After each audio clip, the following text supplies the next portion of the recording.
Hauga, wake up. It's 9 a.m., and the server for Ragnarok is opening. If you keep sleeping, you'll miss it. Zhou Xiaopeng's voice roused Lin Tianhao. Lin Tianhao's eyes snapped open, taking in the familiar yet strange surroundings. This was Dream Chasers Club? He was stunned. Wasn't he killed by Wu Xiaodao during the exploration of the Divine Ruins? He grabbed his phone and saw the date. May 20th, 2032. Lin Tianhao realized he had been reborn, back to 10 years ago when Ragnarok had just launched. Seeing Lin Tianhao's intense reaction, Zhou Xiaopeng quickly tried to comfort him. Hauga, don't worry. We'll all pitch in to help. Your sister will be okay. Memories surged back. In his past life, his sister had been critically injured in a car accident around this time, and the surgery costs were 300,000 yuan. The driver had fled, and the police couldn't find the culprit. Even with his friends' help and loans, they only managed to gather 260,000 yuan. Because of that 40,000 yuan shortfall, the hospital refused to operate, and his sister died on the hospital bed. Thinking of his playful and adorable sister, Lin Tianhao clenched his fists. Sis, don't worry. This time, I'll save you. He vowed silently. Given another chance at life, he was determined to change their fate and prevent the tragedy. Looking at Zhou Xiaopeng, Lin Tianhao smiled resolutely. Pongzi, let's get into the game. Our destiny is in our hands. Entering the game pod, Lin Tianhao couldn't hide his excitement. Ragnarok, a game claimed to be developed by over 100 countries, was actually a creation of the galactic supreme god using the powers of Earth's ancient deities. Its purpose was to prepare for the cataclysm 5 years from now, the invasion of the Alaret star system into the Milky Way. Lin Tianhao knew the importance of amassing power in the game. In his past life, he had never awakened his talent. This time, he was determined to discover his true potential. On the character creation screen, Lin Tianhao chose to watch the 8-hour-long promotional video. Although this would set him back significantly compared to other players, he knew that the first person to finish watching it would receive a Divine Talent Awakening Stone. Sure enough, 8 hours later, a system notification chimed. Ding! Congratulations, you are the first player to watch the Ragnarok promo video. You have been awarded a Divine Talent Awakening Stone. Lin Tianhao smiled in satisfaction and proceeded to the character creation hall. Without hesitation, he chose the Archer class and the nickname Snow Emperor. Entering newbie village number 10086, Lin Tianhao eagerly used the Divine Talent Awakening Stone. To his surprise, the system notified him. Ding! Due to your exceptionally high talent, the Divine Talent Awakening Stone can only partially awaken your talent. Ding! Your talent, Hand of Divine Retribution, has been awakened. Lin Tianhao was stunned. His talent was so powerful that even a Divine Awakening Stone couldn't fully awaken it. He immediately checked its attributes and was shocked. Hand of Divine Retribution was a super god-level talent. Each normal attack not only dealt true damage, but also permanently increased his health. This was a game-changing ability. Overjoyed, Lin Tianhao began hunting reedied rabbits in the newbie village. His goal was to collect 10,000 reedied rabbit eyes to exchange for a special skill that greatly extended his attack range. Time flew by, and after 2 hours, Lin Tianhao's health had skyrocketed from 100 to 4,800 points, far exceeding that of other players at the same stage. Just as he was basking in his achievements, he was called back to reality. Exiting the game pod, Lin Tianhao joined Zhou Xiaopeng in the dining hall. The club manager, Li Haitao, began checking everyone's progress in the game. When it was Lin Tianhao's turn, he reported honestly, Level 2, 15 copper coins. Li Haitao was furious and slammed the table. Lin Tianhao, what's going on? Everyone else is at level 4, and you're only at level 2. I spent some time watching the promo video, Lin Tianhao replied truthfully. Watching the promo video? Don't you know how crucial early game time is? And you wasted it on a video, Li Haitao snapped. Lin Tianhao, this club doesn't support slackers. We don't need a deadweight like you. Pack your things and get out. Zhou Xiaopeng quickly stood up and pleaded for Lin Tianhao. Manager Li, Hao Gu was watching the promotional video to better understand the game. Plus, I earned 2 silver coins today. How about I give one to Hao Gu? No, Li Haitao responded coldly. In this game, if you fall behind even once, you'll always be behind. How can you keep up with the pace later? Lin Tianhao stopped Zhou Xiaopeng, who was about to say more. Forget it, Pongzi, but your sister still needs money for her surgery. Without this job, Zhou Xiaopeng said worriedly. Don't worry, I can earn the surgery money, Lin Tianhao said confidently as he got up to leave. As he walked out of the Dream Chasing Club, Lin Tianhao felt a weight lift off his shoulders. In his previous life, he had wasted too much time and energy on gold farming here. Zhou Xiaopeng chased after him and handed him a card. Hao Gu, there's 20,000 yuan on this card. Use it for now. When I earn more, I'll give you some to help cover Ching Ching's surgery costs. Touched by his friend's loyalty, Lin Tianhao suggested, Pongzi, let's leave the Dream Chasing Club and start our own studio. We'll be our own bosses. How gu, if you say so, I have no objections. But your sister. Zhou Xiaoping hesitated. I understand what you mean. Just give me 3 days. In 3 days, I can earn enough for the surgery from the game, Lin Tianhao said with determination. Without hesitation, Zhou Xiaoping agreed and immediately resigned from the club. They used the 20,000 yuan to buy 2 gaming pods and returned to their rental apartment. Re-entering the game, Lin Tianhao focused on hunting reed rabbits.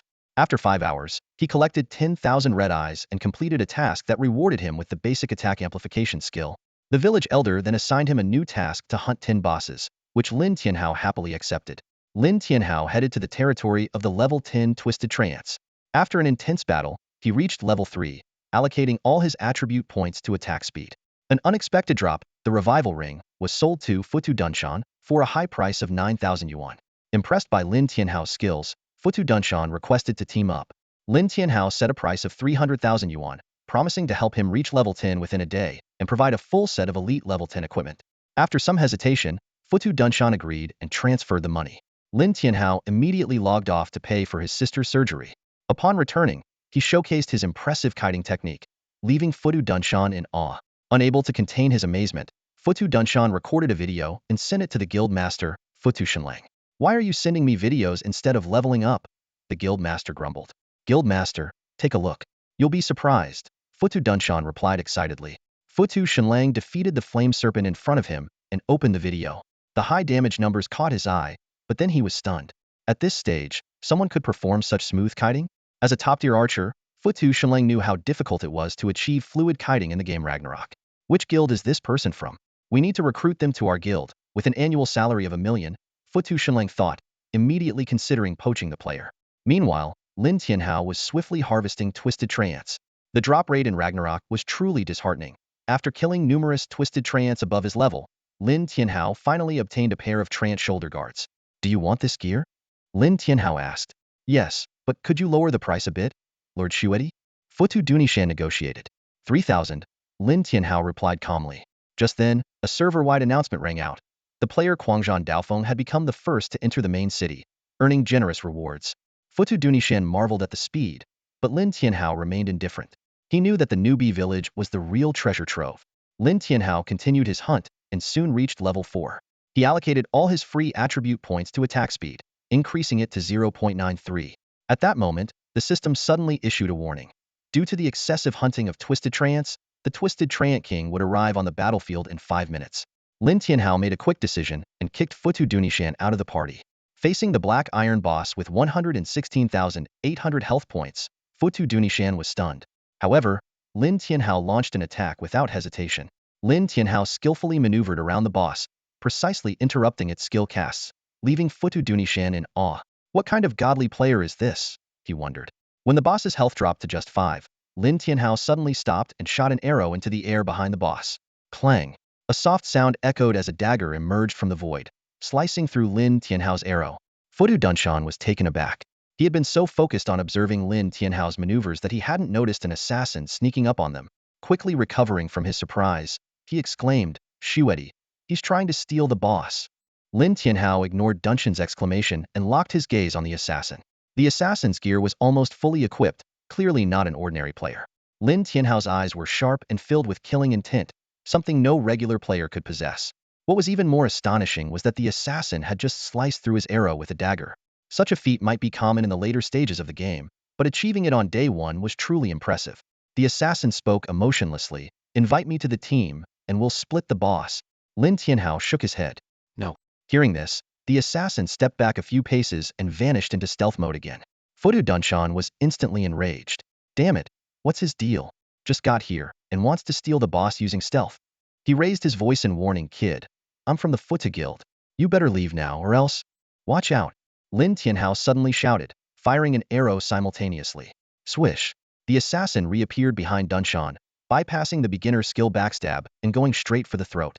A crimson critical damage number appeared, followed by a bleeding status. In the next moment, Dunshan collapsed to the ground. Lin Tianhao's eyes narrowed as he evaluated the situation. Clean and efficient, with incredible damage. Even considering the critical hit, the assassin's attack power must have exceeded 300. At level 8, even with full attack points, his attack power should only be around 80. This meant his equipment, or some passive skills, provided a significant attack boost. Dunshan respawned at the novice village's resurrection altar, feeling numb as he noticed he had lost a level and a piece of level 5 gear. What the hell was that? One-shotting me? His understanding of the game was Shakina tank character being killed in one hit. Back at the Twisted Treant King, Lin Tianhao coldly stared at the assassin. The assassin taunted him with a beckoning gesture before vanishing into stealth again. Whoosh! Lin Tianhao immediately drew his bow and fired, using a rapid-fire skill. 2 arrows sliced through the air, forcing the assassin out of stealth. Lin Tianhao quickly followed up with another shot, determined not to let the assassin hide again. The Twisted Treant King had started regenerating health, but Lin Tianhao remained unfazed. He kept firing arrows, which the assassin deflected with his dagger. Lin Tianhao maintained a steady attack rate, each shot dealing over 500 damage. Although the game allowed arrows to be deflected, the sheer power of Lin Tianhao's arrows meant that the assassin's dagger couldn't withstand the repeated impacts. Sure enough, after deflecting a dozen arrows, the assassin's expression darkened. No longer using his dagger to block, he performed a backflip to narrowly avoid the incoming projectiles. "You're courting death," Lin Tianhao sneered, firing another arrow that struck the assassin's abdomen. The force of the impact knocked the assassin back in midair. The second arrow followed swiftly, killing the assassin instantly and sending him back to the resurrection altar. Lin Tianhao's eyes lit up as the assassin dropped a pair of boots. He also noticed something peculiar. The assassin had a high health pool. A typical level 8 assassin should have been one-shotted by his arrow. Brutal Boots Elite, level 7. Effect 1. Movement speed 0.5. Effect 2. Critical hit rate 1. Durability, 100. Lin Tianhao's eyes gleamed. The attributes of these brutal boots suited him well, though he wished they also increased attack speed.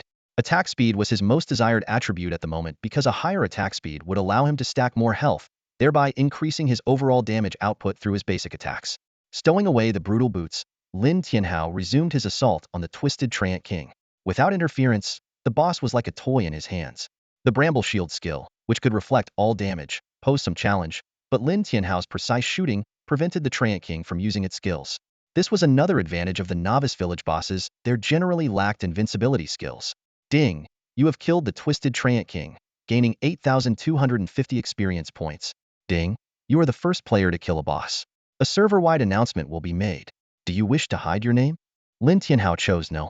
Having lived a second life, he wasn't about to hide his name for a first kill. He needed fame and prestige. Only by gaining recognition could he hope to reach the pinnacle of power. To combat the elite star system, relying on his strength alone was futile. Lin Tianhao needed to wield power and control the broader situation. Server announcement. Congratulations to player Shuedi for being the first to kill the Twisted Treant King. We encourage all players to keep striving. Congratulations to player Shuedi for being the first to kill the Twisted Treant King. We encourage all players to keep striving. Ding! Congratulations. You are the first player in Ragnarok to kill a boss. You are awarded 50 free attribute points, 1 skill book for your class, 1 main weapon for your class, and 100 gold coins. Lin Tianhao's lips curled into a smile. The rewards for soloing a boss were indeed extraordinary. He allocated all 50 free attribute points to attack speed, instantly raising his attack speed from 1.13 to 2.13, a value that could be considered unrivaled. Lightning Leap passive skill, 1 star. Effect. Your basic attacks have a 50 chance to trigger Lightning Leap, which can jump to 10 targets within a 20-meter radius. The damage of Lightning Leap is 10 of your actual damage. Cooldown, none. Cost, none. Proficiency, 01000. Lin Tianhao raised an eyebrow. This skill was intriguing. If its level increased, could the damage potentially rise to 90? Would the range and the number of targets also expand? Just the thought sent shivers down his spine. His damage was already ridiculously high, and his only drawback was the inability to effectively deal with groups of enemies. But now, with this skill, that weakness was perfectly addressed. As Lin Tianhao was checking his skill attributes, a server-wide announcement shocked many players. The flashing text on the screen sparked a heated discussion. Shuedi successfully soloed the newbie village boss. Players quickly took to the public chat to express their astonishment. Whoa, who is this guy? That's insane. Soloing the newbie village boss. Shuedi? Never heard of that ID before.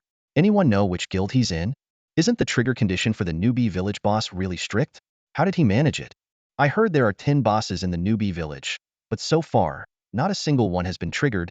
Top-tier players were even more astounded, fully aware of how difficult it was to solo a boss at this stage. Unfazed by the chatter, Lin Tianhao focused on examining the weapon attributes from his latest reward. Thunderstorm Bow Silver Tier. Requirements. No level requirement. Archer class only. Effect 1. Attack 300. Effect 2. Critical hit rate 15. Effect 3/15 chance to inflict paralysis on attack. Effect 4/15 chance for attacks to splash damage to surrounding enemy units. Seeing these attributes, Lin Tianhao frowned. To him, the weapon's attributes were barely satisfactory. The only useful effect might be the paralysis, but a 15 trigger rate was too low. As for the attack power, it was irrelevant to someone who could infinitely stack health points. This is a silver weapon? Lin Tianhao couldn't help but complain. Is the system messing with me? Couldn't it just give me one attack speed? Shaking his head, Lin Tianhao turned his attention to the corpse of the twisted Treant King. It was finally time for the much-anticipated loot collection. System notifications rang out. Ding! You obtained the Treant King's necklace. Ding! You obtained the skill revive. Ding! You obtained the Treant King's helmet. Ding! You obtained 5 gold coins. Ding! You obtained the Treant King's heart. Lin Tianhao quickly skimmed through the items he had acquired. Apart from the measly 5 gold coins, there didn't seem to be anything he could use directly. However, the revive skill caught his attention. Revive 1 star. Effect: restores 1 HP per second, not interrupted by attacks. Cooldown: none. Cost: none. Proficiency: 01000. Proficiency equals HP. Note: this skill has no star limit. Initially, Lin Tianhao didn't think much of this skill, but when he read the proficiency description, his eyes lit up.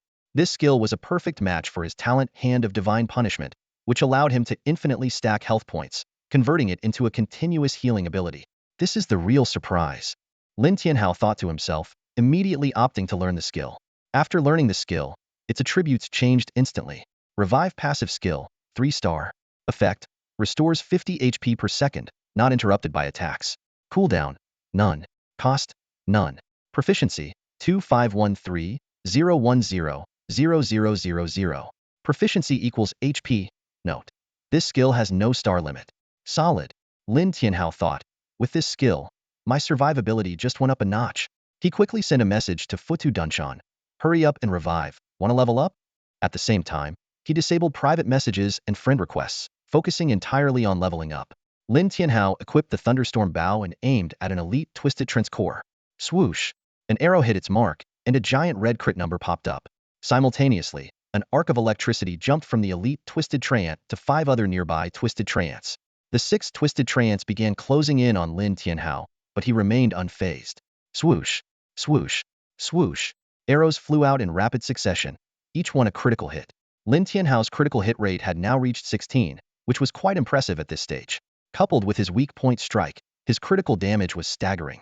What used to take 12 arrows to take down an elite Twisted Treant now only required 4. Moreover, thanks to the chain lightning effect, the other Treants lost 608 HP each after the first one was killed. As Lin Tianhao kite more and more Twisted Treants, he found himself in a bit of a bind. While the lightning chain was powerful, it was also a double-edged sword. Drawing too much aggro could easily backfire if he couldn't handle it. Looking at the growing mob of Twisted Treants behind him, Lin Tianhao couldn't help but chuckle. Fortunately, his attack speed was incredible. He could shoot 4 arrows in 2 seconds, easily taking down 1 Treant. And because of the chain lightning effect, the remaining Treants sometimes only required 2 or 3 arrows to finish off. Ding! You've reached level 7. Free attribute points 5. Without hesitation, Lin Tianhao allocated all his free attribute points to attack speed, boosting it from 2.13 to 2.23. Just then, Futu Dunshan finally arrived. Seeing Lin Tianhao's terrifyingly fast monster-killing speed, he was stunned. Shuedi, you've gotten even stronger, Futu Dunshan exclaimed. Lin Tianhao sent a party invite, with the experience distribution set to 90-10, giving Futu Dunshan the lion's share. For the next 3 hours, with his attack speed of 2.23 and the chain lightning effect, Lin Tianhao easily leveled Futu Dunshan up to level 10. Not only that, but after hunting countless elite Twisted Treants, he also managed to get a complete Treant set for Futu Dunshan. As Futu Dunshan donned the Treant set and saw his stats skyrocket, he was left speechless. Shuedi, this gear is amazing. Especially the 2 set bonuses. They're insane. Lin Tianhao seized the opportunity to pitch. I also have 2 black iron items dropped by the Twisted Treant King. They won't affect the set bonuses and will further enhance your stats. How much? Futu Dunshan asked immediately, already familiar with Lin Tianhao's character. 50,000 each, Lin Tianhao stated. Futu Dunshan winced at the steep price, but given the rarity of black iron gear at this stage, he reluctantly agreed. Being wealthy, spending 100,000 on transitional gear wasn't a big deal. Even though the gear would be obsolete in about a week, it was still worth it. Receiving the 100,000 transfer, Lin Tianhao smiled with satisfaction. Pleasure doing business. I should be able to get more gear in the future. We can keep collaborating. Wait a moment. Snow Emperor. Futu Dunshan noticed that Lin Tianhao was about to log off and quickly reached out to stop him. Lin Tianhao paused and looked at Futu Dunshan with a puzzled expression. What's up? Lin Tianhao asked, his tone tinged with impatience. Futu Dunshan took a deep breath and flashed what he thought was a friendly smile. Snow Emperor, I'm the young master of the Futu Guild. I'd like to invite you to join our guild with an annual salary of 10 million. How about it? Lin Tianhao raised an eyebrow at the offer, and Futu Dunshan continued. Your skills are incredible, far beyond any professional player I've ever seen. With your abilities, you're worth every penny of that salary. Plus, your attributes are outstanding. Lin Tianhao shook his head calmly. Sorry, I've already created my own team. But thanks for the offer. A flicker of disappointment crossed Futu Dunshan's eyes, but he quickly recovered. Oh, I see. But we could also become long-term partners. No problem. Lin Tianhao nodded and was about to leave when he suddenly remembered something. He paused and asked, You said you're the young master of the Futu Guild? Yes, why? Futu Dunshan replied, puzzled. Lin Tianhao's expression turned serious. Since we know each other, I'll give you a heads up. Be careful of your sister. In the previous timeline, 3 months after the launch of Twilight of the Gods, news broke about a major shakeup in the Futu group. The young master of the Futu group had a car accident due to brake failure and became disabled. 6 months later, it was revealed that his sister was the mastermind behind it. Futu Dunshan frowned, looking confused. Be careful of my sister? What do you mean? Just remember what I said. Lin Tianhao waved his hand. We've met, so I'm giving you a friendly warning. That's all. With that, he turned and left without another word. This time, Lin Tianhao didn't log off immediately. He returned to the novice village before exiting the game. After all, he had offended that assassin and needed to be cautious. Logging off in the wild and getting killed by an assassin wouldn't be worth it. After logging off, Lin Tianhao checked the time. It was 8 in the morning. Zhou Xiaopeng was still in the game. Lin Tianhao didn't disturb him and headed straight to the kitchen. He opened the fridge and began preparing breakfast. As he skillfully handled the kitchen tools, Lin Tianhao's thoughts drifted to the game Twilight of the Gods. As a groundbreaking online game, it had a unique feature. Players could get ample rest and even feel more mentally refreshed after playing. Lin Tianhao recalled that experts had later explained this phenomenon, saying it was akin to sleeping. But he knew that wasn't entirely accurate. The secret was only discovered later in the game's life cycle. Leveling up in the game and enhancing attributes couldn't manifest physically but could elevate a person's spirit, naturally making them feel more invigorated. The aroma of fried eggs filled the air, and Lin Tianhao called out towards the gaming pod, Fatty, log off for breakfast. Soon, Zhou Xiaopeng emerged from the gaming pod, his face beaming with excitement. How? You were right. Going solo makes earning money much easier. I got a level 7 item today, and sold it for 12,000 yuan. There are so many wealthy players in the game. Lin Tianhao smiled nonchalantly as he plated the eggs and bacon. It's not that there are many wealthy individual players. Actually, the number of wealthy solo players is relatively small. The ones driving up the prices of equipment and skill books are the guilds, corporations, and the government. He continued. Guilds see how popular Twilight of the Gods is and know it will be hugely profitable in the future. The PC gaming industry alone is worth billions, and the Twilight of the Gods industry will definitely be worth hundreds of billions or even trillions. As for the corporations and the government, they understand the essence of the game and the importance of becoming stronger within it. Lin Tianhao knew why Zhou Xiaopeng had advanced so quickly.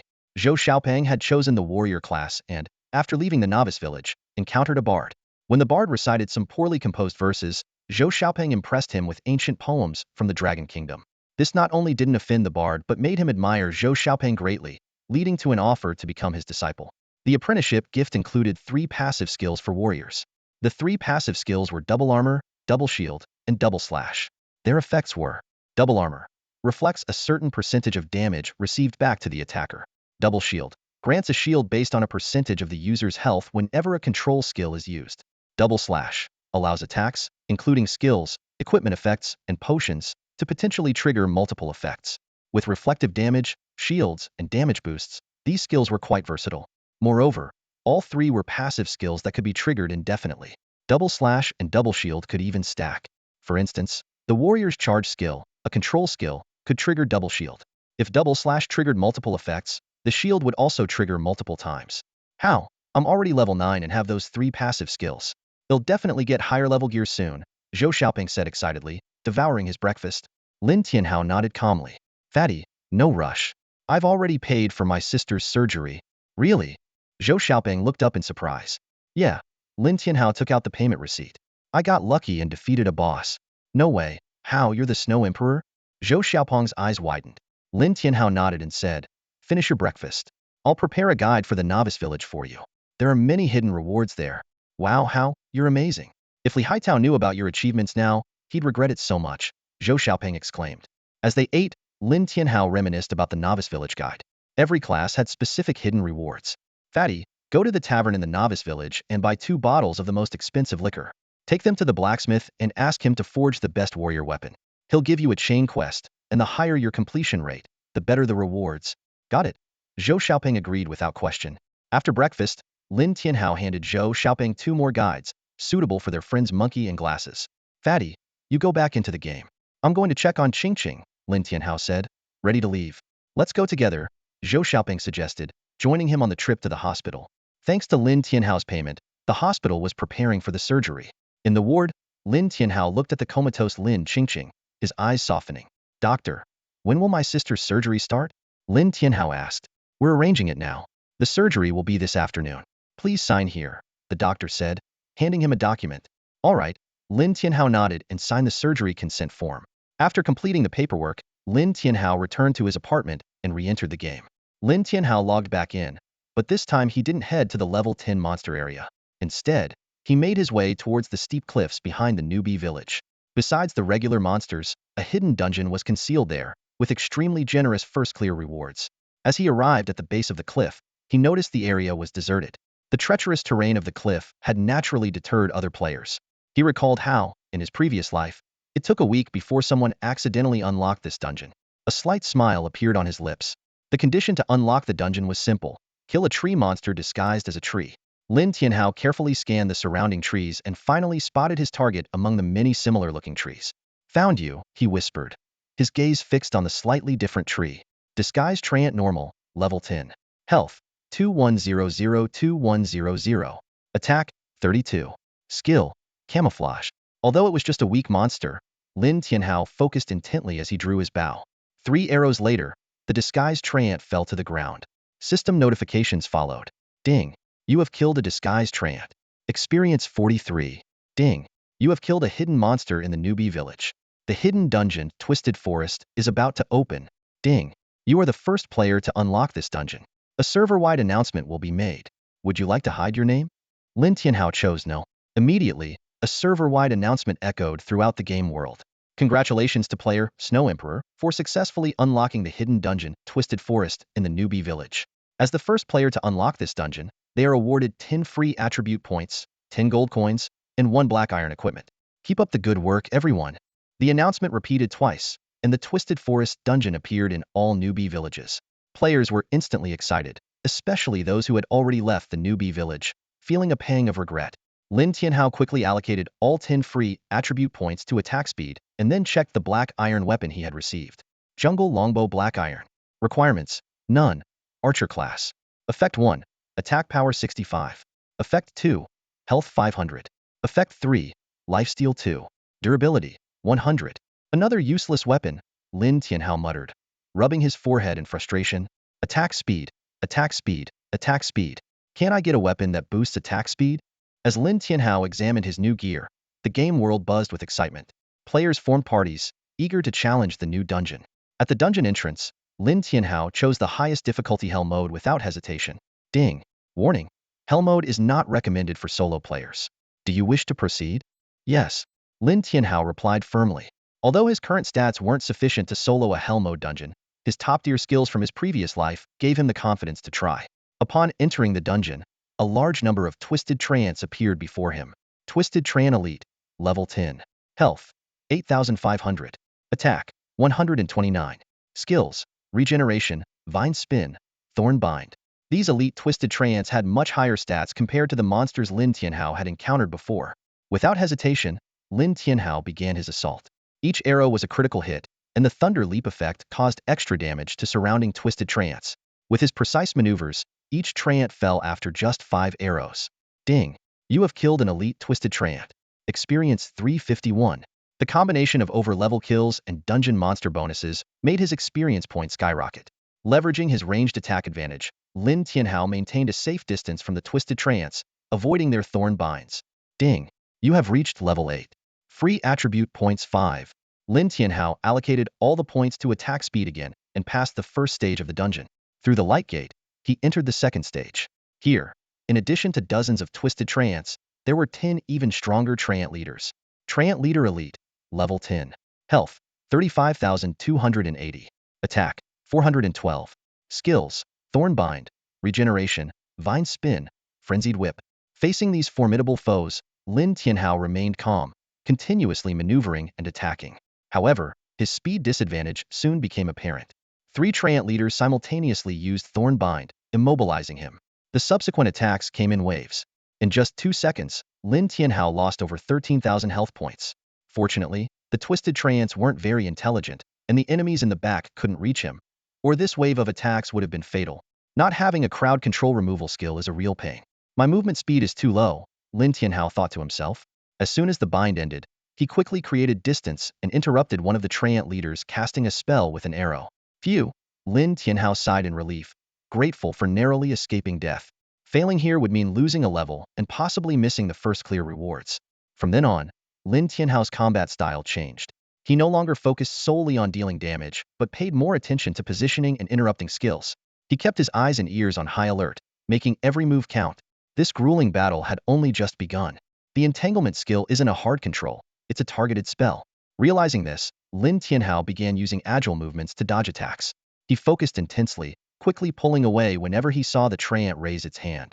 With high damage output and the lightning jumps effect, the number of twisted treants steadily decreased. As the enemies dwindled, Lin Tianhao's efficiency in farming monsters surged. Soon, all the twisted treants in the level were defeated. A system notification sounded. Ding, you've reached level 9. Free attribute points 5. It's astonishing to level up once per stage. With the recovery skill support, Lin Tianhao's health was fully restored. Meanwhile, in the offline conference room of the Futu Club, a large screen was displaying Lin Tianhao's solo battle against the Twisted Treant King. A young man stood at the head of the table, seeking opinions from the members present. Futu Shenlang stood up and analyzed. His damage numbers are impressive, but what's more terrifying is his skill. Even with reduced damage, he could still solo bosses with such technique. Futu Guangtu curiously asked, "Young master, what do you want us to understand from this video?" The young man replied, "I want you to help analyze how much it would cost to recruit him. I previously offered an annual salary of 10 million, and he declined without hesitation." Futu Shenlang frowned, thinking for a moment, then said, "With skills like his, he is definitely not an unknown figure. In the PC game era, he might have been earning 10 million or more annually. Considering the current popularity of Ragnarok, his skills and stats, an annual salary of 100 million wouldn't be excessive. If we also consider his overall influence on the guild and his ability to lead in the early stages of the game, the salary could go up to 150 to 200 million. Futu Dunshan nodded in understanding and then instructed President Shenlang, "Arrange for members still in the newbie village to farm the Twisted Treant dungeon. If possible, have every player in the newbie village farm the level 10 Twisted Treants." Next, Futu Dunshan proudly showcased the attributes of his Treant set. Futu Shenlang was surprised to see that the set not only significantly boosted health, armor, and magic resistance, but also had special traits. He couldn't help but ask, "Young master, how much did this set cost?" 400,000, plus getting me to level 10. Originally, it was 300,000, but I added 2 black iron grade items, Futu Dunshan replied. Futu Shenlang was astonished by the low price, assuming Lin Tianhao must be wealthy to set such prices. Little did he know, Lin Tianhao urgently needed money, which is why he didn't haggle. More importantly, in 5 years, a great catastrophe would strike, rendering real-world currency worthless. Back in the game, Lin Tianhao entered the 3rd stage of the Twisted Jungle. This stage had 4 level 10 Twisted Treant Kings, black iron grade bosses with 186,800 health and 598 attack. They possess skills like Summoning Treants, Recovery, Vine Entanglement, Thorn Shield, and Vine Prison. Lin Tianhao quickly assessed the situation and attacked immediately. Although his Thunder Bow added 300 attack points, the high defense bosses mitigated much of his critical damage. Most of his damage still came from the Hand of Judgment. The battle erupted, and the 4 Twisted Treant Kings showed a degree of intelligence, attempting to surround Lin Tianhao. They simultaneously cast skills to block his escape routes. Lin Tianhao advanced instead of retreating, entering their melee range. The 4 bosses attacked simultaneously, dealing over 2,000 damage to him. Once the skill effects dissipated, Lin Tianhao quickly retreated to create distance and began kiting. As long as he didn't get continuously controlled, his health and recovery skill made it unlikely for him to be killed instantly. After an intense fight, Lin Tianhao finally defeated all the twisted Treant Kings. In the fourth and final stage, Lin Tianhao encountered a towering tree, over 100 meters tall, with countless vines swaying in the wind. The system indicated that this was a bronze-grade boss named Hydra Birch, level 10, with 1,528,000 health and 1,358 attack, possessing only one skill called Spring from Deadwood. Lin Tianhao's eyes narrowed, intrigued by a boss with just one skill. Lin Tianhao stared warily at the Hydra-like tree in front of him. Despite having only one apparent skill, this boss was notoriously difficult.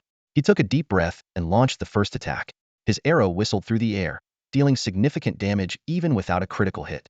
But in the next moment, he experienced the tree's terrifying power. Two thick vines lashed out like lightning, instantly reducing his health by over 2,000 points.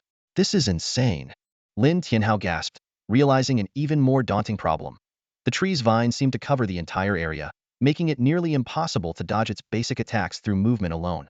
The situation was dire. Each attack brought 2 vines, and with just over 30,000 health points, he could withstand only a dozen or so hits. As he pondered his strategy, he continued his assault on the tree. Another wave of vines attacked, but this time, Lin Tianhao rolled out of the way just in time. Success! His eyes lit up, confirming his theory. The vine attacks could be dodged. With this knowledge, defeating the tree was just a matter of time. To be safe, he switched to his jungle longbow. This bow not only increased his health, but also had a lifesteal effect. Given that his recovery skill couldn't fully restore his health, lifesteal became crucial. The tree's numerous vines made perfect dodging nearly impossible, especially since he hadn't invested in movement speed. As he continued his attacks, his health began to slowly recover. 50, 16, 16. Meanwhile, he carefully searched for the tree's weak spot. He knew that every monster had one, and hitting it would increase his critical hit chances. Even though his critical rate had dropped to just 1 with his new weapon, targeting the weak spot could still yield consecutive critical hits. Finally, he found it. In his previous life, Lin Tianhao had been too focused on leveling up and earning gold to pay much attention to the Hydra-like tree. By the time others attempted the hell difficulty of this dungeon, he had already moved to the main city. As the game progressed and more advanced dungeons appeared, players lost interest in this beginner-level dungeon. Lin Tianhao continued shooting arrows while evading attacks. Behind the tree, he discovered 9 blood-red vines, each with a dark red head. One of the heads was grinning wickedly at him. That's it. Lin Tianhao aimed and fired, and a bright red critical damage number appeared, filling him with excitement. With the weak spot identified, the battle became much easier. Arrows flew through the air, and the blood-red vines tried to dodge, but Lin Tianhao's experience rendered their efforts futile. Critical hits kept coming, showcasing the power of targeting weak points. Even with just a 1 critical rate, he could inflict massive damage. A smile crept onto Lin Tianhao's face. Critical hits not only dealt high damage, but also increased his lifesteal. With the strategy in place, he quickly drained the tree's health, firing 2 arrows per second. Finally, the tree's health dropped to 10, nearing the execution threshold. But then, it suddenly emitted a green glow, and its health fully regenerated from 10 to 100. Lin Tianhao was dumbfounded, feeling like a million curses were running through his mind. This was a beginner's area, not a level 200 world boss, just a level 10 bronze boss. How could it have such a godlike skill? Despite his frustration, Lin Tianhao decided to continue the fight. With his prior experience, he quickly adjusted. 15 minutes later, the system notification finally sounded. Ding! You have slain the bronze-level Hydra-like tree. Experience points. 31280. Ding! You have completed the first clear of the Twisted Jungle Dungeon. A server-wide announcement will be made. Do you wish to hide your name? Lin Tianhao chose not to hide his name. Immediately, a server-wide announcement echoed through the game world. Server announcement. Congratulations to player Shuedi for completing the first clear of the Twisted Jungle Dungeon. Keep up the good work, everyone. Server announcement. Congratulations to player Shuedi for completing the first clear of the Twisted Jungle Dungeon. Keep up the good work, everyone. This sudden announcement left players still struggling with the dungeon in shock. No way. Shuedi soloed the dungeon? How is that possible? Soloing a boss in a dungeon? Did he awaken some special talent in the beginner village? I think it might be a hidden class. Even if it's a talent, who has a 1-star talent this powerful? Speculation ran wild, with many guild players beating their chests in frustration. Meanwhile, Lin Tianhao was immersed in the generous rewards from the first clear. Ding! You have completed the first clear of the hell-level Twisted Jungle Dungeon. Calculating rewards. Ding! You have received the Black Iron Treefolk Set 1. Ding! You have received Skill Books 13. Ding! You have received Treefolk Hearts 4. Ding! You have received Elite Equipment 35. Ding! You have received Gold Coins 350. Ding! You have received free attribute points 50. Ding. You have received quest scroll 1. A series of system notifications left Lin Tianhao dazzled. The rewards were incredibly generous.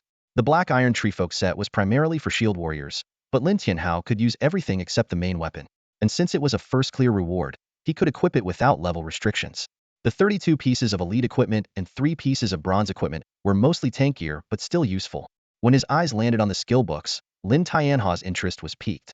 He found a skill. Rebirth of the Withered. Rebirth of the Withered passive skill, 1 star. Effect. When your health drops to 10, it will immediately restore 10 of your health. Cooldown, 24 hours. Cost, none. Proficiency, 0-10. Proficiency calculation. Sacrifice skill books. Each sacrifice skill book grants 1 proficiency point. Certain special skills may grant multiple proficiency points. Lin Tianhao froze for a moment, then suddenly realized. The 9-headed Hydra tree had only 1 skill because all its other skills had been sacrificed. He recalled the dungeon he had just cleared, holding 12 skill books dropped by the Twisted Trance. Although they weren't particularly useful to him, they now had a purpose. He decisively chose to learn Spring Awakening, and immediately began sacrificing the skill books. 10 Trance skill books turned into light and vanished, elevating Spring Awakening to a 2-star level. The skill panel updated as follows. Spring Awakening passive skill, 2 stars. Effect. When HP drops to 10, instantly restore 20 HP. Cooldown, 12 hours. Cost, none. Proficiency, 0-100 gains 1 point per sacrifice skill book. Special skills may grant more. Lin Tianhao nodded in satisfaction. With the skill upgrade, not only did the HP recovery increase by 10, but the cooldown was also significantly reduced. This boost greatly enhanced his survivability. More importantly, Spring Awakening restored a percentage of HP, ensuring its effectiveness even in the later stages of the game. He quickly did the math. His current total HP was over 30,000, so 20 equaled more than 6,000 HP. If his HP reached 300,000, 3 million, or even higher in the future, the skill's effect would be even more astonishing. Returning his thoughts to the present, Lin Tianhao checked his experience bar, noting he was halfway to level 10. With his abilities, he could level up within half an hour, but his goals extended beyond just leveling up. He opened the leaderboard and carefully examined the current rankings. 1. Xiao Luo Emperor, level 11, 25. 2. Zhu Ming Yin Shui, level 1095. 3. Wabu Ai Qian, level 1091. 4. Futu Xinlang, level 1090. 5. Wajinyu 20 centimeters, level 1088. Lin Tianhao was familiar with these names. The top 3 belonged to the upper echelons of major guilds. The 4th was a wealthy second generation using money to boost his level, yet possessing both skill and luck. The 5th was similar to Zhou Xiaopeng, who had made a name for himself early on but might gradually lose his edge as the game progressed. Besides the level leaderboard, Lin Tianhao also paid attention to the equipment leaderboard. 1. Golden Staff Gold Tier. 2. Thunderbow Silver Tier. 3.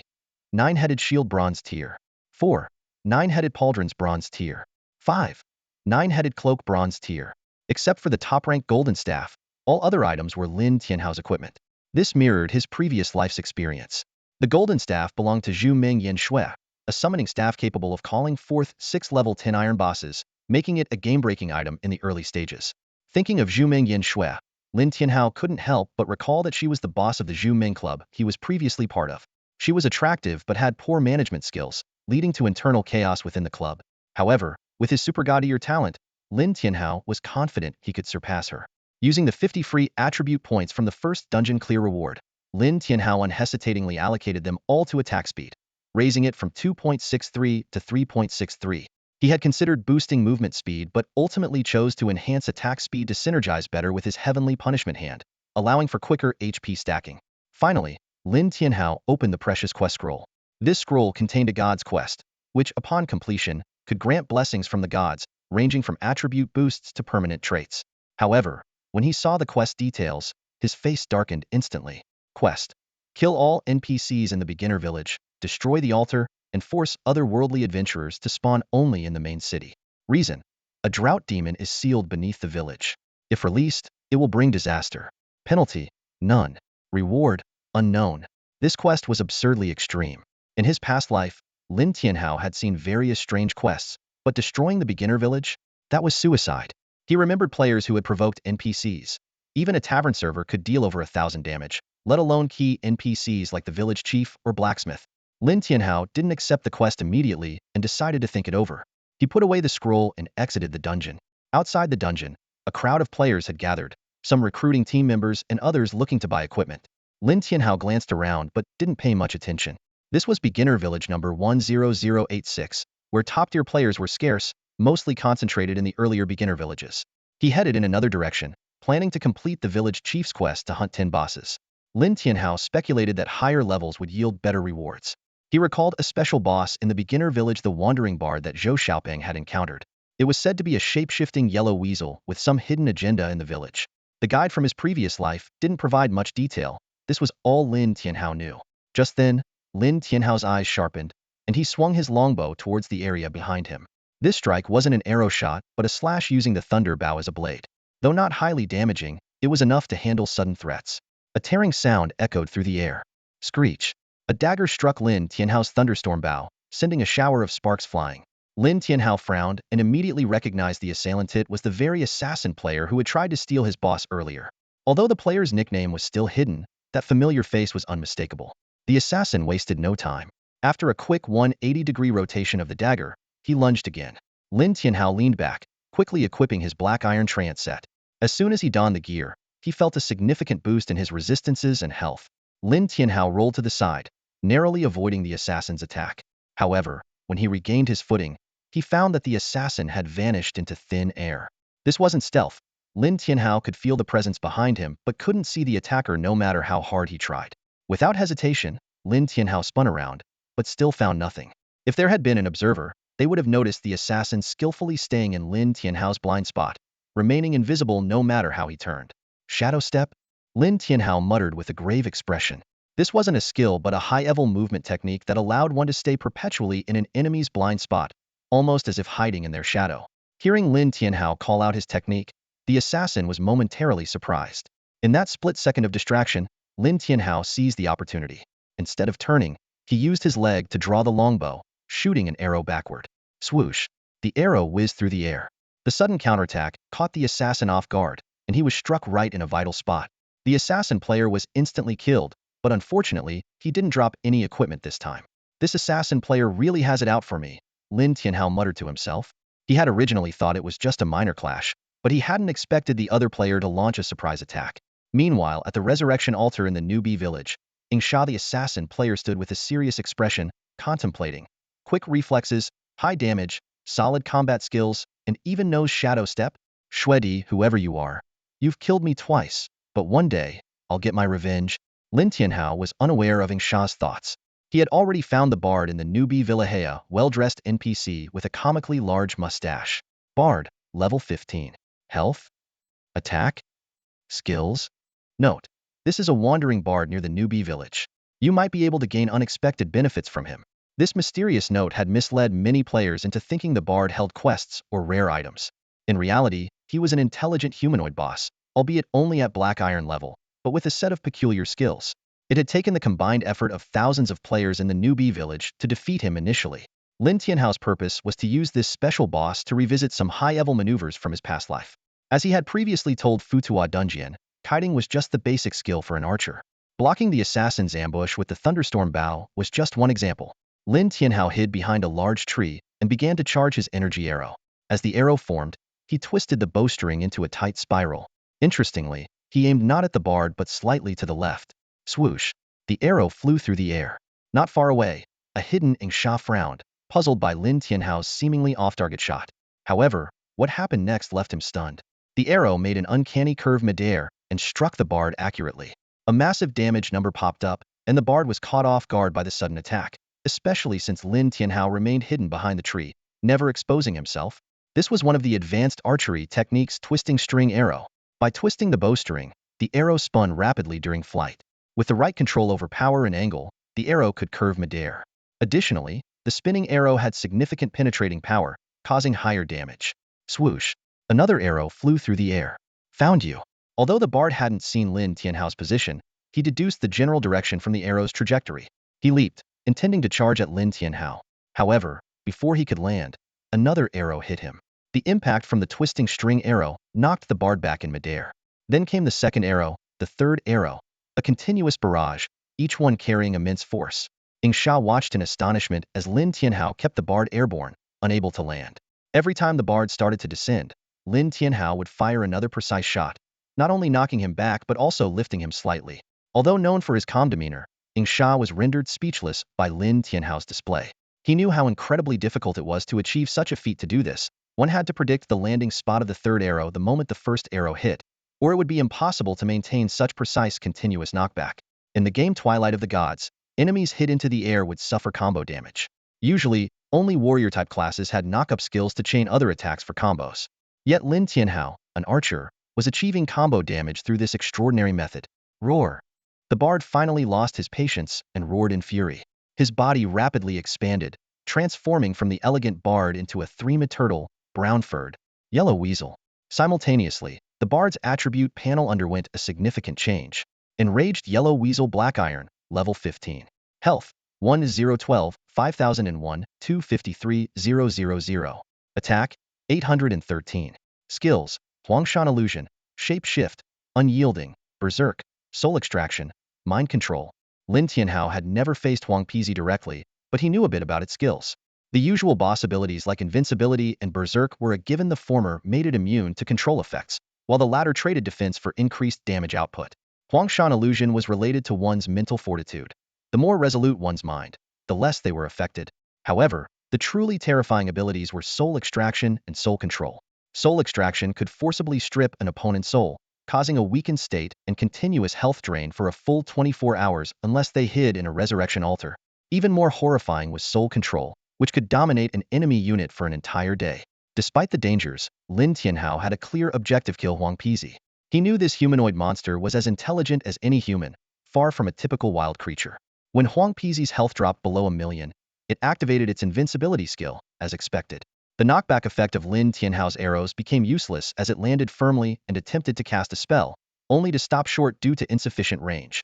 Utilizing his basic attack amplification skill, Lin Tianhao skillfully maintained his attack distance. However, his disadvantage in movement speed quickly became evident. In just 2 seconds, Huang Pizi was upon him, ready to unleash soul extraction. Lin Tianhao swiftly switched his primary weapon to a shield, completing his black iron trance set. This set not only boosted his resistance and health, but also provided incredible set bonuses: 200 health regeneration per second, 20 damage reflection, and a 10 tenacity boost. Although Huang Pizi's soul extraction hit him, it only caused minimal damage. Lin Tianhao immediately switched back to his primary weapon and continued his assault, his high health regeneration completely negating the ongoing damage. Despite his attack speed being reduced by nearly a third due to the weakened state, he still had the situation under control. It was at this moment that Sha, who had been watching the battle, suddenly joined in. With a swift move, he dashed behind Huang Pizi, delivering a sharp kick and leaping up to strike its throat with a dagger. The bleed effect triggered, dealing additional damage to Huang Pizi. Sha's sudden intervention surprised Lin Tianhao. The assassin player said, "I'm here to help. I'll back off when its health reaches 10%, I won't steal your boss." Although Lin Tianhao had his doubts, he gladly accepted the unexpected assistance. Enraged by the sneak attack, Huang Pizi turned and unleashed a fierce claw swipe. Sha, prepared, leaned back just in time to dodge and slashed Huang Pizi's wrist. Seizing the opportunity, Lin Tianhao unleashed a barrage of arrows, 3 per second, each one precisely hitting Huang Pizi's vulnerable spot at the back of its head. "Damn it!" Huang Pizi roared, suddenly emitting a ghostly glow. In an instant, the scene before Lin Tianhao changed. The menacing Huang Pizi was replaced by a stunning beauty in a sheer gown, her skin as fair as snow. She moved gracefully, every gesture exuding irresistible charm. She beckoned to Lin Tianhao with a seductive smile, her voice soft and alluring. "Come, my dear, play with me." Lin Tianhao frowned slightly, instantly realizing he was trapped in an illusion. He knew that only a strong mind could prevent him from succumbing to it. He decided to use a simple yet effective method to break free mental visualization. He superimposed the image of the graceful, long-legged beauty before him with that of a three-mid turtle, hairy, grotesque-looking yellow weasel. The imagery churned his stomach, almost making him vomit on the spot. The beauty illusion paused at Lin Tianhao's reaction, then the scene shifted. A young, handsome man appeared, skillfully playing basketball. Lin Tianhao felt even more nauseous, sensing that the weasel was mocking him. Just then, an arrow whizzed through the air and hit its mark precisely. The illusion shattered instantly. To Lin Tianhao's surprise, Sha had broken the spell faster than he did. Sha slid almost flat on the ground, gliding between the weasel's legs and stabbing upward with a knife. The weasel let out a pained scream, its legs clamping together. Although the attack wasn't highly damaging, it was extremely humiliating. Lin Tianhao understood that Ing Sha was drawing the weasel's ire to buy him time. Sure enough, the enraged weasel turned to chase Ing Sha. Seizing the opportunity, Lin Tianhao unleashed a flurry of rapid shots at the back of the weasel's head, each arrow dealing critical damage. The weasel roared in fury, realizing it had been played. With its invincibility time running out, it activated a berserk skill, its speed increasing dramatically. Despite Ing Sha's quick reflexes, the weasel used a soul capture move to kill him instantly. Lin Tianhao sighed in exasperation. This was Ing Sha's third death today. The first two were at his own hands, but this time, it was to save him. After killing Ing Sha, the weasel turned to Lin Tianhao and cast a soul control spell. Lin Tianhao felt his soul stiffen as a chilling aura began to invade, causing him to gradually lose control of his body. In a split second, he switched his equipment, replacing his thunder bow with a shield to avoid being instantly killed or forced into self-harm. With Lin Tianhao under its control, the weasel rushed forward, delivering a heavy blow to his helmet, followed by a relentless barrage of attacks. One claw slashed his throat, causing bleeding damage. Despite his best efforts to resist, Lin Tianhao lost a significant amount of health before barely breaking free from the control. Freed, Lin Tianhao kicked the weasel's knee and used the momentum to backflip away from its attacks. He then employed a twisting arrow technique, aiming for the weasel's throat. However, in its berserk state, the weasel caught the arrow with its bare hand.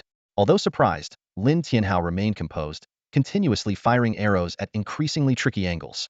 A single misstep caused the weasel to stagger backward from the powerful impacts. Seizing the moment, Lin Tianhao shot an arrow into the weasel's left leg, destabilizing it. The next arrow hit its forehead, momentarily lifting it off the ground. Lin Tianhao's eyes glinted coldly as he began to execute an aerial technique, keeping the now vulnerable weasel airborne. At that moment, another player approached the battle zone. He was streaming live, grinning as he spoke to his audience. Guys, you should all be farming the Twisted Jungle. Bet you didn't know there's a bard here with some insane quests. Completing them might make you as powerful as Shuedi. This streamer, known as Hugu Jiangqing Fenggu, was stunned upon arriving at the scene, repeatedly exclaiming, "Holy crap!" He aimed his camera at Lin Tianhao, and his chat exploded with "Holy crap" comments. Viewers were in awe. Is that a boss? How is an archer keeping it suspended in midair? My arrows always miss. This guy is incredible. My mom asked why I was kneeling while watching the stream. Now she's kneeling with me. As the live stream gained momentum, Hugu Jiangqing Fengji's screen suddenly went black as he died on the spot. A stealthy assassin had appeared behind him. Lin Tianhao keenly noticed the commotion nearby, but chose to focus on the battle at hand. Arrows rained down on the enraged yellow weasel. Not far away, Shadowkill, having dealt with the streamer, stood watching the fight, seemingly providing support for Lin Tianhao. 8 minutes later, the system notification sounded. Ding! You have killed the hidden boss of the novice village, the enraged yellow weasel. Experience points 15495. Another notification followed. Ding! You have achieved the first kill of the enraged yellow weasel. A server-wide announcement will be made. Would you like to hide your name? Lin Tianhao chose no. Immediately, the server-wide announcement echoed twice across the game world. Congratulations to player Shuedi for achieving the first kill of the enraged yellow weasel. We encourage all players to continue their efforts. This announcement caused a huge stir among the players. Discussions erupted. Holy crap, another first kill? What's this enraged yellow weasel boss? Is it from the main city? I don't know. I thought there was no such boss in the novice village. Shuedi isn't even on the level leaderboard. I checked the top 10 players, and he's not there. He's still in the novice village. Meanwhile, Hugu Jiangqing, who had just revived at the resurrection altar, heard the system notification and immediately checked his livestream replay. To his surprise, he found that he had captured the rare footage of Shuedi soloing the boss. Excitedly, he quickly edited and uploaded the video online with the title, Shuedi, soloing the hidden boss in Novice Village, super exciting. The moment the video was posted on the Ragnarok forums, it skyrocketed to the top of the trending list. Most ordinary players watched it for fun, unable to grasp the true value of Lin Tianhao's infinite aerial combo technique. However, within just 5 minutes, the video appeared on the big screens of analysis rooms in various gaming clubs, sparking urgent meetings. At the Dream Chasing Club, Dream Chasing Yinchue gathered analysts, General Manager Li Haitao, and several top archers. During the discussion, experts highlighted the extraordinary nature of Lin Tianhao's technique. One top archer explained that such precise predictive aerial combos required immense talent and years of practice, with ordinary players possibly needing 5 years or more to master it. This analysis made Dream Chasing Yinchue realize Lin Tianhao's value. She re-entered the game, while other clubs also analyzed the video intensively. Soon, a series of server-wide announcements rang out. Dream Chasing Club invites Shuedi to join with an annual salary of 100 million. Other benefits are negotiable. Shura Guild invites Shuedi to join with an annual salary of 110 million. Immediate vice president position and other benefits are negotiable. Berserk Guild invites Shuedi to join with an annual salary of 110 million. Immediate vice president position, luxury villa included, and other benefits are negotiable. These astronomical offers caused an uproar across the server, with players shocked that a level 9 player could spark such a fierce competition. Some questioned it, while others explained that Shuedi's infinite aerial combo technique was invaluable. Amidst the storm, Lin Tianhao was calmly checking his rewards from killing the boss, oblivious to the uproar outside. Ding! A series of system notifications rang in Lin Tianhao's ears, announcing his bountiful loot: 45 skill books, 65 pieces of equipment, 500 gold coins, 10 free attribute points, a quest scroll, and a mysterious key. The rewards from defeating the hidden boss, Huang Pizzi, filled Lin Tianhao with joy. This former bard had indeed been carrying some valuable items. Lin Tianhao quickly scanned through the equipment and skill books he had obtained. Out of the 45 skill books, only 3 were suitable for his class. The first one increased attack power, which was better than nothing. The second one, a sprint skill, boosted movement speed but had limited effect. The third one, invincible golden body, was a highly promising skill. Although it currently only offered 0.5 seconds of invincibility, it had great potential for future improvement. Faced with these new skills, Lin Tianhao paused to think. He decided to temporarily set aside the sprint skill. Although invincible golden body was powerful, its 100 mana cost far exceeded his current limit of 50. After weighing his options, Lin Tianhao decided to allocate all 10 free attribute points to mana, bringing it up to 100, just enough to use invincible golden body. As soon as Lin Tianhao learned the new skill, an assassin player named Shadowkill approached him. Introducing himself as an auxiliary member of the Dragon Nation's War Department, Lin Tianhao immediately recognized him as the legendary assassin from his previous life. Shadowkill invited Lin Tianhao to join the Special Forces unit formed by the War Department, but Lin Tianhao politely declined, saying he needed time to think it over. After a brief conversation, Lin Tianhao suddenly remembered a past grudge. Without hesitation, he attacked Shadowkill. 2 arrows later, Shadowkill lay dead on the ground, asking with his dying breath if their score was settled. Lin Tianhao did not respond and instead turned his attention to the quest scroll he had obtained from Huang Pizzi. The new quest required him to release the sealed son of the Yellow Emperor Hamba, contrasting sharply with the previous quest involving the 9-headed serpent tree. Lin Tianhao keenly realized that these two quests did not conflict, and that he could complete both simultaneously. This discovery made his eyes light up, as if he had just glimpsed a world of new possibilities. Lin Tianhao's deep understanding of the game led him to a bold guess: there might be a third quest scroll, and its requirement could very well be to kill the drought demon. This would allow him to tackle 3 tasks simultaneously. First, destroy the beginner village, then release the drought demon, and finally kill it. Although this third quest was just his speculation, Lin Tianhao knew that these quests were currently impossible for him to complete. He decided to temporarily set aside these quests and focus on completing the Old Village Chief's promotion task. Reflecting on the 3 bosses he had already hunted: the Hydropine, the Twisted Treant King, and the Yellow Weasel, Lin Tianhao began planning his next steps. Although there were bosses for monsters ranging from level 3 to 10, he didn't intend to waste time on those low-level bosses. Instead, his target was the other hidden bosses in the beginner village. However, Lin Tianhao was well aware that with his current attributes, hunting these high-level bosses was still beyond his capability. Therefore, he devised a 2-step plan. First, raise his level to 10. Second, upgrade his talent, Hand of Divine Punishment, to 3 stars. He was just a small amount of experience points away from level 10, but upgrading Hand of Divine Punishment to 3 stars required a significant amount of Tamiya, total of 100,000 normal attacks. Lin Tianhao returned to the familiar level 10 Twisted Treant spawn point. Few players ventured here, as most who reached level 10 had already moved on to dungeons. Lin Tianhao began an efficient monster farming process. Each arrow could easily kill a Twisted Treant in one shot, and his lightning jump skill could attract over 10 monsters at once. However, this efficient farming method made it difficult for him to accumulate multiple normal attacks to stack his health limit. After over 10 minutes of farming, Lin Tianhao's health had not increased much, but his experience points had met the upgrade requirements. The system notification sounded, announcing that he had reached level 10 and gained 5 free attribute points. He also met the level requirement to leave the beginner village. Ignoring the exit village quest, Lin Tianhao unhesitatingly allocated all 5 free attribute points to his movement speed. Although it only increased his speed by 0.5, seemingly insignificant, he knew it was crucial for kiting monsters and potential future NPC hunting quests. Next, Lin Tianhao set his sights on the 4th boss. He had a bold plan in mind. Through the village chief's contest, He aimed to hunt the remaining 7 bosses in one go and complete the old village chief's task thoroughly. In the beginner village, the blacksmith Wang Taijiang had always coveted the village chief's position. Lin Tianhao recalled the information obtained from sending Zhou Xiaopeng to complete the blacksmith shop quest. The final task of the blacksmith shop was to assist Wang Taijiang in defeating the old village chief and supporting the new village chief. This quest not only offered generous rewards, but also provided an opportunity for Lin Tianhao to complete the destroy the beginner village task. Whether he helped the old village chief or Wang Taijiang, the beginner village would undergo a major reshuffle, and many NPCs would disappear. If he could maneuver correctly and let both sides suffer losses, Lin Tianhao could reap the benefits.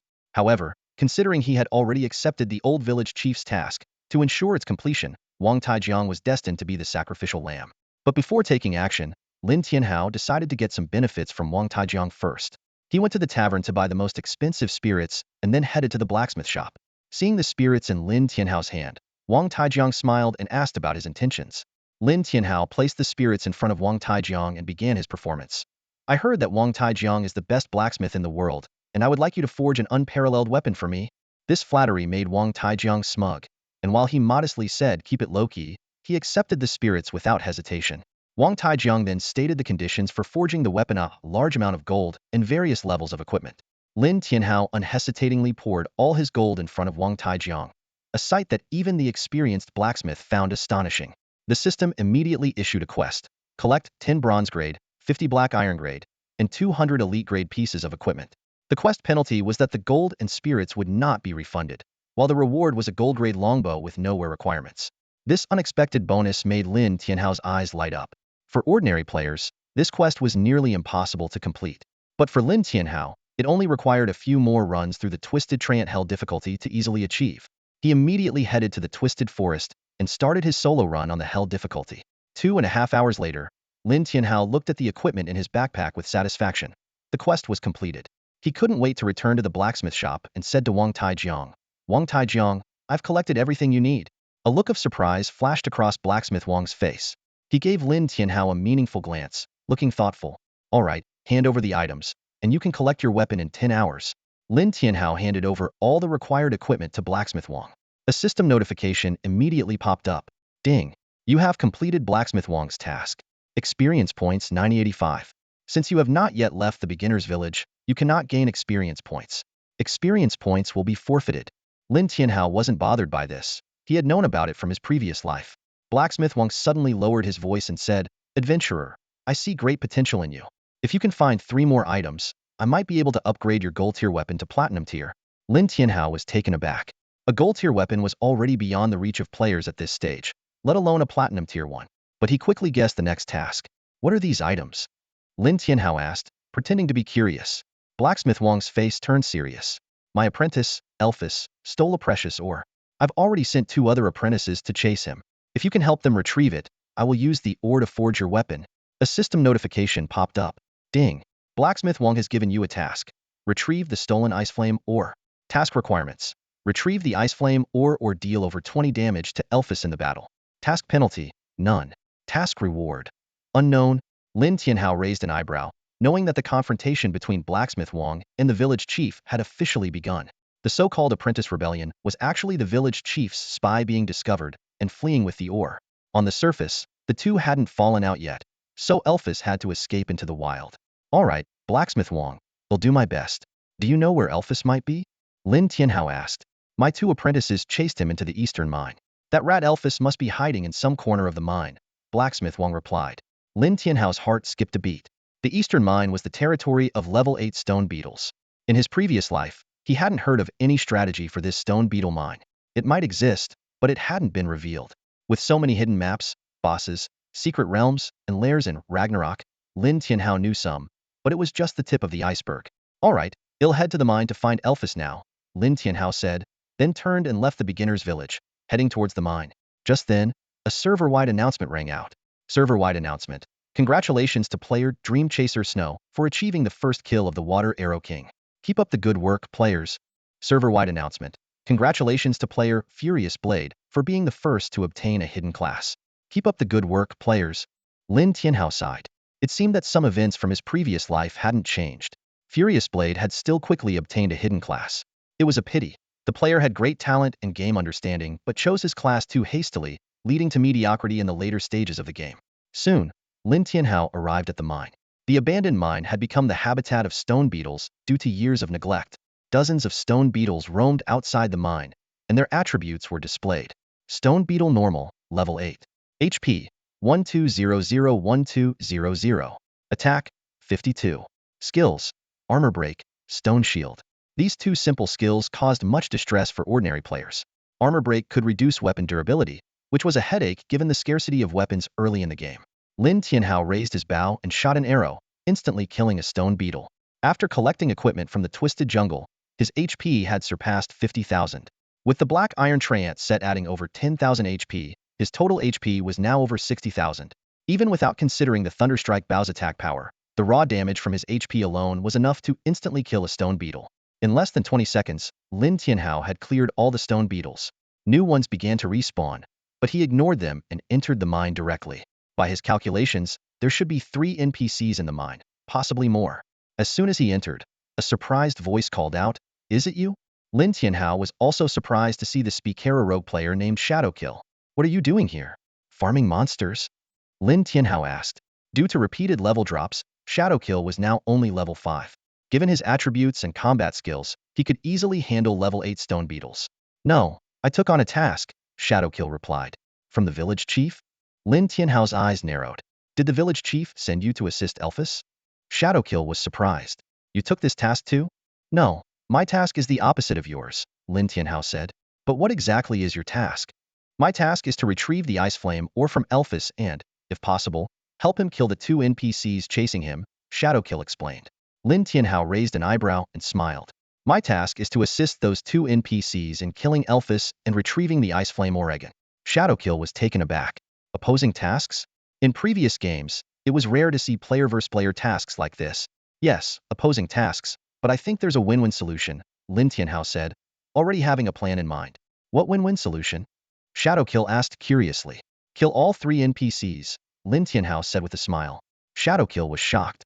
"Isn't that too risky?" "As long as we execute it well, it's entirely doable," Lin Tianhao explained. "And remember, we're not fighting 3 at once. We help Elphys kill the 2 NPCs first, then turn on Elphys." Shadowkill was somewhat surprised. Lin Tianhao's idea was indeed crazy, but he knew it was entirely feasible. Lin Tianhao sent a team invitation, promising to help Shadowkill level up, with experience distribution still at 91%.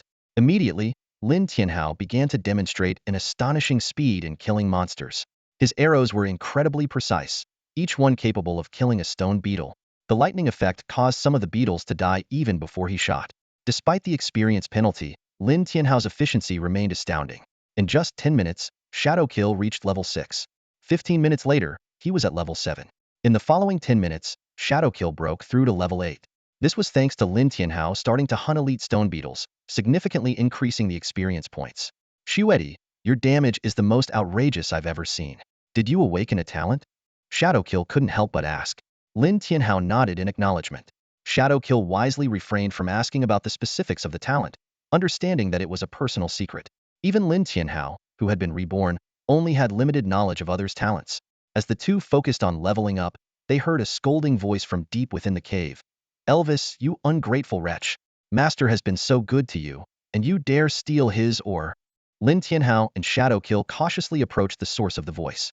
Ahead, they saw 3 NPCs, a short young man named Elvis and 2 burly men. The system showed that Elvis was level 10, with unknown health, attack, and skills, and a note indicating he was carrying valuable items. The attributes of the other 2 were equally mysterious, with a hint that helping them could yield unexpected rewards.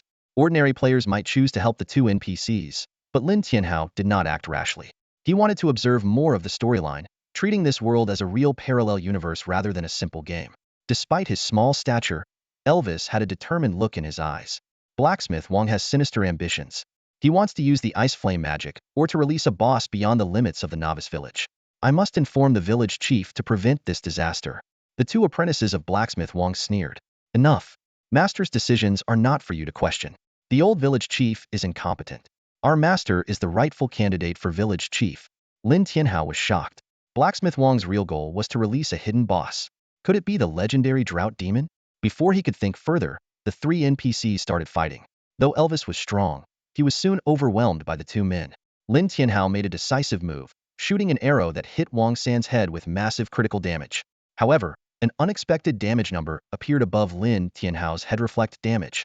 Monsters with reflect damage were extremely troublesome for Lin Tianhao at this stage. Wang San and Wang Si, as level 10 bosses, likely had attributes stronger than the Twisted Treant King. Wang San's cold gaze swept over Lin Tianhao. Adventurers? Were you sent by the old village chief to aid this traitor? In that case, you will all die.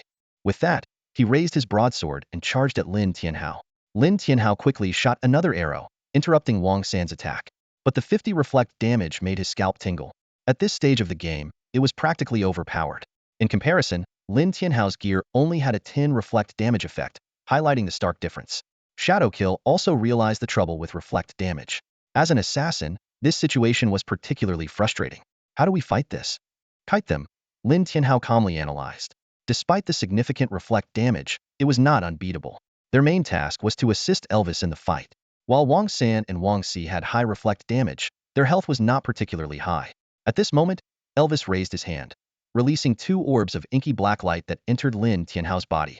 The system notification read, "Received Elvis's blessing, reducing damage taken by 10. Lin Tianhao's eyes lit up, and he immediately equipped the forest longbow. This bow not only increased his health by 500 points, but also had a 2 lifesteal effect. Against high reflect damage opponents, lifesteal became a crucial attribute. With a base regeneration of 180 points per second, combined with the forest longbow's lifesteal and Elvis's blessing, Lin Tianhao felt confident in dealing with Wang San and Wang Si. Another arrow flew, dealing massive critical damage, costing Lin Tianhao over 1,000 health points, but his health began to stabilize. Shadowkill observed calmly, waiting for the perfect moment to strike. Kill this kid first. Wang Si roared, charging at Lin Tianhao. Twist string arrow. Using the powerful impact, Lin Tianhao successfully pushed back the aggressive Wang Si. The reflected damage acted like an invisible blade, continuously chipping away at Lin Tianhao's health. Each arrow that struck him, even if it wasn't a critical hit, would take away around 600 health points. Despite this, Lin Tianhao was no longer the main damage dealer but had shifted to a control role. While an archer can serve as the main DPS, when the situation gets out of control, a change in strategy is needed. This was exactly what Lin Tianhao was doing. He skillfully used his bowstring twisting technique to constantly disrupt Wang San and Wang Si's attack rhythm, hindering their ability to use skills. Single-handedly holding off 2 opponents, he created an excellent environment for Elvis to deal damage. Shadowkill watched Lin Tianhao's masterful control of the battlefield with a numb heart. Initially, he thought Lin Tianhao could kill him only because of a stat advantage, and believed that with his top-tier combat skills, he might stand a chance against Lin Tianhao. However, recent events had made Shadowkill realize that Lin Tianhao's combat skills were far superior. Shadowkill began to speculate about Lin Tianhao's identity. In the entire Dragon Kingdom, there was only one group whose combat skills could surpass theirs: ancient martial artists.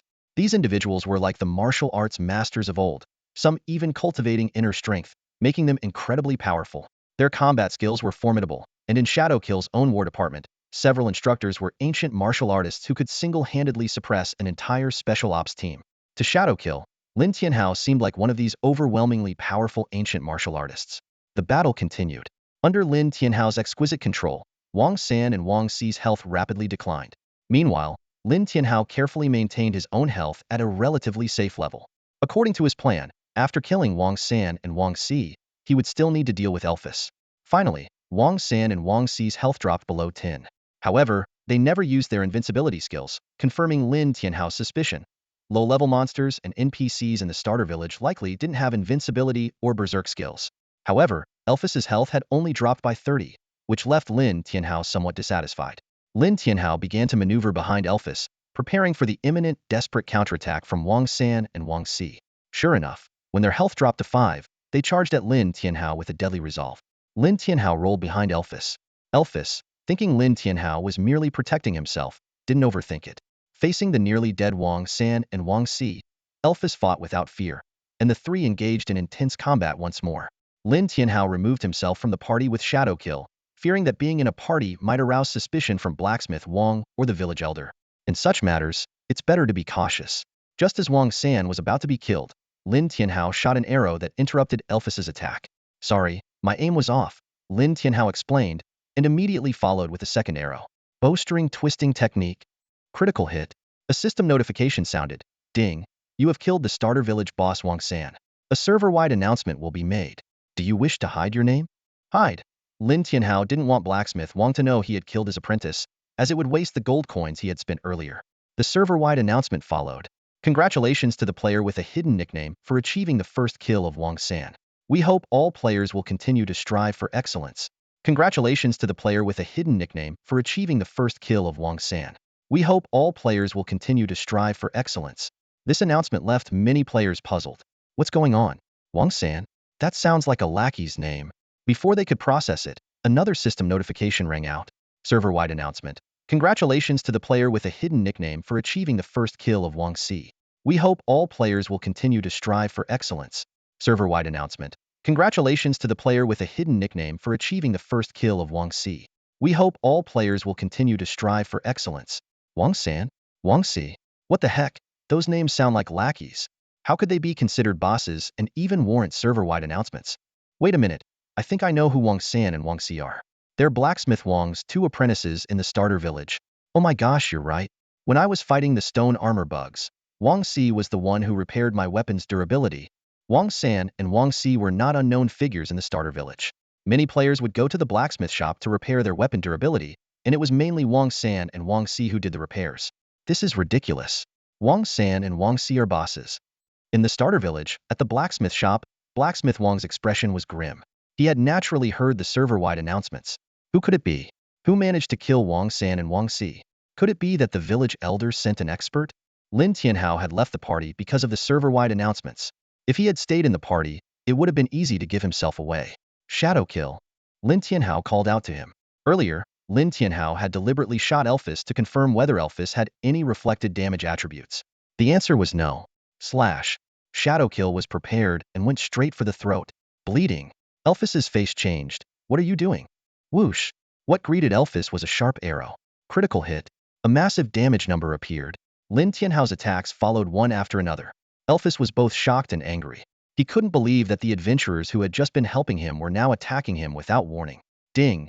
You have been cursed by Elphys, taking 10 more damage. Lin Tianhao remained unfazed, his arrows continuously interrupting Elphys's attacks. During the earlier battle with Wang San and Wang Si, Lin Tianhao had already figured out Elphys's attack rhythm. Now, Elphys's attack rhythm was forcefully disrupted by Lin Tianhao. With an attack frequency of 3 arrows per second, Elphys had no chance to fight back. No reflected damage. No invincibility or berserk skills. Elphys was nothing more than a living target for Lin Tianhao. Whoosh! Lin Tianhao fired another arrow. This arrow finally sent Elphys flying. What followed was endless juggling. Seeing Lin Tianhao's incredible juggling technique again, Shadow Kill was left speechless. Lin Tianhao's combat skills were truly monstrous. Shadow Kill, you finish him off. Remember, hide your name, Lin Tianhao instructed. He couldn't afford to kill Elphys himself. Otherwise, when submitting the quest to kill 10 starter village bosses, the village elder might become suspicious. Got it. Shadow Kill may not have fully grasped the game's mechanics or Lin Tianhao's intentions, but he chose to trust his mysterious teammate. When Lin Tianhao's aerial strike combo left Elvos barely clinging to life, Shadow Kill decisively made his move. His dagger flashed 5 times, each strike hitting a vital spot with precision, delivering critical damage. Blood spurted from Elvos' wounds, swiftly draining the life out of the formidable NPC. Immediately, a server-wide announcement rang out. Congratulations to the player with a hidden nickname for achieving the first kill of Elvos. Keep striving, everyone. This message was broadcast twice, shaking the entire game world. In the small courtyard of the village chief's house in the starter village, the old village chief's face turned pale upon hearing the announcement. Just moments ago, he had felt a flicker of excitement when Wang San and Wang Si were killed. However, this feeling was shattered in less than 10 minutes by the news of Elvos' death. Lin Tianhao approached Elvos' corpse to search for loot. As soon as his hand touched the body, he felt an ice flame magic ore. I need this, he declared firmly. Shadowkill frowned. After all, this was the item he needed for his quest. Lin Tianhao explained, you can't take this back. I'm not keeping it for a quest. You can have everything else on Elvos. Hearing this, Shadowkill's eyes lit up, and he immediately joined in the loot search. When he finished, his expression had noticeably improved. Meanwhile, Lin Tianhao also searched the bodies of Wang San and Wang Si. The system notifications kept popping up. Ding, you've obtained bronze-level weapon repair manual 1. Ding, you've obtained 12 pieces of equipment. Ding, you've obtained 5 gold coins. Ding, you've obtained a special item, Corpse Chi collection bottle. After collecting all the items, Lin Tianhao turned to Shadowkill and said, Now that all 3 NPCs are dead, go back and tell the old village chief that you encountered Wang San and Wang Si on the road and killed them with the help of your guild. Shadowkill was a bit surprised. Will the old village chief believe that? Lin Tianhao confidently replied. He has no choice but to believe it because he has no evidence to prove you're lying. And what about you? Shadowkill asked. Lin Tianhao smiled. Me? I'll just say I saw Wang San and Wang Si being killed by you guys and didn't see Elvos. Shadowkill felt like he was walking on thin ice. He worried. What if the blacksmith and the old village chief compare notes? Won't I be exposed? And what should I say if the old village chief asks who killed Elvos? Lin Tianhao reassured him. Just say you don't know.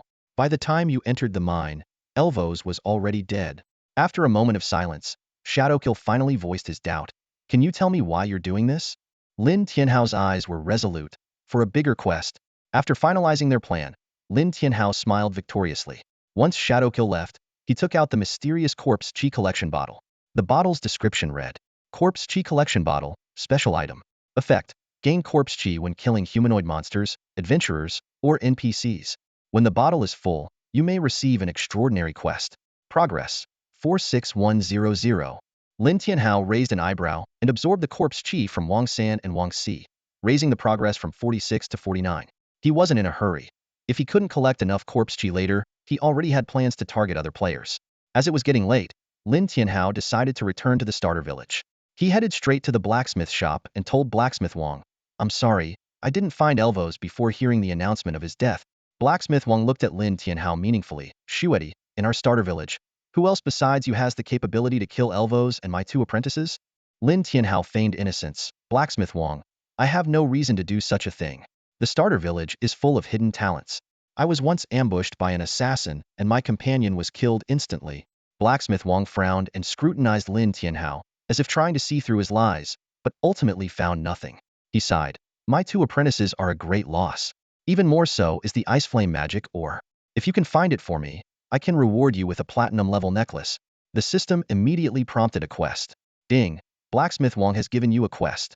Quest requirement, find an Ice Flame or, quest penalty, none. Quest reward, platinum level necklace 1. Lin Tianhao chuckled inwardly. Blacksmith Wang was desperate, offering such a generous reward for the ore.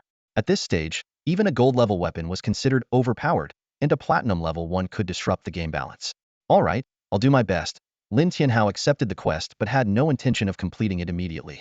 Shuedi, I'm counting on you, Blacksmith Wang said. After wrapping up his in-game tasks, Lin Tianhao logged off to have dinner. That afternoon was his sister's surgery.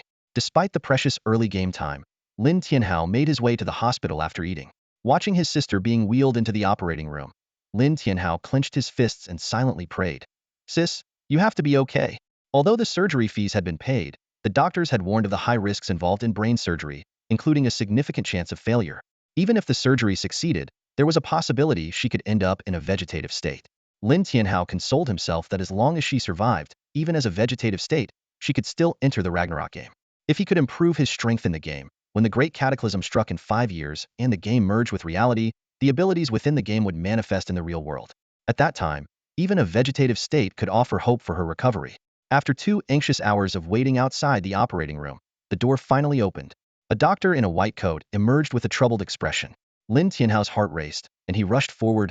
Doctor, how's my sister? The doctor sighed deeply, making Lin Tianhao's heart sink. The doctor gravely said, the surgery failed. The brain hemorrhage has spread to the cerebellum, and there's nothing more we can do.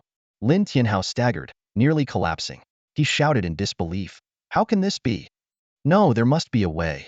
Lin Tianhao was visibly shaken, his fists clenched tightly. Returning from the dead, he had hoped to change everything, but now he couldn't even save his own sister. The doctor shook his head and said gravely, we've done everything we could. Although we managed to remove a significant amount of the blood clot, the damage to her cerebellum is irreversible. The best outcome would be a vegetative state, with her life constantly at risk. Tianhao's heart felt like it was being torn apart. Fighting back his grief, he asked, can I see my sister? The doctor sighed, go ahead, but please try to stay calm. Tianhao stepped into the operating room, where a few medical staff were finishing up. He approached the bed and looked at his sister, his fingers trembling uncontrollably. Despite his previous life's many brushes with death, his resilience crumbled as he faced the imminent loss of his sister. Tears streamed down his face uncontrollably. Why? Why is this happening? Damn it! Why are you doing this to me? Tianhao cried out, clenching his fists in frustration at his helplessness. At that moment, a young voice came from the doorway. She might still be saved. Tianhao spun around to see a young Taoist priest, appearing no older than 17 or 18, standing there. Clutching at this last glimmer of hope, he pleaded, "Please, save her. Save my sister." The young Taoist shook his head slightly. "I can't guarantee anything. What about your master? Does he have a way?" Tianhao pressed on. "My master has passed away," the young Taoist replied. Tianhao gritted his teeth. "Fine. Please save my sister. If you can save her, I will be forever grateful." The young Taoist smiled faintly, meeting his fate. "I'll give it a try." He walked over to the bed and looked intently at Lin Qingqing. Suddenly, a silver-white glow appeared on his palm. Tianhao's heart skipped a beat. An internal energy master? So there really are ancient martial artists in Longhua. The young Taoist gently placed his glowing hand on Qingqing's forehead. The light slowly seeped into her head, and her complexion began to improve. After a moment, the Taoist withdrew his hand and wiped the sweat from his forehead. "Your sister's life is no longer in immediate danger, but she will remain in a vegetative state. My skills are limited. This is all I can do." Tianhao felt a mix of joy and gratitude. "What is your name, Taoist?" "My name is Zhang Yi, but I go by the moniker Ambitious," the young Taoist replied. Tianhao's mouth twitched slightly before he said, "Thank you, Taoist Zhang, for saving my sister. Here is a card with 100,000 yuan on it, all for you." Zhang Yi shook his head. "That's too much. Just give me 10,000. I want to buy a gaming pod." "A gaming pod? Taoist Zhang, you play Ragnarok too?" Tianhao was surprised. Zhang Yi nodded. "Yes. I observed the stars and found that Ragnarok contains opportunities that might help me break through my limitations and reach the legendary realm." Tianhao was inwardly astonished but kept his composure. He handed the bank card to Zhang Yi. "For saving my sister, 100,000 is too little. Please keep it. It will be more convenient. The password is 157988. Zhang Yi accepted it readily. "All right, thank you." After a few more words, Zhang Yi left. Tianhao arranged for his sister's continued treatment and then returned to his rented apartment to re-enter the game. Despite the 3-hour delay, Tianhao didn't mind the slight setback. He began to strategize on how to handle the escalating conflict between the blacksmith Wang and the village elder. NPCs in the beginner village wouldn't respawn after death, making the quest more challenging. Tianhao had already defeated 5 bosses, but how to complete the village elder's follow-up quest? With his skills, defeating more NPCs wouldn't be difficult, but it might draw the elder's attention and disrupt the subsequent quests. However, the quest rewards were too tempting to give up. After careful consideration, Tianhao decided to start with level 5 monsters, focusing on boss kills. There were 5 bosses from level 5 to 9, and hunting them to complete the quest might slightly reduce the rewards, but it was the safest approach. With determination, Tianhao began hunting in the level 5 monster area, progressing to level 9 and successfully defeating 5 beginner village bosses. Combined with his previous kills, he had now defeated 10 beginner village bosses and could report back to the village elder. At the village elder's courtyard, Tianhao saw many players submitting their exit village quests. Most average players had reached level 10 by now, and if not for some still grinding in the Twisted Forest, the place would be even more crowded. After the other players left, Tianhao approached the village elder. "Elder, I have defeated 10 bosses," Tianhao reported. The elder nodded with a hint of surprise. "Well done, Shuedi. I knew I could count on you." The system notification chimed. "Ding, you have completed the village elder's quest. Quest rewards, gold 20, free attribute points 20, luck 1, immaculate eye 1. Immaculate eye, special equipment. Requirements, none. Effect, can see through night, illusions, and has a large visible range in fog. Durability, 100. Tianhao's eyes lit up. This special equipment with no level restriction was a godsend for an archer. Although the game currently had some visibility at night, after the cataclysm, visibility would drastically decrease, plunging the world into true darkness. Many powerful adventurers had been killed by creatures from the A-late star system due to inadequate night vision. Lin Tianhao put on the Eye of Purity, and the world instantly became exceptionally clear. He was astonished to find that he could see the patterns on a mosquito's wings from 500 meters away. This extraordinary vision excited him immensely, thinking that this equipment was a godsend for archers. Not just in the current phase, but even in the later stages of the game, or during the era of Cataclysm, this would still be top-tier gear. Just as Lin Tianhao was reveling in his newfound ability, the old village chief's voice pulled him back to reality. "Adventurer, did you kill Wang San and Wang Si?" There was a complex look in the village chief's eyes. Lin Tianhao had anticipated being discovered and calmly admitted, "Yes." The old village chief's expression grew even more nuanced. He slowly revealed, "Do you know that Wang San and Wang Si were apprentices of Wang the blacksmith? If Wang the blacksmith finds out, he will surely seek revenge on you." Feigning fear, Lin Tianhao asked urgently, "Village chief, what should I do? Should I abandon the village tasks and leave the novice village immediately?" The village chief waved his hand with a mysterious smile. "No need to worry. Although Wang the blacksmith is formidable, I still hold the authority in this village." He paused and added, "However, Wang the blacksmith is ambitious and cannot be underestimated.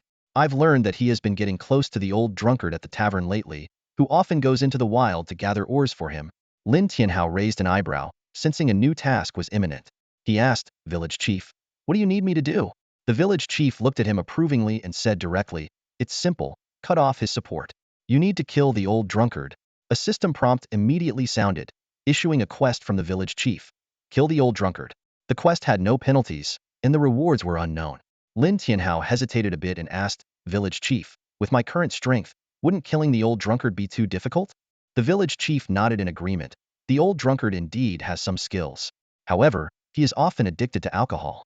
If you can poison his wine, you might achieve unexpected results. Lin Tianhao said reluctantly, "But I don't have any poison." The village chief hesitated for a moment, then took out a small bottle. "This is a mandrake potion I've collected over a long time. It's colorless and tasteless. If you put it in the old drunkard's wine, he won't notice it. Once poisoned, his combat abilities will be reduced by at least half." Lin Tianhao took the potion with a smile. "All right, I will not disappoint you. I will kill the old drunkard." With that, he turned to leave. Just then, the village chief suddenly called out, "Shuedi." This time, using his name instead of adventurer. "You killed Wang San and Wang Si, but do you know who killed Elvos?" Lin Tianha's heart tightened, realizing the village chief was suspicious of him. He calmly replied, "I don't know. After Shadow Kill and I killed Wang San and Wang Si, we soon heard about Elvis' death." "I see." The village chief smiled meaningfully. Lin Tianhao understood that his few words wouldn't easily convince the village chief. But that didn't matter, because even if the village chief had suspicions, he would only think Lin Tianhao had some dealings with Wang the blacksmith. After all, the only one who could threaten the village chief's position was Wang the blacksmith. As for Lin Tianhao, no matter how powerful, he would eventually have to go to the main city and couldn't stay in the novice village forever. However, the village chief didn't know that Lin Tianhao had other options. After leaving the novice village, Lin Tianhao sent a message to Shadow Kill. He then noticed that Futu Shield Mountain had sent him over 10 messages, offering a high price to invite him to join the Futu Guild. Lin Tianhao simply replied, "Do not disturb, busy now," and then followed the coordinates sent by Shadow Kill to meet up. At that moment, Shadow Kill was challenging a level 10 Twisted Treant. Seeing Lin Tianhao arrive, he finished off the Treant in front of him and walked over. Lin Tianhao got straight to the point. "Shadow Kill, what's the follow-up task the village chief gave you?" Knowing they were now in the same boat, Shadow Kill spoke frankly. "The village chief asked me to protect the old drunkard at the tavern." Hearing this, Lin Tianhao's eyes narrowed. "Today, the village chief also gave me a task, to kill the old drunkard. How could that be?" Shadow Kill was puzzled. One task was to protect, and the other to kill. It didn't make sense. Lin Tianhao had a hunch. It was clear that the village chief intended to frame someone. The reason likely lay in the mandrake potion. If his guess was correct, the potion wasn't the village chief's but stolen from Wang the blacksmith. He wanted Lin Tianhao to poison the old drunkard, then have Shadow Kill rescue him. If Shadow Kill could delay Lin Tianhao even slightly, the old drunkard might escape. "What are the rewards and penalties for your task?" Lin Tianhao asked. Shadow Kill confirmed, "Yes, the rewards and penalties are significant. Since we killed Wang San and Wang Si together, the village chief knows we're a team, so he gave you this task. It's an open scheme." After a moment of thought, Shadow Kill realized some key points and couldn't help but ask, "So the village chief wants you to kill as a pretense and me to rescue for real?" Lin Tianhao nodded. "Something like that. The village chief wants to win people over." "What do you mean?" Shadow Kill pressed. Lin Tianhao explained. "He gave me a poison to use on the old drunkard. If I'm correct, this poison is unique to Wang the blacksmith. If I poison the old drunkard and you rescue him, it will create a rift between the old drunkard and Wang the blacksmith." Shadow Kill was surprised. "So it's a ploy to sow discord?" "Exactly." Lin Tianhao continued. "My task has no penalties, and the rewards are unknown. Your task has high rewards and penalties. The village chief must think I will help you." Shadow Kill took a deep breath, marveling. "I never expected the village chief in the novice village to be so cunning." Lin Tianhao smiled. "The NPCs in this game aren't your average AI. So what are you going to do?" Shadow Kill asked. Lin Tianhao replied easily. "They'll play along with the village chief. As I said, it's an open scheme. If I kill the old drunkard, it will harm you. Moreover, it's clear that the village chief holds more power in the novice village. If the old drunkard dies, this storyline might end." Shadow sensed something was amiss, but he didn't care. Once Lin Tianhao helped him complete this task, he could leave the newbie village. As for Lin Tianhao's subsequent plans, they had nothing to do with him. I'll get you to level 10, then we'll look for the old drunkard, Lin Tianhao said, sending a party invite. He had planned to grind monsters to increase his health because after reaching level 10, he couldn't gain any more experience in the newbie village. So, he decided to help Shadow. With Lin Tianhao leading, Shadow's leveling speed was incredibly fast. In less than half an hour, he reached level 10. Let's go find the old drunkard, Lin Tianhao said, heading towards the mine to search for ores, believing that might be where the old drunkard was. However, after circling the area, they still couldn't find any trace of him. Where did he go? Shadow asked, frowning. Lin Tianhao was also frowning. He felt as if someone was watching them, a feeling that made him very uneasy. Come out, you've been following us long enough, Lin Tianhao said, scanning the surroundings. He was confident in his instincts and certain someone was nearby. Shadow was surprised. There was someone around, yet he hadn't noticed at all. Suddenly, a burst of laughter echoed, ha ha, the world never lacks talent. So young and already so skilled. A scruffy old man holding a wine gourd stepped out. A system notification popped up. Old drunkard, level 12. HP. Attack? Skills? Note, tavern owner in the newbie village. He seems to be searching for something near the mine. Maybe you can help him. If it were ordinary players, they might really get a quest from the old drunkard. Lin Tianhao locked eyes with the old drunkard, who scrutinized him with bleary, drunken eyes. Shueti, you've made quite a name for yourself in our newbie village lately. But you're already level 10, why haven't you gone to the main city? The old drunkard asked. Lin Tianhao smiled. It's not that I don't want to leave. It's just that the old village chief offered too much. What? The old village chief sent you to kill me? The old drunkard asked bluntly. Lin Tianhao raised an eyebrow. So you already know. In that case, let me see what you've got. Before he finished speaking, he drew his bow and knocked an arrow. Whoosh! The arrow shot through the air. The old drunkard squinted and effortlessly dodged the arrow with a backflip. Hey, no need to be so hot-tempered. We can talk this out, he said, smiling. Whatever the village chief offers, I can match it. He placed his wine gourd in front of Lin Tianhao. Have a drink and leave the newbie village. All the grudges here have nothing to do with you. A system notification popped up. Ding! The old drunkard has offered you a quest. Quest requirement: drink a cup of wine and immediately leave the newbie village. Quest penalty: none.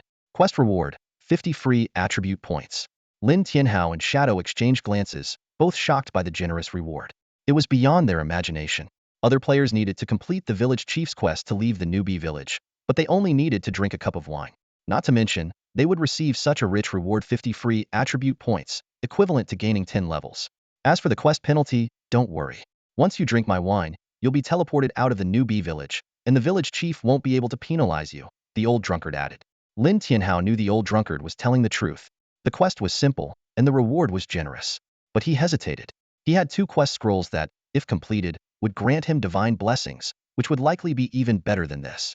Shadow only hesitated briefly before accepting the quest. He had no intention of staying involved. Now, with such a good exit, he had no reason to refuse. After drinking the wine, Shadow left the newbie village. The old drunkard smiled at Lin Tianhao. What about you? Lin Tianhao didn't answer. He drew his bow and shot another arrow. Whoosh! The arrow flew through the air again. A cold gleam flashed in the old drunkard's eyes. What did the village chief offer you to make you go this far? He muttered. He spat a mouthful of strong liquor, which transformed into a flying sword midair, heading straight for Lin Tianhao. Lin Tianhao blocked the flying sword with his longbow and rolled to the side. His movements were fluid, showing no flaws. He quickly regained his footing and knocked another arrow. The battle had begun. Lin Tianhao knew very little about the old drunkard's attributes or skills. He had allocated all 20 free attribute points from his last quest to speed, increasing it by another 2 points. His attack speed was already sufficient, and his damage was so high that his attack speed couldn't be fully utilized. Speed became his next focus. With enough speed, his kiting ability would be greatly enhanced. Whoosh! Whoosh! Lin Tianhao's attacks were relentless. He didn't aim for maximum damage, but rather tried to prevent the old drunkard from counterattacking. However, the old drunkard's combat experience was far richer than Lin Tianhao had imagined. He splashed liquor from his gourd and tossed a fire starter, enveloping Lin Tianhao in flames. The burning damage was continuous, and Lin Tianhao's scalp tingled. The flames burned for 8 seconds, depleting over 7,000 HP. Lin Tianhao quickly distanced himself and used a special arrow skill. He needed to knock the old drunkard airborne to quickly deplete his health through combos. The old drunkard saw through Lin Tianhao's plan. He blocked the arrow with his gourd and threw it at Lin Tianhao. Startled, Lin Tianhao dodged. Despite his efforts to increase distance, his speed wasn't enough. The gourd exploded 5 meters in front of him. Boom! The explosion's impact sent Lin Tianhao flying. A massive damage number appeared above his head, and his health plummeted. Before he could land, the old drunkard appeared beneath him like a phantom. Bang! The old drunkard punched Lin Tianhao in the stomach, sending him flying again. Unable to attack while airborne, Lin Tianhao didn't remain passive. He quickly switched to his primary weapon, donning the full black iron trance set. The old drunkard didn't pause just because Lin Tianhao switched weapons. He leaped to the same height as Lin Tianhao and unleashed a rapid flurry of punches, raining down on Lin Tianhao like a storm. Damage numbers flashed continuously above Lin Tianhao's head, highlighting the intensity of the battle. As Lin Tianhao was about to hit the ground, the old drunkard grabbed his collar and slammed him into the ground with a loud bang. The ground cracked, and a huge damage number appeared amidst the flying dust. This ferocious combo attack depleted a third of Lin Tianhao's health. Without hesitation, Lin Tianhao rolled to the side to dodge. Despite spending so much time in the novice village, this was the first time he had been beaten so badly. Even while rolling, he quickly switched weapons. As soon as he landed, an arrow shot through the air. The old drunkard's combat skills were impressive, and his timing was precise. Lin Tianhao was on high alert, knowing that if he didn't take this seriously, he could really lose. With that thought, he fired another series of arrows, each one aimed meticulously at the old drunkard's eyes. The old drunkard seemed to anticipate Lin Tianhao's intent, and a wine flask appeared in his hand, blocking the incoming arrows. Lin Tianhao's eyes narrowed. Just hiding and blocking, huh? He knocked 2 energy arrows on his bowstring and shot them simultaneously. This was a high-level combat technique. Shooting 2 arrows at once could easily compromise accuracy, but not for Lin Tianhao. His exceptional archery skills made his attacks even more deadly. The advantage of shooting 2 arrows wasn't in hitting the target more accurately, but in making it harder for the opponent to block both. If Lin Tianhao got a chance, he could launch an aerial combo. At that moment, the old drunkard stumbled from Lin Tianhao's arrow.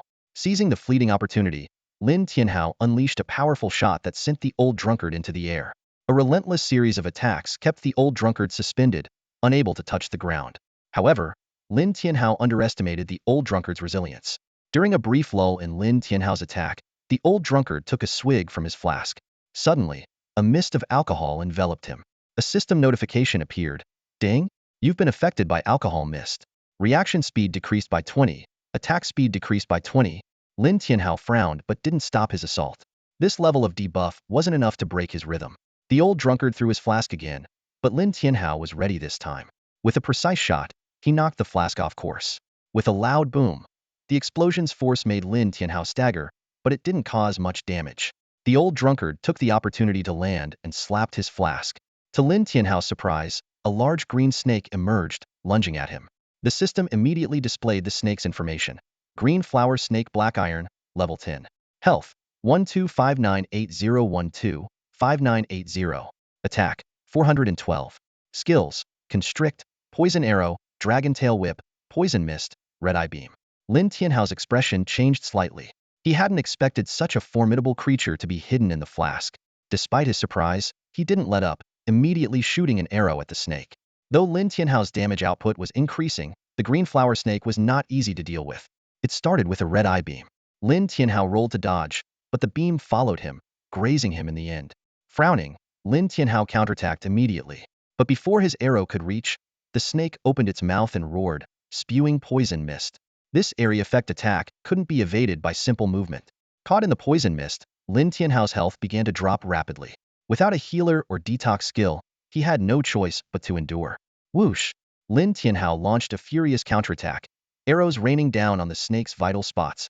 Suddenly, a sense of danger washed over Lin Tianhao. He instinctively rolled aside, just as the old drunkard appeared where he had been. Seeing Lin Tianhao dodge his ambush, the old drunkard swung his flask at Lin Tianhao's head. Lin Tianhao had no time to counterattack and could only evade clumsily. Boom! The flask smashed into the ground, creating a large crater. Just as Lin Tianhao dodged, the snake's dragon tail whip followed. Wham! The massive tail sent Lin Tianhao flying, costing him over 1,000 health points. Barely landing, Lin Tianhao's arrows were already flying. Again, he shot 2 arrows at once, but this time it was even harder as he aimed at both the fast-moving snake and the old drunkard. Both were boss-level opponents with significant damage potential. Watching his health drop, Lin Tianhao's eyes sharpened. He fully activated his immaculate eye, taking in every detail around him. Whoosh! His arrows flew with unmatched precision, each carrying an unstoppable force. While not as powerful as his string pull arrow technique, the attack frequency was higher. The string pull arrow's strength lay in its high damage, impact, and penetration. Shooting multiple arrows simultaneously allowed him to hit multiple targets but reduced single-target damage. However, combining multi-arrow shots with the rapid-fire technique changed everything. Rapid fire is one of the most basic archery techniques, focusing on continuous attacks on the same target. When combined with multi-arrow shots, its power multiplied. At this moment, Lin Tianhao, with just his arrows, was simultaneously suppressing two boss-level opponents. Anyone witnessing this would be astounded. Initially unfamiliar with the old drunkard's skills, Lin Tianhao suffered some setbacks. But now, the old drunkard's tricks were ineffective against him. Any skill attempt was precisely interrupted by Lin Tianhao's arrows. What followed was a gamble, betting that the old drunkard lacked invincibility and berserk skills. As long as he didn't have these, Lin Tianhao could rely on absolute suppression to wear down both the old drunkard and the green flower snake. The old drunkard sensed Lin Tianhao's intentions and quickly hid behind the Qinghua serpent, attempting to use it to disrupt Lin Tianhao's attack. He thought to himself that if he could just get a chance to use his skills, he was confident he could kill Lin Tianhao. However, Lin Tianhao wasn't about to give him that opportunity. Lin Tianhao swiftly drew his bow, employing a twisting string technique combined with a rapid-fire arrow method. The arrows traced an eerie arc through the air, bypassing the Qinghua serpent and striking the old drunkard with pinpoint accuracy. The look of disbelief on the old drunkard's face was clear. Hadn't expected Lin Tianhao's archery to be so advanced that he could shoot around obstacles. Seeing this, the Qinghua serpent shook its massive body and charged at Lin Tianhao, intending to use its constriction skill. Lin Tianhao knew that if he got entangled, the battle would be over. Without hesitation, he used the rapid-fire arrow method again, this time aiming at both the Qinghua serpent's and the old drunkard's eyes. With the aid of his immaculate eye, Lin Tianhao's arrows were incredibly precise. He released two arrows simultaneously, targeting the Qinghua serpent's eyes, followed by another twisting string technique. His attacks came in waves, leaving the old drunkard with no chance to counterattack as he was pinned down by Lin Tianhao's relentless assault. Realizing the dire situation, the old drunkard's expression turned grim. He quickly pulled out a talisman from his waist. Lin Tianhao was shocked to see an NPC with such an item at this stage of the game. He immediately shot an arrow, aiming to destroy the talisman, but it was too late. The old drunkard had already activated the talisman, and a golden light enveloped both him and the Qinghua serpent. Lin Tianhao's arrow hit the old drunkard, and damage numbers appeared, but the old drunkard was stunned. "How is this possible? Your attack, it's true damage," he exclaimed. The talisman was supposed to significantly boost his defense, but Lin Tianhao's damage remained astonishing, clearly ignoring the defense bonus. Under Lin Tianhao's fierce onslaught, the health of the old drunkard and the Qinghua serpent quickly dropped to 10%. Just as the old drunkard was preparing for a desperate counterattack, Lin Tianhao suddenly stopped. "Senior, I don't want to kill you. How about we make a deal?" he said with a smile. The old drunkard squinted. "What kind of deal?" "I'll spare your life if you give me 50 free attribute points," Lin Tianhao proposed. The old drunkard eyed him suspiciously. "Just for 50 free attribute points? You're giving up on the village elder's quest?" Lin Tianhao nodded. "To be honest, I don't think the village elder deserves his position. The village chief should be Wang the blacksmith. But as an adventurer, I have to look out for myself. So just give me the 50 points, and you can go." The old drunkard was silent for a moment before agreeing to the deal. A system notification popped up, announcing the task. Lin Tianhao smiled and accepted the quest. He calculated that this way, he could gain the attribute points while maintaining the balance between Wang the blacksmith and the village elder, allowing their conflict to continue. After sending the old drunkard away, Lin Tianhao checked his attribute panel. He now had 50 free attribute points but didn't rush to allocate them.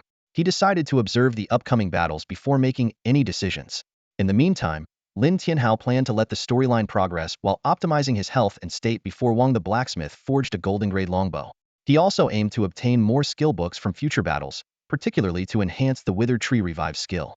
As more players left, newbie village 10086 became increasingly quiet. Although new players would fill the gaps, most newcomers chose villages closer to the front. Even in the level 10 Twisted Jungle dungeon, Lin Tianhao only saw a few scattered teams. At that moment, a voice called out, "Hey brother, want to join our team? We've got a top-tier shield warrior with an elite trance set. We can definitely clear the dungeon." Lin Tianhao smiled and declined. With that, he walked straight into the dungeon. Hell-level difficulty dungeons were routine for Lin Tianhao. He navigated through the hordes of monsters with ease, arrows flying and skills flashing. This time, his goal was clear: to increase his health points and acquire skill books. He especially needed a large number of skill books to upgrade the revival skill. 5 hours flew by. Lin Tianhao's health points skyrocketed from just over 70,000 to over 100,000, an astonishing increase of 30,000. This kind of rapid growth was jaw-dropping. Meanwhile, Revival had also advanced from 2 stars to 3 stars. However, to reach 4 stars, he needed to sacrifice 1,000 skill books, a daunting task even for someone with Lin Tianhao's grinding speed. Breaking the 100,000 health points barrier brought more than just increased survivability. His resurrection skill also upgraded to 4 stars, boosting his health regeneration from 50 points per second to a staggering 500 points per second. This recovery rate would leave average players in the dust, making it nearly impossible for them to even dent his health. Returning to the novice village, Lin Tianhao found that blacksmith Wang had not yet finished forging the golden longbow. He decided to log off temporarily for a meal. He made a mental note to buy a nutrition pod for his sister once her health improved. Although the time spent offline for meals wasn't long, it did affect his gaming progress. Just then, Zhou Xiaopeng sent a message, excitedly telling Lin Tianhao that he had obtained a powerful silver-grade broadsword following a guide. Lin Tianhao wasn't surprised. Given Zhou Xiaopeng's 3 passive skills, acquiring a silver-grade weapon was within expectations. He advised Zhou Xiaopeng to head to Blackwind City, the best place for warriors to develop, and reminded him not to change classes hastily, even for hidden classes, without consulting him first. After giving his instructions, Lin Tianhao quickly finished his meal and re-entered the game pod.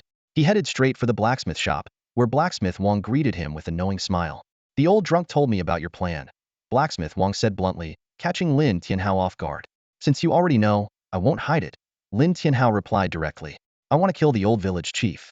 Will you help me?" "Yes," blacksmith Wang nodded. Blacksmith Wang then instructed Lin Tianhao to head to the southern cliff, where the old drunk would lead him to the village chief's secret base to take down the guards together. A task prompt appeared, but both the task penalties and rewards were listed as unknown, causing Lin Tianhao to frown slightly. Despite some hesitation, he accepted the task. The plot had progressed this far. There was no reason to stop now. Satisfied, blacksmith Wang handed him a golden longbow from the shop, the 9 Harmony longbow. The weapon's attributes made Lin Tianhao's eyes light up. 500 attack power, 1 attack speed, 20 critical hit, 5 life steal, 2,000 health points, and 100 health points per second regeneration. Although the attack power and health increase seemed minor, the other 4 attributes were perfect, fitting Lin Tianhao's combat style like a glove. With this powerful longbow in hand, Lin Tianhao felt his combat prowess had reached a new level. After thanking blacksmith Wang, he headed to the southern cliff as instructed. However, when he arrived at the cliff, it wasn't the old drunk he saw but the old village chief. This unexpected turn of events made Lin Tianhao's heart sink, but he quickly adjusted his emotions and acted nonchalantly. The old village chief also seemed surprised to see Lin Tianhao there. After a brief conversation, the village chief revealed a shocking secret. Beneath the novice village, a powerful monster was sealed, and he was the guardian of this monster. He had sensed forces trying to break the seal and had come to investigate. Feigning surprise, Lin Tianhao expressed sympathy and outrage. The village chief continued, saying he had high hopes for Lin Tianhao and informed him that those trying to release the monster were likely searching for the ice flame demon Oregon. He asked Lin Tianhao to go to the mine and stop the old drunk from finding the ore. Lin Tianhao agreed to do his best and headed towards the mine. However, doubts began to creep into his mind. Why didn't the old drunk show up? Was it because the village chief was there, or was this all part of an elaborate ruse? Could he fully trust blacksmith Wang? Was sending him here a ploy to lure him away, giving the old drunk a chance to find the ice flame demon, or? These thoughts swirled in Lin Tianhao's mind, sending a chill down his spine. The situation seemed far more complicated than he had anticipated. Lin Tianhao stood at the entrance of the mine, feeling a deep sense of unease. He silently hoped he was just being paranoid, because otherwise, the current situation could become extremely perilous. The suspicious look from the old village chief and the questionable actions of Wang the blacksmith only added to his anxiety.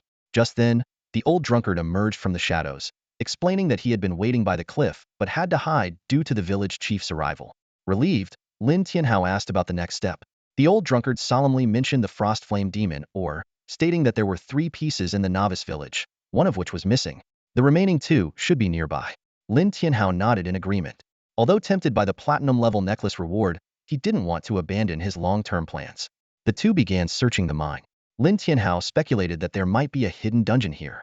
Although he didn't remember how to unlock it, he decided to look for clues from the Stone Beetle King.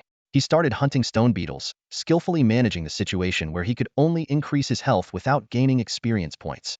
Suddenly, a system alert sounded, warning that the Stone Beetle King would arrive in 5 minutes.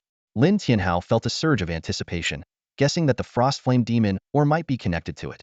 When the massive, dark red Stone Beetle King appeared, Lin Tianhao quickly scanned its attributes and launched a fierce attack.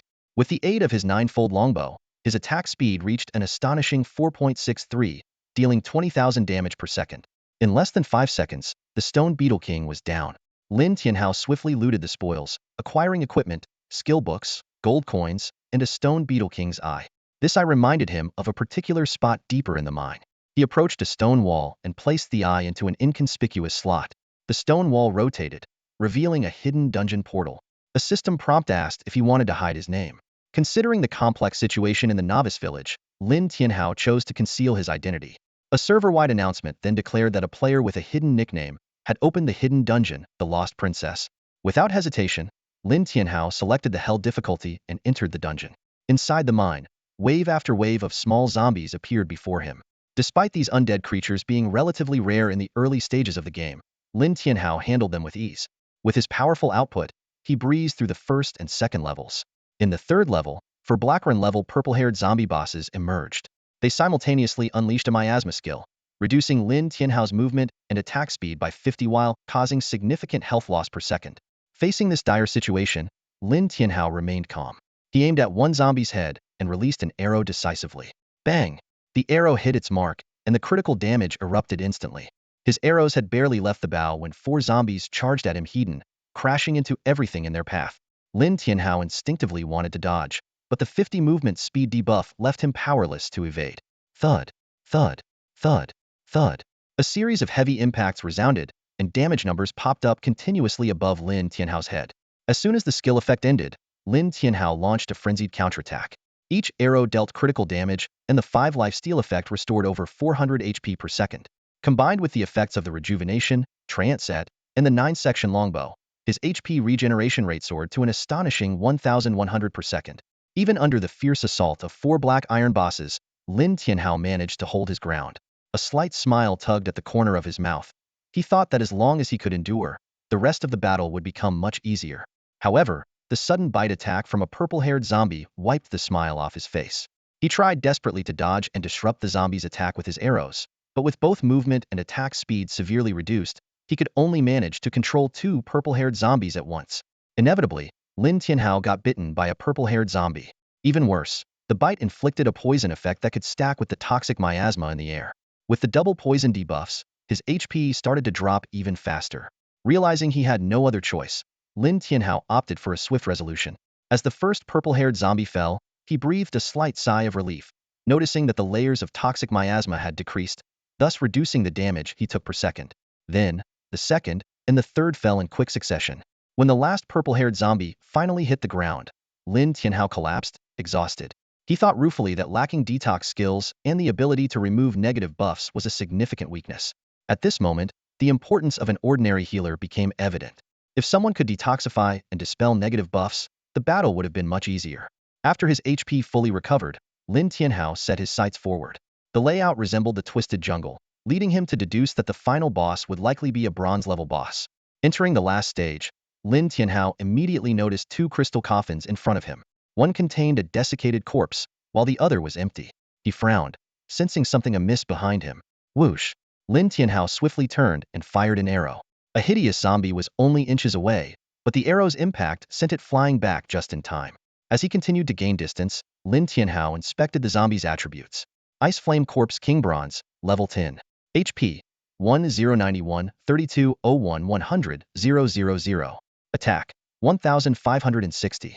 Skills: Rampage, Dual Elemental Fury, Frostbite, Inferno, Corpse Mirage, Elemental Wheel. Lin Tianhao raised an eyebrow but didn't hesitate to attack. The Ice Flame Corpse King's speed and agility exceeded his expectations, but it wasn't enough to leave him helpless. His 4 arrows per second were enough to block all of the enemy's movements, each shot precisely aimed. Realizing it couldn't dodge, the Ice Flame Corpse King took an arrow hidden and charged at Lin Tianhao. It raised a hand, conjuring a ball of fire while its entire body ignited. Lin Tianhao felt an intense heat as the system notified him of the burn effect, causing continuous HP loss. This lock-on, continuous damage skill put immense pressure on Lin Tianhao. He had to increase his output, aiming to eliminate the Ice Flame Corpse King as quickly as possible. However, the enemy's agility significantly reduced his hit rate and critical hit chances. Suddenly, the Ice Flame Corpse King raised both hands, and Lin Tianhao's face changed. The system notified him of being affected by dual elemental fury, causing continuous HP loss. Lin Tianhao cursed inwardly. Having two lock-on, continuous damage skills left no room for maneuver. Gritting his teeth, Lin Tianhao focused entirely on predictive attacks. His precise predictions forced the Ice Flame Corpse King into a vulnerable position. Seizing the fleeting opportunity, Lin Tianhao launched an attack that sent the enemy flying, followed by a series of aerial combos that dealt massive damage. With unwavering determination, Lin Tianhao refused to accept defeat. In his fully focused state, he tracked every subtle move of the Ice Flame Corpse King, preventing it from landing and interrupting its skill preparations while keeping it airborne. Finally, the system notification sounded. You have killed the Ice Flame Corpse King, experience 10,850. Since you have not left the beginner village, no experience points will be awarded. With a ding, Lin Tianhao completed the first clear of the Lost Princess dungeon. The system asked if he wanted to hide his name in the server-wide announcement, and he chose to remain anonymous. Immediately, the system issued two announcements. Congratulations to the unnamed player for completing the first clear of the Lost Princess dungeon. Keep up the good work, players. Although the hidden dungeon, Lost Princess in the starter village, was only level 8, it didn't attract much attention since most players had already moved on to the main city. However, Lin Tianhao made a remarkable discovery in this seemingly insignificant dungeon. In Shifeng City, Futishin checked his friends list and noticed that Lin Tianhao had been stuck at level 10 for a while. This was unusual given Lin Tianhao's skills, leading Futishin to suspect that Lin Tianhao might still be in the starter village. He hesitated about asking for the reason, but ultimately decided against it. It wasn't just Futishin. Several other guilds also noticed this anomaly. They speculated that Lin Tianhao might have been delayed by some offline matters. Zhumu Yanxue, upon seeing the report from his subordinates, shook his head in disappointment, thinking Lin Tianhao had missed the best opportunity for growth and would likely be just an above-average player in the future. What they didn't know was that Lin Tianhao was in the middle of completing a task that could drastically change the dynamics of the starter village. The system began to calculate the first clear rewards. Lin Tianhao received 31 skill books, 42 pieces of equipment, 120 gold coins, 20 free attribute points, and 1 Ice Flame Magic ore egg. And seeing the Ice Flame Magic ore in his possession, Lin Tianhao smiled with satisfaction. At that moment, something unexpected happened in the dungeon. The ice power within the Ice Flame Corpse King separated and transferred to the mummified corpse inside a crystal coffin. The mummy began to revive, and Lin Tianhao became alert, sensing the emergence of a hidden boss. The crystal coffin suddenly shattered, revealing a silver-haired, snow-skinned woman. The system identified her as Princess Leona, but all her attributes were marked with question marks, making Lin Tianhao even more cautious. Princess Leona asked if Lin Tianhao had rescued her. After receiving a positive answer, she offered him 2 rewards, but he could only choose one. The first option was to become a Viscount of the Star Kingdom with a territory, and the second was a pendant from the Age of Gods that provided 80 crowd control immunity. After careful consideration, Lin Tianhao chose the pendant. Princess Leona was surprised, but Lin Tianhao explained it was just a personal preference. Upon receiving the pendant, Lin Tianhao checked its attributes and confirmed it was indeed a powerful piece of special equipment. Next, Lin Tianhao reviewed his other rewards. Unfortunately, apart from the free attribute points and the Ice Flame Magic ore, he couldn't use the other equipment and skills. However, based on previous information, there should have been another Ice Flame Magic ore that hadn't appeared. After leaving the dungeon, Lin Tianhao immediately tried to re-enter, but found that the hell difficulty had disappeared. He speculated that this change might have been due to rescuing Princess Leona. Without much thought, Lin Tianhao chose the nightmare-level dungeon Lost Princess. In less than 20 minutes, he cleared this challenging quest. However, the anticipated Ice Flame Demon ore was absent from the rewards. Furrowing his brow in confusion, Lin Tianhao wondered aloud, did I get it wrong from the start? Is there only one Ice Flame Demon ore here? He shook his head. No, the old drunk wouldn't deceive me about this. He continued to ponder, could there be 2 hidden dungeons in this mine? But he quickly dismissed the idea. The odds are too low. Suddenly, a new possibility flashed in his mind. Drop rate. The Ice Flame Demon ore might be here, but due to the drop rate, it didn't appear when I first cleared the hard-level dungeon. With this in mind, Lin Tianhao decided to challenge the Lost Princess dungeon again. Even if he didn't get the final Ice Flame Demon ore, he could use it as an opportunity to boost his health points. After 5 consecutive attempts, Lin Tianhao's theory was confirmed. On his 5th clear, the system notification chimed. Ding! You have obtained Ice Flame Demon ore 1. A satisfied smile spread across Lin Tianhao's face. Now, all 3 Ice Flame Demon ores in the novice village were in his possession. Moreover, due to the repeated dungeon challenges, his health points had surpassed 120,000, and with the 9-fold longbow, his combat power had significantly improved. Leaving the mine, Lin Tianhao didn't immediately seek out the old drunk or Wang the blacksmith. Instead, he headed directly to the cliff. As expected, the old village chief was still there. Shuedi, why are you here again? The old village chief asked. Lin Tianhao didn't answer but instead took out an ice flame demon ore egg, and seeing the ore, the old village chief's usually calm expression changed. Shuedi, you found the ice flame demon ore egg. That's wonderful, the old village chief said with a smile. Old village chief, what exactly is this ice flame demon ore? Why are both you and Wang the blacksmith looking for it? Lin Tianhao asked. The old village chief chuckled. It's a very important ore, crucial for both of us. Shuedi, give it to me, and I'll reward you handsomely. Lin Tianhao narrowed his eyes. The unexpected reward mentioned by the old village chief made him hesitate. Specifically, he pressed. The old village chief's face darkened, realizing Lin Tianhao wanted to negotiate. A golden ring, he offered. Lin Tianhao shook his head. I heard Wang the blacksmith offered a platinum necklace. The old village chief's face fell. I'm the village chief. My equipment might not be as good as the blacksmith's. But if you give me the ice flame demon, or I can give you a sacred talent awakening stone, which can awaken almost any talent. Lin Tianhao pondered for a moment. Although he didn't need the sacred talent awakening stone, Zhou Xiaopeng and Monkey had sacred talents. This stone could help them awaken their talents faster, accelerating their growth. Not enough, 2 stones, Lin Tianhao bargained. Shuedi, I only have 1. Besides, this is the best thing you can get in the novice village, the old village chief insisted. Lin Tianhao remained unmoved. Then 2 golden rings. The old village chief's face darkened, clearly angered by Lin Tianhao's demand.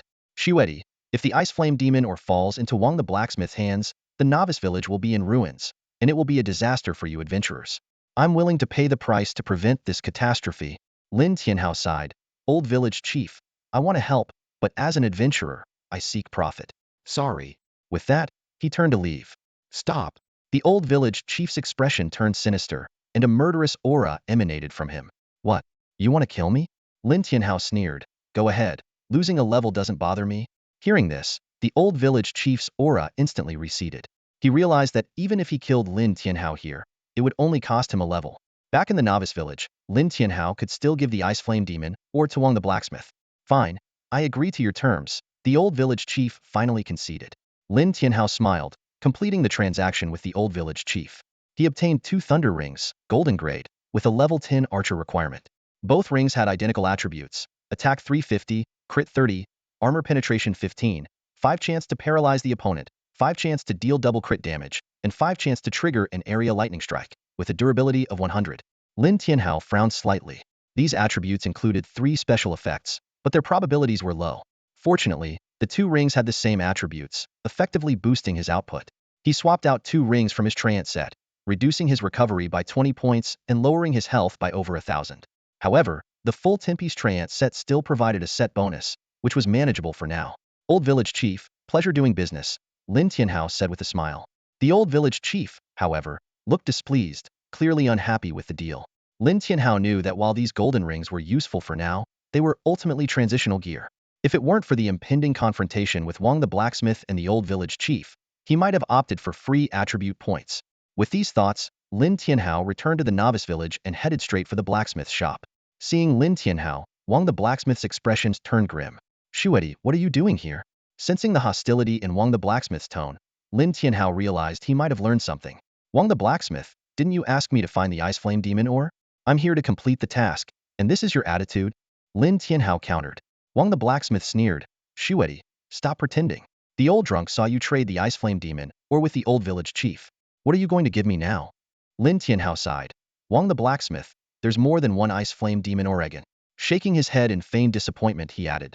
Since Wang the blacksmith doesn't want the ice flame demon ore, I'll leave. With that, Lin Tianhao turned to leave. Wang the blacksmith's expression changed, quickly blocking Lin Tianhao's path. His attitude softened. Shuedi, I was just joking with you. From what you said, you still have another ice flame demon ore? Lin Tianhao nodded. Indeed, I do. But now I think it might be better to give it to the old village chief. At least he wouldn't treat me like this. Upon hearing this, Blacksmith Wang's expression turned anxious. He quickly said, Shuedi, let's talk this over. We've always had a great partnership before, haven't we? There's no need to fall out over something so trivial. Lin Tianhao halted his steps, a glint of shrewdness flashing in his eyes. He slowly said, Blacksmith Wang, to be honest, the offer from the old village chief is quite generous. Blacksmith Wang immediately understood that Lin Tianhao might be looking to drive a hard bargain. He hurriedly responded, Shuedi, my platinum level necklace isn't bad either. Lin Tianhao nodded slightly. Not bad indeed. He hesitated for a moment before continuing, but it's still just a transitional piece of equipment. The old village chief even offered a saint-level awakening stone. How about you give me one as well? Blacksmith Wang's face changed. He didn't have any saint-level awakening stones. He had to be honest. Shuedi, I don't have a saint-level awakening stone. However, I can upgrade your ninefold longbow to platinum level and add a platinum level necklace. Lin Tianhao raised an eyebrow, calculating in his mind. A platinum level primary weapon and a platinum level necklace would significantly boost his combat power. However, he quickly realized that replacing the necklace would mean the Treant set would be incomplete, losing its set bonuses. Using platinum level gear as a stopgap seemed wasteful. After a moment of contemplation, he proposed a new demand. How about this? Give me a set of golden archer gear. A set? Blacksmith Wang's face turned pale, his voice incredulous. Shuedi, a full set isn't something you can get just anywhere. The best in the newbie village is a bronze level set, and that's my limit. Lin Tianhao looked slightly disappointed but not surprised. He said calmly, bronze? Huh? Not even silver. Show me the set's attributes. Blacksmith Wang took a deep breath, thinking about how rare it was for a player to haggle with him like this. But he had no choice because he needed the Frostflame Demon or... Alright. Blacksmith Wang led Lin Tianhao to the back room. There, Lin Tianhao saw 3 bronze level sets. Blacksmith Wang pointed to one. This is the Qingfeng set, suitable for archers. Lin Tianhao's eyes fell on the Qingfeng set, and its attributes appeared before him. Qingfeng set. Effect 1. Attack speed 3.2. Effect 2. Movement speed 5.9. Effect 3. Critical hit 35. Effect 4. Attack 1800. Set bonus 1.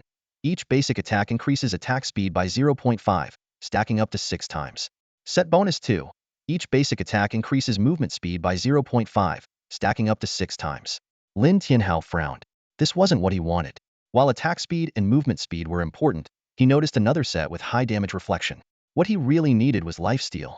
Without it, if Blacksmith Wang used the reflection set, he would be in a very passive position. Shuedi, what do you think?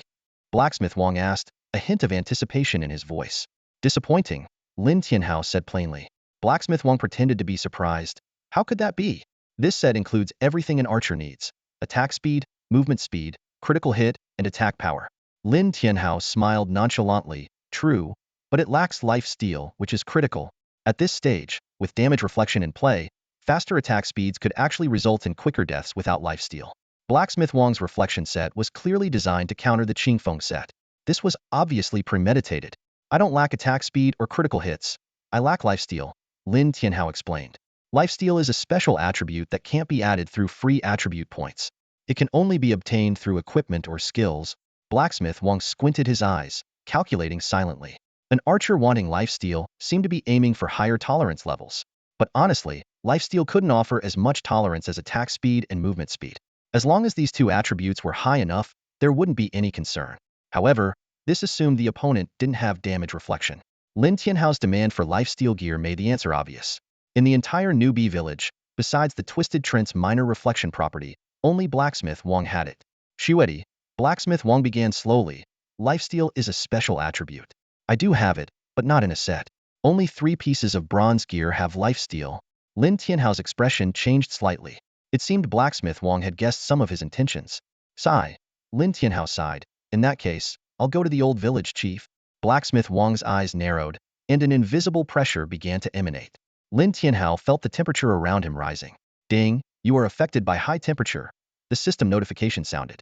The damage wasn't much, but Blacksmith Wang's attitude made Lin Tianhao very displeased. Blacksmith Wang, are you going to fight? Lin Tianhao asked calmly, spreading his hands. Fine, I can't beat you anyway. Go ahead and kill me. Blacksmith Wang's expression darkened.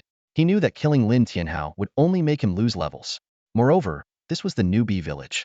If he killed Lin Tianhao here, it would give the old village chief an excuse to cause trouble. Shuedi, Blacksmith Wang took a deep breath. I do have a special piece of equipment with lifesteal. I'm sure you won't refuse it. Oh. Lin Tianhao was intrigued. What kind of equipment could make Blacksmith Wang so confident? Blacksmith Wang took out a necklace from his pocket. Lin Tianhao looked closely. Bloodthirst necklace special. Requirement. None. Effect.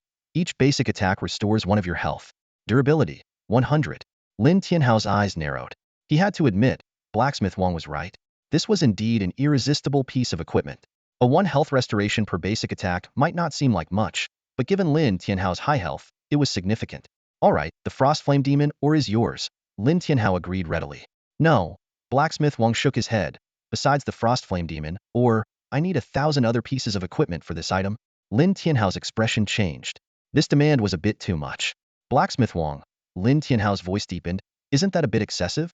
It's not. I believe you'll agree, Blacksmith Wang said confidently. Lin Tianhao smiled noncommittally. Blacksmith Wang had gambled correctly. Fine, as you wish, Lin Tianhao nodded, but I don't have them right now. I'll need some time. No problem, I'll wait. Blacksmith Wang replied with a satisfied smile. Lin Tianhao agreed because this was something he could easily do. He had accumulated a lot of equipment while farming dungeons. His plan was to boost his health as much as possible by farming dungeons. Ideally, he wanted to upgrade the Hand of Judgment to 3 stars, which would significantly increase his damage. Leaving the newbie village, Lin Tianhao began his grind in the Twisted Forest. Meanwhile, in Emerald City, Zhumu Yanxue received a report from her subordinates, her expression turning a bit strange. He's still level 10 after all this time. Seems like there's no hope, Zhumu Yanxue muttered to herself. She replied with a message, no need to keep an eye on Xuedi. Even if he logs in now, he can't catch up to me. Should we still try to recruit him? Her subordinate asked. Zhumu Yanxue hesitated for a moment before making a decision, recruit him if you can, but lower the annual salary to 1 million. If he agrees, fine. If not, forget it. In this game, falling behind means staying behind. We don't need to worry about him anymore. Not only has Lin Tianhao's attention from Zhumeng Yanxue decreased, but other clubs have also significantly lowered their interest in him. The early stages of Ragnarok are crucial, and Lin Tianhao being stuck at level 10 for such a long time has led to doubts about his value. However, Futu Dunshan has consistently kept an eye on Lin Tianhao, even sending multiple messages of concern, though they have yet to receive a reply. Online, a blogger named Game Donggu posted an article claiming that Lin Tianhao has become just another average player. The post reminisced about Xuedi's past glories, server-wide announcements, multi-million annual salary offers from major clubs, and soaring popularity. But now, while other players are rapidly advancing, Xuedi remains stuck at level 10. The blogger speculated that Xuedi might have been a Flash-in-the-Pan genius, whose infinite aerial combo would be ineffective against bosses in the main city with super armor and berserk skills. This analysis garnered agreement from many ordinary players. Although professional players found the analysis full of flaws, they usually wouldn't step in for someone they didn't know well. However, Futu Dunshan couldn't stand it and immediately posted a rebuttal. Futu Dunshan pointed out the logical flaws in Game Dongji's argument. Even if Xuedi couldn't handle bosses, could he not deal with regular monsters? He also mentioned live recordings from Hu Gu and Jiangcheng Fenggu, questioning whether Game Donggu had seen Xuedi's incredible damage output. Futu Dunshan's response caused quite a stir. As the young master of the Futu Guild, he had made a name for himself in the main city with his elite Trance set, gaining recognition from many players. Game Donggu quickly posted a new response. He expressed surprise that a professional player would support Xuedi and acknowledged that Xuedi's aerial combo was indeed impressive. However, he insisted that Xuedi's absurd damage in the newbie village might have come from some special item, which usually has time limits. He speculated that Xuedi's special item had likely expired, causing his damage to return to normal levels. The debate between the two sparked a massive online uproar, even making it into the top 10 trending topics. Meanwhile, Lin Tianhao, the focus of the debate, was busy grinding the Twisted Jungle dungeon. He cleared the hell difficulty repeatedly, accumulating gear in his inventory. Finally, his Hand of Divine Punishment leveled up to 3 stars, allowing each normal attack to deal 3 of his maximum health as true damage and permanently increase his health by 3 points. Lin Tianhao's health surpassed 220,000, meaning each normal attack could deal 6,600 true damage. Satisfied with his upgraded Hand of Divine Punishment, Lin Tianhao continued clearing dungeons for rewards. When his gear count exceeded 1,100 items, Lin Tianhao returned to the newbie village and found Wang Blacksmith. He exchanged his gear and Ice Flame Demon, or for the Bloodthirst Necklace. With this necklace and the Purification Amulet's crowd control immunity, Lin Tianhao felt his strength had significantly increased, even confident enough to challenge the old village chief. However, Wang Blacksmith and Old Drunkard wanted Lin Tianhao to leave the newbie village. Lin Tianhao admitted that he had offended several guilds in the main city and feared he would be killed repeatedly if he went back. This made Wang Blacksmith's face darken, and Old Drunkard scolded him for being too demanding. Lin Tianhao laughed and said that if given enough benefits, he could even take down the old village chief. Wang Blacksmith, while recognizing his strength, was uneasy about his recent erratic behavior. To ensure everything was foolproof, Wang Blacksmith asked Lin Tianhao to immediately destroy the Resurrection Altar. This request made Lin Tianhao hesitate. Without the Resurrection Altar, being killed would force him to respawn in the main city, which was too risky. Although his Withered Tree Reborn skill had reached 3 stars, his invincible golden body was still on cooldown. Lin Tianhao proposed destroying the resurrection altar after the old village chief was dead, but this only deepened Wang Blacksmith's suspicions. In the end, Wang Blacksmith issued Lin Tianhao a task to go to the cliff and battle the old village chief. Facing this task, Lin Tianhao realized Wang Blacksmith was forcing him to take a stand. Accepting the task to attack the old village chief would mean completely severing ties with him. Wang Blacksmith looked at him mockingly, thinking Lin Tianhao would never accept the task. However, Lin Tianhao's response left Wang Blacksmith stunned. "All right, I accept the task." The blacksmith Wang Tiong was taken aback for a moment, a sly glint flashing in his eyes. He lowered his voice and said, "Oh? Then I hope you can successfully kill the old village chief. If you do it alone, I'll give you a growth weapon for archers." Lin Tianhao's eyes lit up, and his heart raced. Growth weapons were the most incredible items because they had no upper limit. They could even surpass legendary artifacts and become mythical super artifacts. He eagerly replied, "All right, I'll go right away." Lin Tianhao decided to personally test the strength of the old village chief of the novice village. Rumor had it that he was the biggest boss in the novice village, and this was the perfect chance to find out. When he reached the edge of the cliff, Lin Tianhao was surprised to find a pavilion set up there. The old village chief was leisurely sitting inside, sipping tea. Upon seeing Lin Tianhao, the old village chief poured him a cup of tea and said kindly, "Swindy, come have a drink?" In response, an arrow whizzed through the air, precisely hitting the teacup in the old village chief's hand. The old village chief sighed, disappointment in his voice. "Swindy, you've let me down. I never thought you'd end up siding with Wang Tiong." Lin Tianhao's face was expressionless as he coldly said, "Old village chief, there's no need for more words. Let's fight." Before he finished speaking, he had already made his move. An arrow whistled towards the old village chief's forehead. The old village chief chuckled softly, remaining motionless. To Lin Tianhao's shock, the arrow stopped in midair just before hitting its target, turning into an ice sculpture and shattering instantly. Lin Tianhao's expression changed drastically, but he didn't cease his attack. He used his spinning arrow technique, and the rapidly rotating arrows finally broke through the old village chief's ice barrier. However, the old village chief easily flicked away the powerful arrows with his fingers, as if he were playing. Suddenly, the old village chief waved his hand, and the deflected arrows reversed direction, speeding towards Lin Tianhao. He barely managed to dodge with a rolling maneuver, narrowly escaping the deadly counterattack. The old village chief's display of skill left Lin Tianhao stunned. A flash of realization hit him. A martial artist? The old village chief grinned and vanished from sight in an instant. Despite Lin Tianhao's immediate evasive action, the old village chief was too fast. He grabbed Lin Tianhao's arm and executed a flawless over-thresholder throw, slamming him into the ground with such force that cracks appeared, and a huge damage number floated above Lin Tianhao's head. Before Lin Tianhao could recover, the old village chief seized his legs, flipping him upside down. Then, the old village chief's knee struck Lin Tianhao's spine. Lin Tianhao felt as if his bones were about to shatter. If this weren't a game, he would likely be paralyzed. The old village chief's assault continued. With a swift hand chop aimed between Lin Tianhao's legs, Lin Tianhao instinctively clamped his thighs together and used the momentum to flip onto the old village chief's shoulders. He quickly reversed his grip on his bow, using the bowstring to choke the old village chief, pulling it tightly. The old village chief's face turned red, struggling to breathe, but his response was swift. With a monkey steals the peach move, he reached between Lin Tianhao's legs, forcing him to release the bowstring and dodge, cursing the old village chief's dirty tactics in his mind. Taking advantage of the moment, the old village chief stood up and launched a counterattack. Lin Tianhao fired an arrow at close range, using his spinning arrow technique. To his shock, the arrow only dealt true damage, failing to break through the defense. The old village chief was slightly surprised, seemingly not expecting Lin Tianhao's attack to be so powerful. But he quickly regained his composure, enduring the arrow and then delivering an uppercut that sent Lin Tianhao flying into the air. This was followed by a seamless combo of punches that reminded Lin Tianhao of an old drunkard's techniques.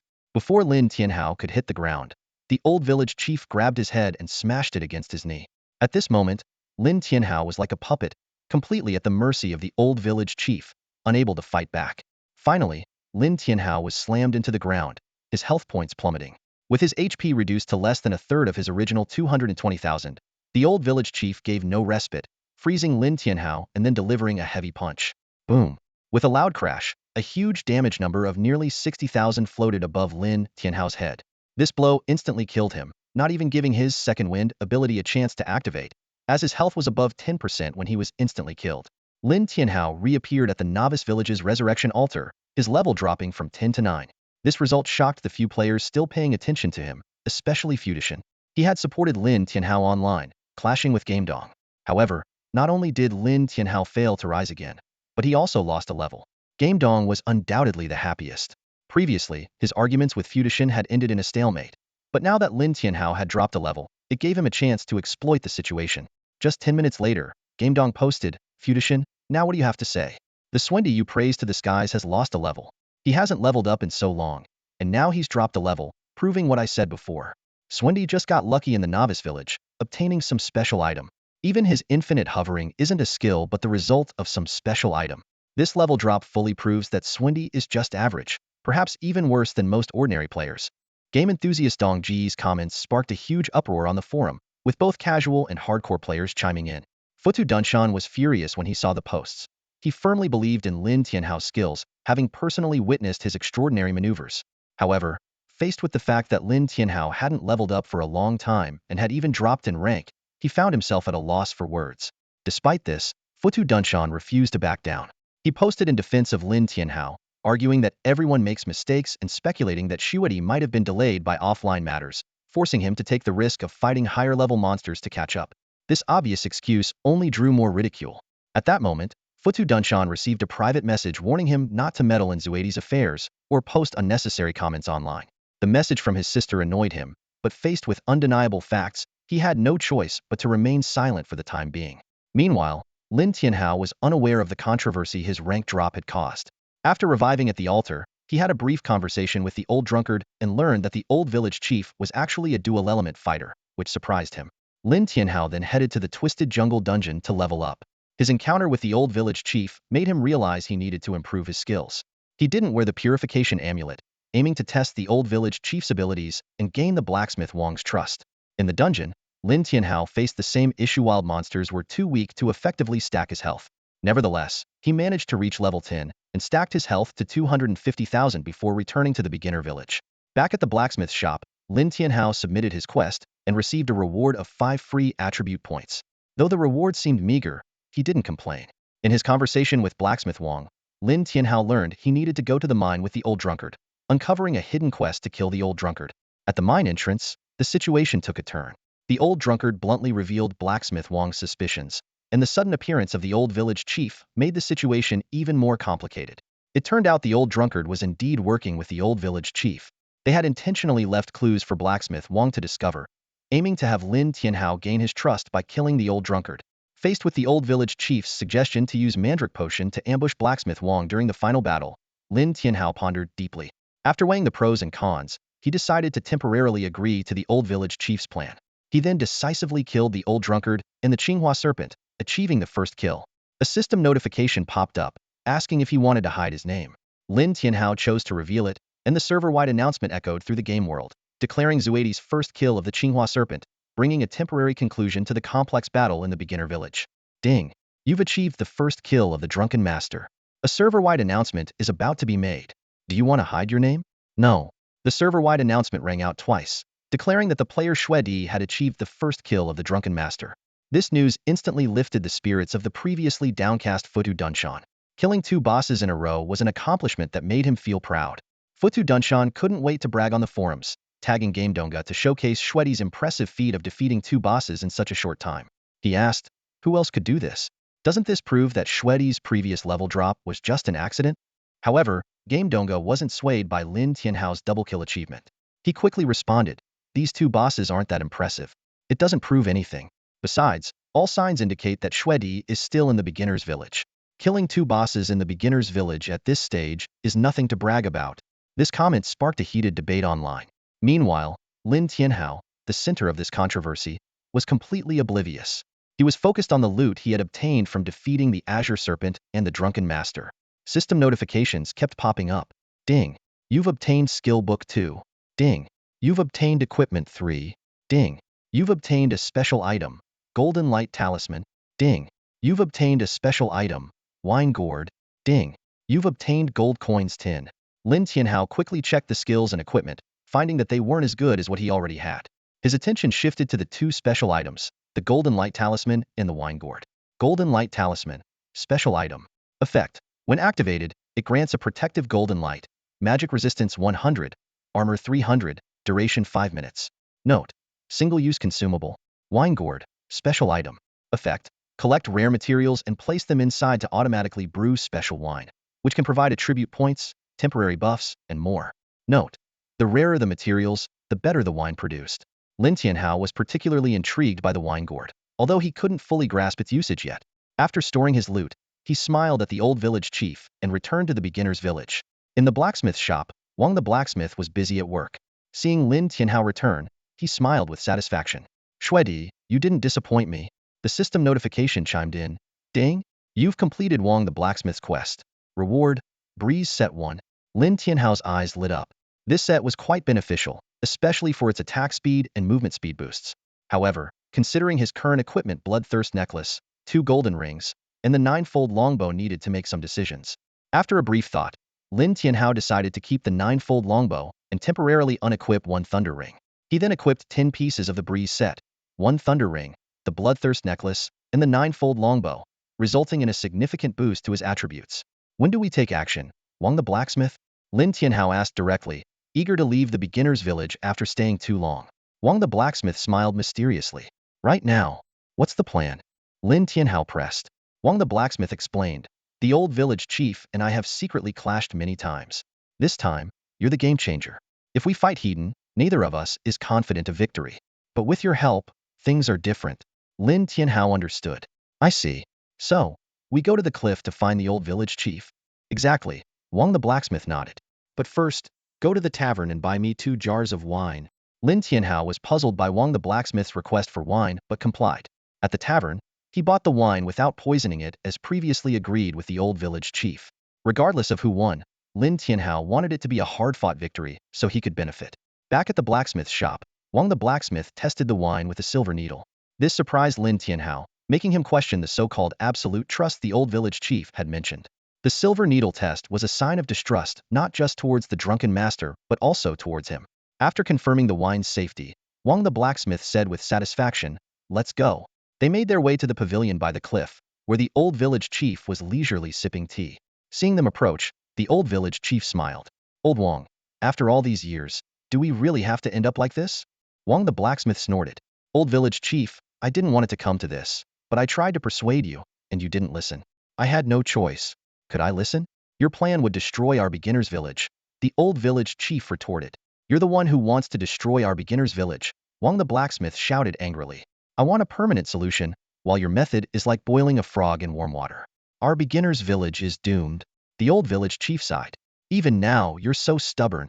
You're the stubborn one," Wang the blacksmith retorted. The old village chief shook his head. "In that case, there's nothing more to say." With that, a silver-white set of armor appeared on him. Silver set. This was considered quite powerful in the beginner's village. However, Wang the blacksmith was even more impressive, wearing a golden set of armor. "Looks like you forged the Xuanwu set," the old village chief said gravely. Wang the blacksmith nodded proudly. "Yes, thanks to Shuedi. He helped me gather a lot of equipment. Otherwise, I wouldn't have been able to forge the Xuanwu set today. Too bad it's only 10 pieces. If it were 13, I might not be able to beat you," the old village chief said calmly. Wang the blacksmith shouted angrily, "Old village chief, you're still so arrogant at the brink of death?" Before he finished speaking, he charged at the old village chief with his spiked shield, launching a fierce attack. Seeing the situation, the old village chief leaped into the air, jumping toward the cliff behind him. His figure traced a graceful arc in the sky, landing steadily on a thin steel wire above the cliff. Wang the blacksmith, quick on his feet, hurled his shield, its sharp edge severing the wire instantly. The old village chief didn't panic. Utilizing his momentum, he launched himself toward Wang the blacksmith, who was momentarily unarmed. Wang's expression changed slightly, but Lin Tianhao acted without hesitation. His arrow, fired with precision, flew toward the old village chief with immense force. The old village chief swatted the arrow aside and grabbed Wang the blacksmith by the collar, slamming him to the ground. Despite Wang's golden armor, he still paled in comparison to the old village chief. However, much to Lin Tianhao's surprise, large damage numbers appeared above the old village chief's head. This counterattack effect was truly terrifying. The old village chief wasn't surprised by this. Green light continuously emanated from him, restoring 1,000 health points per second, similar to Lin Tianhao's recovery skill. The scene was quite intriguing. The old village chief had auto-healing, and Wang the blacksmith was decked out in tank gear, making it clear that this fight would be a long one. However, Wang the blacksmith seemed uninterested in a prolonged battle. His shield flew back into his hand, and he charged at the old village chief again. The old village chief tried to create some distance but was immobilized by Wang's taunt skill, causing him to attack automatically. Despite the old village chief's high attack damage, his healing kept him well in control. Wang the blacksmith wasn't one to back down. His shield struck the old village chief heavily, demonstrating impressive damage potential. When the taunt ended, the old village chief's expression turned sinister. Instead of retreating, he advanced, bracing against the shield and leaping onto Wang's head. In the next instant, the old village chief's hand gathered frost, slamming down on Wang's head, resulting in massive damage numbers. Wang spun his shield upward, forcing the old village chief to dodge. At that moment, Lin Tianhao's arrow whizzed through the air, targeting Wang the blacksmith. Wang was hit and angrily shouted, "Shuedi, what are you doing?" Lin Tianhao shrugged and said, "Wang, don't blame me. Blame the old village chief for offering me too much." This was just an excuse. Lin Tianhao attacked Wang because he knew that if the old village chief died, his lifesteal ability wouldn't be enough to handle Wang's nearly 70% counterattack damage. Besides, Wang might have other hidden tricks. Wang the blacksmith tried to win Lin Tianhao over. "Shuedi, my counterattack ability won't be much help to the old village chief." However, Lin Tianhao remained indifferent, his arrows continuously flying. Wang's health bar began to drop rapidly, and even his golden armor couldn't withstand Lin Tianhao's true damage. Meanwhile, Lin Tianhao was also losing health quickly. Each attack cost him over 4,000 health points due to the counterattack, while his recovery could only restore around 3,000. In this situation, Lin Tianhao wasn't going all out, but was rather biding his time. He didn't even try to interrupt Wang's attacks, aiming for both Wang and the old village chief to die, leaving no one to challenge him in the novice village. Observing the battle, Lin Tianhao noticed that Wang's combat skills were far inferior to the old village chief's. The old village chief's moves were fluid, sliding and tripping Wang, grabbing his arm for a shoulder throw, followed by an inverted elbow strike, giving Wang no time to react. Both their health bars were dropping, but Wang's was depleting faster. At that moment, Wang started to fight back. His armor erupted with lightning, paralyzing the old village chief. Taking advantage of this, Wang struck the old village chief's throat with the edge of his shield, followed by the whirlwind 9 slashes, 9 rapidly spinning shield shadows piercing through. Just as the old village chief was about to counterattack, Wang slammed the ground, creating a gravity field over the old village chief. The old village chief's body sank slightly, and Wang seized the moment, slamming his shield down and unleashing ambush from 10 sides. 10 spiked shields surrounded the old village chief, continuously bombarding him and depleting his health. The old village chief's face darkened as the frost on his fist turned to flames. With one punch, he shattered a shield, the explosion sending flames over 10 meters away, causing Wang to stagger back. In an instant, the old village chief was behind Wang, delivering a devastating punch that sent him flying. Before Wang could land, the old village chief grabbed his leg and executed the 18 throws. Bam, bam, bam. The scene was brutal, with Wang being slammed face first into the ground 18 times, each impact undoubtedly excruciating. Lin Tianhao's face twitched as memories of his previous encounters with the old village chief flashed through his mind. Just then, the old village chief unleashed a shocking burst of power, hurling Wang the blacksmith into the air. Following this, he launched a relentless barrage of punches, each one landing with a resounding impact that made the onlookers' blood boil with excitement. However, Lin Tianhao remained calm, continuing his laid-back strategy. Suddenly, Wang the blacksmith roared, activating his invincibility state, breaking free from all restraints. In that moment, his shield flew from his hand like an arrow, tearing through space and leaving a visible rift. "Shuedi, I won't forget this. Next time we meet, I'll be your worst nightmare." Wang the blacksmith spat venomously. Lin Tianhao's expression changed dramatically as he shouted, "Stop him!" Wang the blacksmith was poised to escape through the spatial rift. The old village chief reacted swiftly, blocking Wang's path almost instantly. Sacrificing gear to break the space barrier, "Old Wang, you've lost your mind," the old village chief bellowed fiercely. Wang the blacksmith sneered, "I've lost this round. Take care of yourself." Lin Tianhao's face darkened, unable to fathom how Wang the blacksmith managed to open a spatial rift. Even with the sacrifice of a golden set, it shouldn't have been possible. "Block him." Lin Tianhao acted again, pushing his current limits by firing 5 arrows simultaneously. He couldn't let Wang the blacksmith escape. Yet, in his invincibility state, Wang the blacksmith was like an unstoppable bull. Not even the old village chief could hold him back, let alone Lin Tianhao's arrows. Thinking quickly, Lin Tianhao shouted, "Disrupt the terrain." His arrows couldn't directly repel Wang the blacksmith, but created an arrow wall on the ground, temporarily obstructing his path. The old village chief's eyes lit up, and he used his ice and fire fist, smashing the ground and creating a large pit. Although invincibility could negate various negative effects, it couldn't prevent terrain changes. Wang the blacksmith, who had thought his invincibility would ensure his escape, found himself in a bind. In a panic, he activated both Berserk and Wild Charge, trying to increase his speed and break through. The old village chief was relentless, activating his own invincibility and Berserk states, countering with Freezing Pulse Fist. Lin Tianhao continued firing arrows, blocking Wang the blacksmith's escape routes. As long as they could hold out until his invincibility ended, Wang would be doomed.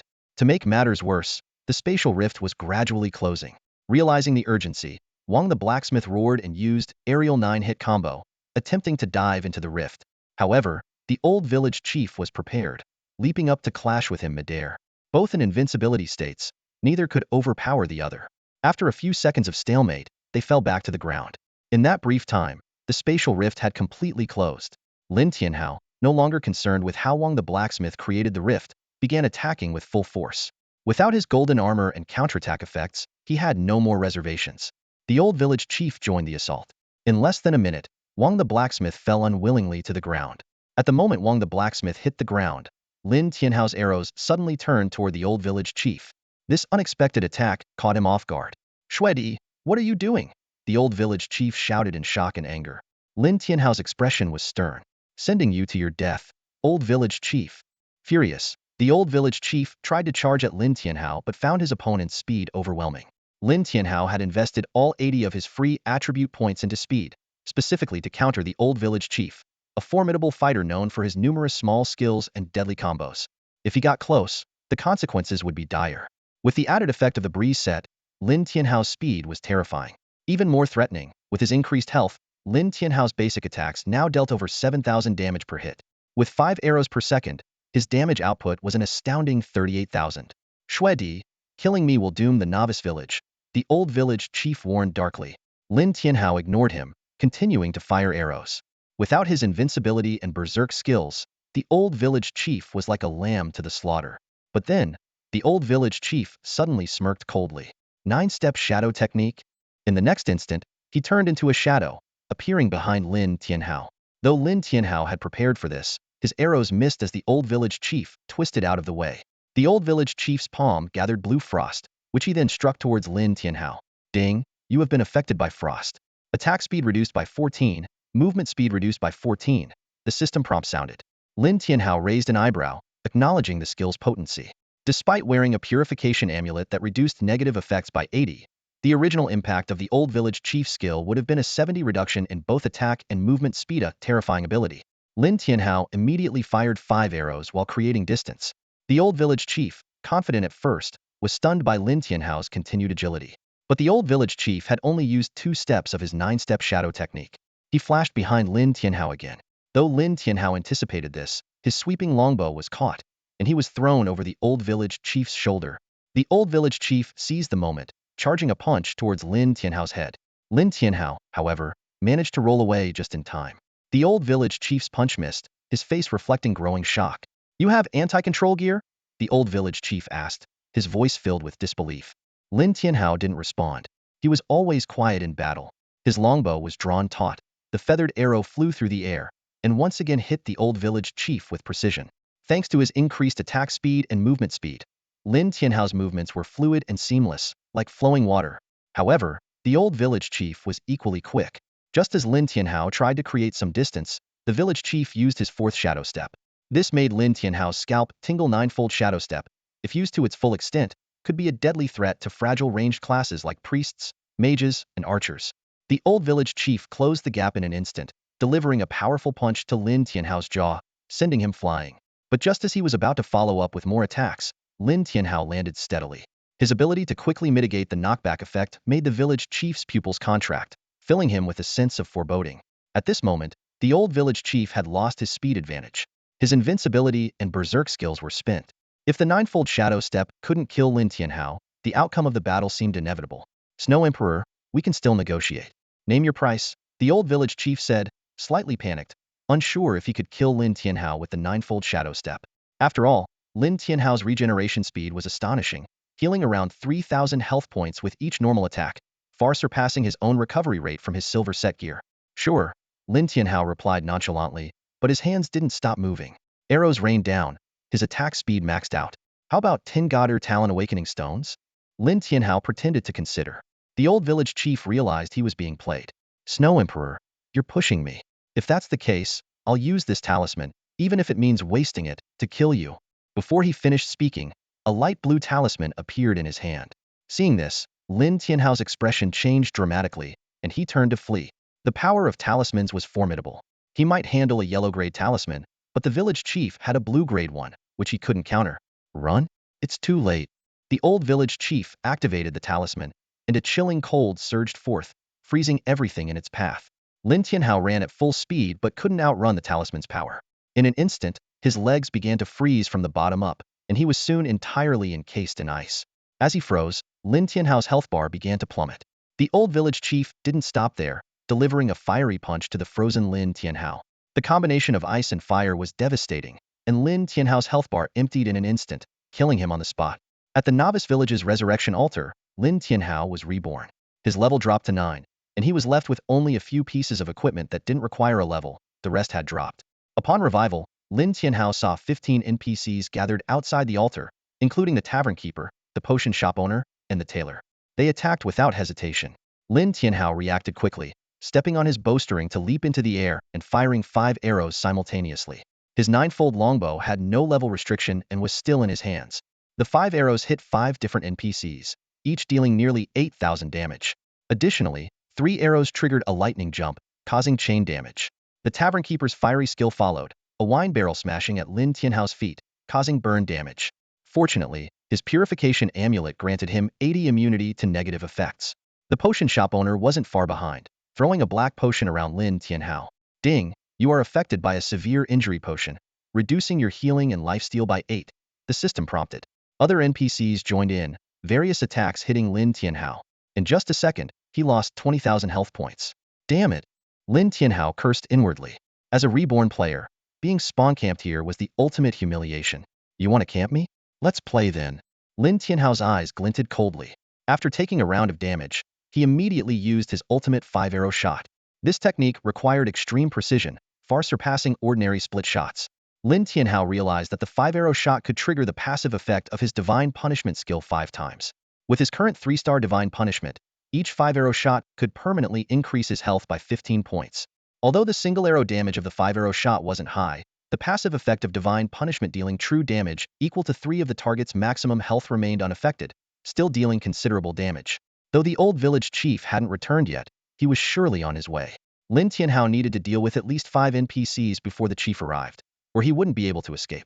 The 5-arrow shot was taxing, but with Lin Tianhao's current stats, he could maintain it for about 15 minutes. Any longer, and his accuracy would suffer. 15 minutes is enough, Lin Tianhao thought, ready to unleash his full power.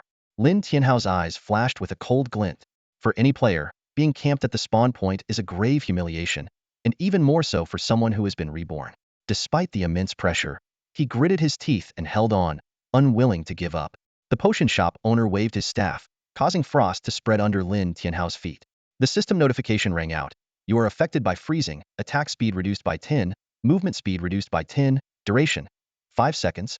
Lin Tianhao frowned slightly, feeling fortunate to have the purification amulet. Otherwise, the situation would have been even more dire. The opponents seemed to have figured out his immunity abilities. The 5 main NPCs being attacked pulled back to heal as their health dropped, while the other 10 intensified their attacks. Lin Tianhao's eyes narrowed, realizing this was a battle of attrition. With his powerful attributes, Lin Tianhao could recover over 2,000 health points with each basic attack, and his 5-arrow volley could restore over 10,000. Coupled with the resurrection altar's support, he barely managed to withstand the relentless bombardment. However, the 5-arrow volley consumed a lot of mental energy, forcing him to switch to single-arrow attacks to conserve energy.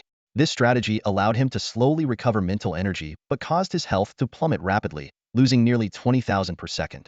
With only over 200,000 health points, he could last just a few seconds. Seeing he couldn't hold on much longer, Lin Tianhao unleashed another 5-arrow volley in an attempt to delay his defeat. But it was a drop in the bucket. Despite the significant recovery effect, it couldn't offset the rate of health loss. After 3 minutes of fierce resistance, Lin Tianhao finally fell, dropping from level 9 to level 8. 30 seconds later, Lin Tianhao resurrected at the altar. The enemies showed no mercy, continuing their relentless assault. Lin Tianhao felt an unprecedented sense of frustration but kept fighting back with all his might. hoping his ninefold longbow and bloodthirst necklace wouldn't drop. This time, Lin Tianhao held out for 3 minutes. Just before being killed, he stored the ninefold longbow and bloodthirst necklace in his inventory to reduce the drop chance. Fortunately, no equipment dropped this time, but he had fallen to level 7. To make matters worse, the old village chief returned. 30 seconds later, Lin Tianhao resurrected again. The old village chief said coldly, "Shuedi, now you know the consequences of offending me? I can camp you until you can't leave the novice village." Lin Tianhao sneered, "If you think you can, go ahead and try." With that, he launched another attack. In this round, Lin Tianhao's maximum health increased by over 8,000 points, and his true damage rose by 150 points. However, against the NPC's 1,000-point damage, these gains seemed insignificant. With the old village chief joining in, Lin Tianhao lasted only a minute before being instantly killed, not even triggering his revitalized passive. Still, he managed to stack 2,000 health points. Lin Tianhao did not give up. He knew he could resurrect infinitely, while his opponents could not. As long as he persisted, he would eventually turn the tide. Meanwhile, Futu Shield Mountain from Futu Club noticed the abnormal leveling down of his friend Shuedi. He tried to contact Lin Tianhao, but the latter was too engrossed in the intense battle to respond. This time, Lin Tianhao lasted a minute and a half, stacking over 3,000 health points. Using the Revitalize skill, he gained a brief respite. Seeing Lin Tianhao had dropped to level 5, Futu Shield Mountain grew increasingly concerned. He guessed a terrifying possibility. Shuedi was being spawn camped. In an instant, Lin Tianhao hesitated again. With Shuedi's strength, who could possibly camp him at the spawn point? Even if someone could, who would dare to take that risk?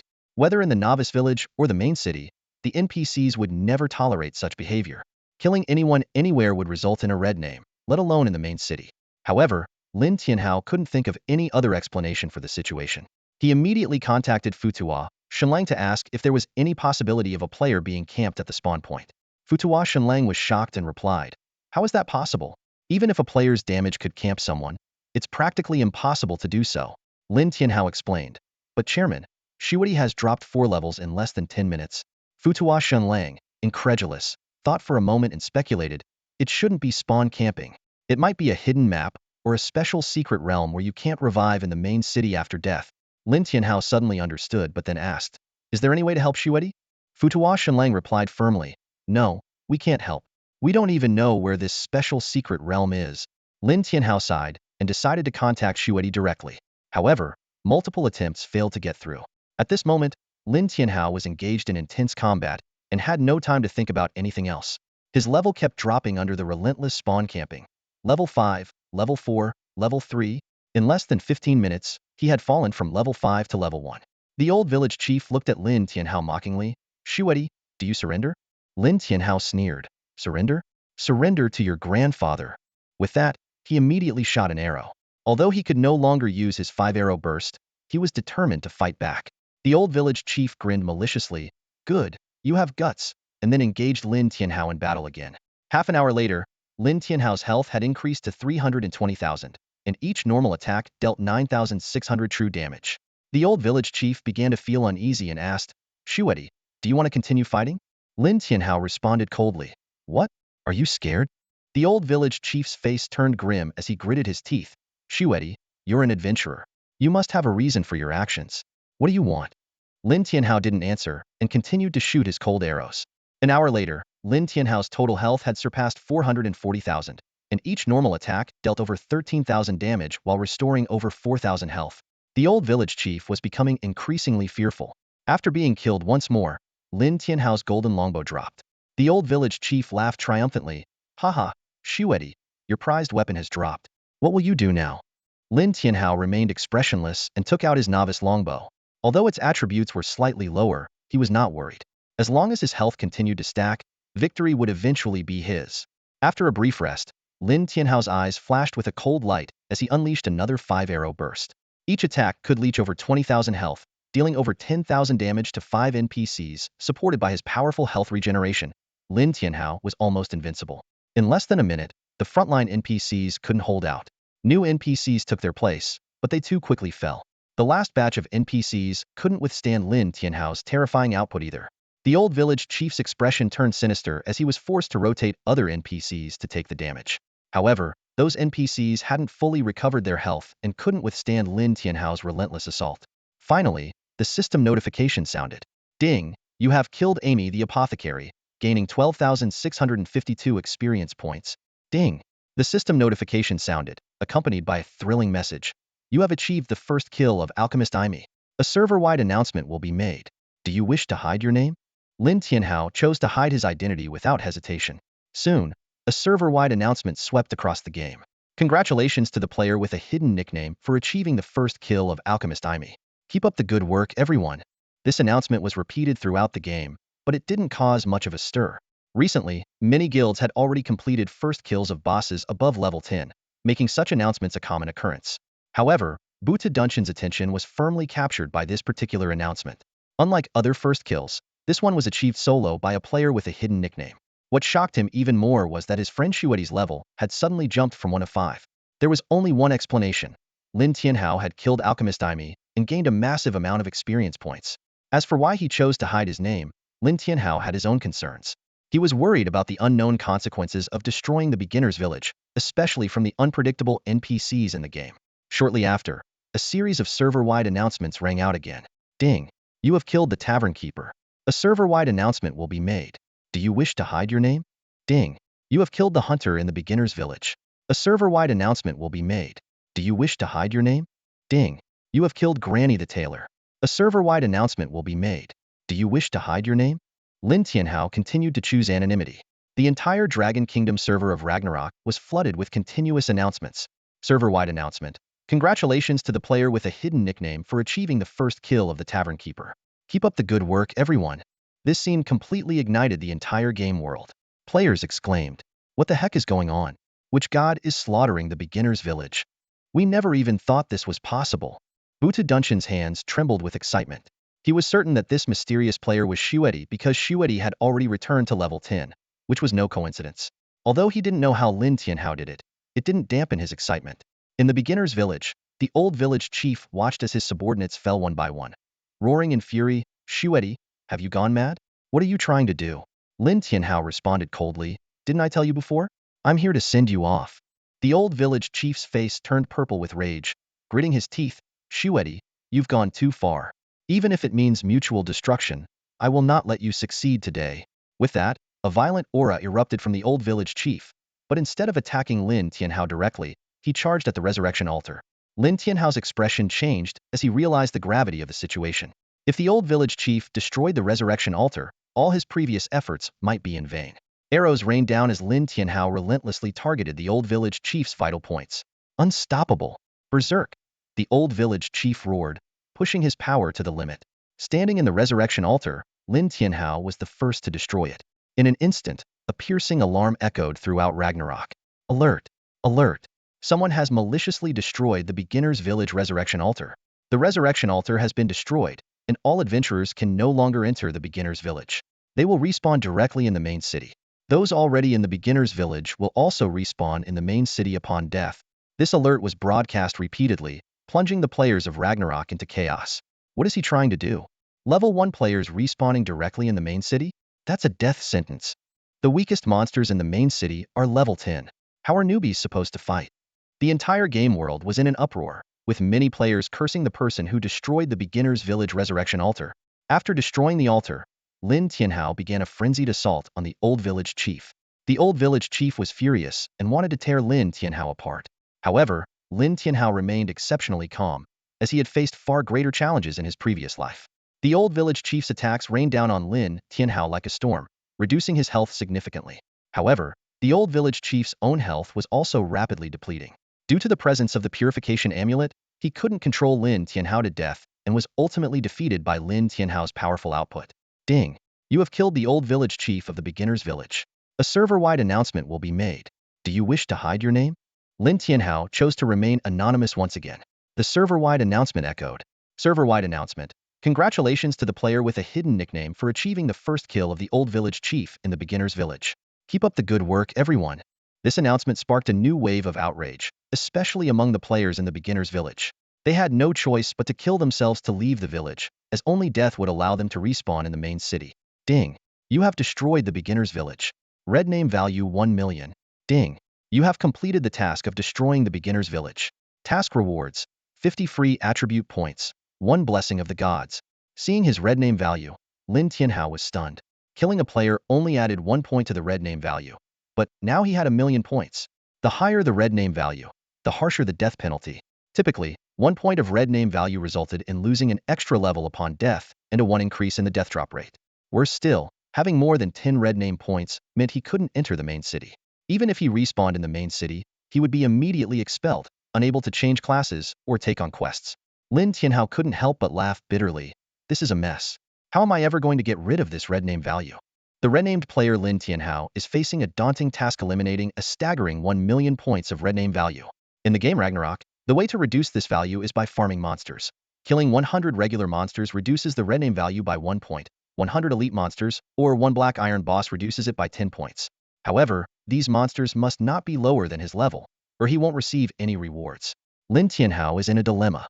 He cannot die, because if he does, all items except non-droppable equipment will be lost. Especially his crucial Bloodthirst necklace, which is an irreplaceable artifact. He pondered how to leave the newbie village.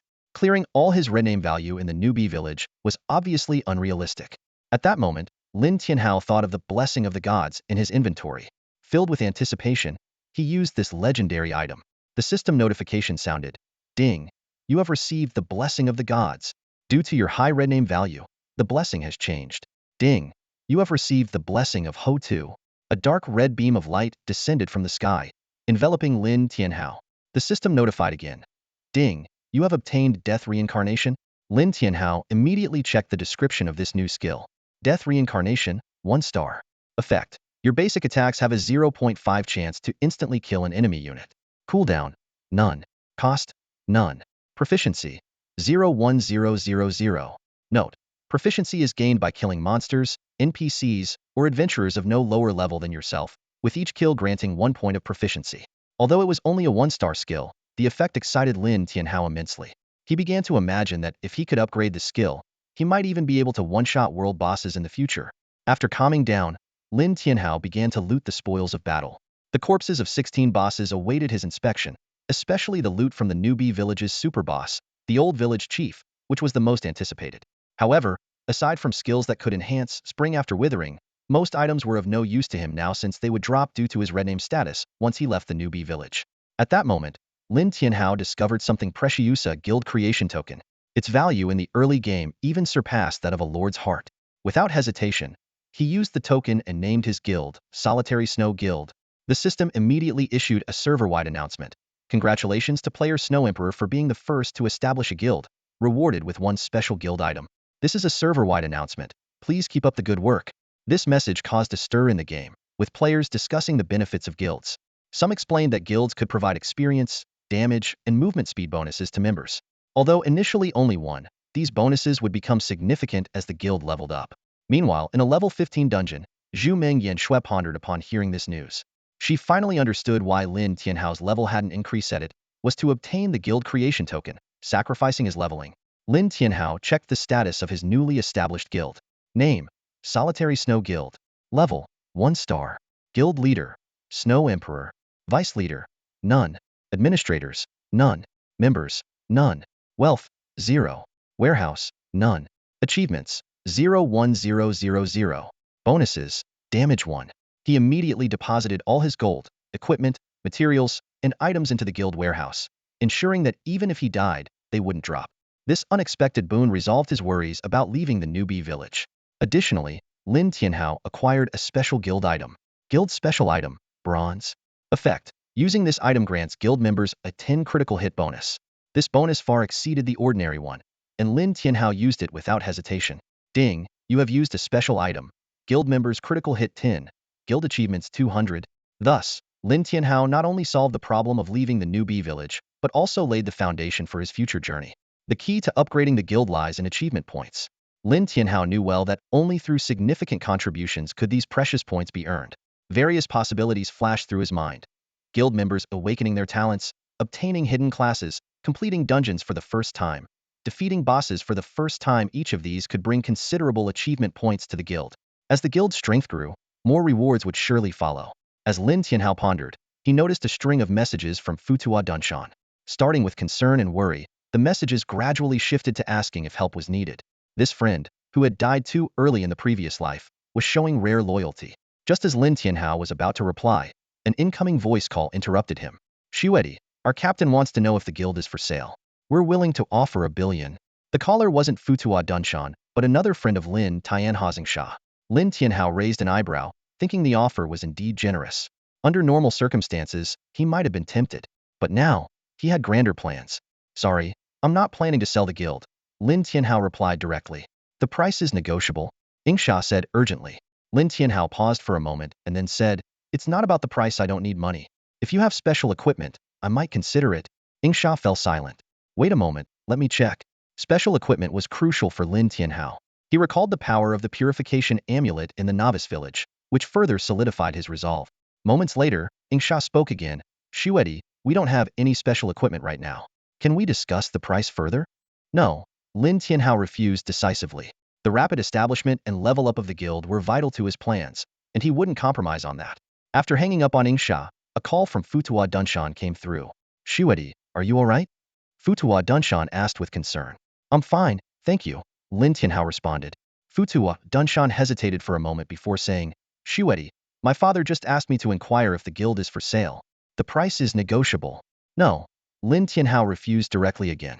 Futua Dunshan didn't press further, only saying, all right, Xuedi, when we get to the main city, remember to help me out. The price is negotiable. Okay. Lin Tianhao agreed and then ended the call. Next, Lin Tianhao started contemplating the second task. The task was to release the son of the Yellow Emperor, who had become a drought demon after death, sealed beneath the novice village. The penalty for failure was double damage from all fire attacks in the future, while the reward was unknown. Lin Tianhao speculated that completing the task might grant him divine blessings. Although the third task he anticipated, kill the drought demon, hadn't appeared, the current task seemed manageable since he had the ice flame magic, or to break the seal beneath the cliff. Upon reaching the cliff edge, Lin Tianhao encountered a problem. He didn't know how to safely descend to the bottom. Previous players who had jumped off had died, and the resurrection altar in the novice village had been destroyed. If he died, he would respawn directly in the main city. After circling the cliff a few times and trying various methods, Lin Tianhao shot an arrow, but it had no effect. He then threw a homemade Molotov cocktail, but the firelight quickly vanished into the abyss. Just as Lin Tianhao was feeling frustrated, his immaculate eye caught sight of a wire hidden in the mist. Realizing this, he immediately jumped onto the wire and, using his exceptional balance, finally reached the bottom after half an hour. There, Lin Tianhao discovered a massive yin-yang fish formation. In front of the formation were two grindstones, each with a hole. One hole matched the shape of the ice flame magic ore, while the other fit the mysterious key he had obtained from the furious yellow weasel. As Lin Tianhao prepared to break the seal, he sensed something unusual. Who's there? He called out, looking warily towards the end of the canyon. A figure approached slowly. As the distance closed, Lin Tianhao finally saw the person's face and was so shocked that he took several steps back. How is this possible? How can it be you? Lin Tianhao exclaimed in disbelief. You were supposed to be dead. The person smiled mockingly and said calmly, who told you I was dead? The one you killed was my brother. For this plan, we've been plotting for so long, and my brother had to be sacrificed for it to work. He looked up at the sky with a hint of regret. Brother, your death was worth it. Our plan is about to succeed. Lin Tianhao was stunned. Wang Taijiang was your brother? Who are you? There's no record of you in the novice village. Lin Tianhao prided himself on knowing the beginner's village inside out, but the scene before him left him stunned. All the NPCs in the village were dead, and the man who looked strikingly similar to the blacksmith Wang claimed to be his brother. Though filled with doubts, Lin Tianhao couldn't deny the stranger's uncanny resemblance to Wang the blacksmith. Who told you that Wang the blacksmith doesn't have a brother? The stranger sneered. I'm his brother, and I used to be the village chief. Unfortunately, on my first day in office, the previous village chief refused to relinquish power, leading to a conflict that saw me exiled to the wilderness. Lin Tianhao's pupils contracted. The stranger continued, otherwise, why do you think the old village chief is called old? It's because he was the previous chief, and I should have been the current one. Lin Tianhao quickly checked the stranger's attributes. Village Chief Wang, Silver Rank, Level 20. HP, 5,255,500 5,255,500. Attack, 3,999. Skills. Note: the village chief of the beginner's village and Wang the blacksmith's brother. Exiled after a conflict with the old village chief, he turned into a wilderness boss. He is plotting something extremely terrifying that must be stopped to avoid divine retribution. Lin Tianhao's face turned pale. This wasn't just any wilderness boss. It was a silver-ranked one with 5 million HP and nearly 4,000 attack power, a formidable challenge at this stage. So, you're the village chief. Lin Tianhao forced himself to remain calm. But I'm curious, what exactly are you planning? Destroying the beginner's village doesn't seem to benefit you. Village Chief Wang sneered. Who told you I want to be the village chief? What I want is to become the prince consort of the Star Empire. Lin Tianhao's eyes narrowed as he thought of Princess Leona. She was the princess of the Star Kingdom and was also in the beginner's village. Princess Leona is in the beginner's village. You could directly pursue her. There's no need to destroy the village, Lin Tianhao probed. Of course, it's necessary. Wang's expression twisted. Why would Princess Leona, a noble, ever consider someone as lowly as me? To make her submit, she must have no choice but to seek my help. Lin Tianhao's interest was piqued. He realized he might have triggered a new storyline quest. Wang detailed his plan. After being exiled, he took 2 blessings from the gods and began plotting upon discovering Princess Leona. To prevent the princess from leaving through the resurrection altar, he had to destroy the altar and kill the old village chief and others. Hydra Tree and Yellow Weasel were his subordinates, and the 2 quest scrolls were also part of his plan, waiting for someone to help him kill the old village chief. Lin Tianhao realized he had been used as a pawn. So, what's your purpose here? Lin Tianhao asked. Shouldn't you be looking for Princess Leona? Of course, I'm here to reclaim the quest scrolls, Wang sneered. The blessings of the gods, I want them too. Letting you have one was enough. Hand over the scrolls and I'll let you leave. Lin Tianhao was taken aback, but he quickly understood Wang's intention. He had deliberately designed opposing quests to make his plan flawless. Why should I hand them over? Lin Tianhao grinned. I'm leaving the beginner's village anyway. If it comes to it, I'll just die and drop the items. Wang's face darkened. Suit yourself. With your current red name status, once I kill you, everything you're carrying will drop. Before he finished speaking, Wang's figure turned into a blur, rushing towards Lin Tianhao. Lin Tianhao swiftly shot an arrow while downing 3 potions to boost his speed, attack speed, and lifesteal abilities. A massive damage number appeared above Wang's head, followed by a significant damage number above Lin Tianhao's head. Lin Tianhao's eyelid twitched, realizing it was a reflection damage mechanism. In this system, reflection damage was at least 50, and in some cases, even 100 of the inflicted damage. Facing Wang's 5 million HP, Lin Tianhao stood no chance. Lin Tianhao leapt onto a steel wire. Trying to run now? Don't you think it's a bit too late? Wang sneered. Lin Tianhao's internal alarms went off. Suddenly, the cliff wall above him shattered, and a vine lashed out at him. Hydra Tree, Lin Tianhao exclaimed, narrowly avoiding the attack with a backflip, though the steel wire was severed. Before he could land, he heard a whistling sound behind him. A claw slashed across his armor, sending sparks flying, and a damage number appeared above his head. Although the damage wasn't too severe, the current situation made Lin Tianhao's scalp tingle. Hydra Tree and Yellow Weasel were already formidable opponents at this stage. He could handle them unknown or even together, but adding a silver-ranked village chief, Wang made it extremely dangerous. With the steel wire cut, Lin Tianhao had no means of escape. He stared solemnly at his enemies. Shuedi, there's no need to waste time, Wang said. Hand over the items, and we can still be friends. If I become the king of the Star Kingdom, I can grant you the title of Earl and the corresponding territory. Lin Tianhao raised an eyebrow. The offer was tempting, especially given his current predicament. Unless, Lin Tianhao looked up towards the cliff. Snowflakes began to fall, and the temperature around him plummeted. The system notification sounded. Ding, you are affected by the cold, reducing your movement speed and attack speed by 12. You are also taking continuous frost damage. Chief Wang's expression changed dramatically as his health continued to plummet. Not just him, but even the 9-headed serpent tree and the yellow weasel were caught in the same predicament. At this critical moment, an elegant figure appeared atop the cliff. It was a woman dressed in luxurious attire. Each step she took seemed to tread on air. Yet, as her toes touched down, ice blossoms formed, supporting her steadily. She moved gracefully, and even from a distance, Lin Tianhao recognized her Princess Leona of the Star Kingdom. Chief Wang's face immediately shifted to a fawning smile, and he greeted respectfully, Honorable Princess Leona, you've arrived? Princess Leona glanced around coldly, her disdain evident. I know exactly what you're up to. Chief Wang was momentarily taken aback, but quickly regained his composure. Princess Leona, if you know, then you must understand my deep admiration for you. Why be so hypocritical? Leona sneered. You think you have everything under control, but have you considered that I could kill you? Chief Wang's eyes narrowed, and he spread his hands. Great Princess Leona, you can certainly kill me, but then, how will you leave here? Your ambitions won't let you be content with being trapped in the beginner's village. Leona scoffed. That's none of your concern. I have my plans. As soon as she finished speaking, A wave of cold air spread from Leona. Chief Wang's face changed drastically, and he quickly activated 3 skills: Frenzied Dominance, Impervious Body, and Wing Dance. A pair of tattered wings unfolded behind him, and he soared towards the cliff top. Leona raised her hand, conjuring a massive ice array. Countless ice spikes rained down, instantly reducing Chief Wang's health by 1,000,000 points, a terrifying sight. Lin Tianhao was secretly alarmed. Leona's power far exceeded his expectations. No wonder Chief Wang chose to flee the moment he realized she was about to act. In the sky, Chief Wang kept changing directions, trying to escape. The 9-headed serpent tree and the yellow weasel attacked simultaneously, attempting to delay Leona, but were frozen in an instant. Leona struck again, summoning an ice shield that forcefully pressed Chief Wang down. Chief Wang stopped struggling and coldly stared at Leona. "Go ahead and kill me. If you can, I accept my fate." Leona didn't strike again. Lin Tianhao instantly understood the key point: Chief Wang was currently a wild boss. If killed, he would respawn, just like the 9-headed serpent tree and the yellow weasel, who had reappeared despite being slain before.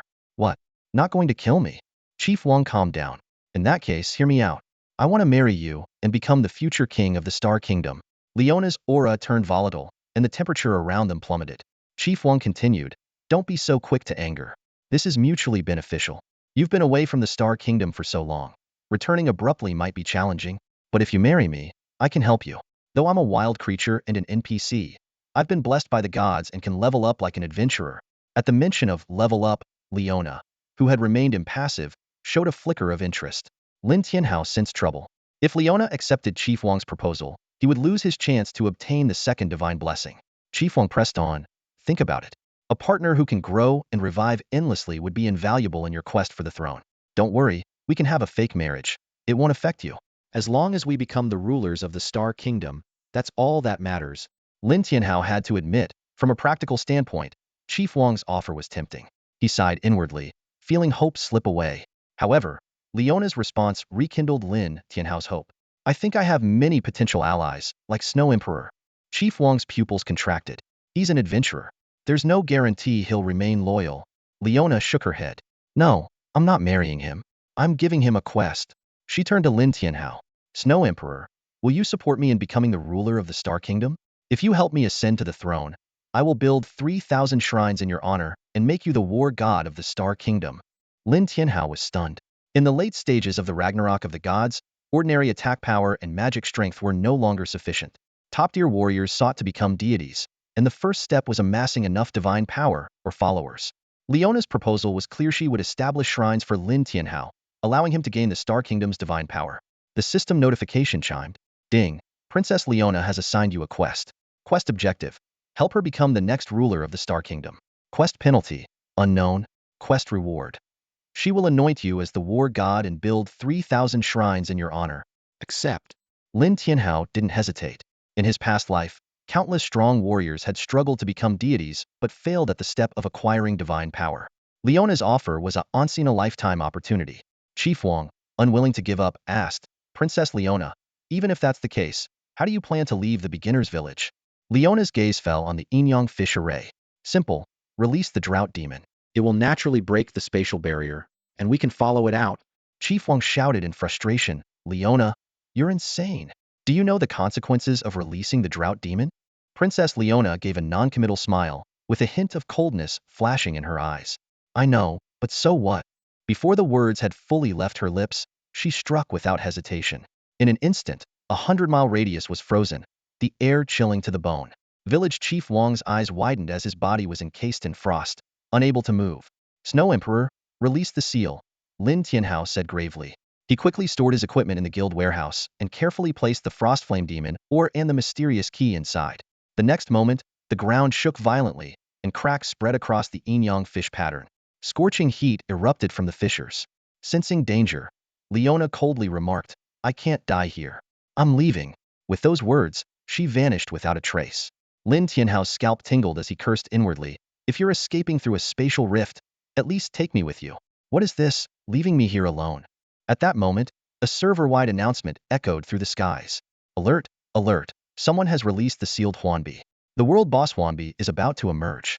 All adventurers, please be cautious." The repeated alarms stunned countless players. What was that? Did I mishear? No, you didn't. A world boss? Are you sure it's not a system error? At our current stage, we struggle with even a black iron boss. How are we supposed to handle a world boss? Well, I don't know how we'll fight it, but I bet the rewards will be massive if we manage to take it down. Ragnarok erupted in chaos. Major clubs, corporations, and the government convened emergency meetings.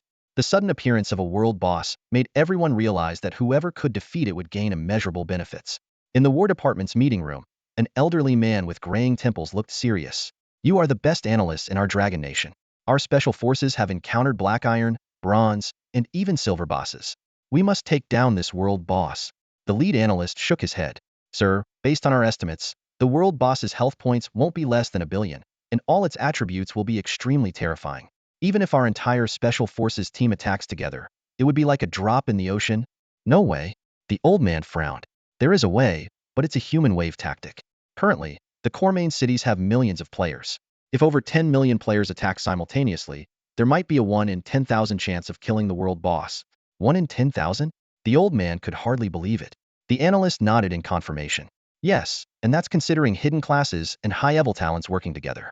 Otherwise, there'd be no chance at all. The old man looked grim. The hope brought by the world boss seemed to have turned into an insurmountable challenge. Not only the War Department, but other clubs and guilds reached similar conclusions. Current players were simply no match for a world boss.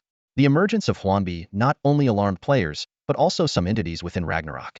In the Star Kingdom Palace, Queen Feodingiu raised her head towards the direction of the beginner's village after hearing the server-wide announcement, a peculiar light flashing in her eyes. Beside her, a hunched old woman holding a skull staff rasped, "Your Majesty, this might be an opportunity for us." Feodingiu's eyes gleamed coldly. The Star Kingdom has been peaceful for too long. It's time for some changes. Make the necessary arrangements. The plan can begin. Meanwhile, other forces within the Star Kingdom also began to stir. The appearance of a world boss could completely alter the existing power dynamics. Lin Tianhao was oblivious to these undercurrents. He stood beside the Yin-Yang fish array, the scorching heat searing his skin. The system notification sounded. Ding. You are taking burn damage and will continuously lose health. Lin Tianhao's heart sank. The seal wasn't fully broken, yet the power was already so terrifying. His purification amulet could negate 80 of negative effects. Without this treasure, he would lose 20,000 health per second. He had never faced Huanbi in his previous life and knew little about its strength. But now, he had a clear understanding. Boom! A thunderous explosion shook the earth. Lin Tianhao was blasted away, his health bar plummeting even from the residual shockwave. But he didn't mind. He sought death, knowing he would revive in the main city upon defeat. Suddenly, a figure engulfed in flames shot into the sky. Wherever its gaze fell, everything ignited in fierce flames. Yet, when its eyes landed on Lin Tianhao, the flames vanished, and it slowly approached. Lin Tianhao began to inspect the entity's information. Health? Attack? Skills? Lin Tianhao was shocked. How high was this level that even the name was a series of question marks? Did you release me? A magnetic voice echoed, blending harshness with softness, making it hard to discern the gender. The figure's face was hideous, and its appearance gave no clue to its gender. According to the previous quest hints, this should be the son of the Yellow Emperor. However, Lin Tianhao remembered that in myth, the one who became Huanbi was the Yellow Emperor's daughter.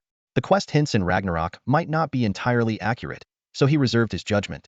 Yes, Lin Tianhao answered briefly. Huanbi sneered. Did you not consider that releasing me would bring devastation? Lin Tianhao replied calmly, I don't think it will. You were a good person before, and I still believe in you now. A good person?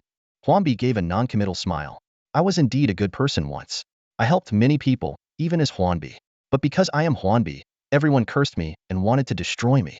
If it weren't for my undying essence, I would have been completely annihilated, not just sealed. Before he finished speaking, Huanbi suddenly grabbed Lin Tianhao's neck, a fierce glint in his eyes. I don't want to be a good person anymore. I want to be the greatest villain in this world. Lin Tianhao stared intently at the Hamba, gritting his teeth. No, you still have a conscience.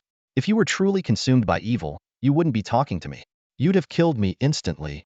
The Hamba's eyes flashed with a cold light as she replied icily, The only reason I didn't kill you immediately is because I haven't spoken to anyone in a long time. As soon as she finished, she struck Lin Tianhao's chest with a powerful blow. Lin Tianhao felt a massive force hit him, causing excruciating pain in his chest. His health bar instantly dropped to 0. Everything went black, and his consciousness was transferred to Blackwind City in the Kingdom of Stars. As the countdown for his resurrection began, Lin Tianhao waited quietly. Suddenly, A cacophony of noise erupted as the entire city went into an uproar. Attention all citizens. A criminal of the highest order has entered Blackwind City. The city lord has issued an urgent mission. Hunt down the criminal. This announcement repeated twice, shocking all the players. Immediately, every player's mission log received a new task. Mission: hunt down the criminal. Objective: kill the criminal who has entered Blackwind City, an adventurer with a red name value over 10,100 times. Progress: 0-100. Penalty: none. Reward: 1 bronze equipment and 10 free attribute points per kill. Holy crap! The players' faces showed utter disbelief upon seeing the mission. Did I just see a welfare mission? Quick, find the player with a red name value over 10,000. Let me kill him 100 times. 10 free attribute points per kill. 100 kills means 1,000 points, plus 100 pieces of bronze equipment. If I kill him 100 times, I'll be unstoppable. Calm down. What did this guy do to rack up over 10,000 red name points? Amidst the chatter in Blackwind City, Lin Tianhao felt a sense of dread. He began to consider how to escape this predicament. Fighting his way out seemed like the only option, as the glaring red number above his head was impossible to hide. Lin Tianhao quickly prepared himself. He equipped the 9-fold longbow and bloodthirst necklace, and readied potions for speed and shielding. He silently thanked the helpful people from the beginner village, as the gear he had lost upon death was now proving useful. Just as Lin Tianhao was about to resurrect, another nationwide announcement echoed across the sky. Attention all citizens. A criminal of the highest order has entered the Kingdom of Stars. The king has issued an urgent mission. Hunt down the criminal. This announcement also repeated twice, leaving Lin Tianhao completely stunned. He couldn't understand who he had offended to be targeted so severely. Now, not only Blackwind City but the entire Kingdom of Stars was in an uproar. In fact, all players in the Dragon Nation region were excited, as they could only operate within the Kingdom of Stars before their second class change. Holy cow! The king's reward is double that of Blackwind City's. Ha ha ha! Red-named adventurer, surrender yourself. You can't hide. Becoming our gear and points is your destiny. Everyone used to hunt bosses in the wild, now it's a red-named player. I'm really curious how this guy got his red name value so high. As the Dragon Nation region's players buzzed with excitement, Lin Tianhao finally resurrected. To his shock, he found himself at level 1. His red name value was so high that a single death had wiped out all his levels and experience points. The moment Lin Tianhao emerged from the resurrection altar in Blackwind City, he immediately sprinted towards the city gates. However, the massive red number above his head made him an easy target. There he is. Who is that red-named player? Whoa! His red name value is 1,000,000. Get him. Red-named players aren't protected in the main city, so these players could attack him freely. Lin Tianhao couldn't afford to fight back. If he did, not only would players chase him, but the city guards would also intervene. Killing players in the main city leads to imprisonment based on red name value. With his value, getting caught would mean he could never play the game again. As for fighting the city guards, not a chance. In his current state, he'd be dead in seconds. Thus, Lin Tianhao could only run desperately until he left Blackwind City. At level 1, his usable equipment was limited. The Purification Jade Pendant, the 9-fold longbow, and the Bloodthirst necklace. Unfortunately, none of these provided resistance. The player's attacks on Lin Tianhao were practically dealing true damage. Damage numbers floated above his head as he ran, with tens of thousands of players in pursuit. Though his speed was high, he was quickly cornered within Blackwind City. Damn it, they really aren't giving me any chance. Lin Tianhao cursed, leaping onto the shoulders of his pursuers to continue his escape. But everywhere he went, countless skills rained down on him. Although individual skills didn't deal much damage, the sheer number of attacks was overwhelming. Tens of thousands of players. If they all hit him at once, he wouldn't last a second. Even so, he was losing over 10,000 health per second. Damn. It's the first time the distance from the resurrection altar to the city gate feels so far. Lin Tianhao's face was grim. Just before dying, he quickly stored all his gear in the guild warehouse. He died again. Despite his best efforts, his 44,000 health lasted only 9 seconds. The only reason he survived that long was because many players were caught off guard by his sudden appearance. Staring at the resurrection countdown and the crowd of players outside the altar, Lin Tianhao was in despair. No chance at all, not even a tiny bit. Damn it, I'm a reborn player, yet I've been spawn-killed twice in one day. Where's the justice? Lin Tianhao cursed inwardly. Seeing the tens of thousands of players blocking the resurrection altar, and more arriving from outside Blackwind City, he decided to give up. His 40,000+ health was just a matter of one attack round. Sure enough, as soon as Lin Tianhao resurrected, a barrage of attacks landed on him, killing him instantly. Lin Tianhao was speechless. This is pointless, really pointless. He chose to log off on the spot, thinking, go ahead, kill me 1,000 times for all I care. As long as I'm offline, it won't affect me. In the game Ragnarok, players remain in the game world even after logging off. This was why Lin Tianhao chose to log off in the newbie village after defeating Shadowkill. He was worried about being ambushed while not in control. As long as he was offline, he wouldn't have to worry about being spawn camped. A faint smile appeared on Lin Tianhao's face as his lips curled slightly. After logging off, the sky was just beginning to lighten. It was still too early for breakfast, so Lin Tianhao checked out the Ragnarok community forum. This forum, created by top-tier players, covered all the major servers worldwide. He first entered the Long Kingdom section, which was bustling with activity, mainly discussions about various game strategies. The newbie village in the Long Kingdom section had been destroyed, and most newbie players were discussing how to grind monsters in the main city. There were also countless curses directed at the player who had destroyed the newbie village. One post stood out, detailing a guide on how to level up in Black Wind City without fighting monsters. In Ragnarok, there were various ways to gain experience, including running errands, becoming an alchemy apprentice or a blacksmith apprentice, or even working at an inn. Lin Tianhao quickly skimmed through the post. Perhaps feeling a bit guilty, he replied in the comments section. The east side of Black Wind City is currently repairing the city walls. If you apply, you can earn 300 experience points per hour, and those with some masonry skills can earn over 500 experience points per hour. This task has high demand and generous rewards, making it suitable for most newbie players. No need to fight monsters. Just moving bricks for a day can yield a lot of experience. His comment immediately caught the interest of other players. Whoa, really? I'm tempted. I'll give it a try, someone quickly responded. After exiting that post, Lin Tianhao noticed another rapidly trending post titled, "A Saint appeared in the Long Kingdom section. Kill him once and get 20 free attribute points and 2 bronze equipment." This flashy title immediately drew the attention of many players. Lin Tianhao raised an eyebrow and clicked to see more. Sure enough, the saint was himself. The post listed bounty missions in Black Wind City and the Star Kingdom, along with a video clip showing him being trapped at the Resurrection Altar and besieged by tens of thousands of players. Lin Tianhao's mouth twitched. He thought to himself, this is brutal. They're using me to farm equipment and attribute points. Damn it. Who else gets treated like this after reincarnating? Lin Tianhao muttered to himself before logging off the forum and heading out to grab some food and visit his sister in the hospital. Although he had hired someone to care for his sister, he still felt it was better to check on her personally. At the hospital, Lin Qingqing was still lying in bed, but her complexion had improved significantly. Lin Tianhao found the doctor on duty to inquire about her condition. The doctor picked up the latest report and said, "Your sister is improving. While she's not in any immediate danger, she is likely to remain in a vegetative state." Lin Tianhao nodded. As long as she could maintain her current state, it was fine because even a vegetative person could enter the game.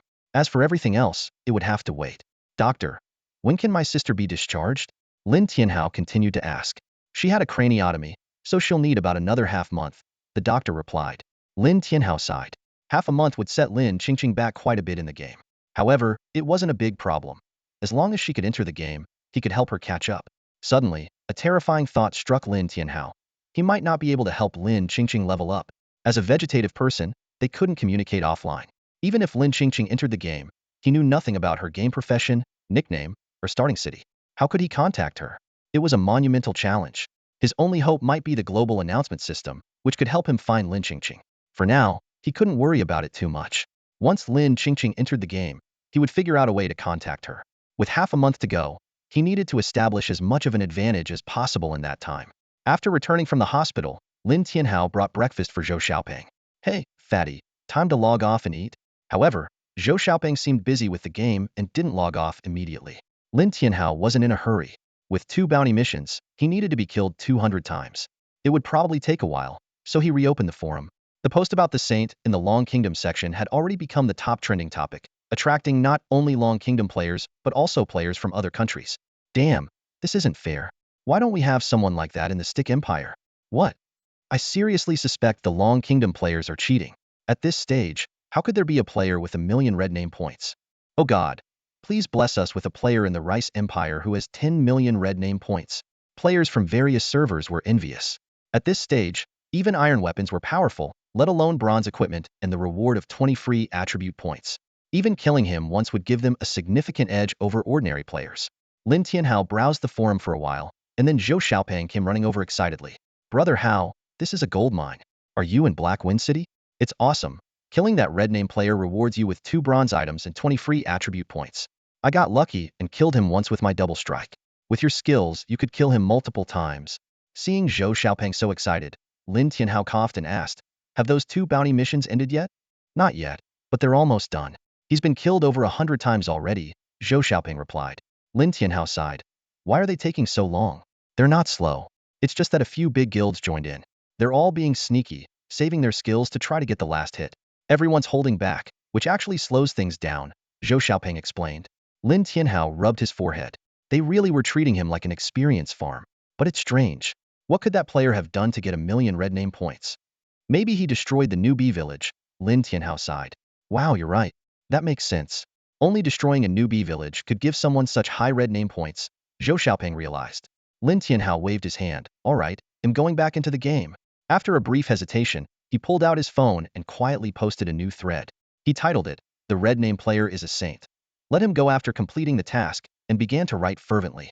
The emergence of this red-named player catapulted the Dragon Kingdom to the top of the global rankings, bringing us 300 pieces of bronze equipment and 3,000 free attribute points.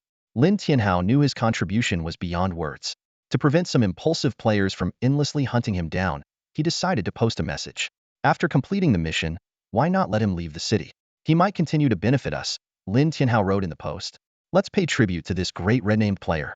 However, Lin Tianhao was unaware that major clubs, corporations, and government offices were holding emergency meetings.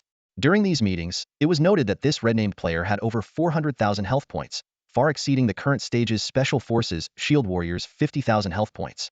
They speculated that this player must have committed some extremely heinous acts, such as destroying a newbie village or killing its NPCs, to accumulate such a massive red name value. His resistance is almost zero, but being able to kill newbie village NPCs suggests he has very high output capabilities, an attendee analyzed. High health combined with high damage makes him very potent. After the mission, we must find a way to recruit him. Although most factions believed Lin Tianhao was worth recruiting, some had differing opinions. They worried that Lin Tianhao's massive red name value would be hard to eliminate before the second or even third job change. If he died, he would lose all his levels and equipment. As the game progresses, leveling up would become increasingly difficult, and each point of red name value means losing an extra level upon death. The consequences of 1,000,000 red name value are unimaginable. Meanwhile, after posting the message, Lin Tianhao logged back in. Ignoring the surrounding players swarming him, he went straight to submit his mission. The system notification sounded. You have completed the mission, released the Drought Demon, and received rewards. Free attribute points 50, Blessing of the Gods 1. Taking a deep breath, Lin Tianhao immediately used the Blessing of the Gods. Due to his high red name value, the blessing changed. A dark red beam of light descended from the sky, enveloping him. Ding! You have obtained the Book of Life and Death. Lin Tianhao stared at the system prompt in surprise. As a divine equipment, the Book of Life and Death had a shocking effect. It allowed the user to write down the name of any existing being limited to one person. The person whose name was written would suffer 10,000 points of true damage, plus one of the user's maximum health per second until they died. Although this was a weakened version of the Book of Life and Death, it was still a powerful weapon for Lin Tianhao. With his advantage as a Reborn player, he knew the names of many bosses, meaning he could hunt them down remotely. Thinking of the potential future operations, a mischievous smile appeared on his face. As the bounty mission ended, most players left, but representatives from several guilds stayed behind to extend invitations to Lin Tianhao. Hello, I'm Xiao Luoiza from the Azura Guild. Are you interested in joining us? We can discuss the benefits. One representative approached and said, Hey there, join our Jinghong Guild. We have plenty of beauties in our guild. Another representative quickly followed. Don't listen to them, little brother. Our Guangzhong Guild is the best choice for you. Join us, and we'll help you clear your red name value. A third representative chimed in. Lin Tianhao rolled his eyes. You guys didn't hesitate to kill me earlier, he said calmly. The representatives awkwardly laughed and explained, Little brother, you can't blame us. While you were offline for a meal, we got so much equipment and free attribute points. You didn't lose out, did you? Lin Tianhao waved his hand dismissively. All right, I had things to do offline anyway. Consider being killed as supporting Dragon Kingdom's players. But I'm not interested in joining any guild. Goodbye. With that, he turned and left, not wanting to waste any more time. Next, Lin Tianhao had more important matters to attend to, supporting Princess Leona to become the ruler of the Star Kingdom. This was crucial to his future ascension to godhood. The sooner he helped Princess Leona ascend the throne, the sooner he could gain the power of incense. Gaining incense power early in the game would give him a significant advantage when facing the impending catastrophe and the invasion of the Elite Star system. Incense power was far superior to attribute power. Lin Tianhao recalled witnessing a strong individual from the Elite Star system, wielding incense power, who single-handedly slew 3 ninja change experts with a single sword strike during the catastrophe. Such power was truly terrifying. Leaving Blackwind City, Lin Tianhao headed to a remote area. His conspicuous red name value would attract attention wherever he went. He stopped only when he reached the territory of level 20 monsters, the green poison spiders. Suddenly, the temperature around him dropped sharply. Lin Tianhao squinted and said in a deep voice, "Princess Leona, you've finally arrived. Enjoyed watching me get ganked, did you?"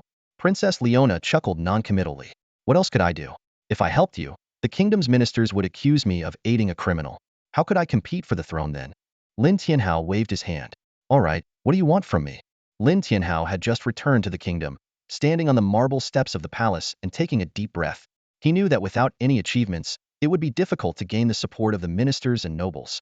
He pushed open the heavy oak doors, walked into the resplendent hall, and looked Princess Leona in the eye, speaking directly. "Do you remember our agreement?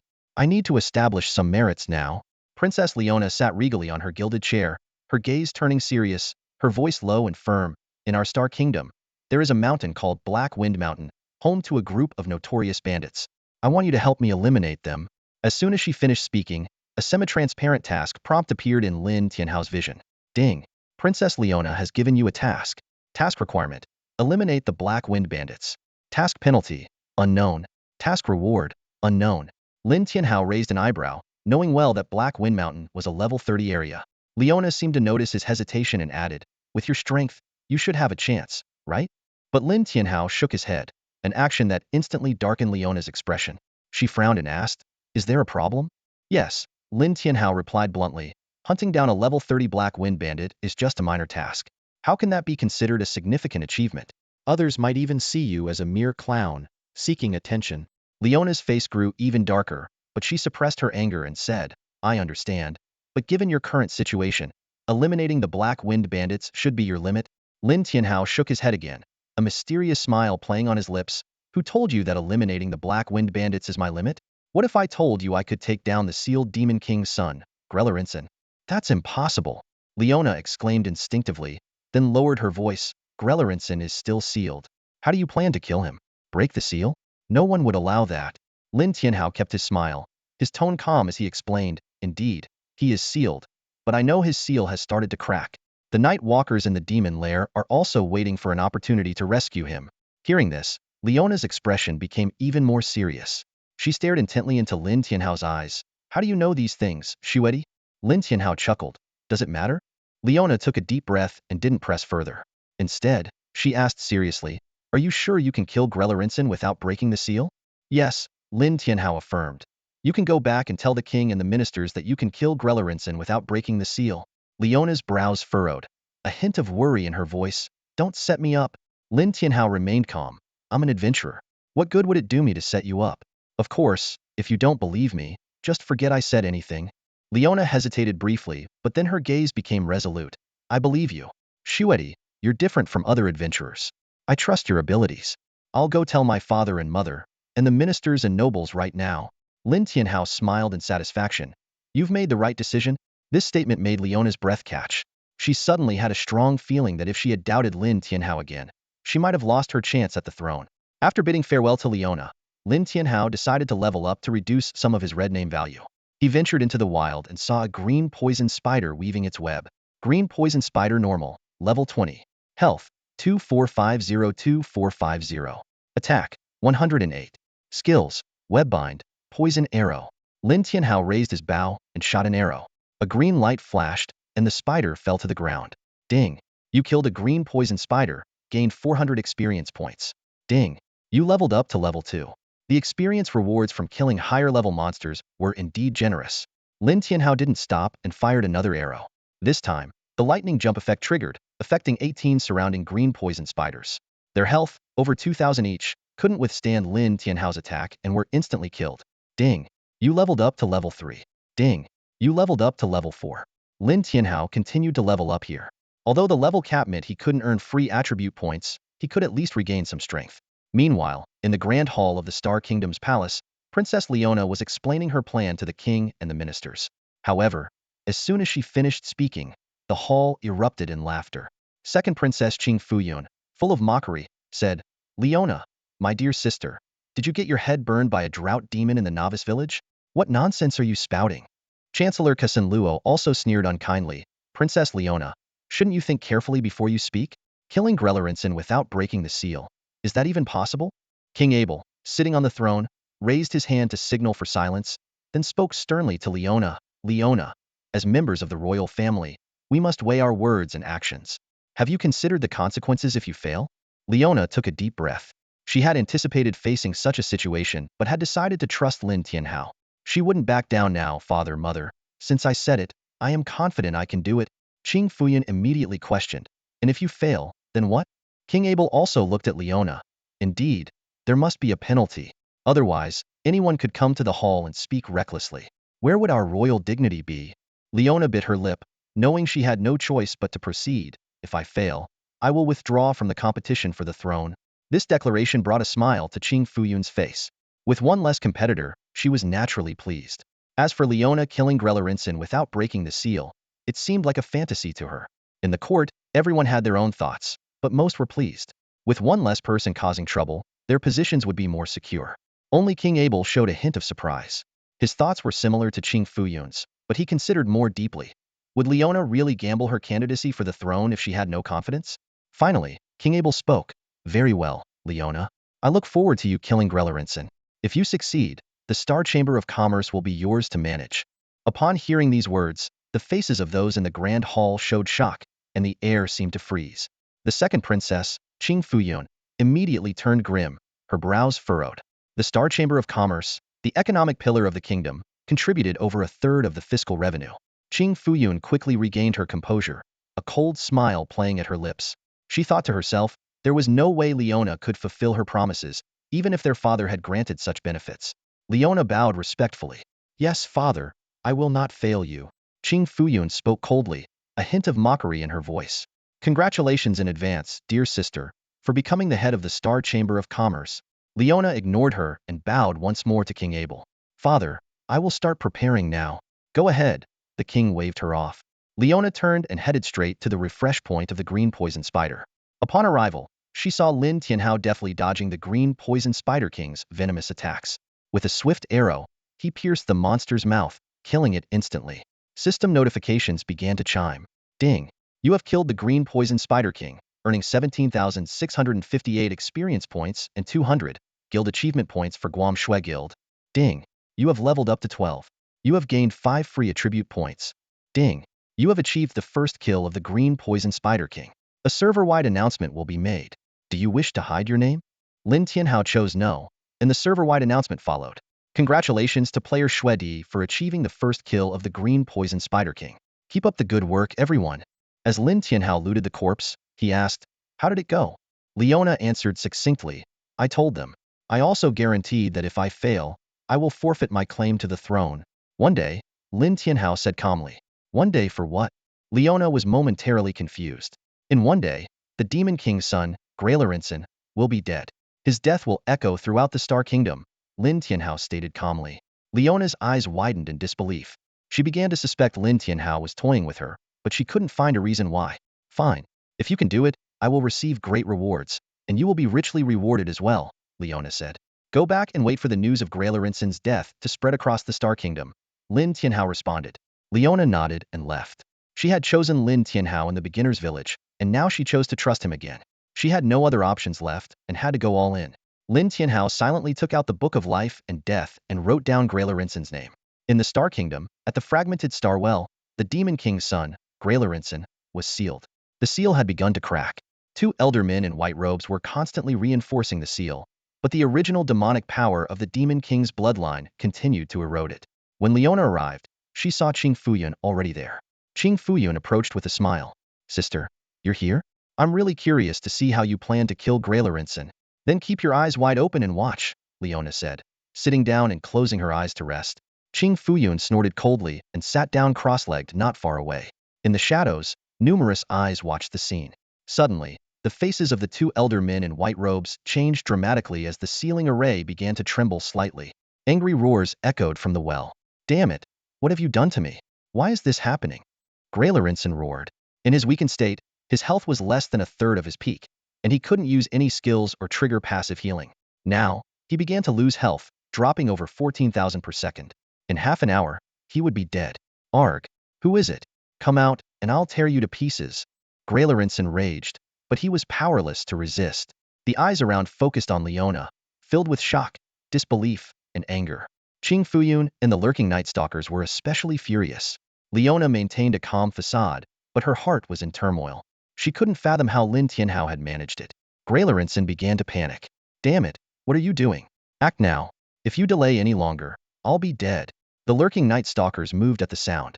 Nearby, a soldier suddenly stabbed his comrade in the back and then decapitated him with a swift strike. This was just one scene of what was happening. In the blink of an eye, hundreds of Night Walkers surged towards the well of shattered stars like a tide. Their eyes gleamed with madness, and their swift, powerful movements brought them close to their target in no time. Seeing this, a cold gleam flashed in Leona's eyes. She shouted sternly, "How dare you act in the royal palace?" Before her words had even faded, she took a step forward, and frost immediately spread out. The leading Night Walkers were instantly frozen into ice sculptures, which then shattered into pieces, killing them on the spot. Qing Fuyun was not to be outdone. A staff appeared in her hand out of thin air. She waved it, muttering obscure incantations. In an instant, the bodies of the advancing Night Walkers exploded continuously, turning into scattered ice shards. The palace guards quickly reacted, forming a defensive line. At that moment, a lithe woman among the Night Walkers burst out like a ghost. She hurled a green glowing dagger, clearly coated with deadly poison. The dagger split into 9, then into 81, and the guards hit by them turned into stone statues instantly. Qing Fuyun's face changed drastically, recognizing the poison as Medusa's venom. She swung her staff again, and 18 ice crystal chains spread out from all directions, attempting to bind the female assassin. However, the assassin moved with astonishing speed, appearing behind Qing Fuyun in the blink of an eye. Qing Fuyun was shocked, her body exploding into snowflakes that drifted away and reformed at a distance. Cold sweat broke out on her forehead as she realized she had nearly been petrified. The assassin's attack missed, but Leona's counterattack had already arrived. A massive ice formation appeared above the assassin, raining down countless ice spikes. The assassin tried to escape, but her legs were already beginning to freeze. She smashed the ice on the ground and dashed towards Leona as a blur. Leona's expression changed slightly.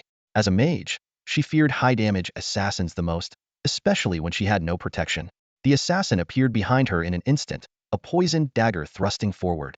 Clang! The dagger struck a suddenly appearing ice shield, which immediately cracked and shattered. When the ice shield dissipated, Leona was nowhere to be seen. The assassin, having forced Leona to retreat, didn't pursue her, but instead dashed towards the well of shattered stars. Her goal was clearly to break the seal. "Stop her!" Leona shouted. From a distance, Qing Fuyun raised her staff, ready to act. But she paused, seemingly remembering something. Graylarin's reaction earlier suggested that Leona had used some method to harm him. If these Night Walkers were stopped and Leona managed to kill Graylarin, it might be good for the Kingdom of Stars, but not necessarily for Qing Fuyun. After a brief hesitation, she deliberately slowed her actions, pretending to prepare a powerful spell. Leona couldn't care about anything else at this moment. She understood the stakes. The female assassin had to be stopped. An icy pair of wings appeared behind her, and she dashed forward. But after only a few steps, a pitch-black tentacle suddenly wrapped around her. Dark magic. Leona was furious, and ice elements erupted around her, breaking free from the binding. But the assassin had already reached the two white-robed elders. The dagger whistled through the air. The elders remained calm, and as the dagger neared them, it suddenly stopped. The assassin then fell to her knees, a formation appearing above her head, pinning her down with immense weight. Just as the assassin was subdued, another figure emerged from the Night Walkers. Shrouded in black mist, he moved erratically towards the well of shattered stars. Leona roared, "Frost, the Ice Maiden's call." She raised her hands above her head, and snow began to fall from the sky. All the Night Walkers were instantly frozen, including the erratic shadow. "Sister, attack!" Leona urged, creating an opportunity for Qing Fuyun. Qing Fuyun's face darkened, not expecting Leona to be so reckless, even consuming her core energy. But if she didn't act now, it would be too obvious. Boom! An ice vortex appeared at the assassin's feet, swallowing her. Leona's expression grew grim. The assassin had been suppressed by the formation masters, so attacking the shadow was the correct choice. But she had no time to think, as the shadow broke free from the ice and rushed towards the well of shattered stars. Leona could no longer attack. The formation masters hadn't expected Qing Fuyun to target the assassin, and it was too late to form a powerful suppression array against the shadow. Leona clenched her fist, knowing there were still powerful individuals from the Kingdom of Stars in hiding. If they didn't reveal themselves, they wouldn't have to act. Later, they could simply claim they weren't present. After all, many shared Qing Fuyun's thoughts. Before Leona's return, the factions in the Kingdom of Stars had already formed. If Leona rose to power, these people would have to reconsider their alliances. The best way to prevent this was to stop Leona from rising, thus maintaining the current state of the kingdom. Leona's eyes narrowed, a cold light flashing. She had her suspicions. Should she use her trump card now? A powerful force in her dantian began to awaken. If no one acted at the last moment, she would have to reveal her trump card to stop the shadow. Impudent. At that moment, an angry shout echoed. A female general wielding an ice sword and clad in ice armor descended from the sky. As she landed, cold air spread in all directions. Ordinary night walkers were frozen instantly, then shattered into ice shards. The shadow, seeing the newcomer, fled frantically like a rat seeing a cat. However, the general swung her ice sword, sending a wave of icy energy that split the shadow into two ice sculptures. She then pointed her sword, causing both sculptures to explode simultaneously. Afterward, the general's gaze swept over Leona and Qing Fuyun. Her voice cold. All you do is fight for power. Look at what your strength has become. Qing Fuyun and Leona were scolded by General Tishuejian, causing them to lower their heads involuntarily. Qing Fuyun whispered, "Big sister, I will work harder." Tishuejian snorted coldly, her sharp gaze piercing through Qing Fuyun. Qing Fuyun, what was that ultimate move you used on that female assassin? Such cunning schemes, vying for power, and manipulative tactics, are these your duties? I will report this to father. You'd better take care of yourself.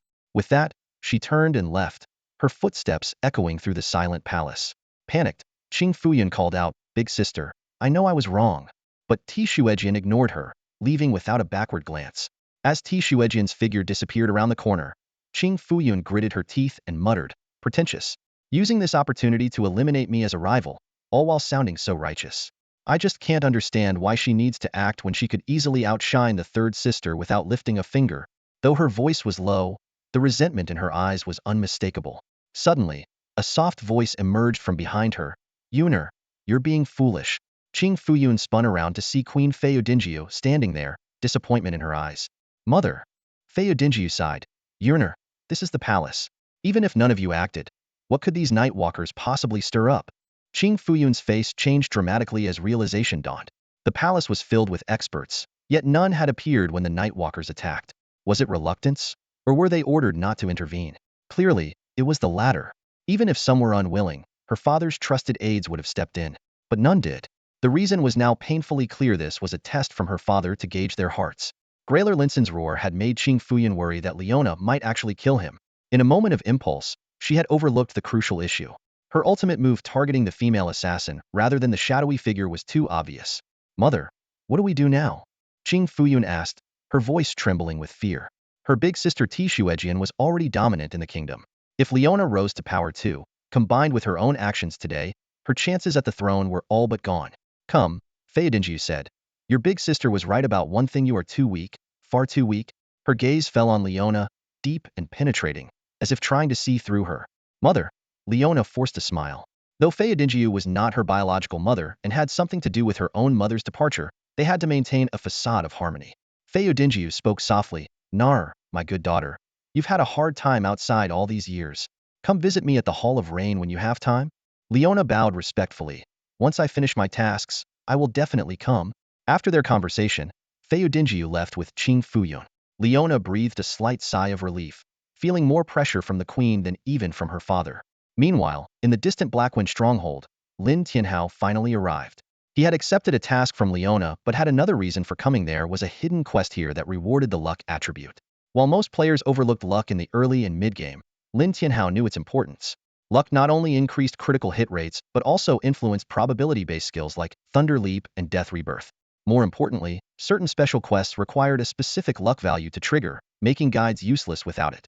Lin Tianhao assessed the enemies before him. Blackwind Bandit Normal. Level 28. HP 36803680. Attack 251. Skills Chain Slash, Uppercut. He sighed, such weak stats. Then, he released an arrow.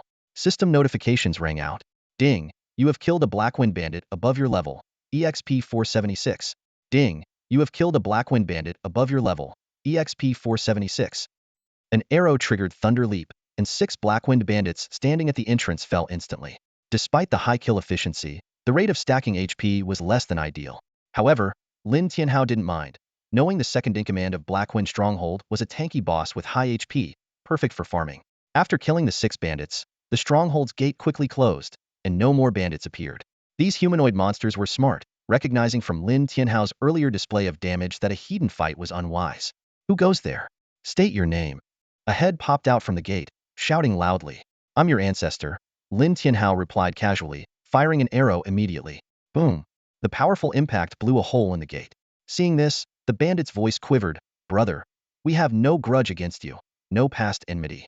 There's no need to be so aggressive, right? Whoosh. Another icy arrow was his only response. Arrow after arrow, the holes in the gate multiplied. This is too much. You brat, do you think Blackwind Stronghold has no one to fight back? With that, a group of bandits appeared on the gate, bows aimed at Lin Tianhao. A shootout. Lin Tianhao smirked. With over 400,000 HP, a shootout was the least of his worries. Within a second, Lin Tianhao fired 4 arrows, triggering Thunder Leap twice, and the bandits on the gate fell. After dealing with these minions, he continued attacking the gate. Before he could break it down, an angry roar came from inside. You brat! There's a path to heaven you refuse to take, but you barge into hell. Today, you'll see the might of Blackwind Stronghold. The gate was kicked open from inside, and a bald, burly man led over 100 bandits out. Blackwind Stronghold, 3rd in command Black Iron. Level, 30. HP, 3750003-75000. Attack, 1998. Skills, Whirlwind Slash, 5-stage Slash, Frenzied Dual Blades, Invincible, Berserk, Instant Slash. Lin Tianhao raised an eyebrow. Behind the 3rd in command were over a dozen elite bandits and nearly 100 normal bandits, but he felt no fear. He thought, these stats are too weak. Whoosh! An arrow flew, and a massive damage number appeared above the 3rd in command's head critical hit. Lin Tianhao has now advanced to level 12 and re-equipped the Qingfeng set. With the boost from the Juha longbow, he can now shoot an astonishing 7 arrows per second. Thanks to his incredible accuracy, almost every shot is a critical hit. Lin Tianhao drew his bow like a full moon and released arrows like shooting stars. The level 30 Black Iron boss fell to the ground in less than 3 seconds under his relentless assault, unable to even use skills or basic attacks. Even more astonishing was the chain effect of lightning jumps, causing the numerous bandits accompanying the 3rd in command to fall as well. A system notification chimed. Ding! You have overleveled and killed the 3rd in command of Blackwind Stronghold. Experience points 56,580, guild achievement points 300. Killing a level 30 boss, while only being level 12 was indeed extraordinary. Lin Tianhao had just leveled up to 12, and after killing the 3rd in command, his experience bar surged by a third. Ding! You have killed the 3rd in command of Blackwind Stronghold. A server-wide announcement will be made. Would you like to hide your name? No. Lin Tianhao answered decisively. Immediately, a server-wide announcement echoed throughout the Kingdom of Stars. Congratulations to player Shueti for the first kill of the 3rd in command of Blackwind Stronghold. Keep up the good work, everyone. The announcement was made twice, causing quite a stir. Players began to discuss. Wow, Shueti is making a thunderous comeback, achieving the first kill of a level 30 Black Iron boss. Is the 3rd in command of Blackwind Stronghold really a level 30 Black Iron boss? I didn't know that. The highest level on the leaderboard is only 19. Who even goes to level 30 maps? Heh, those big guilds have long sent assassins to scout the maps and gather strategies. You can buy these strategies for some money, but shouldn't Game Donga come out and explain this? Shueti's achievement is a slap in the face. Achieving the first kill of a level 30 Black Iron boss at this stage was indeed significant and sparked widespread discussion. At this moment, Game Donga, who was grinding level 15 goblins in Blackwind City, also heard the server-wide announcement. His face changed slightly, knowing that there would be criticisms of him online.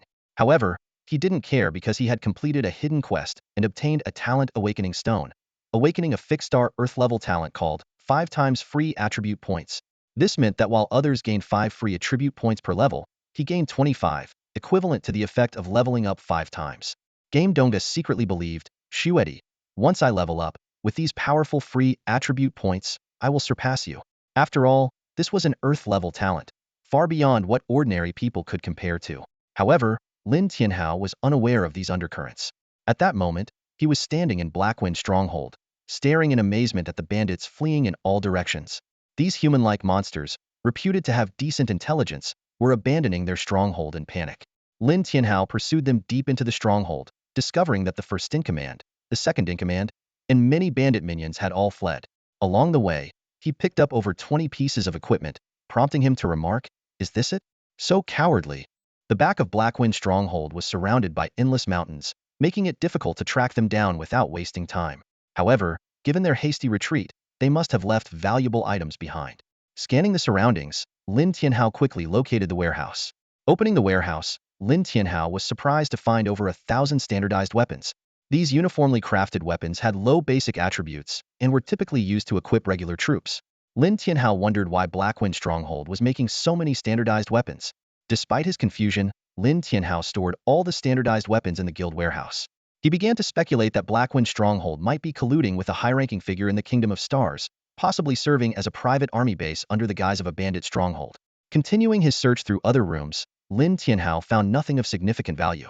However, at the entrance to the First-in-Command's room, he picked up a letter, seemingly dropped in haste. Opening the letter, Lin Tianhao read, "Today, the king tested the three princesses. Qing Fuyun, being simple-minded, failed to see through the essence of the test, displeasing the king. You must speed up the production of 3,000 spears for future needs." The letter was unsigned, bearing only a dark red rose seal, presumably a mark of identity. As Lin Tianhao pondered the letter, a system notification suddenly chimed. "Ding, you have overleveled and killed the Demon King's son, Grayler. Experience points 20.3 million, guild achievement points 2.18 million. A series of level-up notifications followed. "Ding, you have reached level 13. Free attribute points 5. Ding, you have reached level 14. Free attribute points 5. Ding, you have reached level 19. Free attribute points 5. Ding, you have reached level 20. Free attribute points 5. Ding, you have met the requirements for a class change. You cannot gain more experience points until you complete the class change. Please do so promptly." Lin Tianhao frowned. Although he knew he couldn't gain more experience points before the class change, he still felt a sense of loss. As the level-up notifications ended, guild upgrade notifications followed. "Ding, your guild has reached 2-star. All members attack power 20. Ding, your guild has reached 3-star. All members movement speed 3. Ding, your guild has reached 4-star. All members attack speed 1. Ding, your guild has reached 5-star. All members health 10,000. Higher guild levels meant better bonuses." Lin Tianhao was pleased with these attribute boosts, especially movement speed, attack speed, and health, which were all useful to him. The guild's rapid rise to 5 stars was indeed impressive, thanks to the substantial rewards from over-leveling and killing high-tier bosses. Unfortunately, he didn't get to loot the bodies himself, or the benefits would have been even greater. "Ding, you have completed the first kill of the Demon King's son, Grayler. A server-wide announcement will be made. Would you like to hide your name?" Hide. Lin Tianhao chose decisively. He didn't mind other players knowing about killing Grayler, but he didn't want the NPCs from either the Kingdom of Stars or the Demon King side to find out. Immediately, a server-wide announcement echoed. "Congratulations to the anonymous player for the first kill of the Demon King's son, Grayler. Keep up the good work, everyone. The Royal Palace, Starshatterwell." Leona heard the announcement echoing across the Kingdom of Stars, and a smile of excitement spread across her face. She clenched her fist and murmured softly, "We did it." Meanwhile, in the Hall of Rest, King Abel looked up in the direction of the Starshatterwell, a slight smile playing on his lips. He whispered to himself, "Leona, you've been gone for so long, and now you bring me such a great surprise upon your return." In the Hall of Listening Rain, Qing Fuyun's face was grim, her voice trembling. "Mother, Grayler is dead." Fei Odin Yu took a deep breath, a glint of light flashing in her eyes. "I heard. From now on, stay in the Hall of Listening Rain and don't wander around." Qing Fuyun asked confusedly, "But what about the fight for the throne?" Fei Odin Yu glared at her with frustration. "Not fight for it? No, the throne is yours. Use your brain before acting. Tixuagen is already at its peak, and now that Leona has killed Grayler, she will be heavily favored. The best thing you can do now is to keep a low profile and let them fight it out." A realization dawned on Qing Fuyun's face. "Mother, you're so wise." In the depths of the ice-snow great forest, a majestic palace resonated with a thunderous roar. "Who dares to kill my son? I will tear you apart." A surge of demonic energy shot into the sky, forming a massive mark above. The mark solidified, shrinking until it became a black rune. Bloodline resonance, revenge across miles. The demonic rune shot out instantly. After slaying the Demon King's son, Lin Tianhao quietly opened his attribute page, carefully reviewing his current stats. His numbers had undergone a dramatic transformation. At that moment, Lin Tianhao sensed something amiss and looked up at the sky. He saw a mark emitting demonic energy rapidly approaching from afar. A strong sense of foreboding surged within him, and he quickly stored all his equipment in the guild warehouse to prevent losing it upon death. The mark entered Lin Tianhao's body in an instant. A system notification sounded. Ding. You have been marked by Demon King Grevulent. Lin Tianhao's pupils contracted sharply as he cursed under his breath. Damn it. Sure enough, a grand voice echoed throughout the Kingdom of Stars. National announcement. Demon King Grevulent has placed a bounty on the marked adventurer. All players are encouraged to hunt down the marked adventurer. Lin Tianhao's face darkened, a cold glint flashing in his eyes. He thought. In the main city, he had to keep a low profile, but in the wild, anyone who dared to mess with him would be sent back to respawn. Given his current stats, unless those with god talents were fully awakened, no one could touch him. Demon King Grevulent, is it? Once I leave the Kingdom of Stars, I'll be sure to pay you a visit. I was just looking for someone to farm health points from, and you came at the perfect time. A cold light flickered in Lin Tianhao's eyes. Regaining his focus, he took out a jade bottle. This was the corpse chi collection bottle he had obtained in the novice village. The description stated that once filled with corpse chi, a special quest would be triggered. A system notification immediately followed. Ding, congratulations, you have successfully collected enough corpse chi and triggered the special quest. The Trail of the Snow Corpse. Lin Tianhao frowned slightly. He had no recollection of this dungeon. The only explanation was that this dungeon had not been discovered in his previous life. This wasn't surprising, given that the hidden dungeons and quests in Ragnarok all had specific trigger conditions, making them easy to miss. Right now, Lin Tianhao's most urgent task was to change his class. Without a class change, he couldn't continue leveling up. He knew of 4 god-tier hidden classes for archers, but only had guides for 2. One was in the capital city of the Kingdom of Stars, Tianxing City, but with his current red name status, the city guards would never let him in. The other was outside the Kingdom of Stars, beyond his reach for now. Killing the Demon King's son Grailarinson had reduced his red name value by 20,000, but he still had over 900,000 to go. With no immediate solution, he decided to focus on stacking his health points. His talent was the key. As long as he could stack his health, even at level 20, he could dominate everything. Lin Tianhao formulated a plan. In the Kingdom of Stars, most ordinary monsters couldn't withstand his attacks. However, there was one place with suitable monsters, the level 45 bloodback tortoises. These creatures had thick health pools and a passive healing ability, making them perfect for farming health points. Moreover, Lin Tianhao knew how to unlock the bloodback tortoise dungeon. By unlocking the dungeon and farming it on hell difficulty, stacking health would be much easier. With his plan set, Lin Tianhao headed towards the bloodback tortoise spawn point. Meanwhile, in an inconspicuous courtyard in Tianxing City, Haixuanfeng, the leader of Black Wind Stronghold, stood nervously. He cautiously addressed someone inside the room. Sir, that adventurer is incredibly strong. Before he could finish, the door swung open, and an invisible slap landed on Haixuanfeng's face. A cold voice came from within. Stop making excuses for yourself. If the matter of forging standard weapons reaches the king's ears, no one will be able to protect you. Black Whirlwind trembled upon hearing the words and fell to his knees with a thud. His voice quivered as he pleaded, Master, you must protect me. Everything I did was for you. The person in the room dismissively waved his hand, a flicker of impatience in his eyes. He asked in a stern voice, What's the situation with that adventurer? How could he force you all to retreat in such disarray? Black Whirlwind hurriedly explained, Master, it's that red-named player. His attack speed and damage are terrifying, and his attacks even emit lightning, taking down a large number of us with a single arrow. Hearing this, the person's gaze grew even colder. He gritted his teeth and said, So it's him, carrying such a high red name status, and still daring to disrupt our plans. Seeing this, Black Whirlwind quickly chimed in, Exactly, that guy is too arrogant. We must teach him a lesson. The person in the room pondered for a moment before saying, I will ask the queen to issue an edict, ordering the captain of the guards to capture him. He will be imprisoned for half a month, and we will deal with him after the struggle for the throne is over. Master, you're wise. Black Whirlwind praised repeatedly, then respectfully withdrew. Lin Tianhao was completely unaware of these secret plots. At this moment, he had arrived at the spawn point of the level 45 bloodback Tortoiseza small lake. The water was dark, as if it led straight to the underworld. Lin Tianhao looked around and saw scattered blood-red stones along the lakeshore, which were actually bloodback tortoises resting. The system displayed, Bloodback Tortoise Normal, level 45. HP, 68506850. Attack, 518.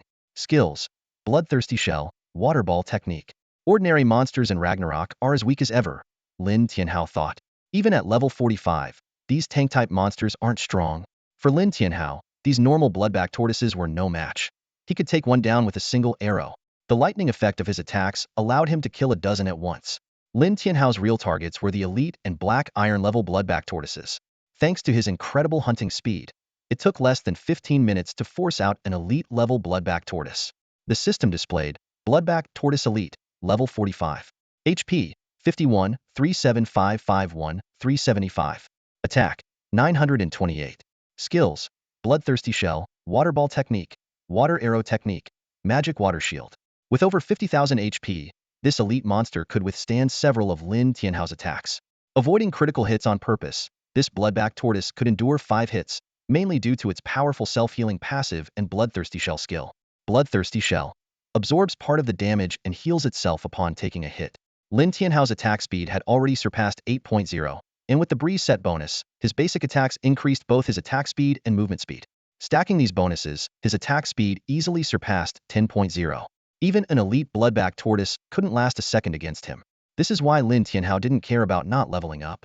As long as his attributes increased, leveling up would be easy. At this moment, the system prompt sounded. Due to your massive killing of Bloodback Tortoises, you have angered the Blood-Eyed Dragon Turtle, which is sending numerous Blood-Eyed Tortoises to hunt you down.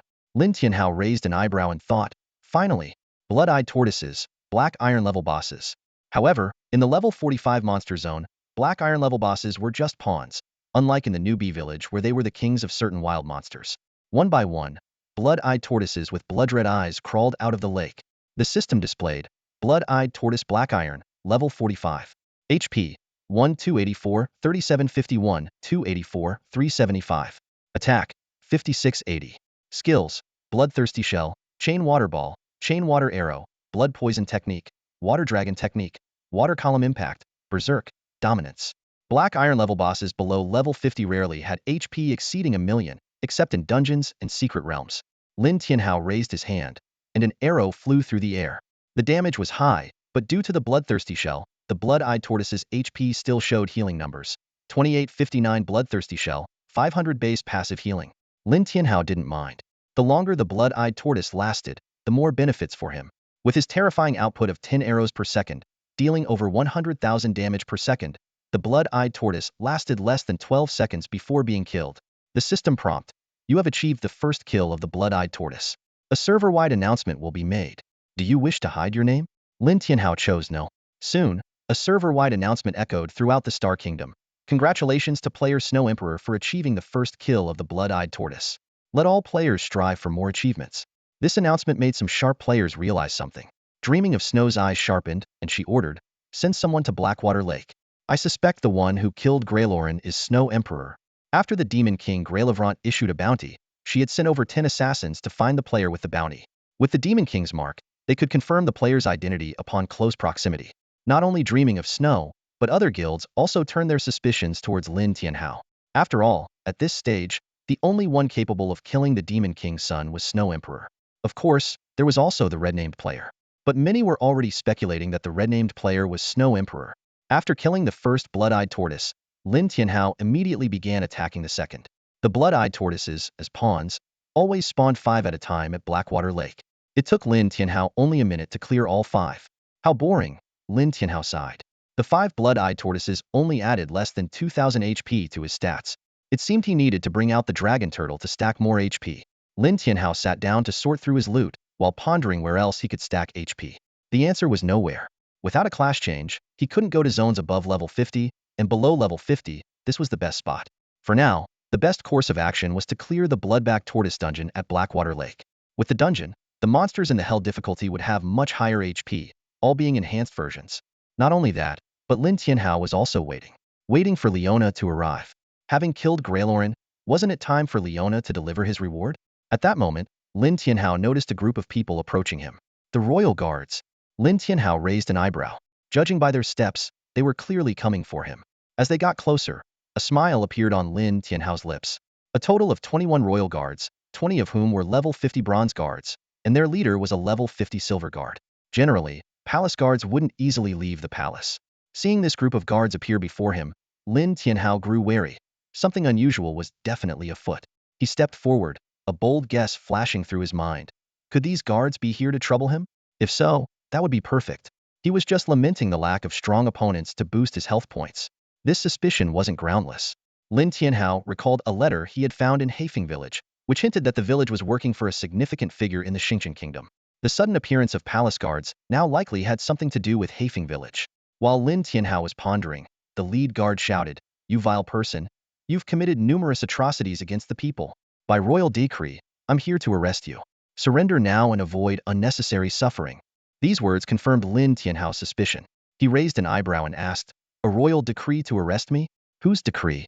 The lead guard sneered arrogantly, "That's none of your concern. Surrender now, it's your best option." A playful smile curled on Lin Tianhao's lips. "Surrender? You can try. If you dare make a move, I dare to kill you all." The lead guard frowned and lunged with his spear aimed at Lin Tianhao's throat. Lin Tianhao dodged to the side, but still got his shoulder grazed by the spear. A massive damage number appeared above his head. As expected from a level 50 silver guard, and a palace guard leader at that, his attack was top tier among silver level bosses. The system prompt sounded. "Ding, you have been maliciously attacked and can retaliate normally." Lin Tianhao's smile widened. This was exactly what he wanted. He quickly retreated while drawing his bow. The lead guard didn't underestimate him and commanded, "Everyone, attack." 20 bronze guards immediately surrounded Lin Tianhao. He remained calm, firing 5 arrows at once while maneuvering. His speed, over 14, matched these bronze guards. "Dragon trap spear." The silver guard leader ordered, and the guards threw their spears, not directly at Lin Tianhao, but to block his escape routes. Each spear was angled precisely, posing a significant threat if he misstepped. Lin Tianhao sneered. "You think you can trap me with this? Dream on." He stepped on a spear, using it to leap into the air, turning and firing 5 arrows simultaneously. The silver guard leader's eyes flashed coldly. "Daring to jump in my presence? Foolish." He vanished and reappeared beneath Lin Tianhao, thrusting his spear upward.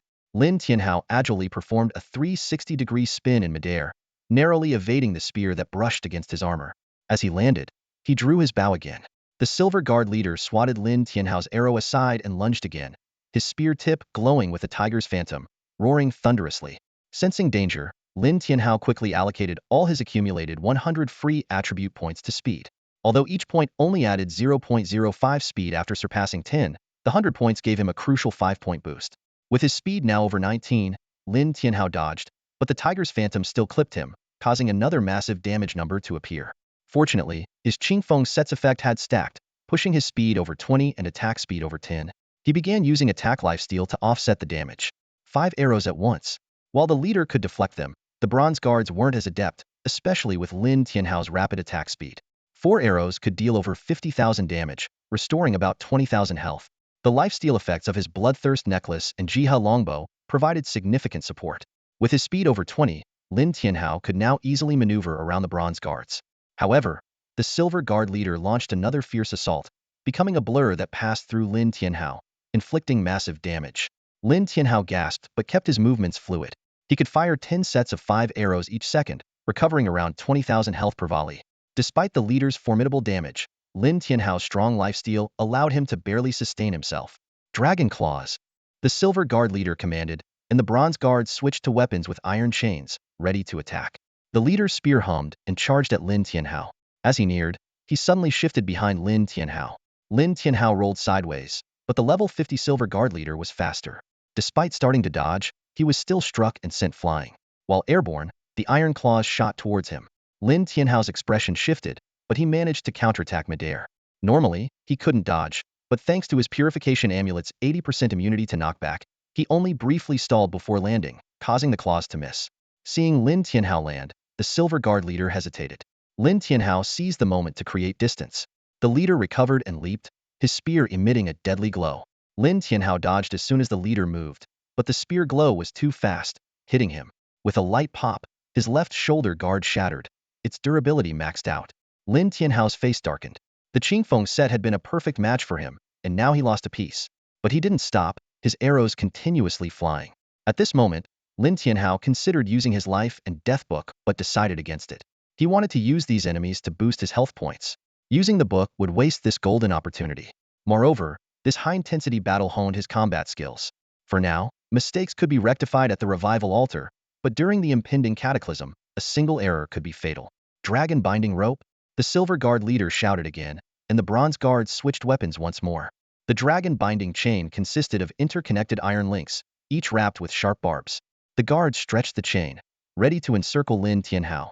Once the barbed chain ensnared him, escape would be nearly impossible. Lin Tianhao continuously drew his bow and shot arrows, which whistled sharply through the air. He couldn't afford to let himself be surrounded, or the situation would spiral out of control. His relentless attacks had already brought 4 bronze guards to the brink of collapse. These guards quickly adjusted their formation, taking turns to engage with Lin Tianhao. Lin Tianhao paid them no heed. The longer the guards held out, the more life points he could accumulate. However, the real threat was the Silver Commander. The Silver Commander charged again, and as he neared Lin Tianhao, his figure split into 3, attacking from different directions. It was a cloning technique. Lin Tianhao frowned and dodged to the side. But the Silver Commander had a displacement skill, instantly closing the gap, and the 3 clones simultaneously thrust their spears at Lin Tianhao's chest. 3 massive damage numbers appeared, followed by a loud crash as Lin Tianhao's chest armor shattered. The second piece of his breeze set was destroyed. Lin Tianhao's expression turned grim. The Silver Commander's attack power was indeed formidable. While shooting arrows, he stepped on one of the spears to flip backward and create distance. Midair, he shot 5 arrows simultaneously, all aimed at the bronze guards, completely ignoring the Silver Commander. The ignored Silver Commander grew even more enraged. He thrust his spear again, and the 3 clones charged at Lin Tianhao. Lin Tianhao quickly drank 2 potions to boost his speed and lifesteal abilities. Although he had potions to increase resistance, they were nearly ineffective against the level 50 Silver Commander. Under the effect of the lifesteal potion, Lin Tianhao's health rapidly recovered. The Silver Commander was in no rush. As palace guards, they had plenty of tricks up their sleeves. Silver Moon Sweep. The Silver Commander's 3 clones simultaneously unleashed a sweeping attack, sending Lin Tianhao flying with powerful force.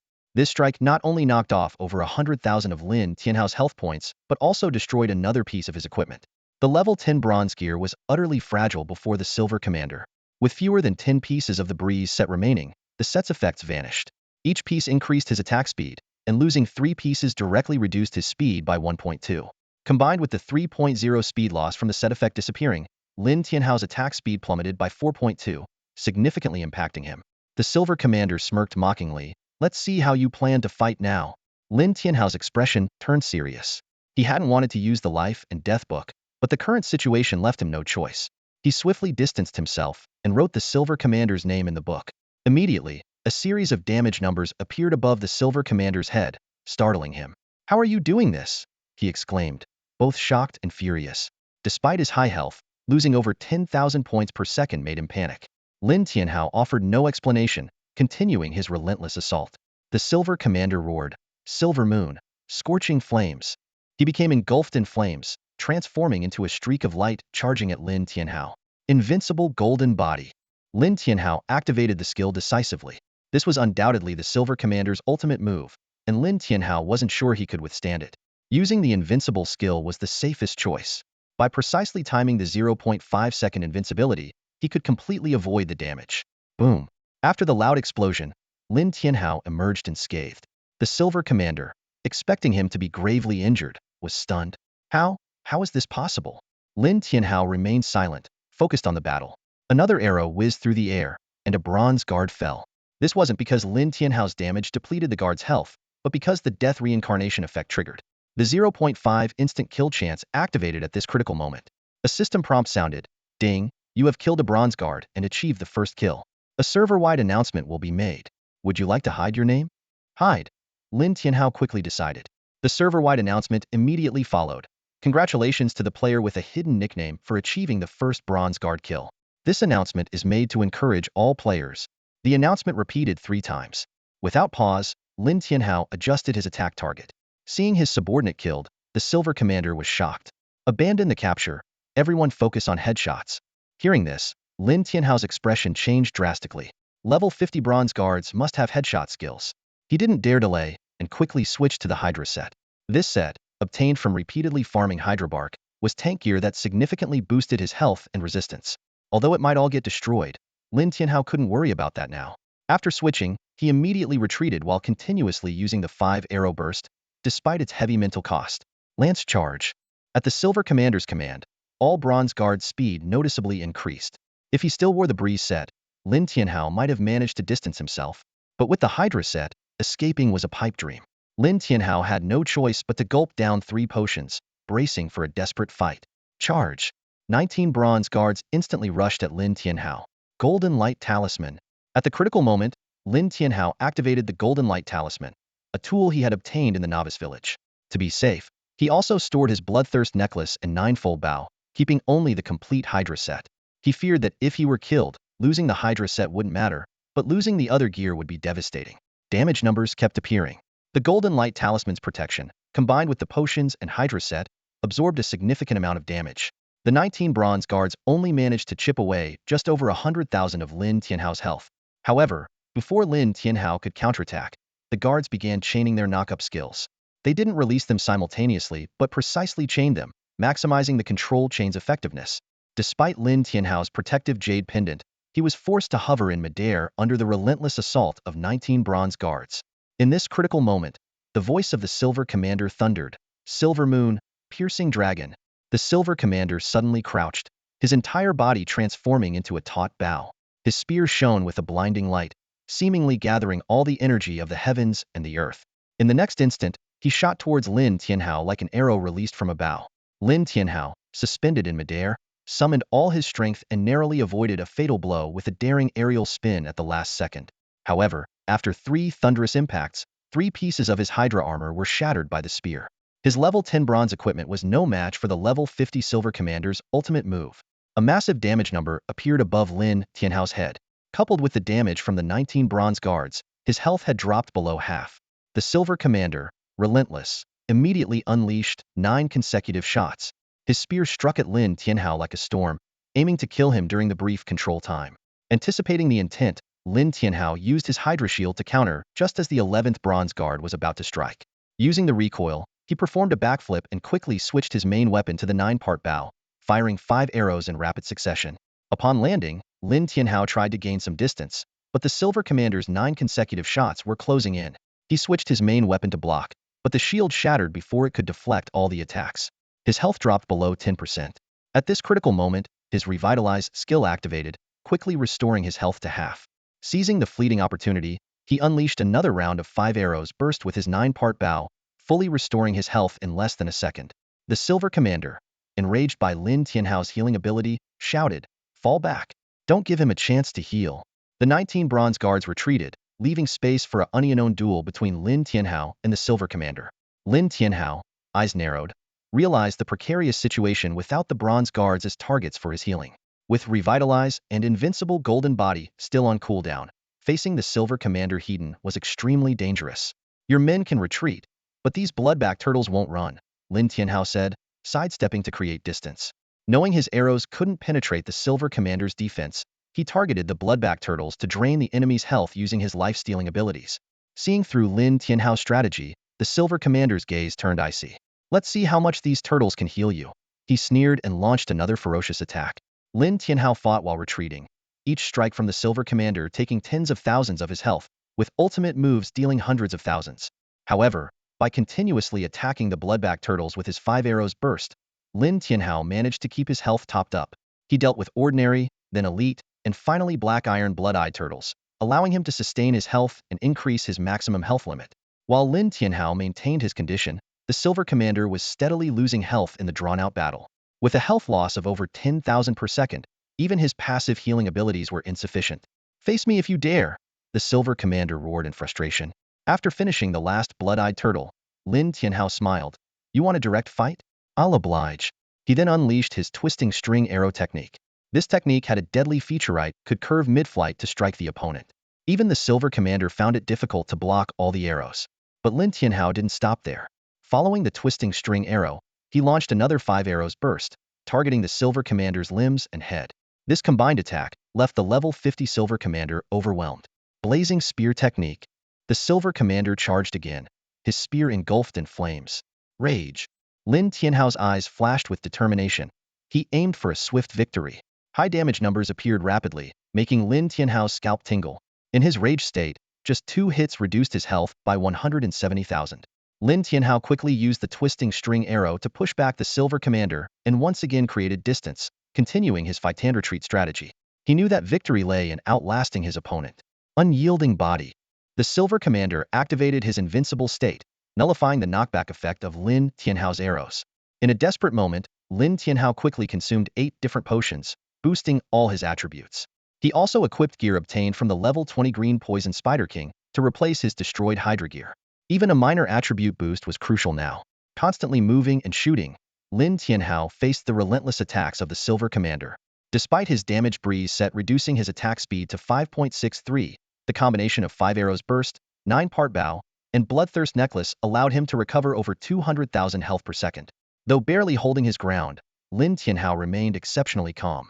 He noticed the Silver Commander had become fixated on killing him, impairing his judgment. The Silver Commander overlooked a crucial issue: his own health was rapidly depleting. With his focus solely on offense, the Silver Commander abandoned defense, while Lin Tianhao dealt over 120,000 damage per second. Including the life-stealing effect, Lin Tianhao inflicted over 130,000 damage per second. The prolonged skirmish had already cost the Silver Commander over 1 million health.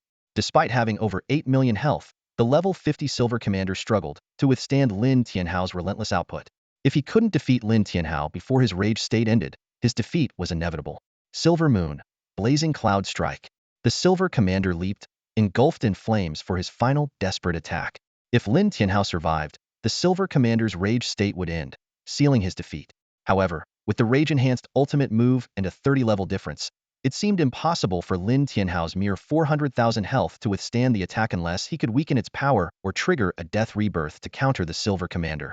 Lin Tianhao faced two perilous choices, but he opted for a third way out. He took a leap into the bottomless Blackwater Lake.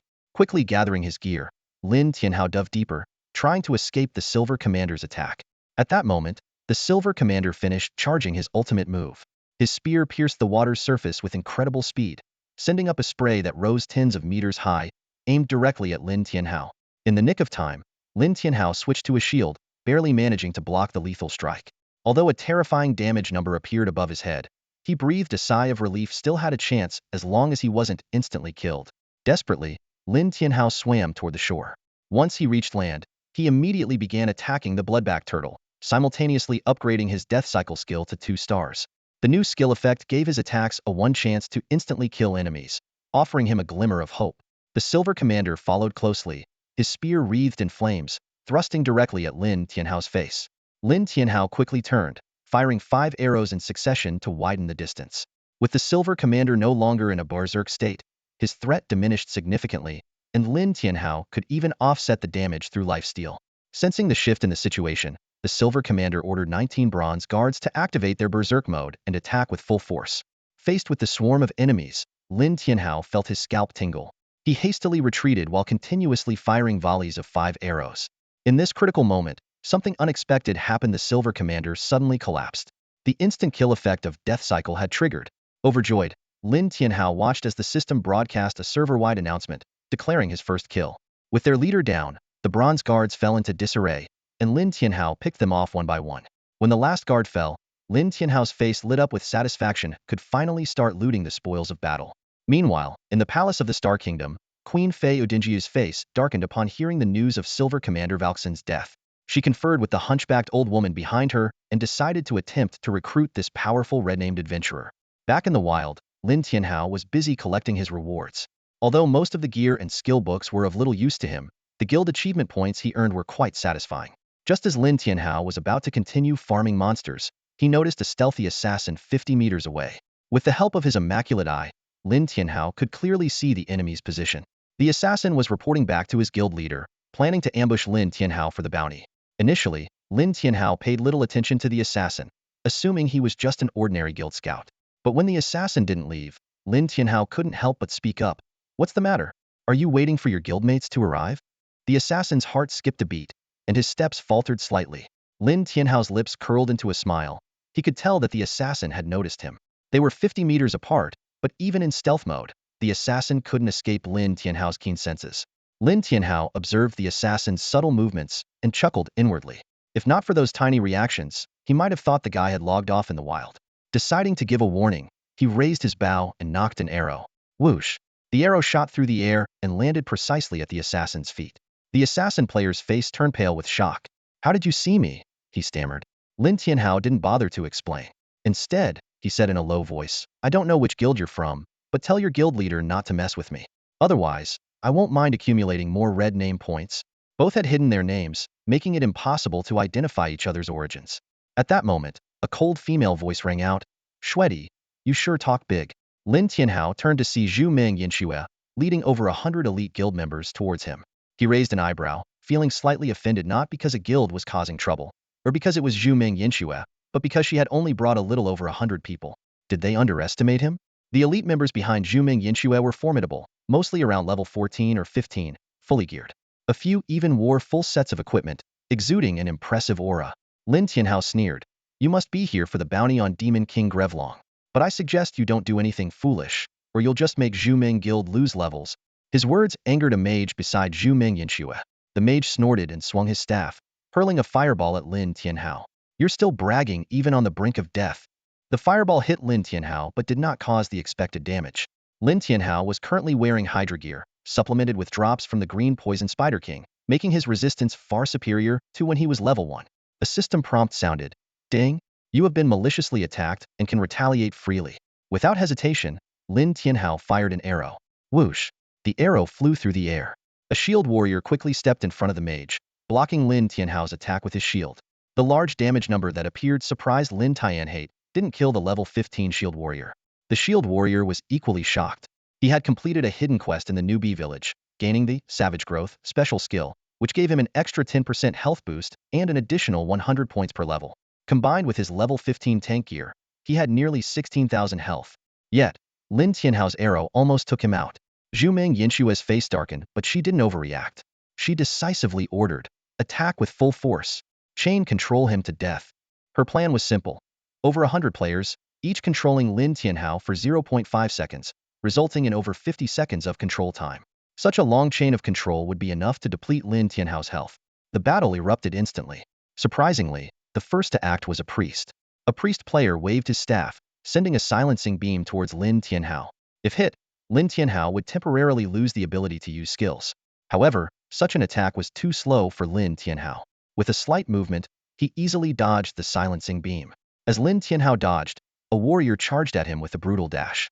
This was a common warrior combo: brutal dash, taunt, fragile strike. But whoosh! Lin Tianhao fired an arrow, and the warrior fell mid-charge. Seeing this, Zhu Ming Yinxue immediately commanded, range support. She waved her golden staff, summoning 6 goblins armed with maces. These level 10 black iron bosses had health over 100,000 each, great for fighting monsters but insufficient against Lin Tianhao. Range control skills rained down on Lin Tianhao. Meanwhile, the 6 black iron bosses charged forward, followed closely by the warriors. The tactic was sound. Ranged cover, bosses tanking, creating space for the warriors to deal damage. But the prerequisite was if their skills could hit Lin Tianhao, and if the black iron bosses could withstand his attacks. What followed was a dazzling display of Lin Tianhao's dance on the edge of a knife. Despite the barrage of ranged skills, not a single one hit him, all dodged with his expert movements. Whoosh whoosh whoosh. 5 arrows flew. In less than 2 seconds, all 6 black iron bosses were down. With lightning jumps and precise attacks, Lin Tianhao's efficiency was unparalleled. This concept of effective attacks was something most players hadn't realized yet, often resulting in wasted attacks. Without his precise positioning, it would have taken Lin Tianhao at least 2 seconds to kill the 6 black iron bosses. Now, he had shortened the time by nearly 0.5 seconds. This seemingly insignificant 0.5 seconds allowed Lin Tianhao to deal with the warriors behind the bosses. The high damage combined with lightning jumps was staggering. Retreat. Zhu Ming Yinxue was stunned. She knew Lin Tianhao was strong, but never imagined he was this powerful. However, retreating now was too late. With his superior speed, Lin Tianhao only needed to keep moving and attacking, and Zhu Ming guild members fell like wheat. The rear-line ranged players couldn't withstand even one of Lin Tianhao's arrows, let alone the damage from his lightning jumps. In just a few seconds, Zhu Ming guild was completely wiped out. Blackwind City, Resurrection Altar. Holy crap, what did I just see? A passing player exclaimed. Zhu Ming guild members are reviving in bulk. Seeing the levels of the resurrected players, it was clear they were elite members of Zhu Ming guild.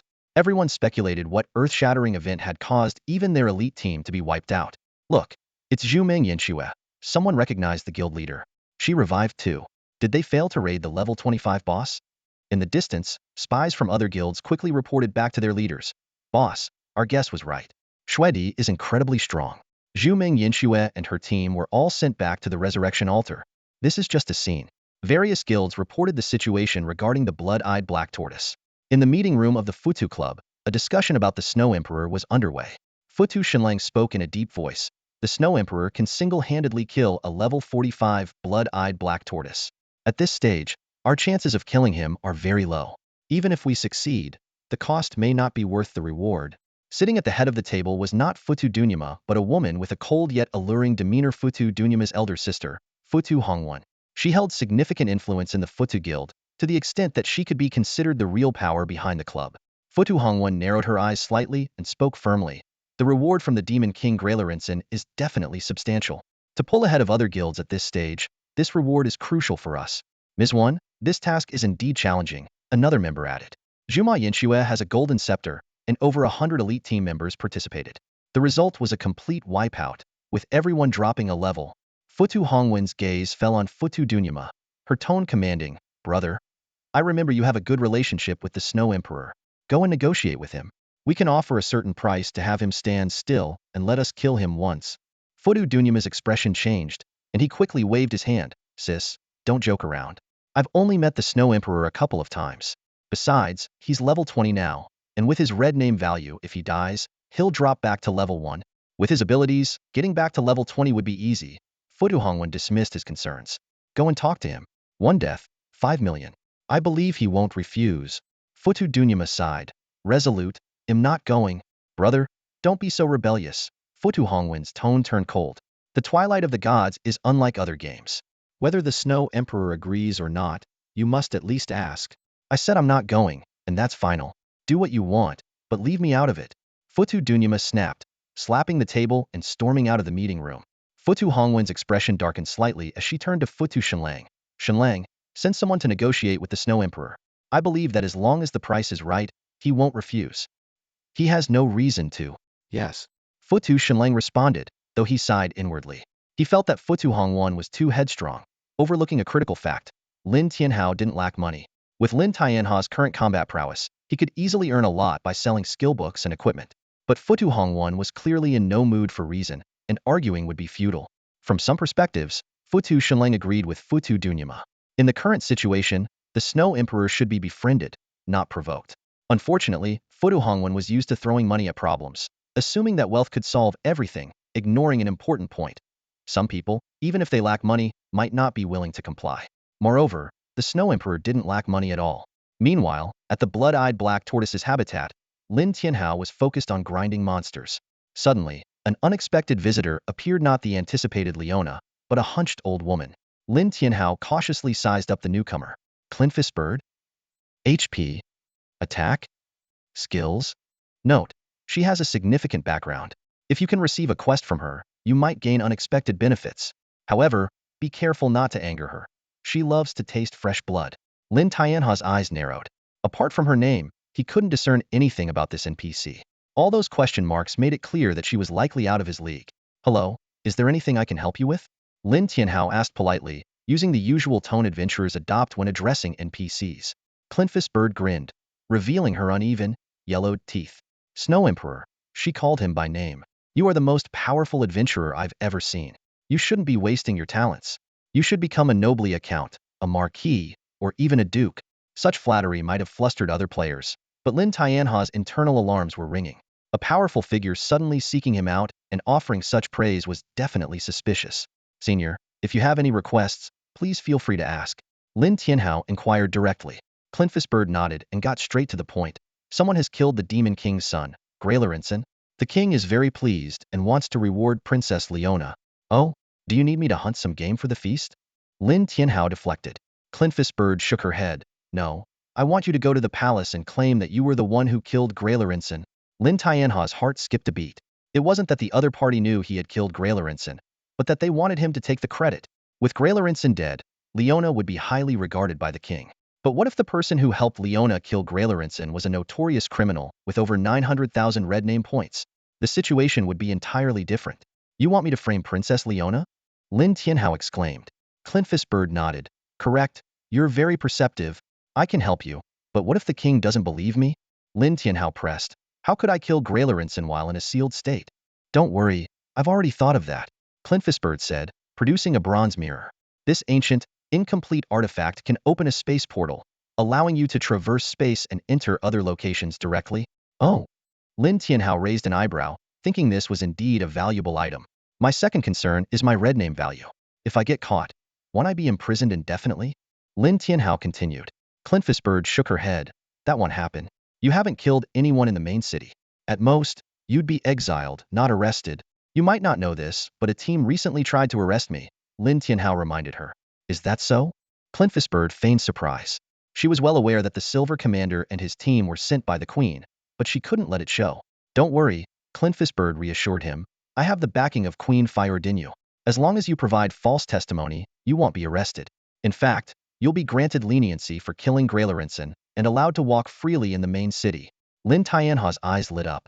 One major reason he couldn't change his class was his red name value. If he went to the main city, he'd be exiled and couldn't enter. Gaining the right to move freely in the main city would be a huge advantage for him. What's in it for me? I'm taking a big risk to help you. What will you give me? Lin Tianhao asked. Clintfishbird pondered for a moment before slowly replying. Once the deed is done, I can turn Princess Leona into your servant. Not only can she fight for you, but she can also fulfill any of your desires. Remember, any desire. Lin Tianhao feigned interest, a glint of cunning flashing in his eyes. Sounds good, he said slowly, then shifted his tone. Wait. He turned to the griffin, his gaze sharp. When exactly will you fulfill this promise? After Princess Qing Fuyun ascends the throne and becomes the new king. Lin Tianhao shook his head without hesitation, his tone laced with dissatisfaction. According to what you're saying, I'll be waiting forever, won't I? The griffin pondered for a moment, a spark of insight in its eyes. Princess Leona is the ultimate reward. If you help this time, I can first reward you with a set of bronze-level equipment suitable for an archer. That's it. Lin Tianhao scoffed. Can't I just get that myself? The griffin hesitated, then admitted, well, you're right. With your current abilities, obtaining a set of level 20 bronze equipment isn't difficult. So what do you want? Free attribute points. Lin Tianhao grinned, his eyes gleaming with greed. I want a teleportation skill, special equipment, and unique skills. The griffin thought for a moment. A teleportation skill? Fine. If you help, I'll give you the skill, Space Blink. No casting delay, instant release, with a maximum teleport distance of 5 meters at 1-star level. Lin Tianhao raised an eyebrow, clearly interested in the skill, but not satisfied. Plus 200 free attribute points. The griffin frowned. This is just one task, with no downside for you. Space Blink is already quite valuable. Forget it then. I'll just keep grinding. Lin Tianhao straightforwardly refused and turned to leave. Wait. The griffin hurriedly called after him. 120 free attribute points plus, Space Blink. 200. 150. Then there's nothing to discuss, Lin Tianhao said resolutely. The griffin's face darkened, and his tone turned icy. Fine, then we're done here. I'll send you to the revival altar for a bath. As he spoke, a terrifying aura erupted from his body. Lin Tianhao quickly stowed his equipment, but flashed a grin at the griffin. Let's talk this out. No need for violence. So, you're agreeing? The griffin asked, a hint of hope in his eyes. Lin Tianhao shook his head firmly. No, what I mean is 300 free attribute points, not a single point less. You're courting death. The griffin's eyes were like daggers, glaring menacingly at Lin Tianhao. Lin Tianhao met his gaze without fear, calmly stating, you can kill me, but if I die here, the entire Star Kingdom will hear about the Queen's dealings with the Underworld clan. The griffin's expression changed dramatically, and his aura grew even colder. Humph, who would believe the words of a criminal like you? Lin Tianhao shrugged nonchalantly. I don't know, but I have plenty of gold coins. I can make it ring out 3 times a day. Aren't you afraid of being permanently imprisoned? The griffin roared. Lin Tianhao disdainfully pushed the griffin aside. Would you dare? I haven't killed anyone in the main city. Such slander would only result in a few days of imprisonment. But if the king believes it, who knows what will happen to your queen? He then added, and if I'm not mistaken, it was your queen who sent Silver Commander Valchen to kill me. Lin Tianhao continued to press. If it weren't for the Silver Commander incident, I would have agreed to 100 free attribute points. But because of that, it's 300, not 1 point less. What do you say, Griffin? The griffin took a deep breath and finally nodded heavily. Fine, as you say. A system notification sounded. Ding, the griffin has issued a quest. Frame Princess Leona. Do you accept? Quest requirements. Inform the king that you helped Princess Leona kill the Demon King's son, Grailoren. Quest penalty. None. Quest reward. Space Blink. 300 free attribute points. Accept. Lin Tianhao accepted the quest without hesitation. When do we go? Tonight. I'll notify you when it's time. All right. After sending off the griffin, Lin Tianhao finally exhaled a sigh of relief. Negotiating with such a powerful entity was indeed risky, but the outcome was favorable. He had successfully leveraged the queen's secret dealings with the underworld clan to make the griffin compromise. Not long after, a graceful figure approached. Princess Leona, you're finally here, Lin Tianhao said. I've been here for a while, Leona replied, her tone serious. It seems you've reached some sort of agreement with the griffin. Lin Tianhao was straightforward. Where's my reward for helping you kill the Demon King's son, Greylorin? First, tell me what the griffin wanted from you. No reward? Then I'll go tell the king right now that you worked with me, a notorious criminal, to kill Greylorin. Leona's face darkened. I've never seen someone as shameless as you. Lin Tianhao grinned. Just give it to me. Leona took out a scroll, a skill book, and a talisman. Is this all? I carefully selected these for you.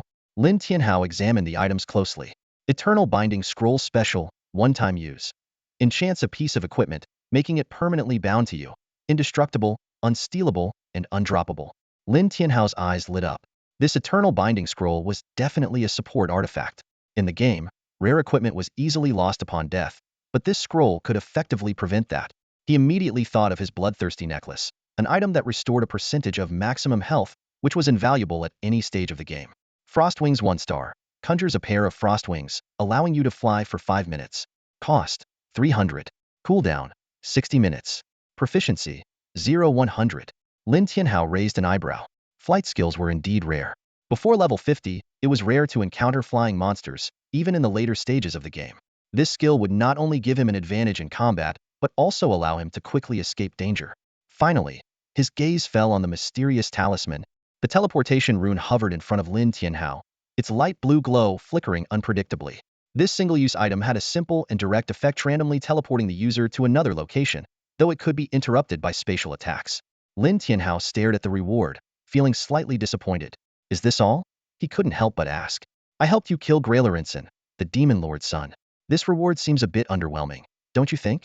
Leona rolled her eyes and impatiently retorted. You still haven't told me what the Crinpheus bird wanted from you. I already told you. Give me the reward, and I'll tell you. Stop stalling, Lin Tianhao urged. Leona pulled out a light blue crystal from her pocket and handed it to Lin Tianhao. This is the ultimate reward.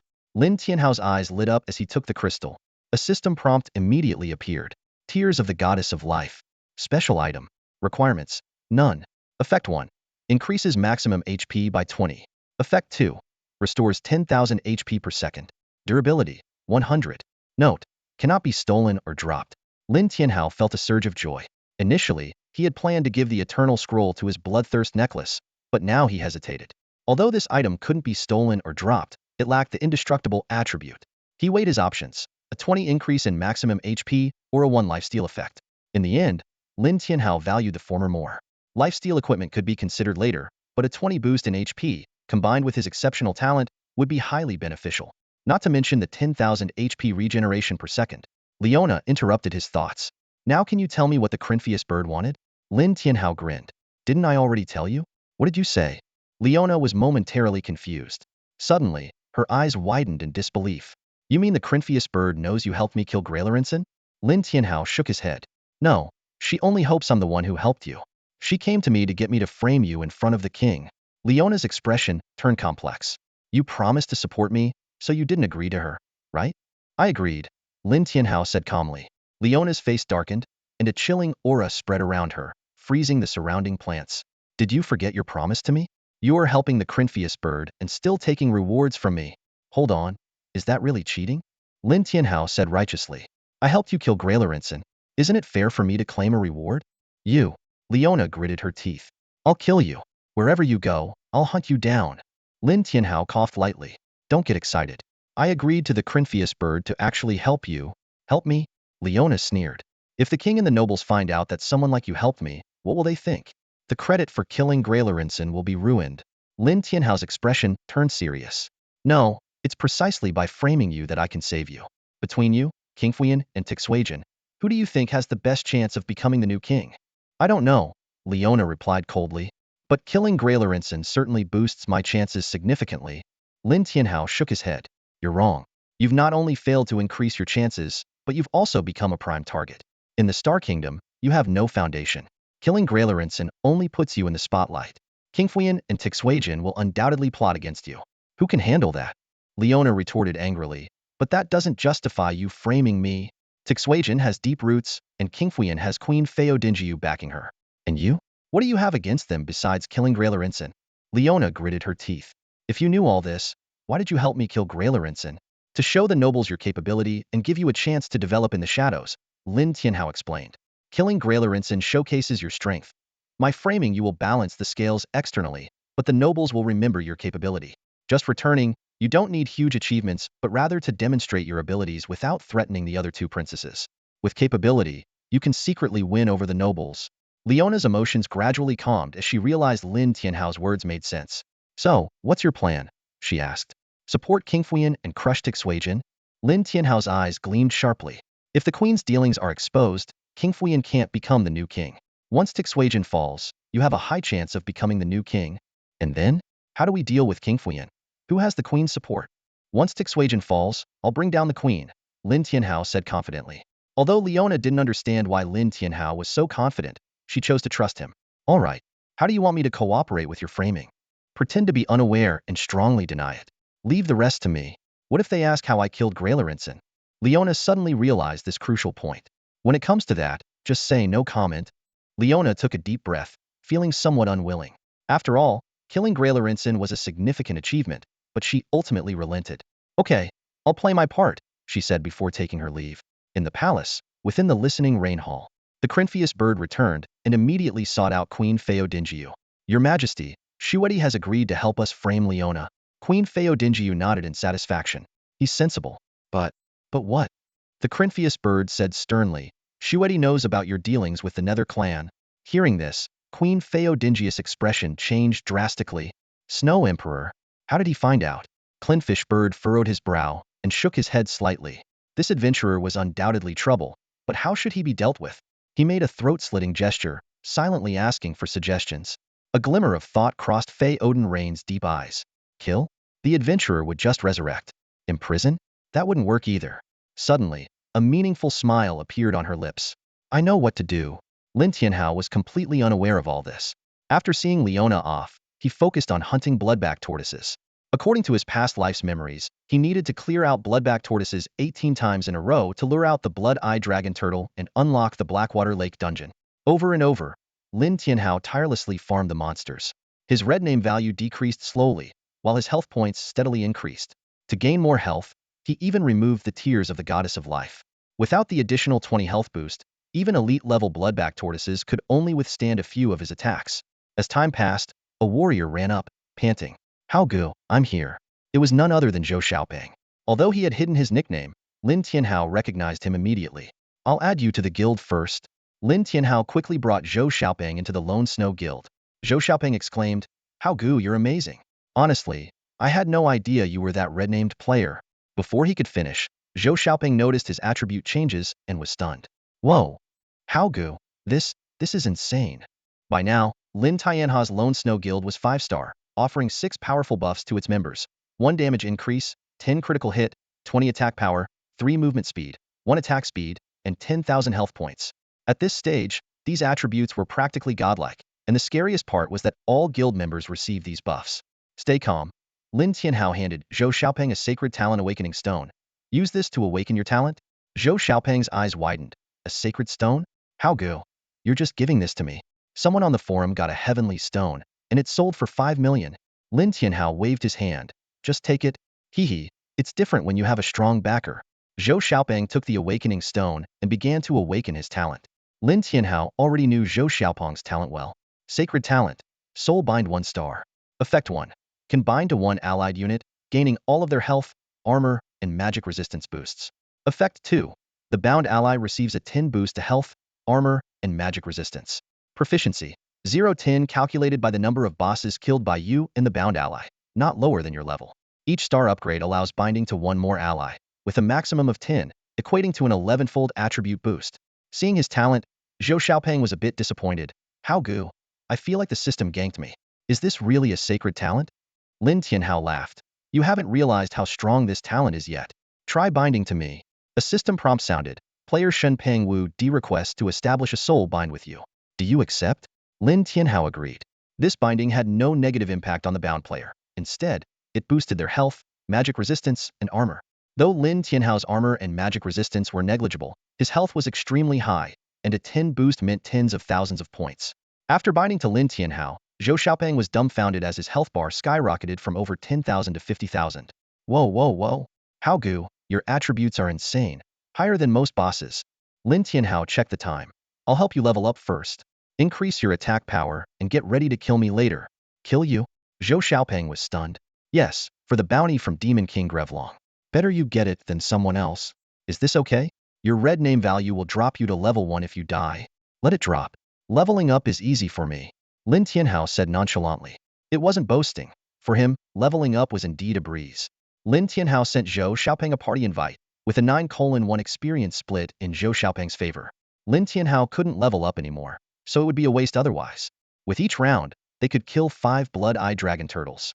After 2 rounds, Zhou Xiaopeng's talent upgraded to 2 stars, allowing him to bind 2 allies. Hao Gu, you're incredible, Zhou Xiaopeng praised.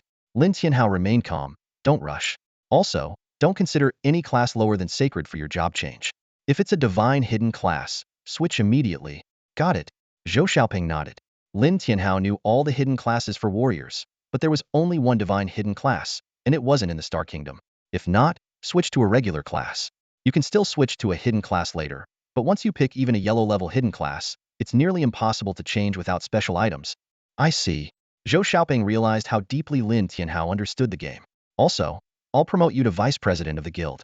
Recruit some top players. Okay.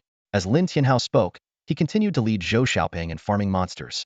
Before long, Zhou Xiaopeng reached level 20, just one step away from completing his job change quest to continue leveling up.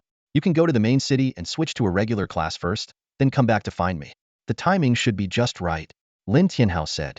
Clintfish Bird had arranged to meet him tonight, and by the time he killed the blood-eye dragon turtle and cleared the Blackwater Lake dungeon, the timing would indeed be perfect.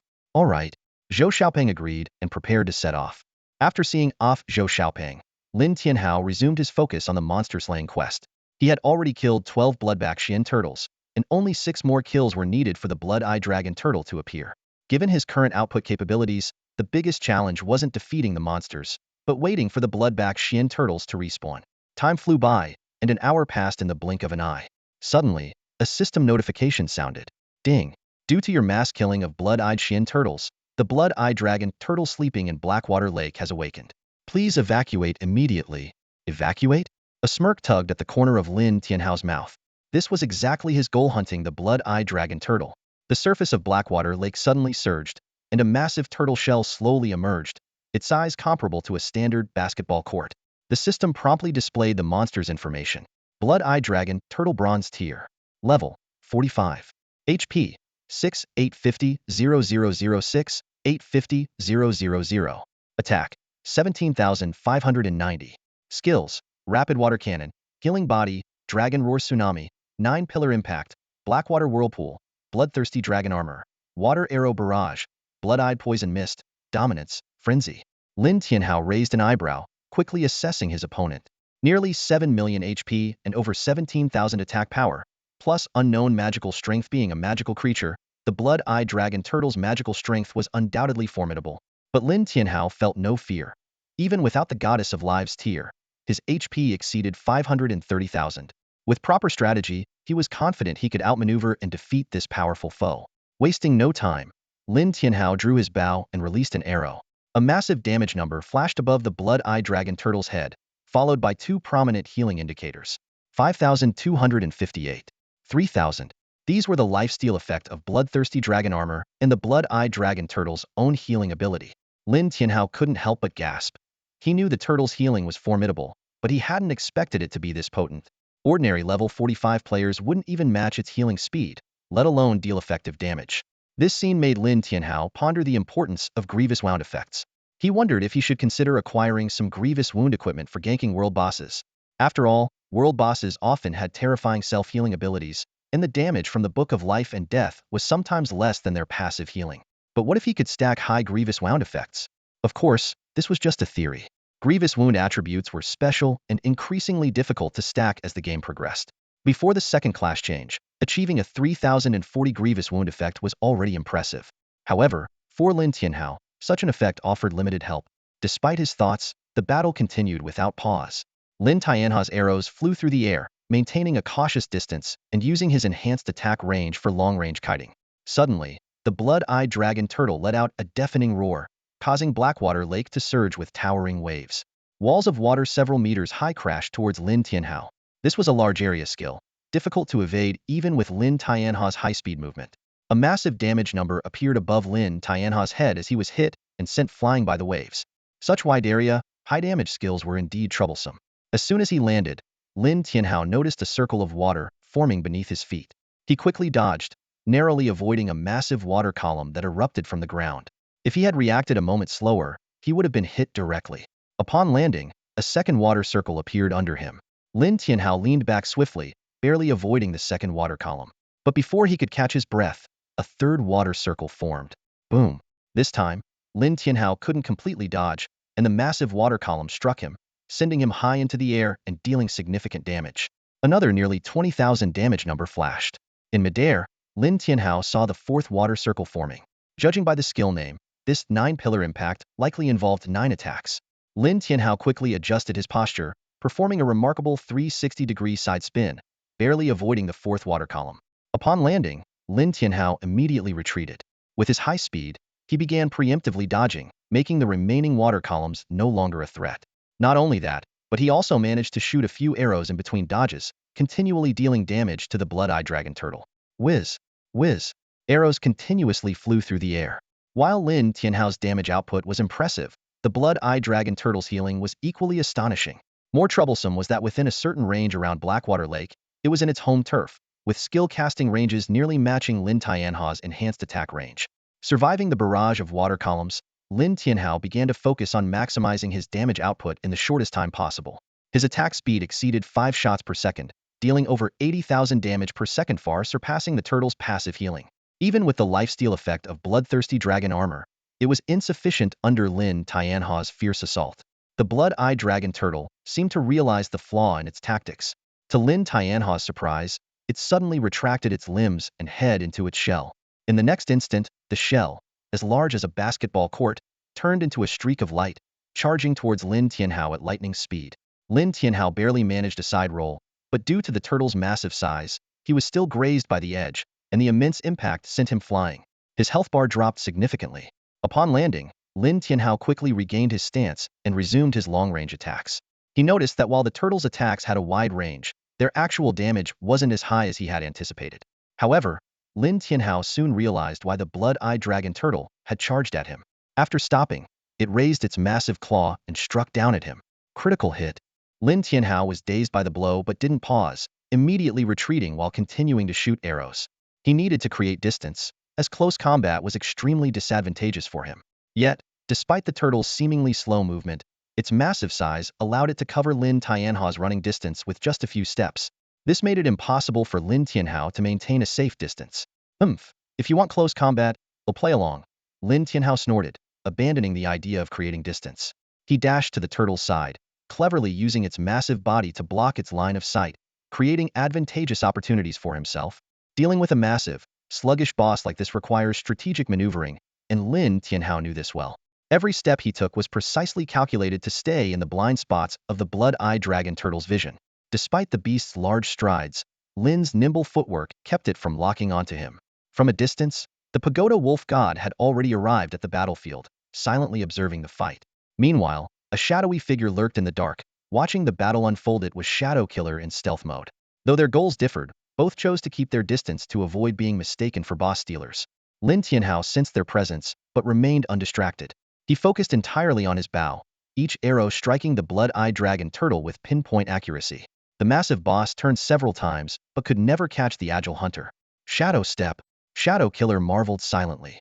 He recognized the technique Lin Tianhao was using and felt a subtle sense of competition. Though his own Shadow Step had been honed through countless battles, he had to admit that Lin Tianhao's skill was equally impressive.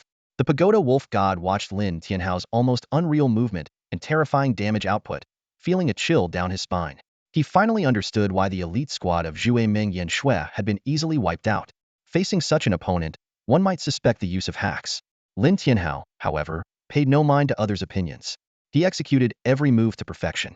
Movement speed, attack speed, reaction time all maxed out. While ordinary archers might miss shots due to constant repositioning, Lin Tianhao maintained perfect coordination. Even at high speeds, his arrows flew true. Suddenly, the blood-eye dragon turtle roared, releasing a toxic mist from its shell. Damage numbers popped up above Lin Tianhao's head, but thanks to his purification amulet, the poison's impact was negligible. At that moment, the blood-eye dragon turtle roared again, its body glowing blood red, clearly entering a berserk state. Lin Tianhao's pupils contracted as he realized he had fallen into a trap. A black water vortex, over 20 meters in diameter, appeared beneath him, trapping him. Simultaneously, a mysterious formation materialized above, raining down countless water arrows. In this critical moment, Lin Tianhao didn't hesitate to equip the goddess of life's tear. This artifact not only boosted his health, but also granted a recovery rate of 10,000 points per second. More importantly, it enhanced his attack power. The Pagoda Wolf God keenly noticed the change in Lin Tianhao's attributes. While he couldn't gauge his exact health, the increased attack power and recovery rate were evident. Such a boost was extraordinarily rare at this stage. The battle raged on. Lin Tianhao, enduring the barrage of water arrows, continued his relentless assault. About 10 water arrows hit him per second, dealing over 80,000 damage. Yet, with his powerful recovery, these hits were trivial. The blood-eye dragon turtle opened its massive jaws, unleashing a barrage of water orbs. Though each orb had a knockback effect, they posed no lethal threat to Lin Tianhao. With the combined effects of the goddess of life's tear, bloodthirst necklace, ninefold bow, and his resurrection skills, Lin Tianhao was nearly invincible.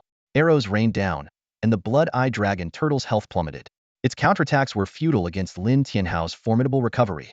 Before long, the outcome was clear. As the blood-eye dragon turtle fell, the system notification rang out. Ding. You have achieved the first kill of the blood-eye dragon turtle. A server-wide announcement is imminent.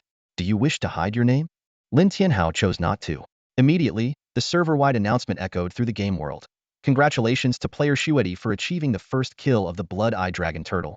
Let this be an encouragement to all players to strive harder. As the announcement ended, the Pagoda Wolf God and Shadow Killer approached Lin Tianhao. Shadow Killer, moving faster, arrived first and said, Shuedi, our leader wants me to discuss something with you. Lin Tianhao ignored Shadow Kill's presence and focused on collecting the loot. The system notifications kept coming in, informing him that he had obtained 3 skill books, 4 pieces of equipment, 598 gold coins, 50 free attribute points, a dragon gall, and a key to the Blackwater Lake dungeon. He first checked the skill books and was pleasantly surprised. One of them was a domination skill, allowing the user to be immune to all control effects, including knockbacks, for 5 seconds. It consumed 50 MP, had a 30-minute cooldown, and a proficiency of 0-100. Such a sustained anti-control skill was extremely rare for archers and mages, typically reserved for warriors and martial artists. The other 2 skill books were Bloodthirsty Dragon Armor and Blackwater Whirlpool. Bloodthirsty Dragon Armor converted 5 of received damage into health, suitable for warriors and martial artists. Blackwater Whirlpool was a mage-exclusive skill. These skill books were not particularly useful to Lin Tianhao but would be perfect for his teammate Zhou Xiaoping. As for the equipment, it was all level 45 tank gear, which Lin Tianhao couldn't equip yet. After sorting through the loot, Lin Tianhao finally turned his attention to Futuo Wolf. He straightforwardly asked, You're not here to kill me like Zhui Mengyan Shui, are you? Futuo Wolf quickly waved his hands in denial, explaining that he wanted to exchange 5 million gold coins for the chance to be killed once. Lin Tianhao looked at him as if he were an idiot and sarcastically replied, Do you think I need your 5 million right now? Futuo Wolf wasn't surprised and respectfully suggested that if Lin Tianhao had any equipment or skill books to sell, he could consider their Futuo guild, as the price could be negotiated. Lin Tianhao nodded in acknowledgement and then turned his gaze to Shadow Kill, who had been lurking nearby. He bluntly said, Shadow Kill, if you have the same intention as Futuo Wolf, you can leave now. Shadow Kill revealed himself and, although he had abandoned his original plan, still warned Lin Tianhao that powerful enemies had their eyes on him. Lin Tianhao chuckled indifferently, showing no concern. After the 2 left, Lin Tianhao was about to use the dungeon key when an arrow suddenly whizzed past his shoulder. He quickly reacted, dodging the unexpected attack. Ahead, a level 15 archer continued to fire arrows. This archer was well equipped and had an attack speed that rivaled Lin Tianhao's. Lin Tianhao immediately counterattacked but was shocked to find that the opponent could accurately intercept his attacks with arrows. Such precise striking techniques were rare even during the Cataclysm era. Lin Tianhao realized the opponent was a skilled archer and quickly used his twisting string arrow technique. However, the opponent's arrows could also curve, matching his skill level. Lin Tianhao changed tactics again and used a 5-arrow burst. The opponent still managed to handle it perfectly. At that moment, Lin Tianhao had an epiphany. Are you a practitioner of ancient martial arts? From the Qi family of Tiangong Mountain? The archer looked at Lin Tianhao in surprise and asked about his identity. Lin Tianhao avoided the question and instead asked if the archer intended to gank him offline. The archer denied it, stating that the Qi family wouldn't engage in such dishonorable acts. His true intention was to have someone from the Qi family join Lin Tianhao's Lone Snow Guild. Lin Tianhao was a bit surprised, as he had indeed considered recruiting ancient martial artists into the guild. He asked, "What benefits do I get by bringing you into the guild?" The archer tossed a skill book to him, explaining that it was to address Lin Tianhao's lack of anti-control and purification skills. Lin Tianhao took the skill book and was pleasantly surprised. It was a skill book titled Star and Moon Purification. The effects included removing control, slow, and negative buffs excluding knockbacks and curses. After use, it granted a 5 tenacity boost for 10 seconds. It consumed 50 MP, had a 10-minute cooldown, and a proficiency of 01000. Notably, proficiency could only be increased when used while under control, slow, or negative buffs. For Lin Tianhao, purification skills were undoubtedly a great addition, but Star Moon Purification couldn't counter knockbacks or curses, limiting its usefulness. Nevertheless, Lin Tianhao decided to accept the skill. Even without Star Moon Purification, he wouldn't refuse to recruit the Qi family of Tiangong Mountain into the guild. This wasn't just because the Qi family were ancient martial artists, but more importantly, they had selflessly shared their secret archer techniques with the world during the Great Cataclysm in the previous life. Lin Tianhao recalled the analysis from the top players of the Zhu Dream Club under normal circumstances. Even with deliberate practice, it would take at least 5 years to master the floating arrow technique. Despite his exceptional talent and life-and-death experiences, the core reason he could quickly grasp various archery techniques was due to the Qi family's millennium of accumulated knowledge. Facing such an ancient martial arts family, Lin Tianhao had no reason to refuse. When the archer revealed his ID, Shi Po Tsangqiong, Lin Tianhao was slightly surprised. This name was quite famous in the previous life, despite its seemingly mediocre talent not enhancing damage, movement speed, or attack speed, with no added attributes at all. Although a saint-level talent, it was often mocked as inferior to heaven-level, or even earth-level talents. Lin Tianhao clearly remembered the talent description of Shi Po Tsangqiong: absolute slowness, 1 star. Its effects included reducing the opponent's movement and attack speed, and increasing skill cooldown and casting time for spellcasters. These effects were absolute and unaffected by any control immunity attributes. In the early stages, many ridiculed this talent, but Shi Po Tsangqiong created miracles during the Cataclysm period with it. The key was that this talent could be upgraded, with effects significantly enhanced at max stars. Unfortunately, Shi Po Tsangqiong ultimately sacrificed himself in a battle covering the human race's retreat, facing 10 vanguard generals alone, killing 3 before dying heroically. Coming back to the present, Lin Tianhao said to Shi Po Tsangqiong, "I'll give you admin rights, so you can add all the Qi family members to the guild." Shi Po Tsangqiong nodded in agreement, shocked by the attributes granted by the guild. These attributes were crucial for archers, especially when free attribute points were scarce in the early stages. "Shuedi, I originally just wanted a bit of attribute enhancement, but I didn't expect your guild's bonuses to be so generous," Shi Po Tsangqiong said gratefully. Lin Tianhao waved it off, then took out the Blackwater Lake dungeon key and used it. The system notified him that the dungeon was open, and he chose not to hide his name. "See you in the arena. I'm off to run a dungeon," he said, stepping into the portal. Upon entering the dungeon, Lin Tianhao immediately allocated 70 free attribute points to his mana, raising it from 100 to 450 points. Though still insufficient, it was basically adequate. He directly chose the Hell difficulty, only to be informed by the system that his level was too low to enter solo. He tried Nightmare, Hard, and Easy difficulties consecutively, all with the same result. Helpless, Lin Tianhao sent a private message to Zhou Xiaopeng, only to find out he was still doing his class change quest. He then contacted Shi Po Tsangqiong, inviting him to team up for the dungeon.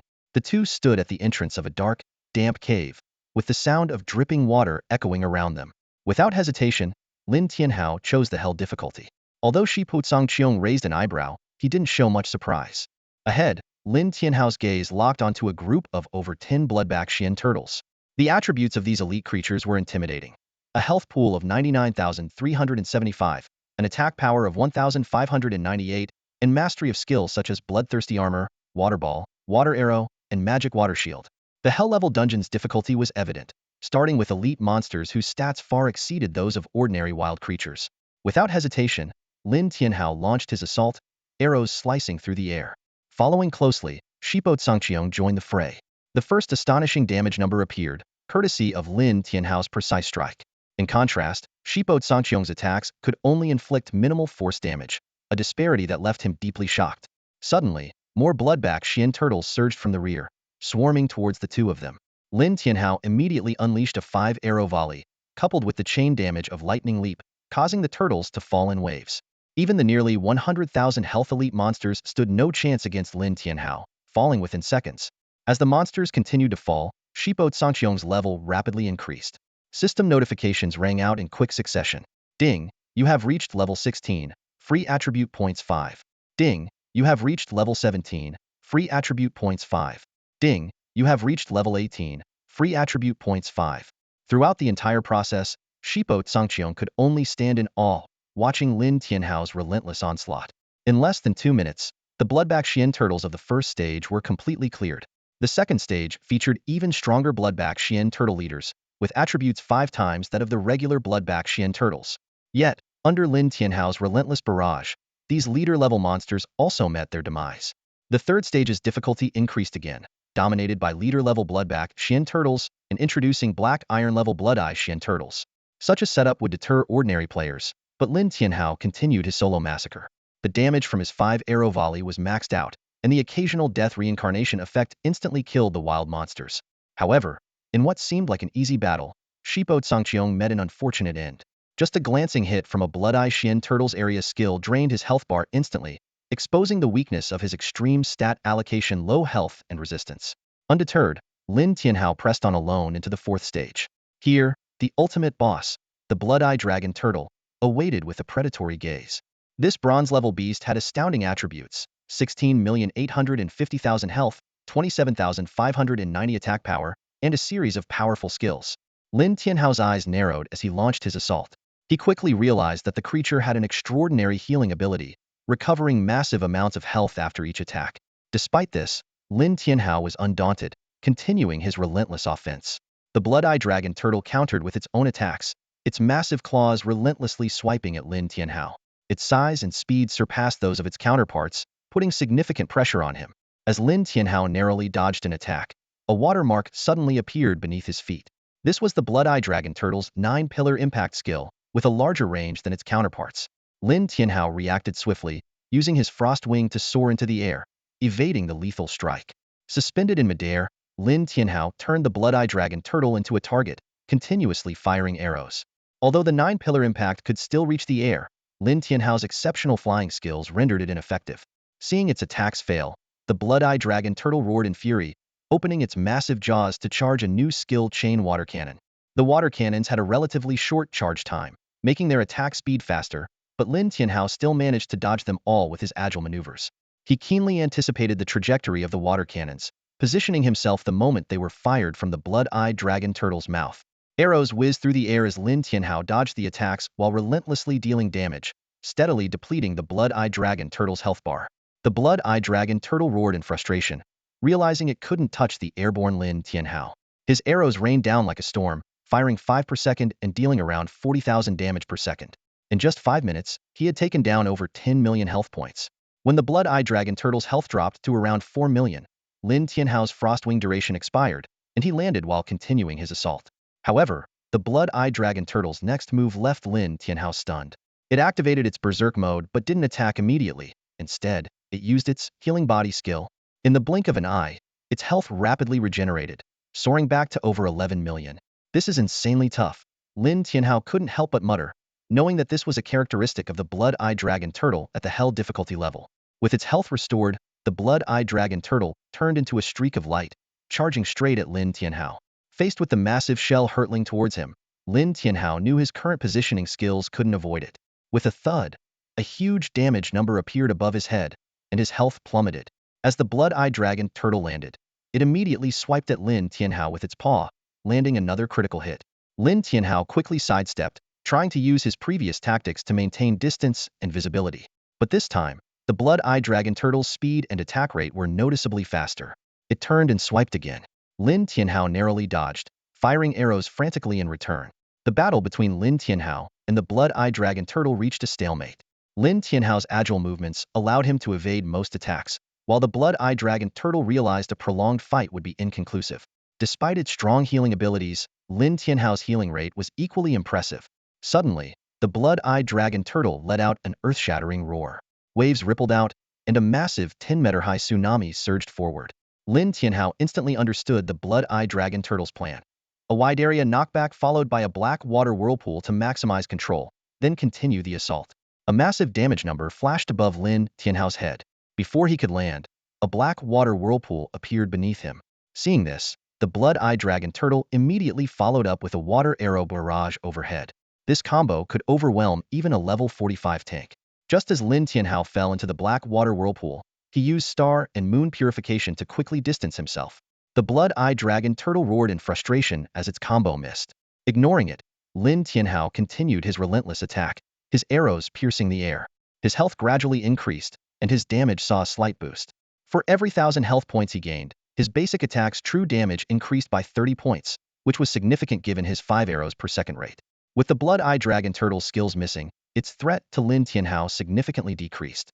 Even with its Berserk mode, it could only land 2 more swipes on Lin Tianhao, depleting some health but far from fatal.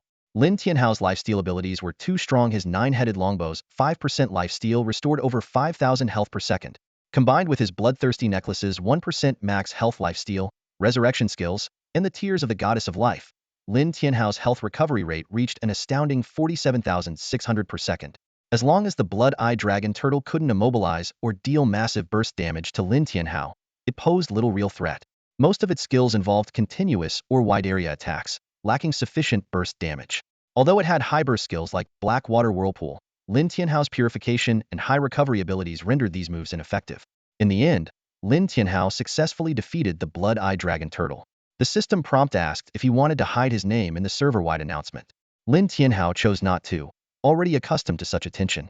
Notably, Shot Through the Sky, due to his low contribution to the first kill, only received 1/8 of Lin Tianhao's free attribute points. Worse still, having died and not being in the dungeon, he couldn't receive the dungeon clear rewards. The system notifications kept coming in, signaling the rewards for clearing the dungeon first. Lin Tianhao received a plethora of rewards: 42 skill books, 65 pieces of equipment, 2,200 gold coins, and a long dan. For him, it was a bountiful harvest. Lin Tianhao first focused on the skill books. After arriving in the main city, the classification of skills and equipment had become more stringent, and the usage requirements were higher than in the novice village. However, as the first to clear the dungeon, he enjoyed special privileges. For instance, he could now learn the Bloodthirsty Dragon Armor skill, which was previously exclusive to warriors. Without hesitation, Lin Tianhao chose to learn Bloodthirsty Dragon Armor. The system immediately displayed the skill information. Bloodthirsty Dragon Armor, 1 star. Effect: converts 5 of damage taken into health recovery. Cost: none. Cooldown: none. Proficiency: 01000. Note: proficiency is 1/10 of the recovered health. Lin Tianhao raised an eyebrow, secretly pleased. This skill seemed tailor-made for him. Considering he could take tens of thousands of damage when fighting bosses, even a 5 conversion rate would quickly accumulate proficiency. In contrast, other players wouldn't have it so easy. Most tanks at levels 1015 had health ranging from 50,000 to 10,000, with very few reaching 20,000. They couldn't endure such high damage, let alone rapidly improve their skill proficiency this way. Putting his thoughts aside, Lin Tianhao stored all the items in the guild warehouse. The 5-star guild had ample space, easily accommodating all the loot. As he exited the dungeon, Lin Tianhao was about to wait for Zhou Xiaoping when he suddenly sensed a gust of wind behind him. A figure appeared like lightning, using the displacement skill launch to hit him. This was followed by a 3-stage thrust, sending Lin Tianhao into the air and into a stunned state. Before Lin Tianhao could react, another person appeared, precisely locking his throat just as he was about to land. A subsequent punch sent him flying again. The attacking player seemed surprised, as the knockback effect was different from usual. However, he didn't pause and immediately followed up with a chain of explosive punches. Damage numbers kept appearing above Lin Tianhao's head. Just as he was about to land, a pillar of flame erupted beneath him, sending him airborne once more. This was Ground Flame Impact, a skill that elemental mages could only learn at level 30. Lin Tianhao was secretly astonished, wondering how this mage had mastered the skill early. A martial artist joined the fray, using Stonebreaker Palm to knock Lin Tianhao back midair. The nearby warrior cooperated seamlessly, creating a floating effect.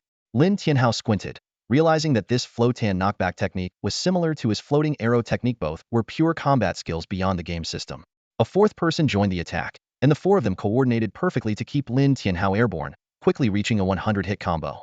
As the combo count increased, the damage per hit rose from around 300 to over 500.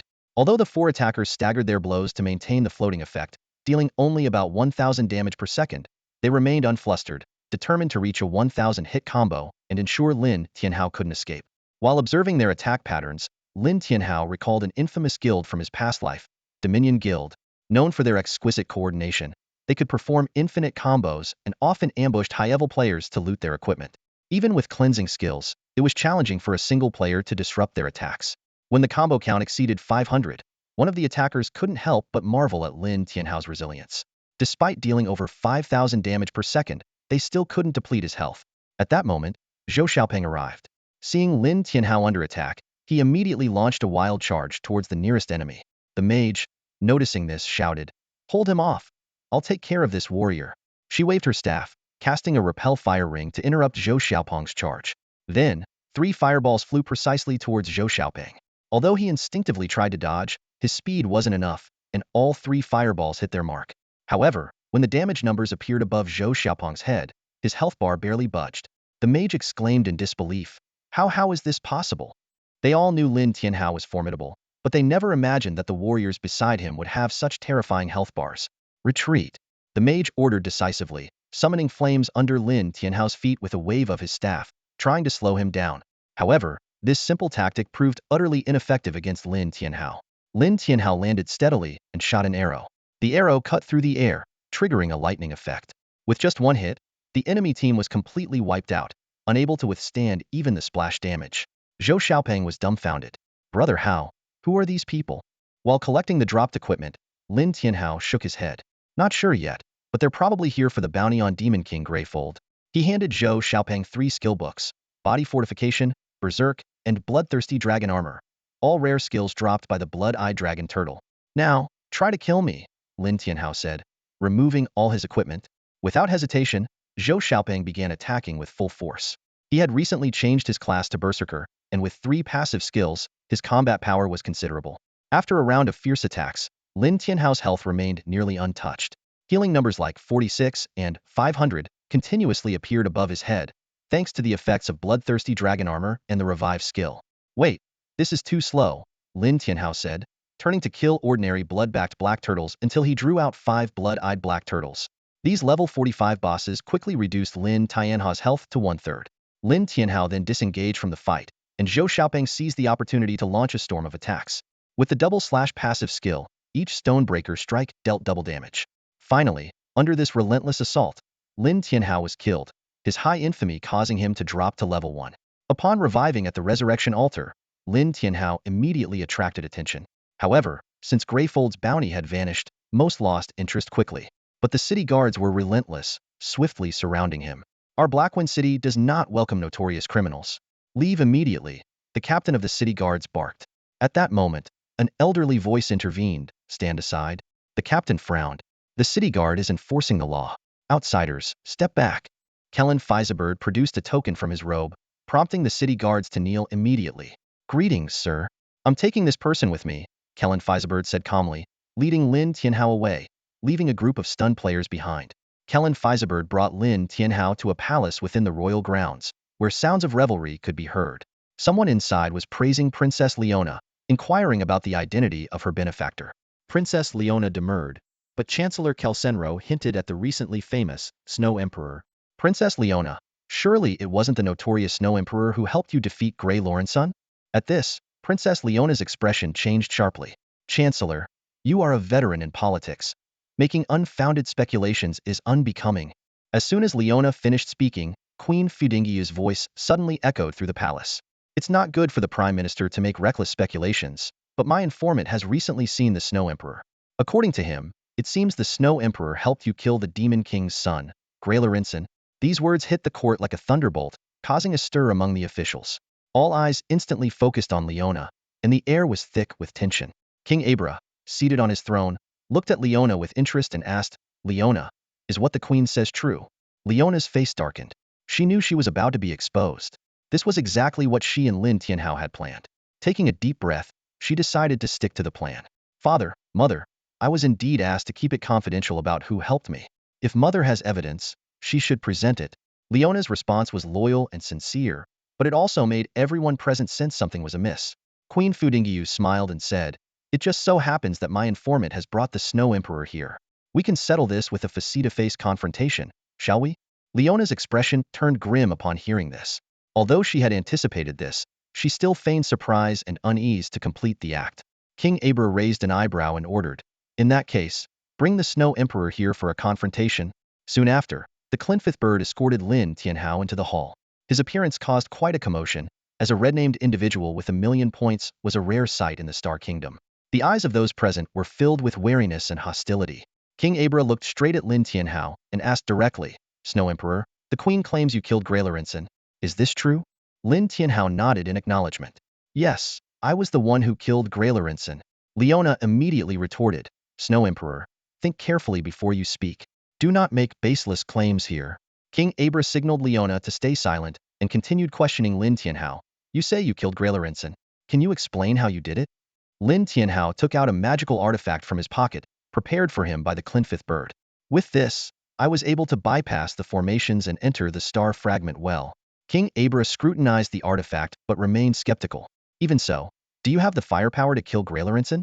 Given your current level, you wouldn't even be able to break through his defenses." Lin Tianhao confidently replied, "What if my damage is true damage?" Abra's eyes narrowed, and he called out, "Guards." A general in golden armor stepped forward. "Test your true damage on him." Without hesitation, Lin Tianhao shot an arrow, and a massive damage number appeared, surprising Abra. Leona, not willing to give up, continued to argue, "Father, this only proves that the Snow Emperor has the capability to kill Graylorenson. It doesn't prove he actually did it."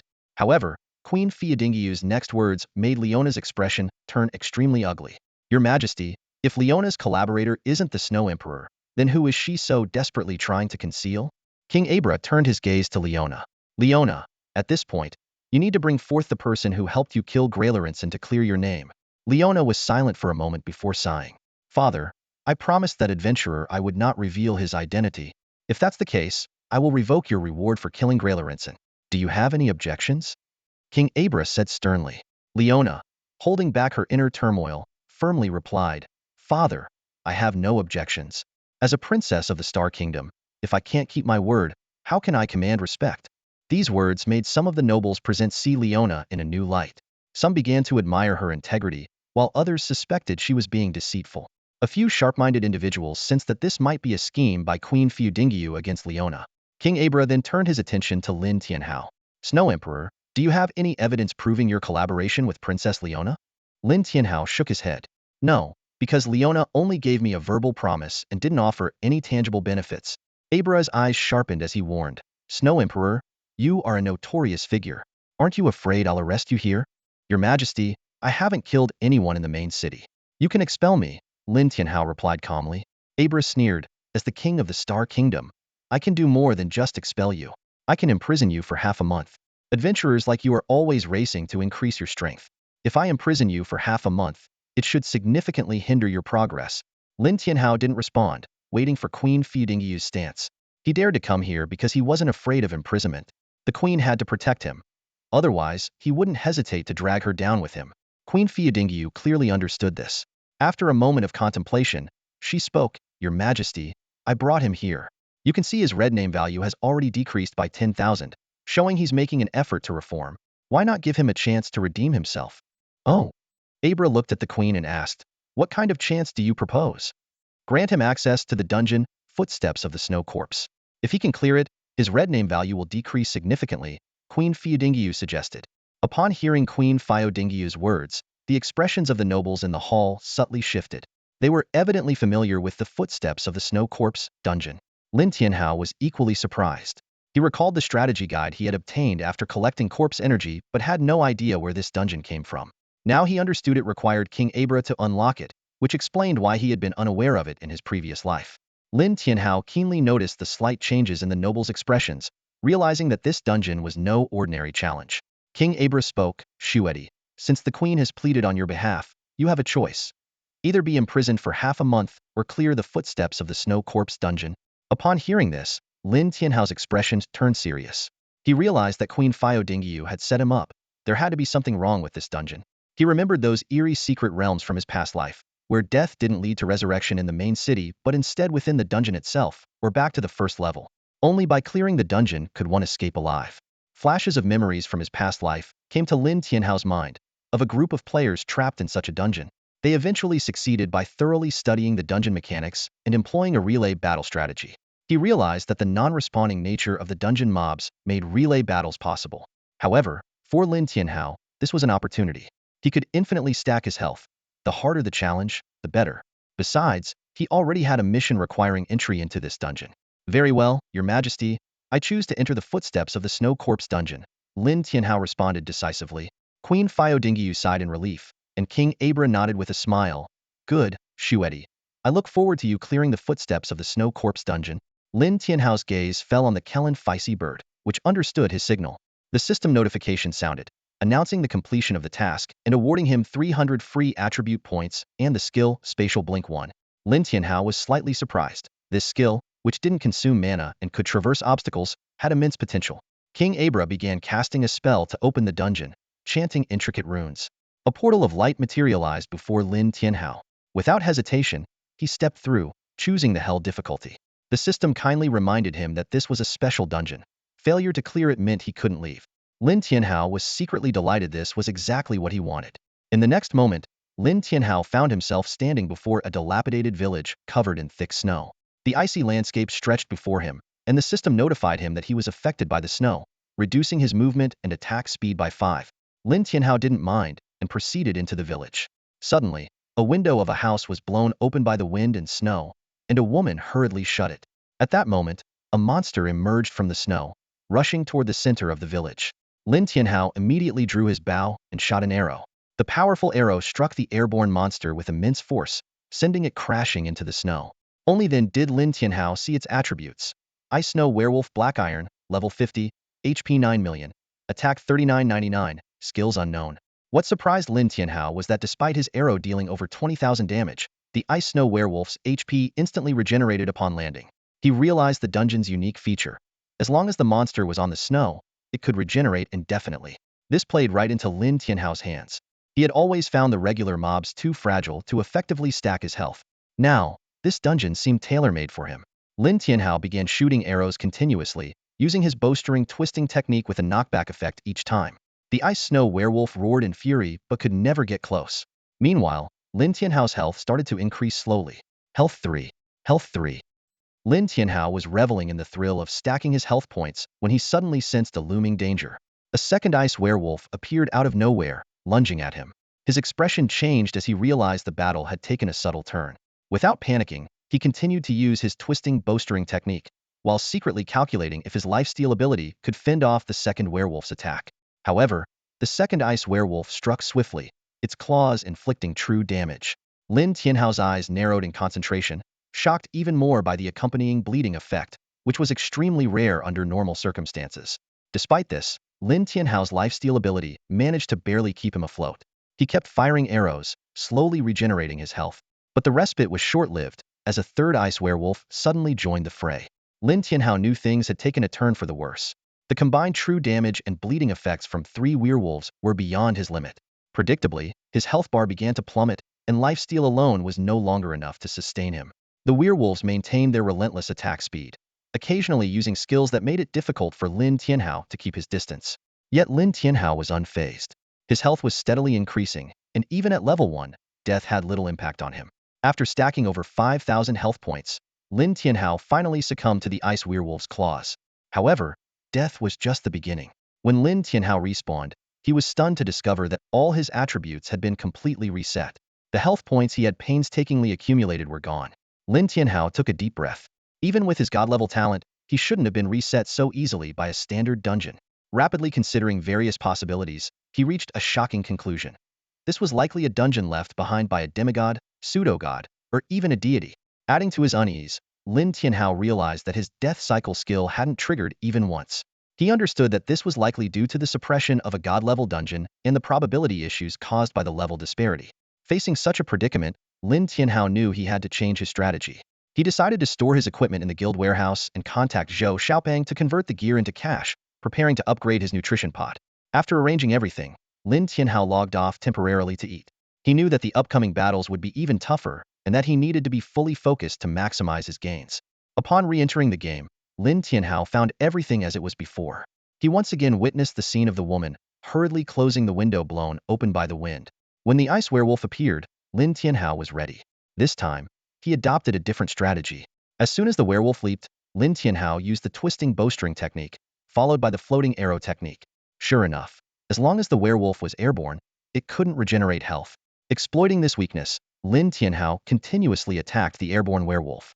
Even when it occasionally landed and activated its super armor, Lin Tianhao could suppress its regeneration through relentless attacks. Once the super armor expired, he would knock the werewolf airborne again.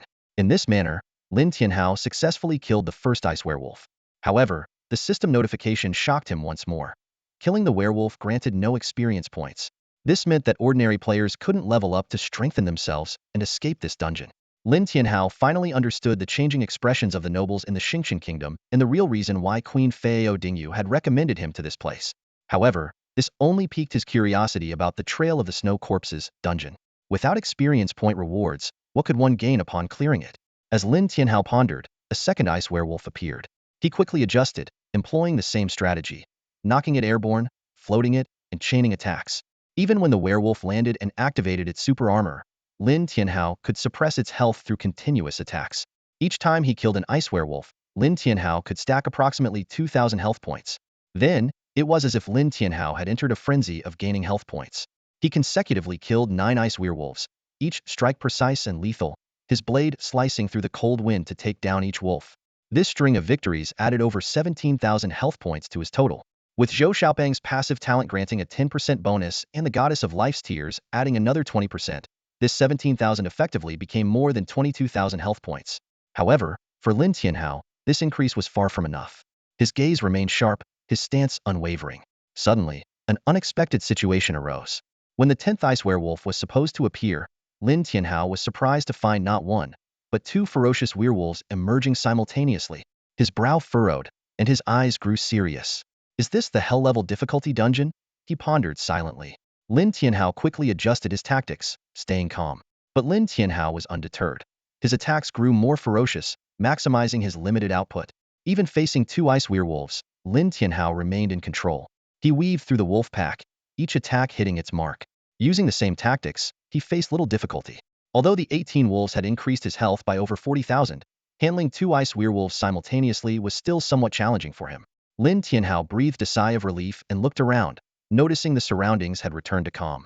A woman cautiously peeked out, and after ensuring it was safe, she stepped outside. "Brave adventurer, thank you so much," the woman said sincerely. "If not for you, this winter would have been unbearable for us." Lin Tianhao carefully observed the speaking villager. The system displayed. Villager Chinanti, level 50. Health, 10000010000000. Attack, 985. Skills. Note: she is a villager living here, and she might offer you an unexpected reward.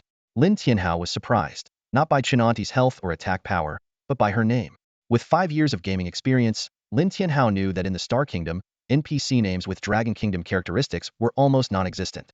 To be precise, he had never seen such an NPC. In the past, players had questioned this. Servers in other countries typically had settings related to their respective cultures, while the Dragon Kingdom server, aside from some deity-related elements, was almost entirely westernized. Now, encountering an NPC with an oriental name in this dungeon made Lin Tianhao feel both excited and a bit nostalgic. Helping those in need is the right thing to do, Lin Tianhao responded with a smile. "Regardless, you've been a great help," Chinani said gratefully. "To show my gratitude, let me prepare a hearty meal for you. Okay?" Though Lin Tianhao was unsure of the dungeon's exact mechanics, he decided to go with the flow. "All right." He nodded and followed Chinani into her house. Chinani's home was simple, but the kitchen was adorned with several pieces of smoked meat, reminiscent of Sichuan-style cured meat. She asked Lin Tianhao to wait while she busied herself in the kitchen. Over half an hour passed. With the patience of someone who had lived 2 lifetimes, Lin Tianhao waited quietly, curious about the upcoming storyline. Soon, 3 dishes and a soup were served: smoked meat, spicy shredded potatoes, egg soup, and sweet and sour ribs. They looked and smelled delicious. "Try them," Chinani said modestly. "My cooking skills are average. If it doesn't taste good, please forgive me." Lin Tianhao waved it off with a smile. "It looks delicious. Besides, having a hot meal in this freezing weather is already a treat." He picked up a piece of smoked meat to taste. Suddenly, the system notification sounded. Ding! Attack power 5. Lin Tianhao was taken aback. not expecting food to boost attributes. He tried the shredded potatoes. Ding! Attack speed 0.02. Lin Tianhao was thrilled. This was an unexpected bonus. To verify the attribute boosts, he sampled the egg soup and sweet and sour ribs. Sweet and sour ribs. Ding! Critical hit 1. Egg soup. Ding! Movement speed 0.1. Lin Tianhao was ecstatic. While critical hits and attack power were important, attack speed and movement speed were more crucial for him. He began to eat heartily. However, he soon regretted it. He remembered that he had already eaten before entering the dungeon. Although in-game food didn't replenish actual energy, the feeling of fullness was real. Lin Tianhao forced himself to eat as much as possible. He finished all the shredded potatoes, boosting his attack speed by a full point. But by the time he reached the egg soup, he was at his limit and could only drink half, increasing his movement speed by 1.5 points due to the diminishing returns after 10 points. Thank you for the hospitality, Lin Tianhao said politely, wiping his mouth. You're such a kind adventurer, Chinani said, a bit embarrassed. You even left me so much meat. I don't know how to thank you. To express her gratitude, Chinani went to another room to search for a while. After some time, she returned with a token. Young man, you're very capable, Chinani said. This is something left by a powerful adventurer I once helped. I hope it will be useful to you. Lin Tianhao instinctively took the token. The system immediately displayed its information. Frost token, special equipment. Requirements, none. Effect, your attacks can reduce the enemy's attack speed and movement speed by 20 for 5 seconds. Durability, 100. Lin Tianhao's eyes lit up. This was indeed a valuable item. However, he quickly realized a significant problem. In this dungeon, he seemed to have no use for this equipment. The reason was simple. Here, he needed knockback effects or severe injury attributes, or at the very least, something that could significantly boost his health. Slow effects? They seemed of little help in the current situation. However, this isn't very useful here. But out in the field, it's a powerful tool for kiting. The dual debuffs on attack speed and movement speed can turn any opponent into a sitting duck, especially warriors who are already weak in these aspects. Even wild monsters won't be spared. Although this effect can be cleansed, Lin Tianhao only needs to keep attacking to reapply it, rendering the cleanse ineffective. As Lin Tianhao was deep in thought, a knock echoed from Aunt Chen's door. An elderly voice called from outside. Aunt Chen, is that adventurer here? Yes, he is village chief, Aunt Chen replied as she opened the door. Standing outside was a short, white-haired old man. Village chiefly? Health? Attack? Skills? Seeing this string of question marks, Lin Tianhao felt a chill run down his spine. The mystery surrounding this NPC was far beyond his expectations. The village chief spoke. Brave adventurer, thank you so much. But simply killing those ice werewolves is not enough.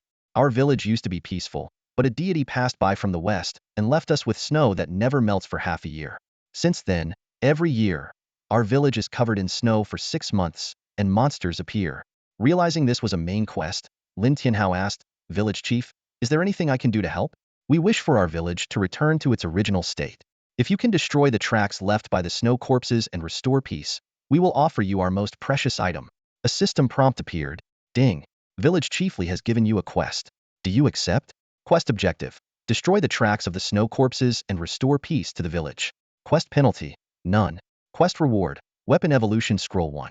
Lin Tianhao's eyes lit up. A weapon evolution scroll was a rare item. He could barely contain his excitement as he imagined how his weapon would evolve. Rest assured, village chief, I will do my best, Lin Tianhao promised solemnly. Village chiefly smiled with satisfaction. Brave adventurer, good luck. Nodding, Lin Tianhao bid farewell and walked through the village. Along the way, he noticed many villagers peeking at him through their windows, but no one dared to come out, as if monsters could appear at any moment. Leaving the village, Lin Tianhao pressed on. In the vast white snow, his foot suddenly hit something. Brushing away the snow, a stone tablet emerged, inscribed with the words, Ancient Eastern Kingdom, resting here. These simple words made Lin Tianhao ponder. Dragon Kingdom players were supposed to descend upon this ancient eastern land, yet somehow, they ended up in the westernized Star Kingdom. Continuing forward, Lin Tianhao suddenly felt his heart race, an invisible pressure enveloping him. This was divine aura. Even in his past life, he had rarely experienced such powerful divine aura. A system prompt appeared. Ding. You are affected by divine aura. All attributes decreased by 10. Suddenly, Lin Tianhao's face changed. Cracks appeared on his purification amulet. Quickly putting it away, he checked its attributes. Purification amulet. Special equipment. Requirements. Can be worn by the one who actively transfers it, cannot be dropped, cannot be taken, cannot be worn by others unless given voluntarily. Effect. Immunity to 80 of control, slow, curses, poison, burn, freeze, paralysis, and other negative buffs. Durability, 80. Despite his quick reaction, the amulet's durability had decreased by 20. As a special piece of equipment, the Purification Amulet was extremely hard to damage, highlighting the power of this divine aura. The system prompted again. Ding. You are affected by divine aura. All attributes decreased by an additional 50. Ding. You are affected by the snow. Movement speed and attack speed decreased by an additional 25. Without the protection of the Purification Amulet, Lin Tianhao's attributes took a significant hit. His attack speed, originally 6.73, dropped to 1.68, and his movement speed and health also plummeted. This drastically reduced his damage output. Lin Tianhao realized he might have been too confident. The difficulty of this quest was far beyond his imagination. But he gritted his teeth and pressed on, facing the divine aura Hedon. Suddenly, Lin Tianhao sensed movement beneath the snow. A giant ice serpent burst forth, its gaping maw lunging at him. Lin Tianhao quickly rolled to evade and shot an arrow. Ice serpent, bronze, level 50. Health, 30, 000, 00030, 000. Attack, 10,010. Skills? This was a bronze-level boss, and a serpent at that. Known for their slippery bodies, knocking them back was extremely difficult. Under normal attack speed, Lin Tianhao might manage it, but with an attack speed of 1.68, it seemed nearly impossible. Lin Tianhao quickly calculated that if he allocated all 380 of his remaining free attribute points to attack speed, he could reach 12.15. Considering the 75 attack speed debuff, his actual speed would be 3.03. This was still low, but if he timed his attacks perfectly, there was a slim chance he could achieve an infinite knockback. After careful consideration, Lin Tianhao decisively allocated all his free attribute points to attack speed. Swish, swish, swish.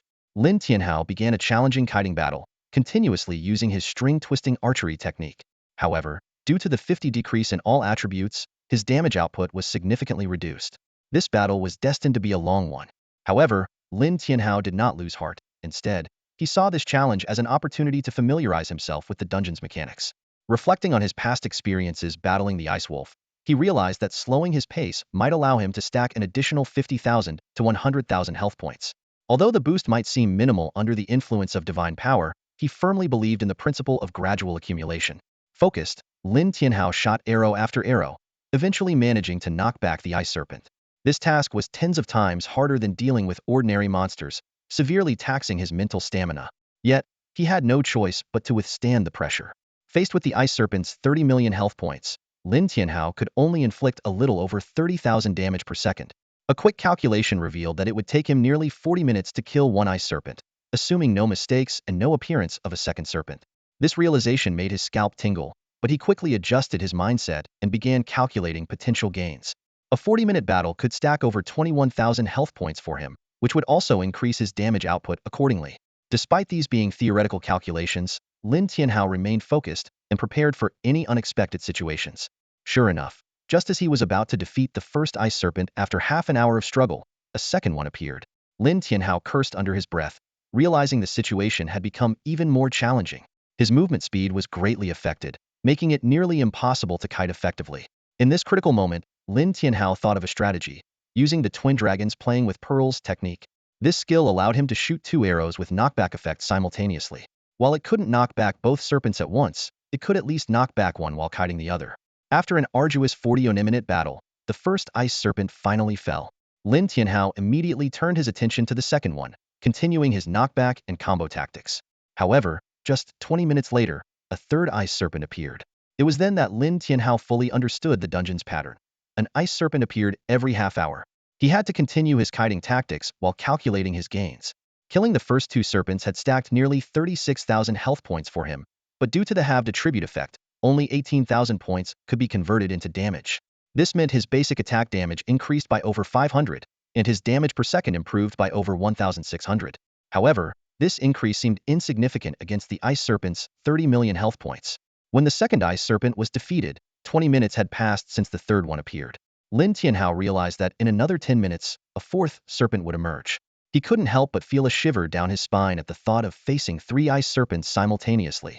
Despite this, Lin Tianhao remained relentless. He continued calculating his damage increase. After killing the second serpent, his damage per second rose by another 1,900. Adding the previous increase, he could now deal over 3,500 extra damage per second, translating to 210,000 more damage per minute, or 2.1 million over 10 minutes. Finally, Lin Tianhao managed to kill the third ice serpent. But the real challenge was just beginning. He now had to face 3 ice serpents at once. Lin Tianhao continued using the Twin Dragons technique. Although his skill level allowed him to shoot 3 arrows simultaneously, doing so would prevent him from knocking back any of the serpents. Now, he could only hope to withstand the damage from one ice serpent. Once he started taking damage, Lin Tianhao found the situation not as dire as he feared. Compared to the ice wolf, the serpent's attack power was higher, but its attack speed was slower, and it lacked a bleeding effect. His only concern was the potential unknown skills the ice serpent might possess. In the continuous kiting, one of the knocked-back ice serpents activated its invincibility and landed. Lin Tianhao immediately switched to shooting 3 arrows simultaneously, kiting all 3 serpents to significantly reduce the damage he took. At this point, the slowing effect of the ice command came into play. In this prolonged battle, not only was Lin Tianhao's movement speed affected, but the serpent's speed also dropped significantly. With the Union 3 situation, Lin Tianhao didn't need to focus on knocking back. He just had to rhythmically use his triple arrow technique to maintain control. However, Lin Tianhao quickly adjusted his strategy. He decided to continue knocking back one serpent and concentrate his firepower to maximize his damage output. Once the invincibility state of a serpent ended, he would switch to attacking that serpent and kill it. Then he would turn to the 5th serpent, which had recovered some health in the snow but was not yet fully healed. This tactic required Lin Tianhao to maximize his damage output, as any mistake could lead to total failure. For now, he could barely manage the 3 ice serpents. But if a 4th one appeared, even if he could kite them, the mental strain would be extremely taxing. Lin Tianhao faced the attack of 3 ice serpents but continued to maintain a steady output.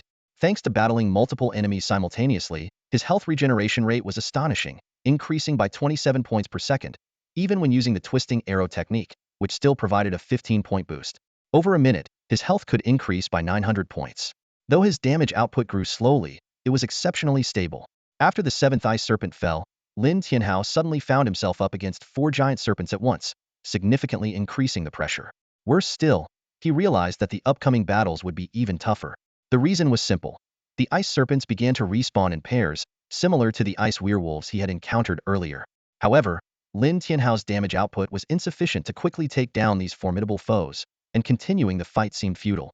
After careful consideration, Lin Tianhao made an unexpected decision, put away his weapon and awaited death. This wasn't surrender. He had already devised a way to break the deadlock. The ice werewolves had become his greatest hope. By leveraging them effectively, he could potentially turn the tide and use the dungeon's mechanics to boost his health to an unbelievable level. Despite the damage absorption and lifesteal abilities of his bloodthirsty dragon armor, Lin Tianhao was quickly defeated by the level 50 bronze bosses without putting up any resistance. After a dizzying whirl, he found himself back at the dungeon's entrance. Everything had reset. The ice order was gone, his accumulated health was back to 0, and the attributes gained from eating vegetables had vanished. Even his allocated free attribute points were restored to 380. The most surprising part was that his damaged purification amulet's durability was back to 100, as if it had never been used. Lin Tianhao realized this wasn't just an attribute reset, but a complete time reset. With this knowledge, he decided to implement his new plan. Without hesitation, he allocated all his free attribute points to attack speed, boosting it from 5.73 to 11.65. The ensuing events unfolded similarly. The first ice werewolf appeared, and Lin Tianhao took it down with the twisting arrow technique. But this time, he didn't use the floating arrow technique, nor did he wear the goddess of life's tear. He meticulously controlled his output, deliberately slowing his attack speed to avoid killing the ice werewolf too quickly. As the second and third ice werewolves appeared, Lin Tianhao began using double arrow and triple arrow techniques. His goal was clear: not to kill the enemies, but to maximize health stacking efficiency. When the 5th ice werewolf appeared, he started taking down the first one. 5 arrows at once became his current limit. Lin Tianhao's lips curled into a slight smile, his eyes gleaming with intelligence. Everything was going according to his plan. As the first ice werewolf fell, the 6th one appeared, maintaining the count at 5. He continued using 5 arrows at once, pushing his health stacking efficiency to the limit. This clever bug exploitation caused Lin Tianhao's health to skyrocket. Each 5 arrows at once added 15 points to his health, and even with controlled output, he could perform 6 basic attacks per second on average. This meant an additional 90 health points per second, 5,400 per minute, and a staggering 324,000 health points per hour. Although his damage increased with his health, affecting stacking speed, Lin Tianhao wasn't worried. Even as the ice werewolves started respawning in pairs, he maintained the strategy of always having 5 on the field. When the final 5 appeared, he stopped killing them, fully committing to accumulating health. The infinite health regeneration mechanism of the monsters in the snowy field was an infinite health stacking opportunity for Lin Tianhao.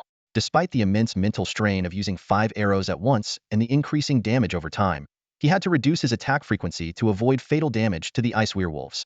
Lin Tianhao persisted for over 7 hours, mainly because the mental strain of using 5 arrows at once was too great, reaching his limit. In this time, his health increased by over 1.5 million points. Including the Goddess of Life's tier and the passive boost from Zhou Xiaoping, his actual health gain reached a staggering 2 million points. Even with the 50 attribute reduction due to divine power, Lin Tianhao could still retain 1,000,000 health points.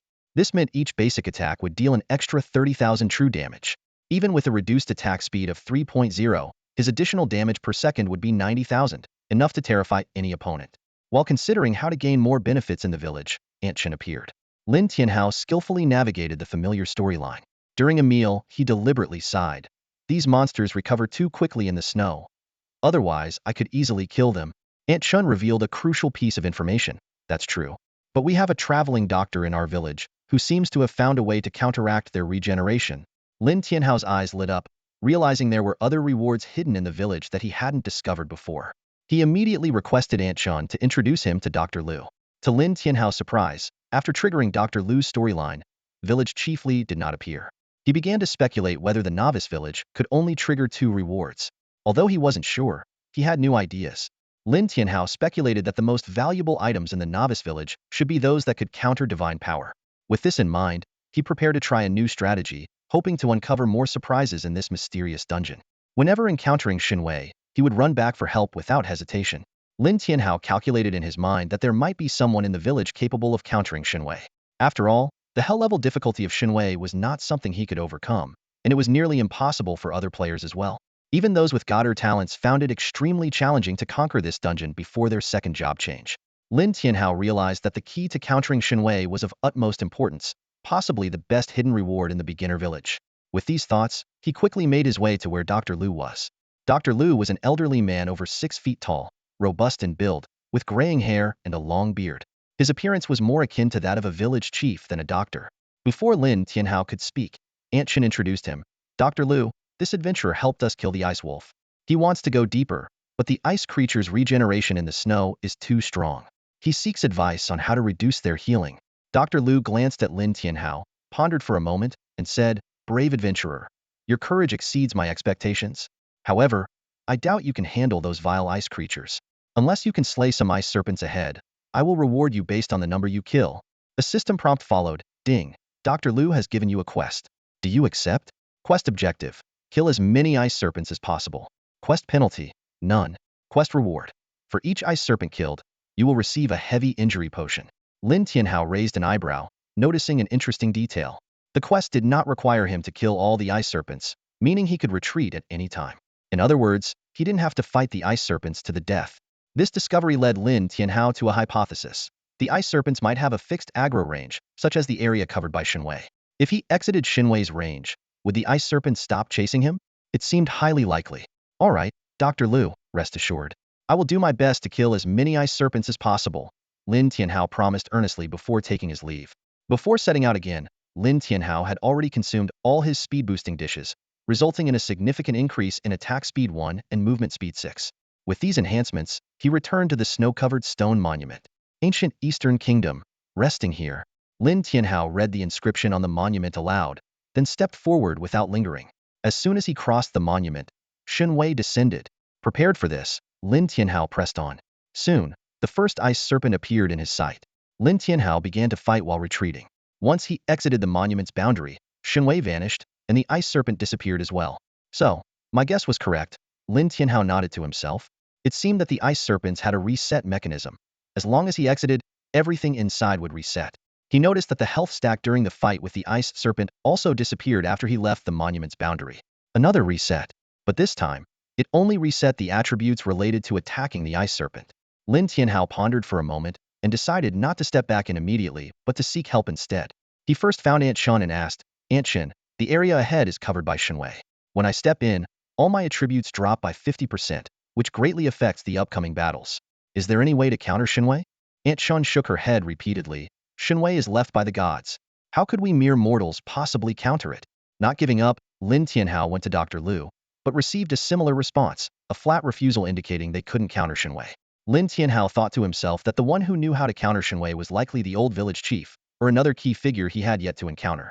He just hadn't triggered the right method to meet this key person. At that moment, Zhou Xiaopeng sent a message, notifying him that the nutrition pod was ready. Lin Tianhao's face lit up with joy as he immediately logged off to switch to the nutrition pod. This pod could sustain him for up to half a month without eating or drinking. After logging back in, Lin Tianhao felt more confident. With the assurance of staying online for half a month, he was determined to conquer this dungeon. Crossing the monument boundary again, Lin Tianhao felt the powerful influence of Shenwei. Without the purification jade pendant, all his attributes dropped drastically. His attack speed and movement speed, in particular, decreased by 75%, which was a severe debuff at any stage. When the first ice serpent appeared, Lin Tianhao didn't immediately use his arrows, but chose to use the Book of Life and Death. As he expected, the ice serpents, sharing the same name, could still be locked onto with the Book of Life and Death. As long as they were within sight, he could use the book to inflict continuous damage. Despite all attributes being halved under Shenwei's influence, Lin Tianhao's damage per second still reached over 23,000. This was because the fixed 10,000 damage was unaffected by Shenwei. He then began continuous output, using a knock-up and attack strategy. Thanks to the health stack from the Ice Wolf encounter, Lin Tianhao's damage further increased. Each basic attack could maintain around 40,000 damage, totaling 120,000 per second. Adding the Book of Life and Death's 23,000, his total damage per second reached 143,000. With a minute's output reaching 858,000, he could deal 30 million damage in 4 minutes under a knock-up state. Even considering the Ice Serpent's regeneration during its invincible state, he could kill one within 5 minutes. This output was terrifying. Compared to the previous 40 minutes needed to kill one Ice Serpent, the time now was reduced to an eighth. In fact, it was even faster than Lin Tianhao expected. In just 4.5 minutes, the Ice Serpent was nearly dead.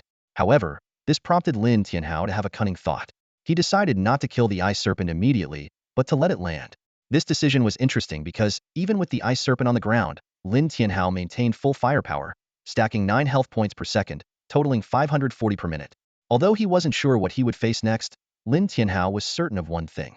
The more health he stacked, the greater the advantage. At that moment, a second Ice Serpent appeared. Lin Tianhao frowned. The high-intensity 7-arrow barrage over the past 7 hours had exhausted him, making even a double-arrow shot feel strenuous. Reluctantly, he decided to kill the first Ice Serpent before attacking the second.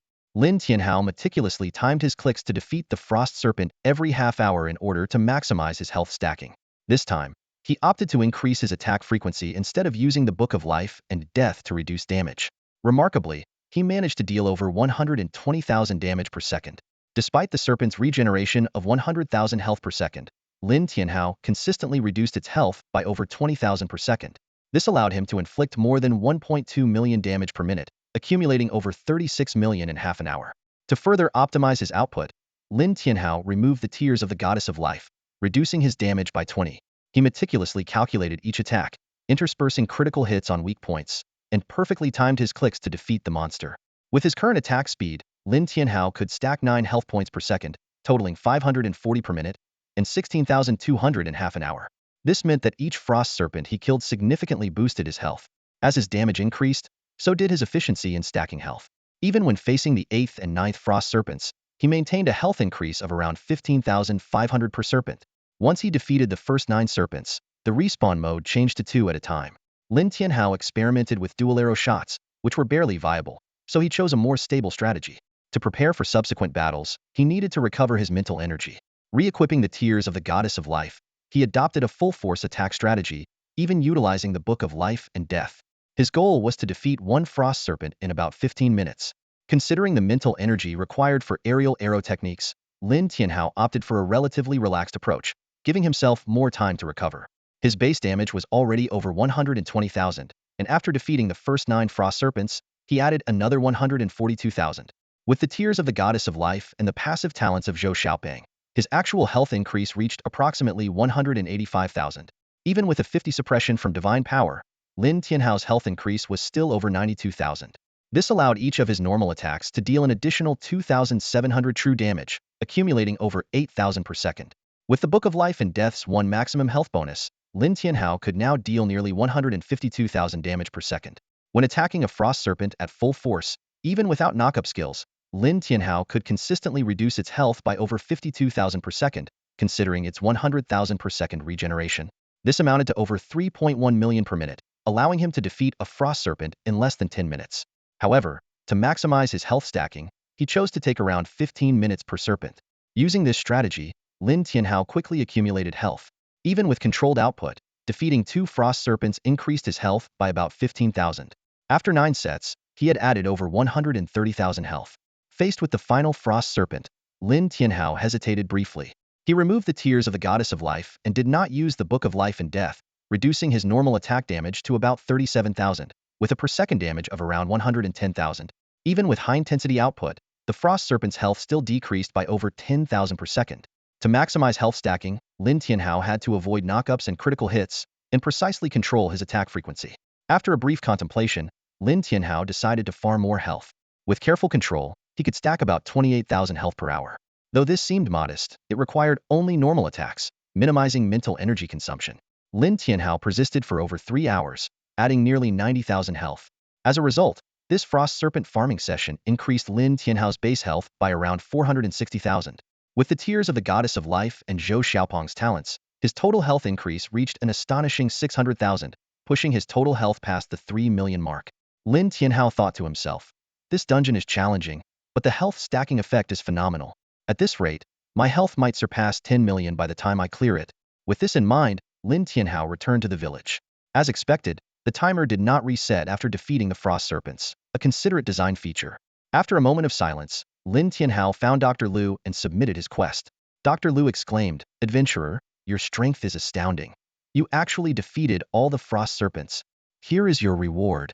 He placed a series of potions in front of Lin Tianhao, totaling 27 bottles. Severe Injury Potion, Special. Effect. After use, it reduces the target's health regeneration by 50 for 5 seconds after you deal damage, lasting for 1 hour. Note: this is a single-use potion. Lin Tianhao raised his eyebrows. The potion's effect far exceeded his expectations. A 50 severe injury effect lasting an entire hour. Normally, severe injury attributes rarely exceeded 20, and even potion effects usually lasted no more than 15 minutes. These potions were not only powerful, but also had an impressive duration. Despite this, Lin Tianhao still felt unsatisfied. He had a more critical goal: to find a way to counter the divine power currently hampering his combat effectiveness. So, Lin Tianhao asked Dr. Liu, "Do you know where the village chief is?" Dr. Liu nodded, but was interrupted by footsteps outside. A middle-aged man entered. It was Chief Li. Upon seeing Lin Tianhao, Chief Li's face lit up with excitement. "Brave adventurer, your strength is truly remarkable. You defeated those frost serpents without even using the severe injury potions. I see hope for our village in you." Lin Tianhao's eyes brightened, realizing he might have triggered a hidden mechanism. He promptly replied, "Hello, Chief. If I can help the village, I will do my utmost." Chief Li's face showed satisfaction. "Good, your attitude is commendable. However, the danger ahead is more severe than you might think. Especially the overwhelming divine power. It is truly daunting." Lin Tianhao's eyes lit up with a glimmer of hope. There really was a way to counter divine power in the village. He turned to village Chief Li and agreed, "You're right. The effects of divine power are indeed terrifying. If not for that, I could have easily slain those ice serpents." The old village chief nodded slowly, a hint of nostalgia in his gaze. "Once, our village was visited by an adventurer who slew a god. As a mere mortal, he killed the ice goddess. This angered the gods, and the western deities sealed our ancient eastern kingdom beneath this endless snow." Lin Tianhao's pupils contracted sharply, his mind racing. If this were true, then the snow corpses in the dungeon might very well be the ice goddess herself. The village chief continued, "After slaying the god, the adventurer left behind the mark of the godslayer in our village. I can give it to you, but you must consider carefully. Once bound, the mark cannot be removed, and you will forever be hated by the western gods." Lin Tianhao's heart tightened, but the village chief went on, "However, the benefit is that you will be immune to divine power, and even the gods won't be able to see your information." Hearing this, Lin Tianhao was thrilled. Even in his past life, divine power was an insurmountable force. Though he would be hated by the Western gods, so what? In his past life, nearly 2/3 of the Western gods had sided with the Elite Star system. "Chief, what about the gods of our Eastern Kingdom? Why don't they intervene?" Lin Tianhao asked, recalling the doubts many had in his past life. Western deities frequently appeared, but Eastern deities were rarely seen. If not for a few players receiving blessings from Eastern gods, people might have doubted their existence. Village Chief Li sighed. "Our gods? It's a long story. According to legend, in the distant past, our gods fought an unprecedented internal war. It was so catastrophic that it shattered the heavens and the earth, distorting time and space. The continent we now inhabit is but a fraction of the world back then. Lin Tianhao's eyes narrowed as he asked, Chief, are you referring to the calamity of the liches and demons from Eastern mythology? I'm not sure if it was that specific calamity, the village chief replied, but our world was indeed once called the Honghuang world. Lin Tianhao gasped. If this were true, then the gods and immortals of the Honghuang world would make the elite star system and the Western gods seem insignificant. I understand, Lin Tianhao said firmly. Chief, I am willing to accept the mark of the Godslayer. Becoming a god is difficult, slaying one even more so. But if someone had done it before, Lin Tianhao believed he could too. Very well. Village chief Li looked at Lin Tianhao solemnly. Brave adventurer, may you bring a bright future to our village. With that, he placed his fingers on Lin Tianhao's forehead. A blood-red mark instantly appeared on Lin Tianhao's forehead, then vanished. The system notification sounded. Ding. You have obtained the Mark of the Godslayer. Mark of the Godslayer, Divine Level. Effect 1. You are immune to divine power. Effect 2. For each god you kill, you can steal one of their powers. Currently slain deity, Ice Goddess. You are immune to ice-related damage and negative effects. Staring at the mark's level and effects, Lin Tianhao was stunned. Especially the second effect, which left him speechless. Immunity to ice-related damage and negative effects? This was better than cheating. Considering that Leona was an ice mage, defeating her had seemed almost impossible with Lin Tianhao's current stats. But with this trait, it had become a medium difficulty task. Brave adventurer, good luck. Village chiefly encouraged. I don't have much to offer, but the sealed Eastern Kingdom has many formidable figures with valuable treasures. Lin Tianhao nodded. All right, I'll rest for a bit and then set out. He indeed needed to recover some energy. Given the challenges ahead, he might find himself overwhelmed without adequate preparation. After logging out of the game, Lin Tianhao comfortably lay on his bed and began browsing the Ragnarok forum. The game's popularity had soared, with over 2.5 billion players worldwide, about a third of the global population. On the forum, discussions had shifted from Lin Tianhao to talents and job changes. Players could change jobs at level 20, and many had reached this milestone. After changing jobs, you can learn basic skills, but I got scammed. One player complained. As a summoner, I can only summon a level 20 skeleton, which is barely stronger than a regular level 20 monster. Haha, that's because you didn't get a hidden job, another player boasted. I switched to the hidden job of Ice Summoner, and my first skill summons an Ice Bird, a level 25 elite Ice Bird with amazing stats. I'm so done, a Shield Warrior player grumbled. Shield Warriors are so slow and do low damage. Soloing is painfully slow. Besides jobs, talents were also a hot topic. I heard a player in the Rice Empire got a divine level talent, someone shared. His talent is insane, doubling attack speed with each star level. It's ridiculous. Damn, we haven't seen any divine level talents in our Dragon Kingdom yet, another player responded. But there are a few celestial level talents, and their effects are truly monstrous. Hee, I got a profound level talent, someone bragged. At 1 star, my attack power increases by 500. It's pretty strong. Lin Tianhao chuckled to himself. Just because some people didn't show off didn't mean they were weak. Some might be quietly amassing power. He recalled a player in his past life with a divine level talent called Double Reflect. At 1 star, it reflected 10 of true damage based on armor and magic resistance, whether from physical or magical attacks. The reflection was calculated based on the player's own armor and magic resistance, not the damage received. For example, with 100 magic resistance, a magical attack would reflect 10 true damage. The same applied to armor, but only for physical attacks. As a divine level talent, its effects weren't limited to reflection. Each time the player killed a physical monster, their armor permanently increased by 1 point. Each magical monster killed permanently increased their magic resistance by 1 point. The strangest part was that this player chose to stay in the beginner village, farming low-level monsters for armor and magic resistance. He didn't find it boring and stayed there for an entire year before venturing out. When it appeared, it was invincible. It was truly a case of, whoever stands in its way gets killed. Lin Tianhao recalled the power of that character and couldn't help but gasp. Whether it was physical damage or magical damage, just one touch from it meant certain death. Its damage reflection didn't depend on the damage taken, but on its own armor and magic resistance. Suddenly, a light bulb went off in Lin Tianhao's head. What if this cunning player teamed up with Zhou Xiaopeng? The thought sent a shiver down his spine. Zhou Xiaopeng's incredible health, combined with the other's armor and magic resistance, would be nearly unstoppable in the late game unless faced with true damage. Not to mention, Zhou Xiaopeng had a passive skill that allowed him to heal from damage taken. It was an unbeatable combination.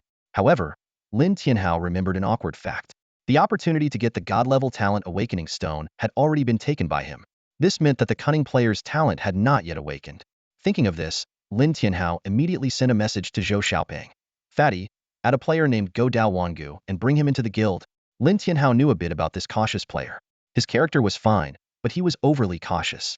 Whenever he had free time, he would hide in some corner to farm armor and magic resistance. In his mind, as long as his armor and magic resistance were high enough, he would be invincible. This idea wasn't entirely wrong, considering his armor and magic resistance could stack infinitely. What was more troublesome was his damage reflection trait. Unlike the common type that reflects based on damage taken, his reflection was based on his own attributes. This meant that even if he took minimal damage, he could reflect much higher true damage back. Zhou Xiaoping quickly replied, "No problem." Lin Tianhao then browsed the forums and found some contentious comments. The main issue was about the controversy over Western worship, sparked by Dragon Kingdom players creating the Star Kingdom with westernized settings and deities. Some people started praising Western countries, especially the United States. Lin Tianhao just smiled and didn't pay much attention to it. After browsing the forum, Lin Tianhao did a set of elementary school exercises and then re-entered the game. He returned to the monument engraved with Ancient Eastern Kingdom, resting here. Passing through the monument, Lin Tianhao felt the descent of divine power, but this time it had no effect on him. Ahead was a withered tree with snow covering something beneath it. Lin Tianhao brushed the snow away and found a frozen go board. Next to it was an inscription. The sky as the board, stars as the pieces, sealing the heavens to become a god. Lin Tianhao found this domineering way of becoming a god fascinating, but remained cautious. After passing the go board, the ground began to shake. Suddenly, a giant fist burst out from the ground, aiming for Lin Tianhao. Prepared, Lin Tianhao easily dodged and fired an arrow, knocking off nearly 1,000,000 health points from the enemy. Lin Tianhao took a closer look and saw a giant figure before him. Ice Giant Baiyin, level 50. Health, 8490W, 8500W. Attack, 33,359. Skills?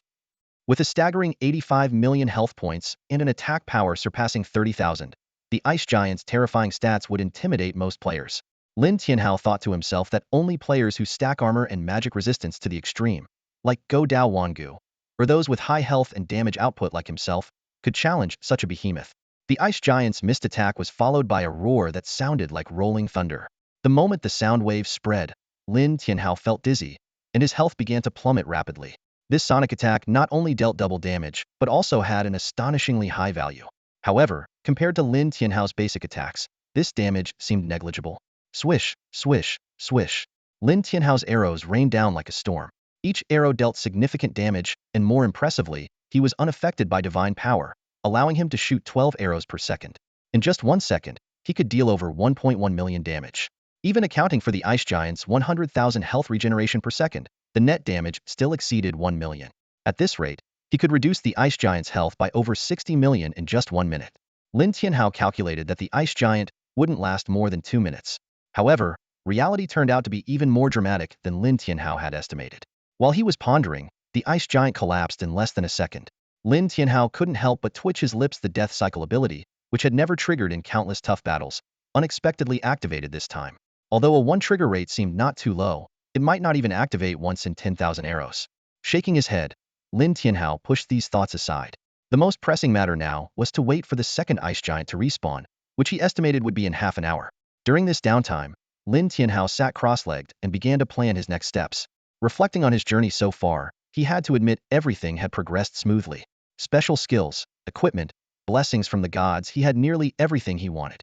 Most importantly, he had accumulated a vast amount of free attribute points, allowing his attack speed to surpass 10 and his movement speed to reach 14, even without specialized speed-boosting gear.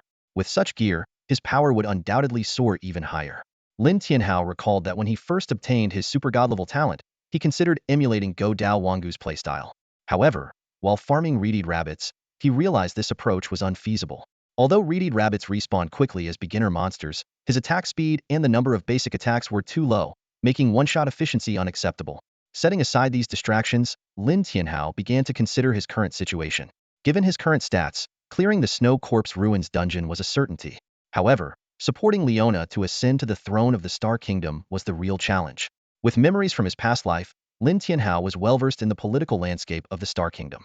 The court was divided into 3 main factions: the civil officials led by the Chancellor, the military faction led by the Grand Marshal, and the mysterious Demon Suppression Division.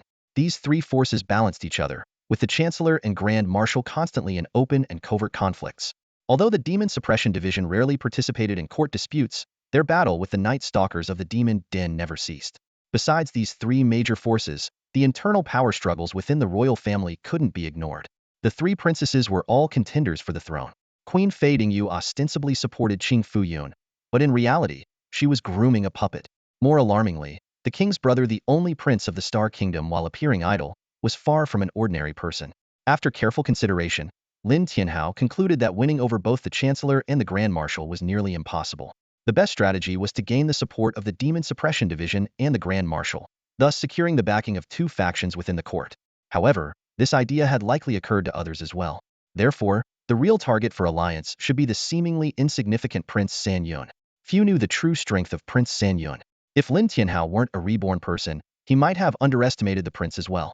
However, the reality was that Prince San Yun already possessed the power to rebel. As for the queen and Qing Fuyun, with leverage in hand, Lin Tianhao wasn't too concerned. She likely sent him here to trap him, but her plan was destined to fail. After thorough contemplation, Lin Tianhao's plan took shape. Ally with Prince San Yun, dismantle the forces of Dishuejian, and finally deal with the queen and Qing Fuyun. As his thoughts began to drift, the half-hour wait was over, and the second ice giant appeared. This time, Lin Tianhao didn't go all out, but deliberately slowed his attack pace. He needed to utilize the half-hour respawn mechanism to stack his health as much as possible. Each ice giant kill granted him over 8,000 health points. To maximize this gain, Lin Tianhao even removed the Goddess of Life's tier, lowering his base health so each kill would add over 10,000 health points. The ensuing battles became steady and rhythmic. One ice giant after another fell to Lin Tianhao's arrows. Thanks to his immunity to ice damage and the life steal from the Bloodthirst necklace, he could almost ignore the ice giant's attacks. Although the death cycle didn't trigger again, each kill reliably added over 10,000 health points. When two ice giants respawned simultaneously, Lin Tianhao still had everything under control. With his mental energy restored, he could now easily perform double arrow shots. Each kill of two giants added over 20,000 health points. Despite the slight decrease in health gain as his damage increased, the impact was minimal. Even in the later stages, he could still add nearly 20,000 health points per kill. By the time the last two ice giants fell, Lin Tianhao reviewed the long battle. Through killing the ice giants, he accumulated a total of 240,000 health points. With the 10 boost from Zhou Xiaopong's talent, this amounted to over 260,000. Including the Goddess of Life's tier, Lin Tianhao's health now reached an astonishing 3.5 million. Lin Tianhao marveled at this achievement. At this stage, not to mention ordinary players, even bosses in secret or hell-level difficulty under level 20 would struggle to have such a robust health pool. This accomplishment undoubtedly laid a solid foundation for his upcoming adventures. Lin Tianhao continued his journey, his surroundings still covered in endless snow. However, this time he spotted a palace in the distance. The palace, though in ruins, did not resemble a Western castle but rather an ancient temple from the Great Xia dynasty, only on a grander scale. As he approached the palace, Lin Tianhao's gaze fell upon the plaque above the entrance. The two powerful traditional Chinese characters read Fandian, which translates to Mortal Palace. The name was peculiar, neither majestic nor following the typical three-character format of Great Xia palaces. The moment Lin Tianhao stepped into the vicinity of the Mortal Palace, a unique force emanated from it. The divine oppression that had been weighing on him dissipated. Although Lin Tianhao was already immune to divine oppression due to the mark of the Godslayer, he could clearly feel the divine aura being completely repelled. After a moment of contemplation, Lin Tianhao walked into the Mortal Palace. At the center stood a statue, not particularly tall, depicting a figure clad in armor, exuding the aura of an ancient Great Xia general. The general held a broad sword, almost as wide as a shield. Two lines were inscribed on the stone pillars flanking the statue. Gods without virtue, immortals without morality, mortals suffer. Fight against the heavens, slay the gods, forge the eternal. Raising an eyebrow, Lin Tianhao speculated that this ancient general must be the warrior who had slain a god. He looked around but could not find the general's name.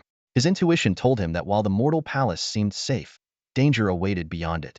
Given that this was the palace of the Godslayer general, what lay ahead? The answer seemed obvious. As Lin Tianhao passed through the Mortal Palace, the sight before him left him stunned. No longer surrounded by snow, he now faced a vast expanse of scorching lava stretching to the horizon.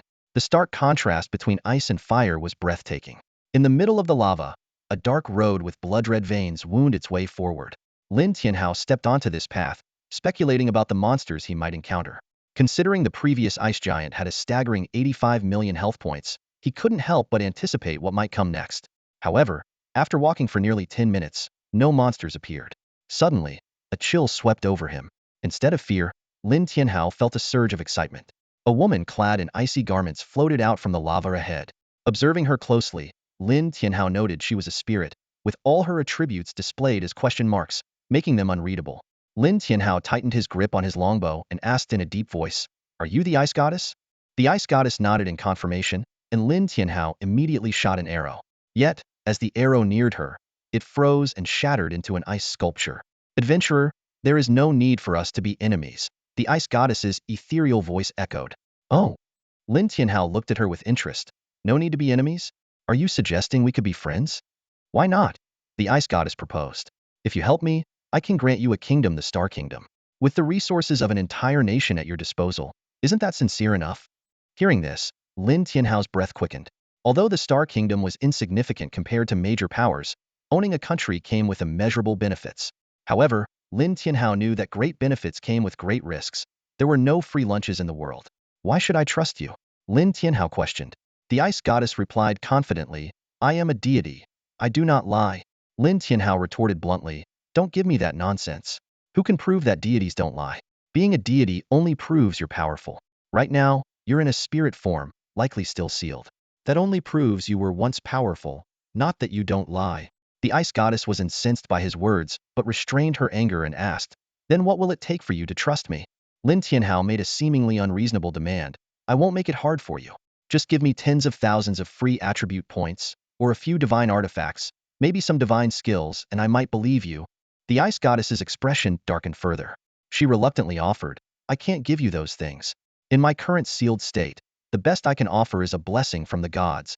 "Fine, then give me a blessing from the gods," Lin Tianhao agreed. "No problem, but you have to promise to help me," the ice goddess stipulated. "What do you need help with?" Lin Tianhao asked. "Help me destroy the mortal hall you saw on your way here and free me from my seal," said the ice goddess, her voice crisp and cold like clashing ice crystals. "Rest assured, there are no powerful beings in the mortal hall. You can handle it." Lin Tianhao nodded, a glint of contemplation in his eyes. "I see. Then bless me with the power of the gods first." "Very well." The ice goddess raised her alabaster hand, a smile playing on her lips. Suddenly, a dazzling beam of light descended from the sky, enveloping Lin Tianhao. A system notification chimed. "Ding! The ice goddess is bestowing a blessing upon you. Do you accept?" "Accept," Lin Tianhao replied without hesitation. "Ding! You have received the ice goddess's blessing. Frozen Eye. Passive, 1 star. Effect. Your attacks have a 5 chance to freeze the opponent. The next attack after freezing will shatter the ice, dealing 1.5 times damage. Cost? None. Cooldown? None. Proficiency? 0-100.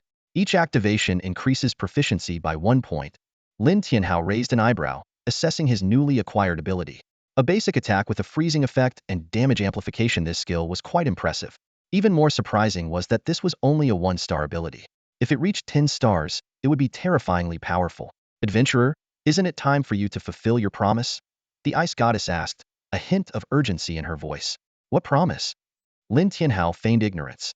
"Destroy the mortal hall and release me." The ice goddess's voice turned icy. Lin Tianhao shook his head, his expression calm. "When did I ever promise to destroy the mortal hall for you? Besides, you haven't delivered on your promise to give me the Star Kingdom." The ice goddess's expression darkened instantly.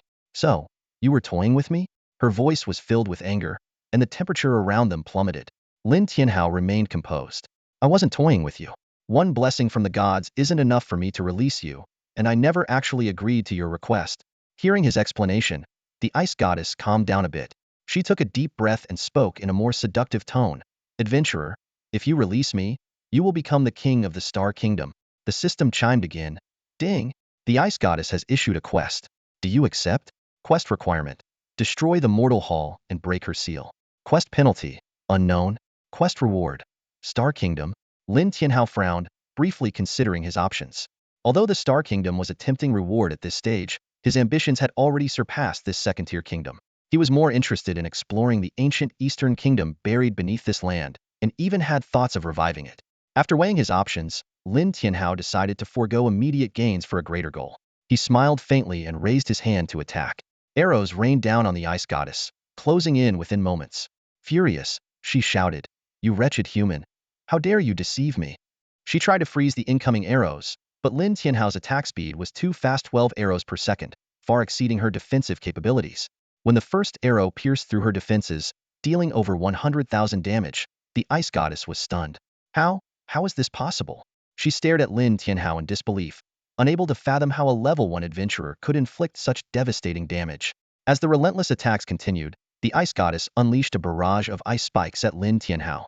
However, to her shock, he was completely immune to her attacks. Damn it! It must be the Godslayer mark. That madman actually gave you the Godslayer mark, the ice goddess muttered through gritted teeth. Seeing her ranged attacks fail, she transformed into a shadow and rushed at Lin Tianhao, striking him with her palm. However, the blow only took a small chunk out of his health bar. Witnessing this, the ice goddess was utterly defeated. This can't be. She couldn't accept that Lin Tianhao not only had immense damage potential, but also possessed such terrifying resilience. Facing an opponent far beyond her expectations, the ice goddess felt fear for the first time. As a deity, her knowledge was unparalleled. However, encountering someone as abnormal as Lin Tianhao was a first for the ice goddess. Before she could ponder further, Lin Tianhao's attacks came at her like a storm. Facing an unknown deity, Lin Tianhao did not dare to be careless. He knew well that any slight mistake could lead to catastrophic consequences. He maximized his attack speed, and arrows rained down like a torrential downpour, giving his opponent no chance to breathe. Despite the intense barrage, the ice goddess remained composed. She calmed herself and said disdainfully, "Adventurer, you may have surprised me, but you are still just an ordinary adventurer. Even with the Godslayer's mark, you remain nothing more than a common adventurer." Lin Tianhao ignored her taunts and focused on the battle. He knew that the outcome would only be determined when the fight was over. The ice goddess did not sit idly by. She moved like a phantom, appearing behind Lin Tianhao and delivering 10 rapid strikes in an instant. Lin Tianhao's health bar plummeted by over 1,000,000 points. Seeing this, the ice goddess smirked triumphantly. I thought you were something special, but it turns out you're just this weak." In her eyes, the battle was already decided, with Lin Tianhao destined to lose. However, just as she felt victorious, a sudden sense of fatal danger surged within her. The ice goddess felt an inexplicable tension but couldn't discern the special power within Lin Tianhao's arrows. With a soft sound, the ice goddess fell. The death cycle was triggered, and she perished. Until her last moment, she couldn't understand how a level 1 adventurer could kill her instantly. She only managed to let out a cry of unwillingness before disappearing completely. System notifications then rang out. Ding! You have slain the spirit of the ice goddess. Ding! You have cleared the dungeon footprints of the snow corpse. Ding! You have obtained 311 skill books. Ding! You have obtained 598 pieces of equipment. Ding! You have obtained 39,999 gold coins. Ding! You have obtained 500 free attribute points. Ding! You have obtained 1 heart of the Golden Lord. Meanwhile, Lin Tianhao's level rapidly increased, reaching level 20 in no time. If not for the job change restrictions, his level would have risen even higher. At that moment, a beam of light shot up from the mortal hall and descended upon Lin Tianhao. A voice echoed, "Brave adventurer, congratulations on slaying the ice goddess. In you, I see hope for the rise of humanity. Unfortunately, as an archer, you cannot inherit my legacy. However, you have done me a great service, and I shall reward you handsomely." As the voice fell silent, a shadowy figure pointed forward. The system prompted, "Ding! The master of the mortal hall offers you a unique skill. Do you accept?" Lin Tianhao chose to accept. A beam of light entered his body, and a new skill appeared in his skill list. Double true damage passive, cannot be upgraded. Effect: your damage will convert to true damage, and the damage dealt will be doubled. Cost: none. Cooldown: none. Mastery: none. Lin Tianhao raised an eyebrow. The skill was powerful but somewhat average for him. His basic attacks were already true damage, so converting damage to true damage was redundant. The double true damage was useful but might affect his plan to stack health. However, since the skill was already bound, there was nothing he could do for now. Lin Tianhao noticed that this skill, like the 3 passive skills obtained by Zhou Xiaopeng, started with double, suggesting a possible connection. But he didn't dwell on it, and instead asked the master of the mortal hall curiously, "Senior, were you the one who defeated the ice goddess?" The master of the mortal hall nodded. "Yes, it was me. Back then, I was young and impulsive, and couldn't stand the gods oppressing us, so I took action, which led to the entire Eastern Kingdom being buried here." Lin Tianhao's eyes lit up. He had chosen to confront the ice goddess precisely for this opportunity. "Senior, what must I do to revive the Eastern Kingdom?" The master of the Mortal Hall looked at Lin Tianhao in surprise. Reviving the Eastern Kingdom is a noble idea. However, the Eastern Kingdom was suppressed by the Western gods collectively. To revive it, you need to break through their power. But you currently lack the strength. Before your second job change, gather the blessings of 10 Eastern deities and return here. That might break the seal. Lin Tianhao's mouth twitched at this requirement. The master of the Mortal Hall added, remember, it must be before your second job change. If you complete the second job change, you likely won't be able to enter here. Lin Tianhao didn't know how to respond. Obtaining the blessings of 10 Eastern deities before the second job change? The difficulty was absurd. For an ordinary player, getting the blessing of one deity before the third job change was already a huge stroke of luck. Currently, he had only received the blessings of Hutu and the Ice Goddess, which counted as one Eastern deity's blessing according to the master of the Mortal Hall. Despite this, Lin Tianhao nodded. Okay, I will do my best to obtain the blessings of 10 Eastern deities before my second job change.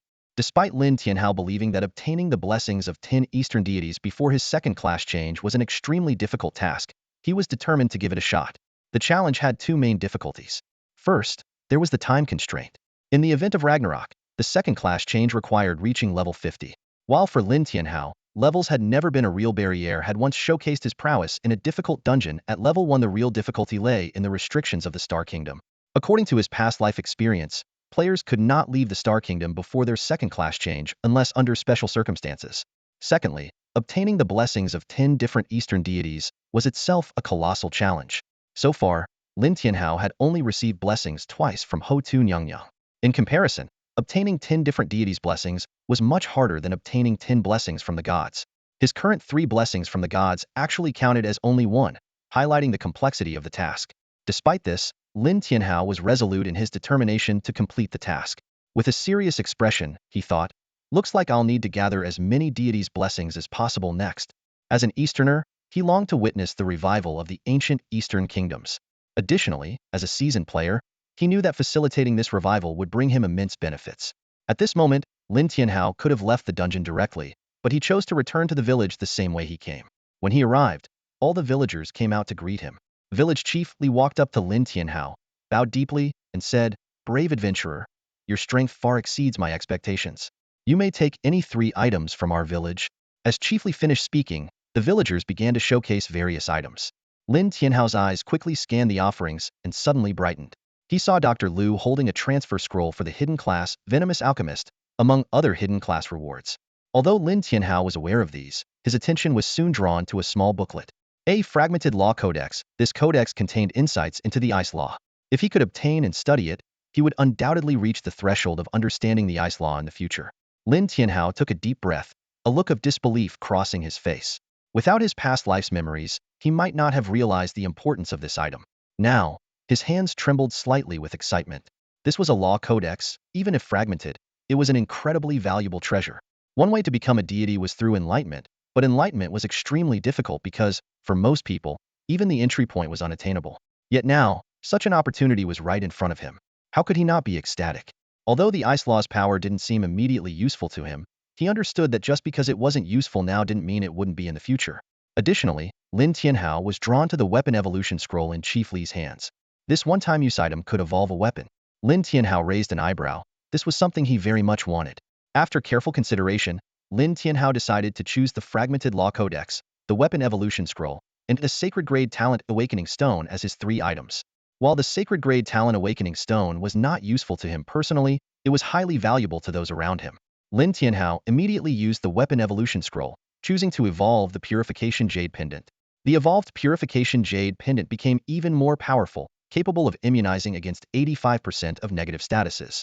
He also used an eternal scroll to make the purification jade pendant indestructible, paving the way for his future endeavors. When Lin Tianhao informed Chief Li that he had chosen his 3 items, Chief Li smiled and said, "Thank you, adventurer. Because of your arrival, our village is about to return." This statement puzzled Lin Tianhao, and he asked in confusion, "Return? What does that mean?" Village Chief Li's face lit up with a kind smile as he said to Lin Tianhao, "For adventurers like you, we are the true beginner's village." Lin Tianhao was taken aback by this statement, and his eyes scanned over Chief Li and the other villagers. Any one of these villagers could easily defeat the former village chief and the blacksmith Wang. Yet now, Chief Li was claiming they were the real beginner's village. Lin Tianhao furrowed his brow, a question forming in his mind. What was the previous beginner's village then? Could it have been a fake? As if reading his thoughts, Chiefly explained that beginner's village wasn't the real one. They were just filling in for us temporarily. Now that the spirit of the ice goddess has been destroyed, we should leave and fulfill our duties. Just as he finished speaking, a bright light descended from the sky, enveloping the entire village. Then, a series of system announcements echoed throughout the game world. Server-wide announcement: the true beginner's village is being revived. The destroyed beginner's village will return. Server-wide announcement: the true beginner's village is being revived. The destroyed beginner's village will return. The sudden announcement caused an uproar among the players. Discussions erupted everywhere. What just happened? The true beginner's village is reviving? Does that mean the beginner's village we've been interacting with was fake? Damn. Does this mean new players will have a huge advantage? That's so unfair. Lin Tianhao watched as the beginner's village gradually disappeared in the light. Suddenly, a system notification sounded in his ear. Ding. You have helped revive the beginner's village and receive the reward. Red name value cleared. Title: Friend of the beginner's village. Title: Friend of the beginner's village special. Effect: you can set the beginner's village as your respawn point anytime, anywhere. Seeing the title's attributes, Lin Tianhao couldn't help but be surprised. The title didn't seem particularly powerful, merely changing his respawn location. But on second thought, it could be useful to avoid getting ganked. Especially in the later stages of the game, when players establish territories and can have mages create town portal scrolls, allowing them to choose their respawn points. However, territories aren't invincible and can be attacked by other players. If a territory is breached, enemies could camp the respawn altar and kill the guild leaders repeatedly. This title could effectively help Lin Tianhao avoid such situations, similar to how he was previously spawn-camped in Blackwind City. With this title, he could respawn directly in the beginner's village and escape the predicament. However, given Lin Tianhao's current strength, the chances of being spawn-camped were slim. The title didn't seem particularly beneficial to him. Still, it was better to have it than not, and it didn't have any negative effects. Shaking off his thoughts, Lin Tianhao left without hesitation. There was nothing more for him here. Exiting the instance, Lin Tianhao found himself back in the palace of the Star Kingdom. At this moment, only a priest was present in the Grand Hall. Seeing Lin Tianhao suddenly appear, the priest was startled and stammered. You? How did you get out? Lin Tianhao casually shrugged and replied with a smile. I cleared the instance, of course. The priest's eyes widened in disbelief. That's impossible. No one has ever come out of that instance. How did you do it? Lin Tianhao raised an eyebrow and calmly said, How I did it isn't important.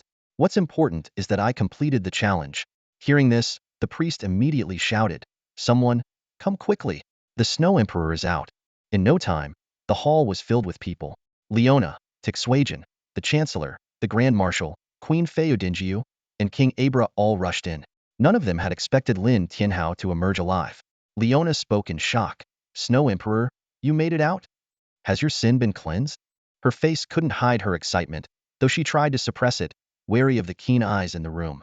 Among those present, the most apprehensive was Queen Feodingiu. She had hoped Lin Tianhao would be trapped in the instance forever.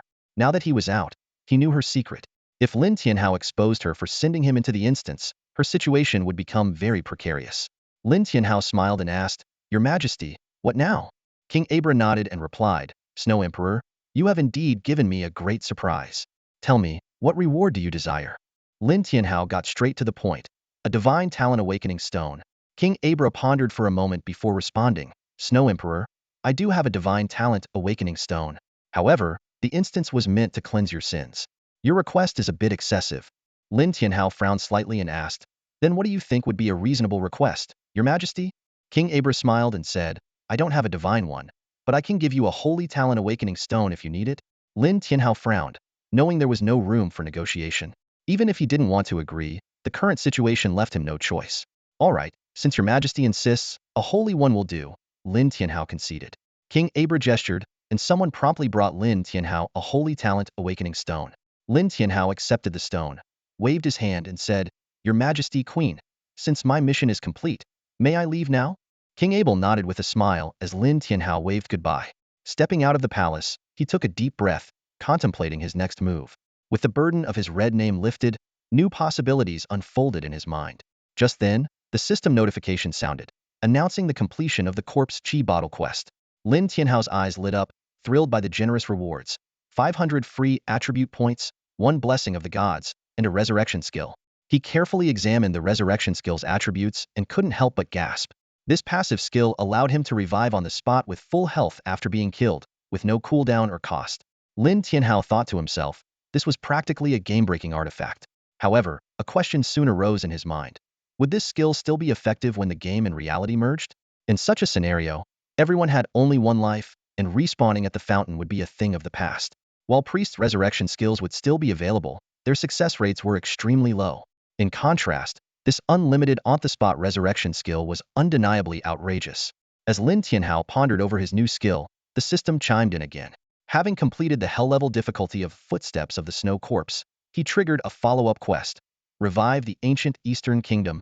The requirements and rewards were unknown, but Lin Tianhao knew that even without the quest, he would strive towards this goal. Lin Tianhao decided to use the blessing of the gods.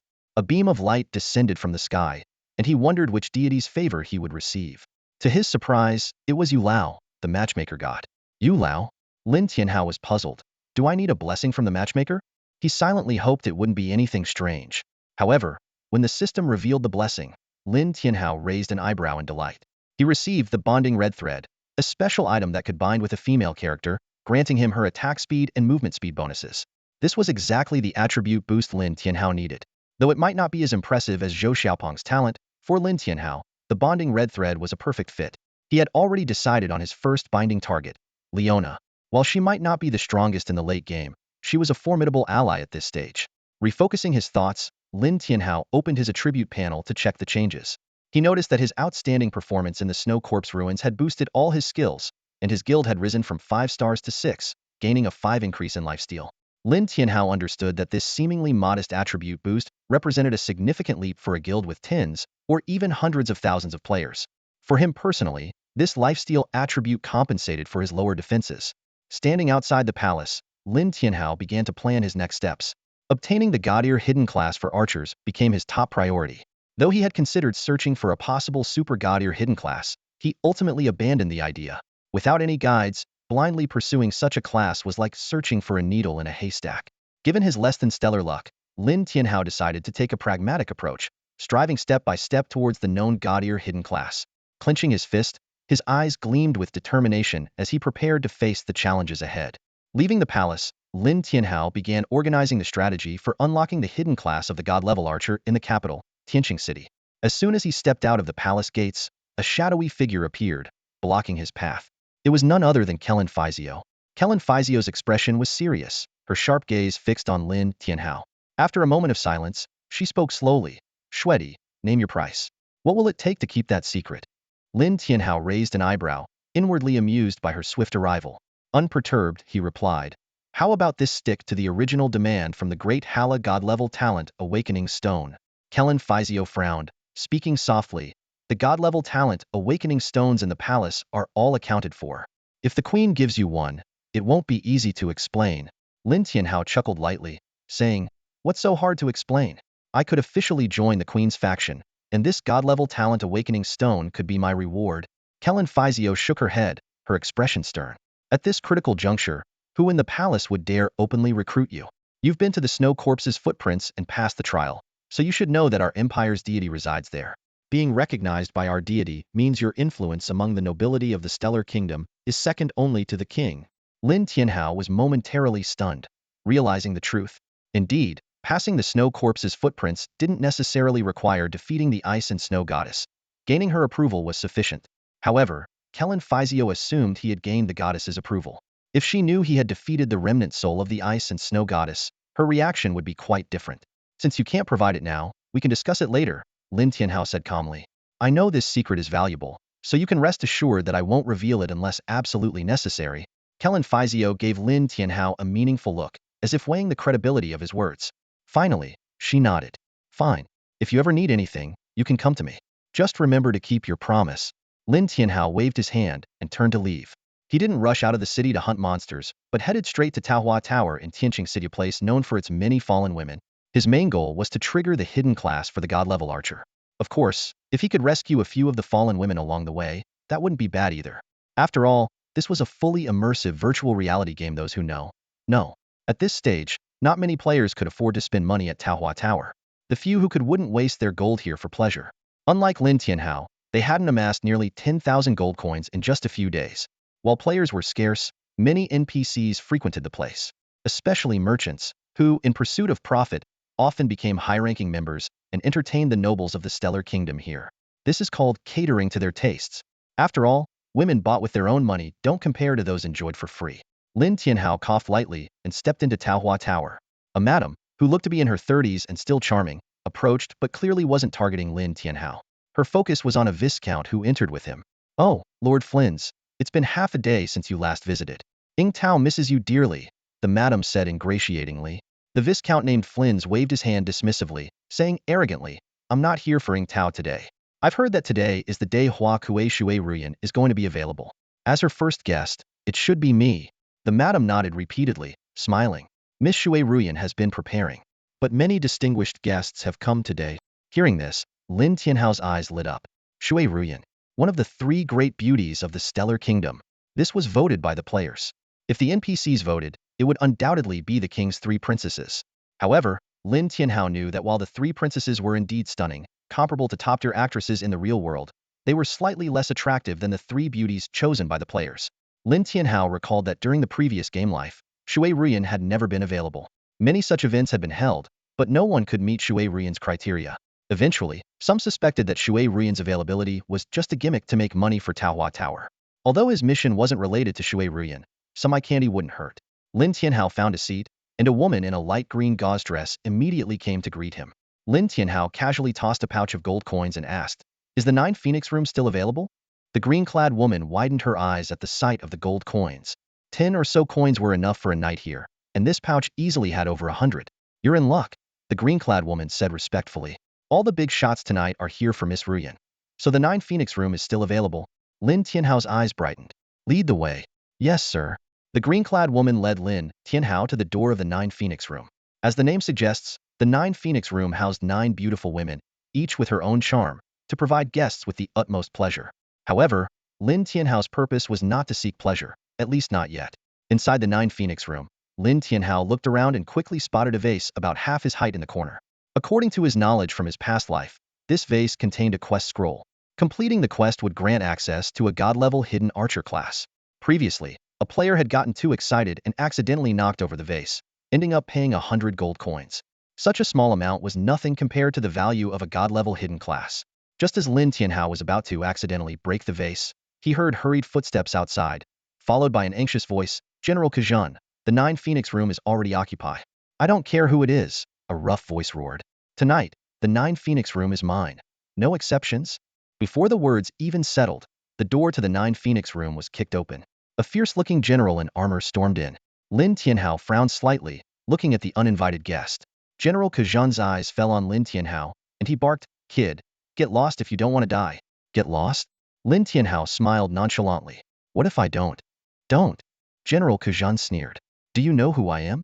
"Randy Kazhan, the first warrior under the Grand Marshal," Lin Tianhao said calmly. "Since you know who I am, you still dare to defy me?" General Kazhan was furious. Lin Tianhao replied unhurriedly, "I know who you are, but do you know who I am?" Upon hearing this, Randy Kazhan scrutinized Lin Tianhao with suspicion. Could this kid be some hidden big shot?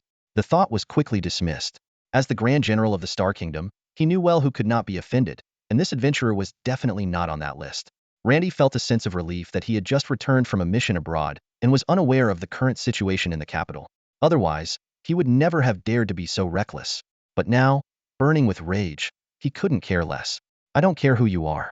You crossed me, and today, you will pay with your life," he thought. Although killing an adventurer in the main city would lead to punishment, his recent achievements rendered such penalties insignificant. With this in mind, Randy struck without hesitation. As the Grand General, his prowess was formidable. A casual strike from him carried an overwhelming sense of oppression as it hurtled towards Lin Tianhao. Lin Tianhao didn't dodge. He took the blow heeding. Even though it was just a casual strike, it still knocked off over 50,000 health points. The system notification promptly sounded. "Ding, you have been maliciously attacked by a main city NPC. You may retaliate within the next 24 hours. However, Lin Tianhao showed no intention of retaliating. He calmly said, "Do you know what the Grand Marshal and the King would do to you if they find out you attacked me? Punish me?" Randy scoffed. "Kid, you must be out of your mind. Do you really think the Grand Marshal and His Majesty would punish me over a nobody like you? Huh, you think they wouldn't? Take a look at this." Lin Tianhao raised his hand, and his aura suddenly changed. Behind him, a towering shadow began to materialize, emitting a chilling cold that seemed capable of freezing the world. How is this possible? Randy staggered back in shock. Not just him. Everyone around was equally stunned by the sight of the apparition. Soon, everyone inside and outside Taohua Pavilion, whether common folk, courtesans, or nobility, knelt before Lin Tianhao. Hail to our God! Eternal peace to our God! They chanted in unison, showing utmost reverence. Snapping out of his shock, Randy quickly knelt as well. Hail to our God! Eternal peace to our God! He echoed. The apparition behind Lin Tianhao was the Ice Goddess. It was a divine projection granted by the gods, lacking actual combat power but serving as an excellent deterrent. In Taohua Pavilion, apart from Lin Tianhao, only the courtesan Hua Kuei Shui Ruoyan remained standing. She smiled knowingly, the Ice Goddess's blessing. So he received the Ice Goddess's blessing. It seems the Ice Goddess is about to awaken.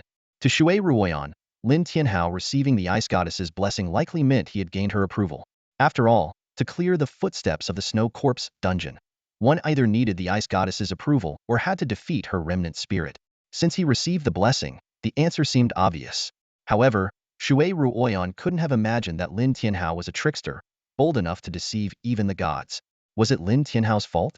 No, it was the Ice Goddess's fault for not downloading the anti-fraud app. But did the West even have an anti-fraud app? Probably not. In the Nine Phoenix Chamber, Lin Tianhao looked at Randy with interest and said slowly, "Now, do you still want me to leave?" Randy kowtowed repeatedly, trembling with fear. "I wouldn't dare. I had no idea it was the divine emissary. Even if I had 1,000 lives, I wouldn't dare show disrespect." Lin Tianhao waved his hand dismissively. "All of you, get out. You've ruined the serene atmosphere here." Randy nodded repeatedly. Yes. Lin Tianhao then addressed the women in the room. "You all leave too." The 9 women knelt on the ground, didn't dare to delay, and promptly left. After they were gone, Lin Tianhao smiled. Though each of the 9 women had their own charm, Lin Tianhao knew that women could be a distraction. He was here for the hidden godder profession and couldn't afford to be sidetracked. Just as Lin Tianhao was about to break the vase, a sudden voice interrupted. "Snow Emperor." Lin Tianhao raised an eyebrow. Someone was looking for him at this moment? Turning around, he was momentarily stunned. In front of him stood a woman of breathtaking beauty, with a figure that defied description. Moreover, she neither knelt nor showed particular reverence, instead exuding an air of hostility, or rather, killing intent. Even after he displayed the divine projection of the Ice Goddess, she still wanted to kill him. This could only mean she was not from the Star Kingdom, or perhaps she was a Night Walker. "Are you Shui Ruoyan?" In this place, such a beautiful woman could only be the courtesan Hua Kuei Shui Ruoyan. In his previous life, he had only heard of her, never met her. After all, visiting Taohua Pavilion required a minimum expenditure of 5 gold coins, and as a gold farmer, he couldn't afford such a luxurious place. He knew the strategy here only because a high-level player had shared it after successfully changing professions. Since the player had already succeeded, sharing the information only boosted their popularity. "That's right," Shui Ruoyan nodded. "You've gained the Ice Goddess's approval, so it seems the Ice Goddess is about to awaken. But before we leave, I've decided to kill you once." Lin Tianhao's eyes narrowed slightly, and he took a cautious step back. Shui Ruoyan's words were full of threats, making him tense up involuntarily. "You have a grudge against the Ice Goddess? But what does that have to do with me? I'm just an ordinary adventurer," Lin Tianhao said, trying to stay calm and defuse the situation. Shui Ruoyan's lips curled into a disdainful smile. "An ordinary adventurer?"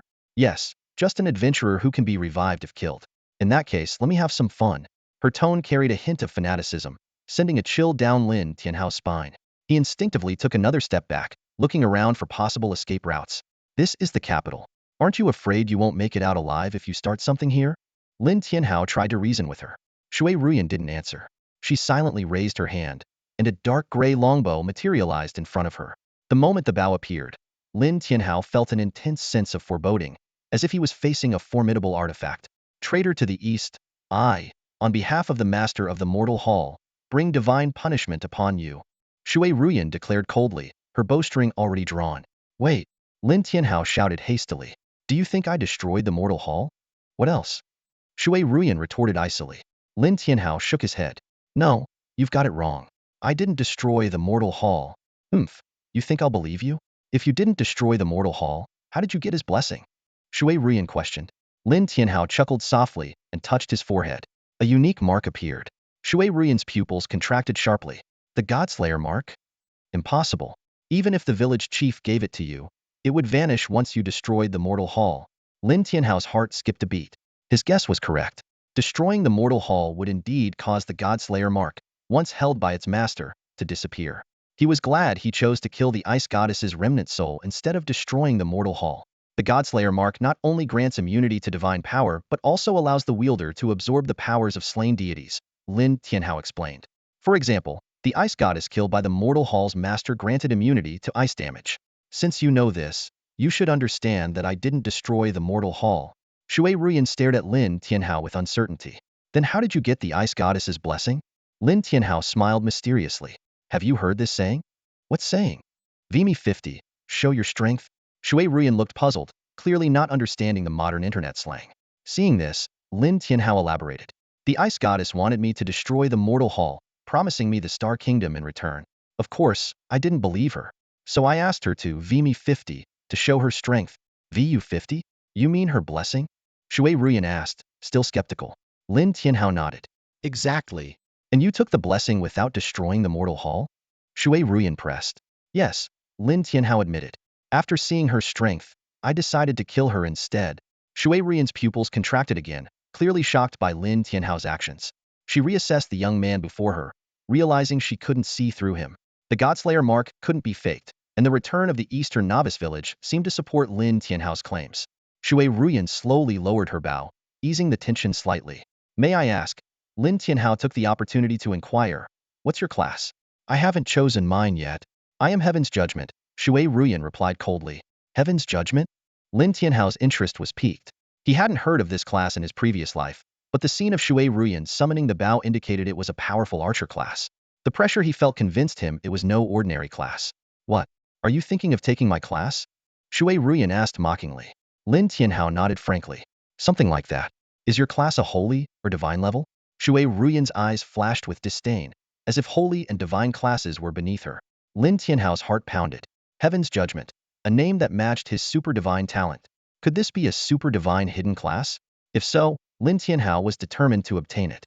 Combining a super divine talent with a super divine hidden class, he couldn't imagine how powerful he would become.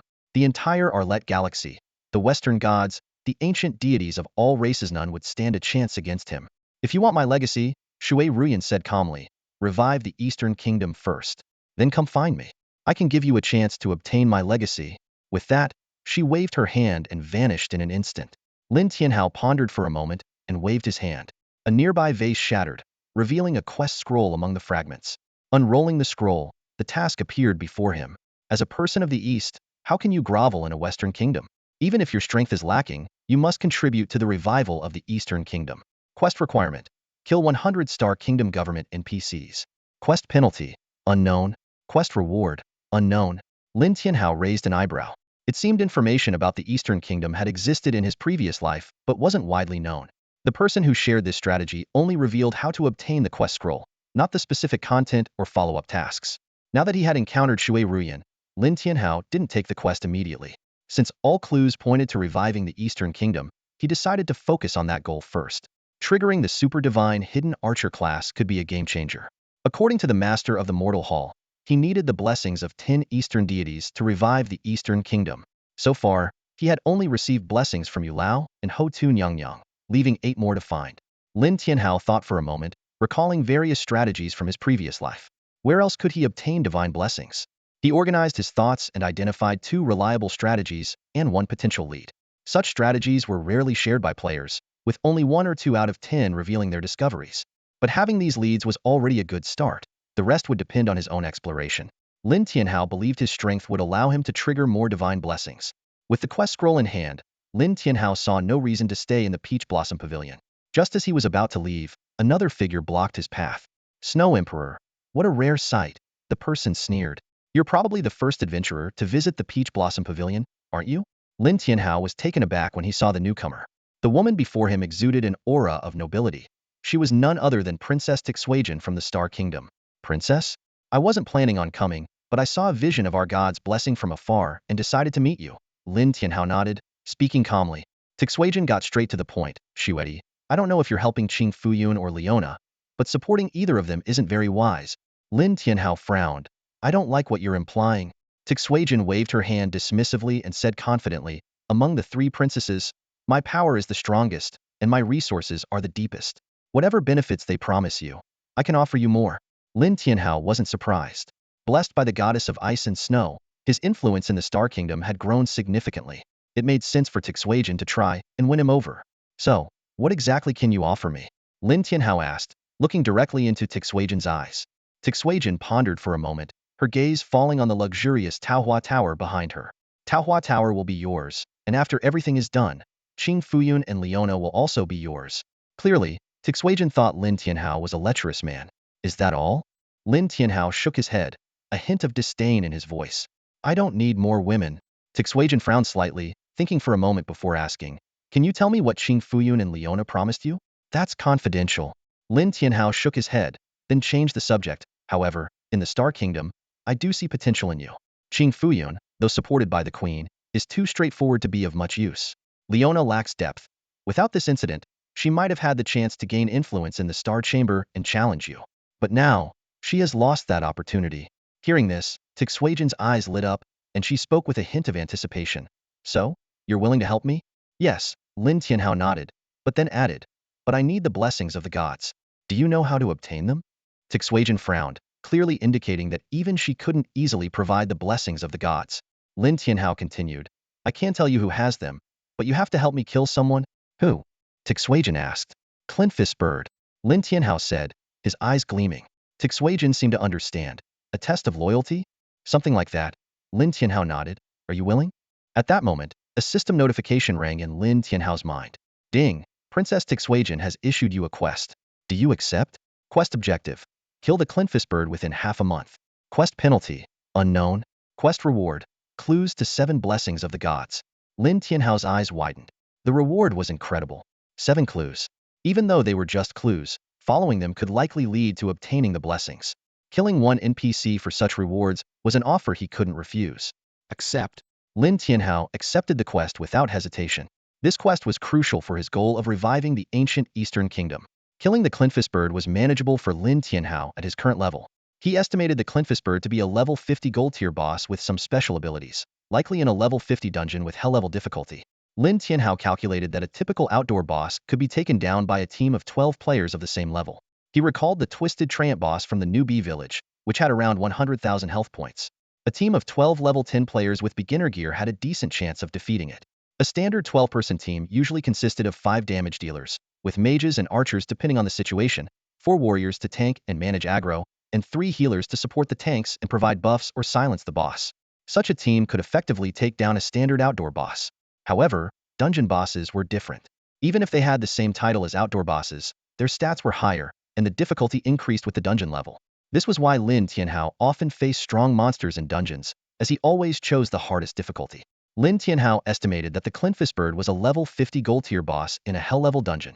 He wouldn't know its exact strength until he faced it.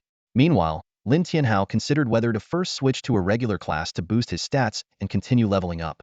Switching to a regular class wouldn't prevent him from later switching to a hidden class. However, he decided against it for now. He planned to complete 3 quests he knew about, 2 of which would definitely yield blessings of the gods, and the third had a high chance of doing so. With that in mind, Lin Tianhao headed towards another location. In the southeast corner of the capital, Tianqing City, there was a beggar.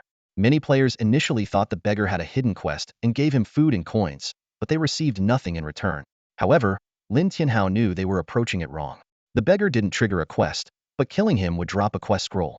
This was discovered when an angry player, frustrated after giving the beggar many items without receiving a quest, killed the beggar and found a quest scroll. Completing the quest would grant the blessings of the gods. Reaching the southeast corner, Lin Tianhao saw the beggar in a corner. Several players were giving the beggar items, hoping for a quest, but soon left disappointed. Lin Tianhao approached the beggar. The beggar smiled and held out his hand to Lin Tianhao. Beggar, level 15. Health, 25802580. Attack, 108. Skills, none. Description: you might get unexpected benefits from him. This description misled many players into thinking he had a quest. He did have a quest, one that rewarded the blessings of the gods, but the way to get it was to kill him and obtain the quest scroll. Kind sir, I haven't eaten in 3 days, the beggar pleaded. Lin Tianhao grinned and said, sure, I'll send you to a place where you won't feel hunger. With that, Lin Tianhao shot an arrow without hesitation. Whoosh! The beggar's eyes widened in disbelief. But with his health depleted, he fell to the ground, unwilling to accept his fate. Ding! A system notification sound abruptly interrupted Lin Tianhao's reckless actions in Tianqing City. He had just been committing wanton slaughter within the city, and the city guards were closing in to arrest him. However, Lin Tianhao remained indifferent, bending down to pick up a quest scroll dropped by a beggar. At that moment, more than a dozen fully armed city guards rushed over, surrounding Lin Tianhao. The captain of the guards glared at him, shouting angrily, "How dare you? Killing people in Tianqing City. Come with us now to face judgment." Lin Tianhao smirked disdainfully and replied, "Judgment? You're not qualified to judge me." As he finished speaking, the divine shadow of the ice goddess suddenly appeared behind him. The effect of the divine shadow was immediate. The moment the guards saw it, they all knelt to the ground in unison, shouting, "Hail our goddess! May she reign forever." Not only the guards, but even the surrounding NPCs knelt, their expressions filled with reverence. This scene left the nearby players dumbfounded. Some quick-thinking players captured the astonishing moment and swiftly posted it on the game forums. The forums erupted instantly. Players began commenting, "No way. He kills people in Tianqing City, and instead of arresting him, the guards kneel? Are we playing the same game? Last time, I just hit another player and got fined 5 gold coins." The video of Lin Tianhao intimidating the city guards with the divine shadow quickly went viral online, with various experts chiming in with their opinions. There are nobles among players, and there's also this thing called reputation points. Our guild's vice president is now a baron of the Star Empire and enjoys certain privileges. Can a baron kill people in the main city? Or is it because he only killed a beggar, so they didn't pursue it? Unlikely. Even a baron shouldn't make them kneel after killing someone. And you heard the guards say, "Hail our goddess, may she reign forever." It's obviously related to the shadow behind that player. Amid the speculations, a player named Poor Taoist Ambition provided an explanation on the forum. "It's definitely the shadow. I did a quest and got a blessing from the gods, which allows me to summon a divine shadow. It looks similar to that player's. The Star Empire's deity is the ice goddess, so that player's divine shadow is likely hers." Ambition's explanation enlightened many. Players began asking for more details about the divine blessings. Ambition patiently explained, "Divine blessings grant unconventional skills. I received the blessing of the Taoist Golden Light Immortal, which rewarded me with the Golden Light spell. It's a versatile skill, both offensive and defensive. To obtain it, you need a quest scroll from a special NPC, not the regular ones." While Ambition was educating players on the forum, Lin Tianhao had already left Tianqing City. He opened the quest scroll he had just obtained, which read, "Living without dreams is like being a salted fish. Even a beggar should dream of becoming a tycoon." Quest requirement: earn 1 million gold coins within 3 days. Quest penalty: unknown. Quest reward: unknown. Seeing this quest, Lin Tianhao couldn't help but chuckle. Making money? Is that hard? Not at all, he thought, and decided to organize an auction. To quickly gather potential buyers, he chose to hold a group chat auction. Lin Tianhao began frantically adding friends, including all the notable figures from his past life, guild leaders, financial moguls, officials, and private tycoons. Thanks to the influence of the Ice Emperor, over 90 of his friend requests were accepted. He then added all these people to a group chat. Soon, messages started popping up in the group. Fudu Shenlang, Ice Emperor, what's this about? Huangzhan Daofeng, why gather all the big guild leaders? Are we taking down a world boss? Shilua Iza, Ice Emperor, do you have a lucrative opportunity to share?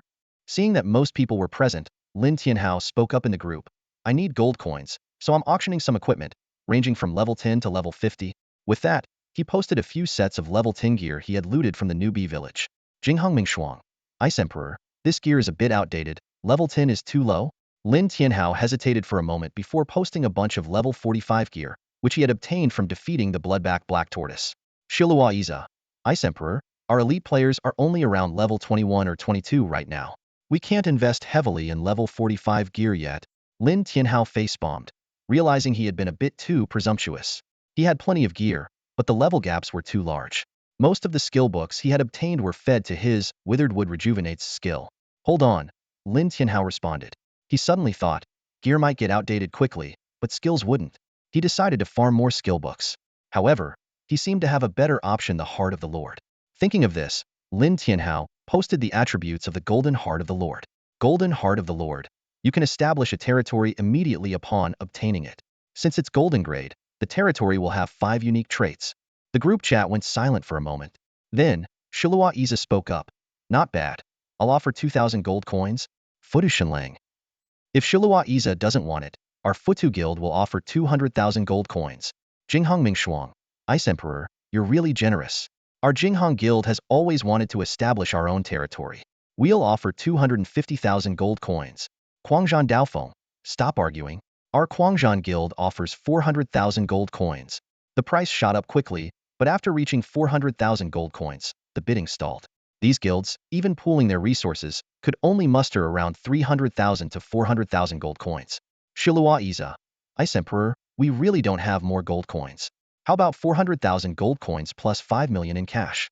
Quangzhan Daofeng, TSK. Shilua Iza, didn't you just say it was not bad? Why are you raising the offer now?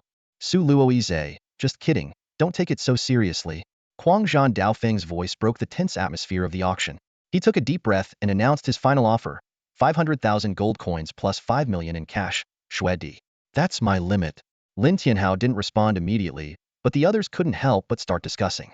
Jinghong Han Shuang asked in surprise, Daofeng, did you strike it rich?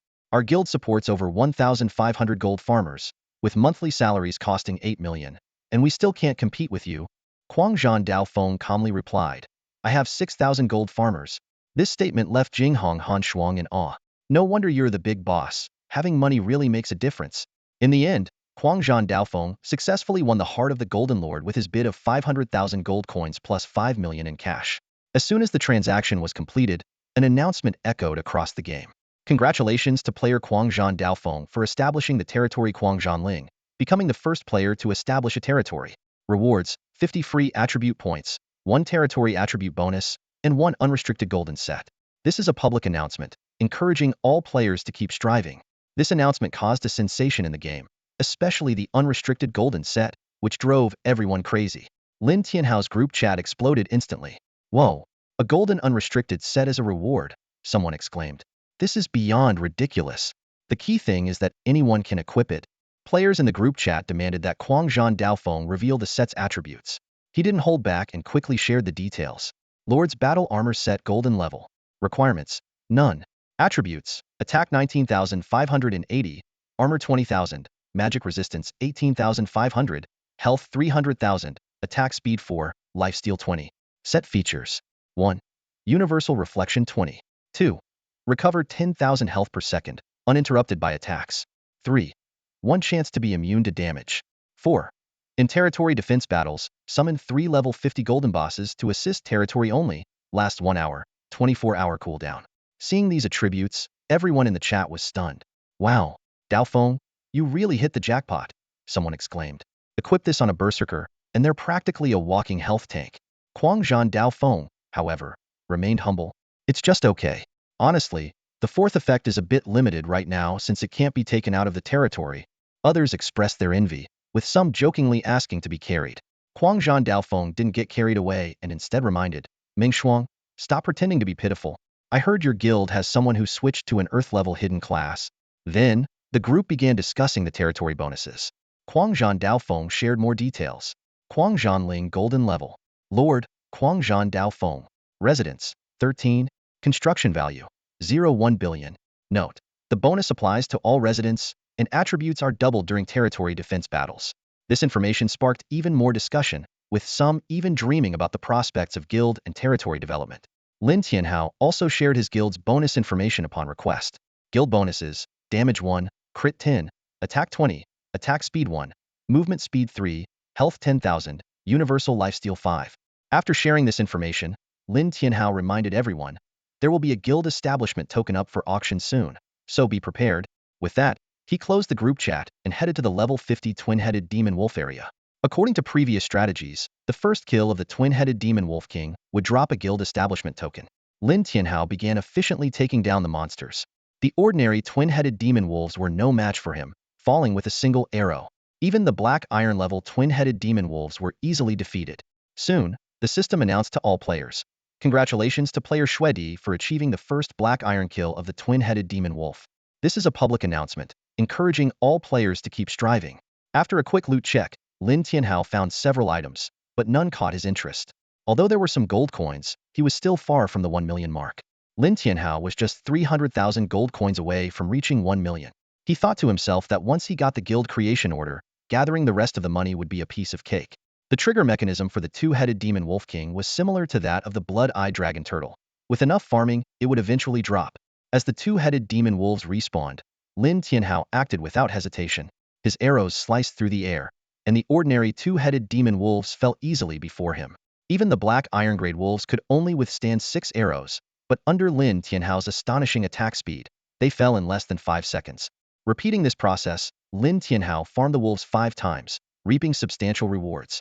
Although his health didn't increase much, he obtained a significant number of skill books and equipment. Suddenly, a system notification sounded. Due to your extensive killing of two-headed demon wolves, you have angered the two-headed demon wolf king. It is about to appear. A smirk appeared on Lin Tianhao's face as he thought, finally, the two-headed demon wolf king is here.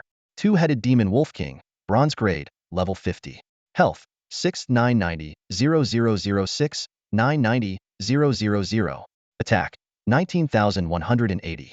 Skills, dual head beam, demon source chain cannon, sky shadow claw, demon wolf howl, ninefold shadow claw, bloodthirsty red eyes, lone wolf instinct, illusory clone, blood demon curse, dominance, berserk. With nearly 7 million health points, its attributes were average. Lin Tianhao didn't care. He raised his hand and let loose a barrage of arrows. Roar!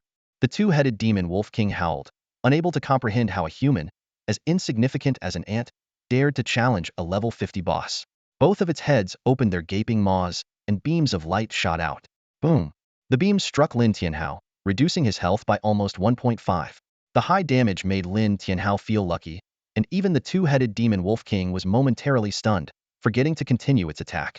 Seizing the opportunity, Lin Tianhao raised his hand again. 12 arrows per second pierced the air. In just 1 second, the two-headed demon wolf king lost over 2.5 million health points. Roar! Seeing Lin Tianhao's terrifying damage, the two-headed demon wolf king howled in fear, its tail tucked between its legs, looking weak and helpless. However, Lin Tianhao showed no mercy and attacked again. Realizing that appeasement was futile, the two-headed demon wolf king roared and activated dominance and berserk. Simultaneously, a curse mark appeared above Lin Tianhao's head. Lin Tianhao raised an eyebrow, thinking, is that all? The curse was a debuff, but his purification amulet reduced its effect by 85, only lowering his spell power and attack by 500 points each. It was negligible to him. 2 seconds later, the two-headed demon wolf king fell. Despite its best efforts, the power gap was too vast. A system notification sounded. You have achieved the first kill of the two-headed demon wolf king. A server-wide announcement will be made. Do you wish to hide your name?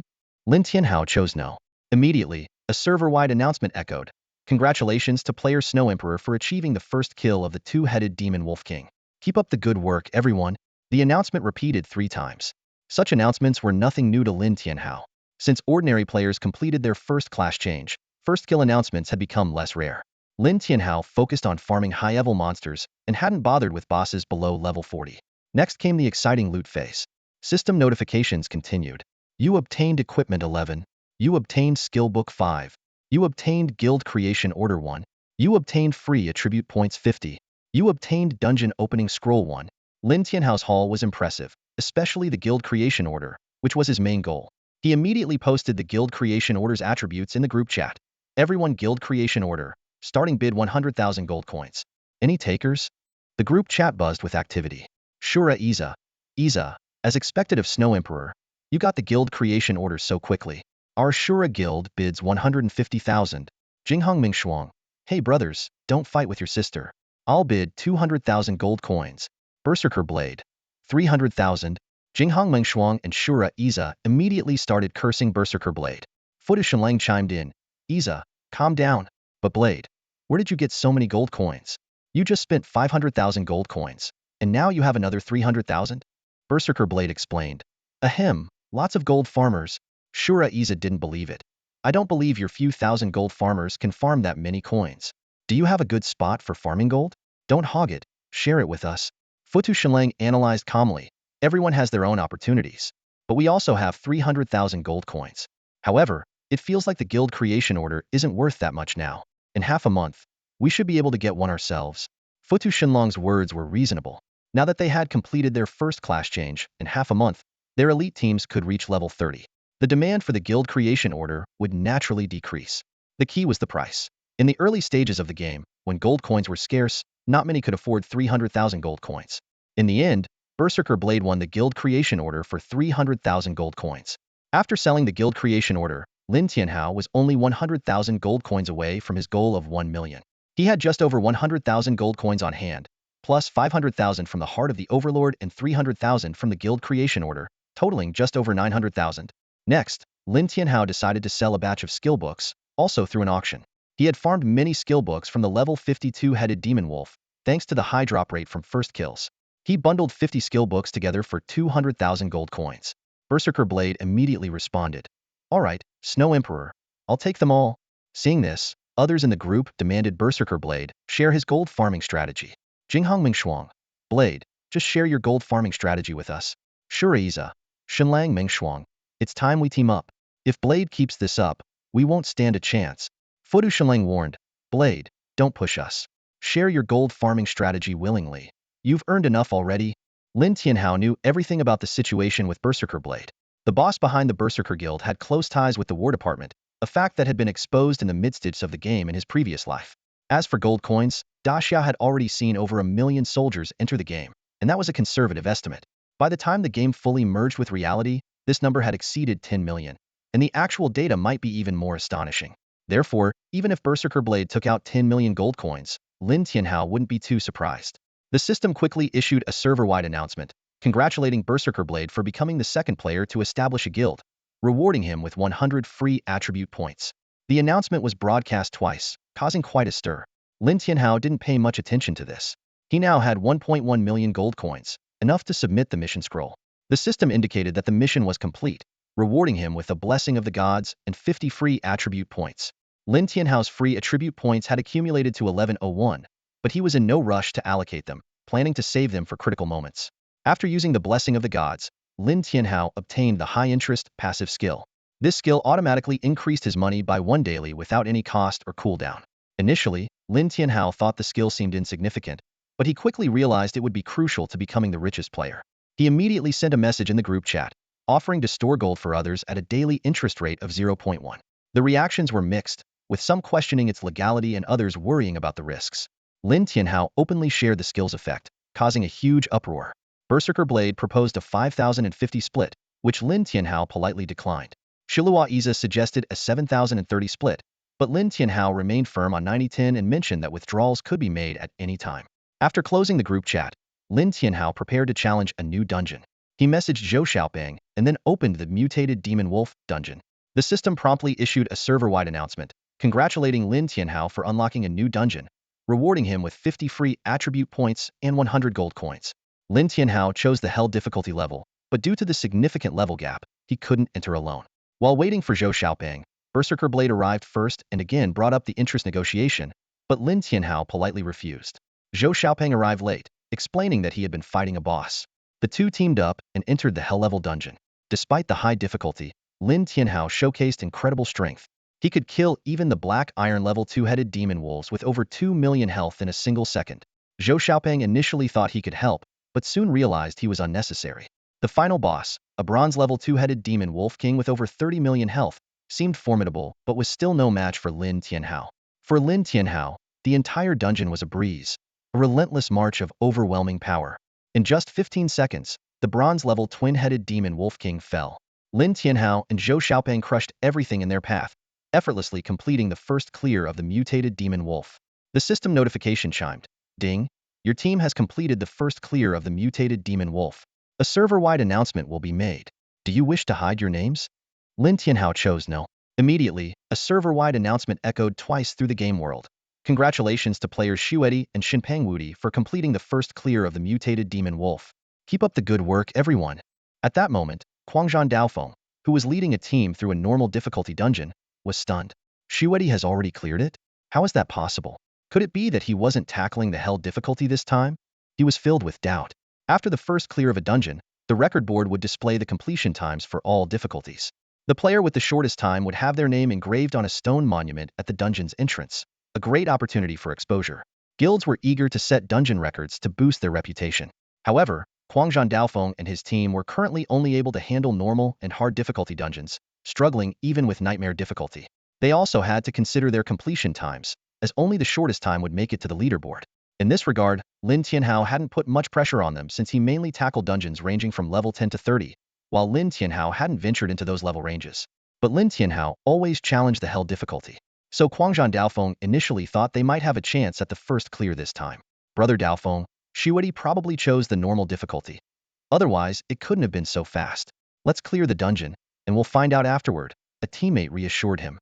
With their golden gear and skilled teammates, Guangzhan Daofeng's team quickly cleared the dungeon. Eager to check the records, they were shocked to see two names, Shuedi and Shinpeng Wudi. Even more astonishing was the difficulty level hell. Guangzhan Daofeng and his team gasped, their eyes widening as they saw the final completion, time just 56 seconds. Damn it! Guangzhan Daofeng felt like a million curses were racing through his mind. Previously, Lin Tianhao's first clears took several minutes, sometimes even longer. But this time, facing a level 50 hell difficulty dungeon, he had cleared it in just 56 seconds. Could it be because of this Shinpeng Wudi?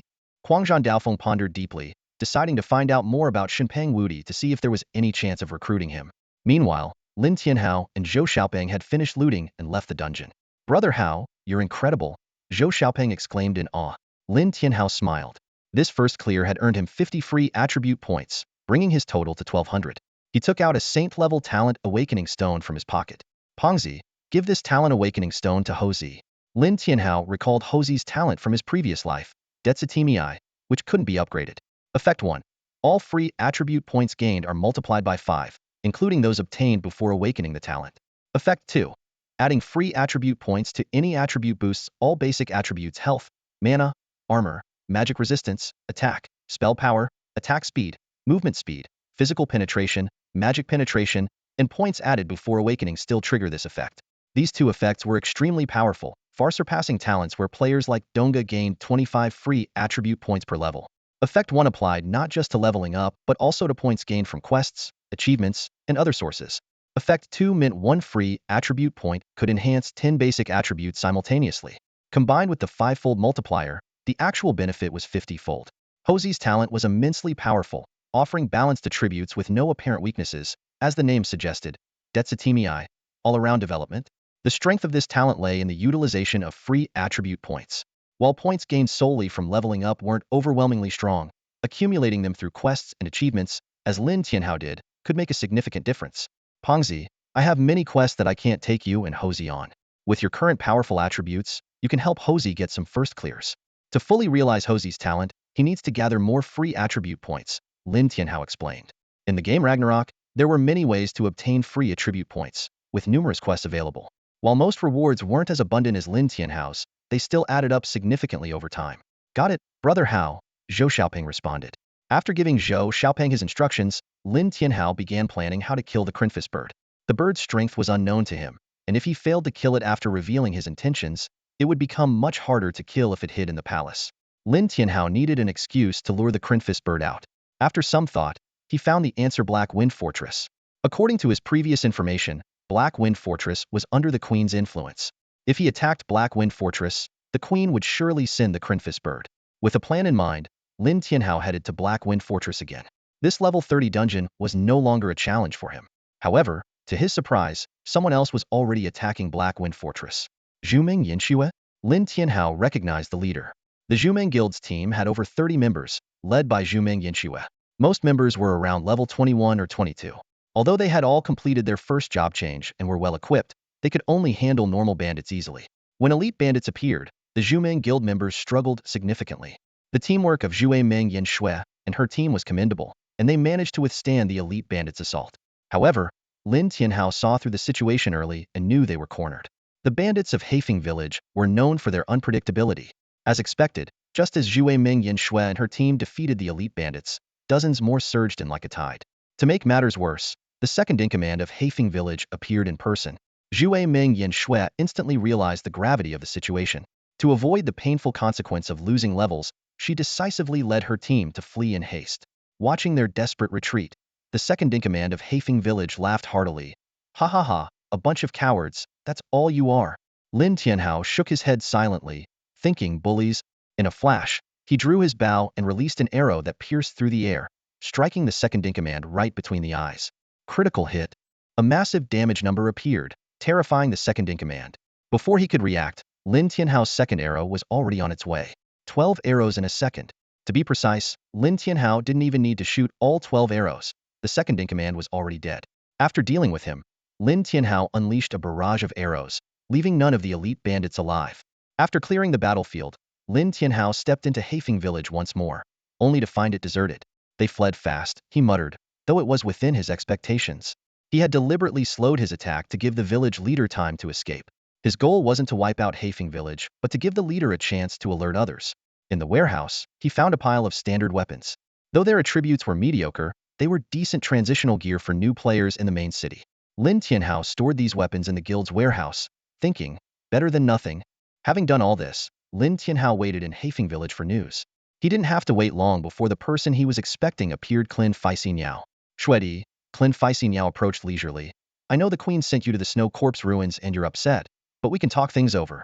Coming here to vent isn't appropriate, is it? Lin Tianhao smiled faintly. I'm not here to vent. Isn't it reasonable for a player to explore an outdoor map? Shuedi, let's be frank. If you have something to say, just say it.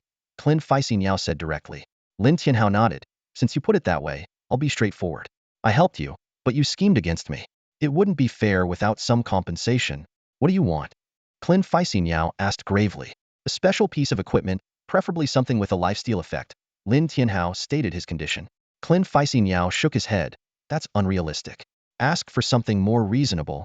Then how about 50 free attribute points? Lin Tianhao shook his head. I get that for clearing a dungeon. 300.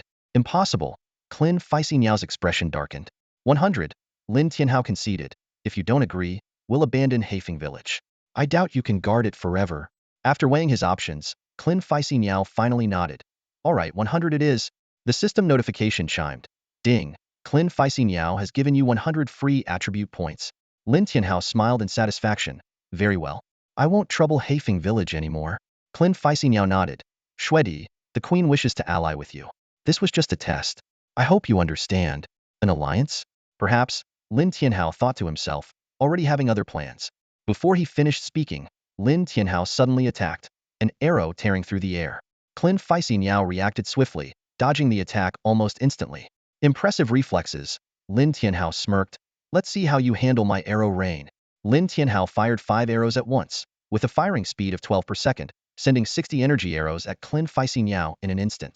Dodging such a dense barrage was nearly impossible. Shuedi, what are you doing? Clin Faixiniao exclaimed.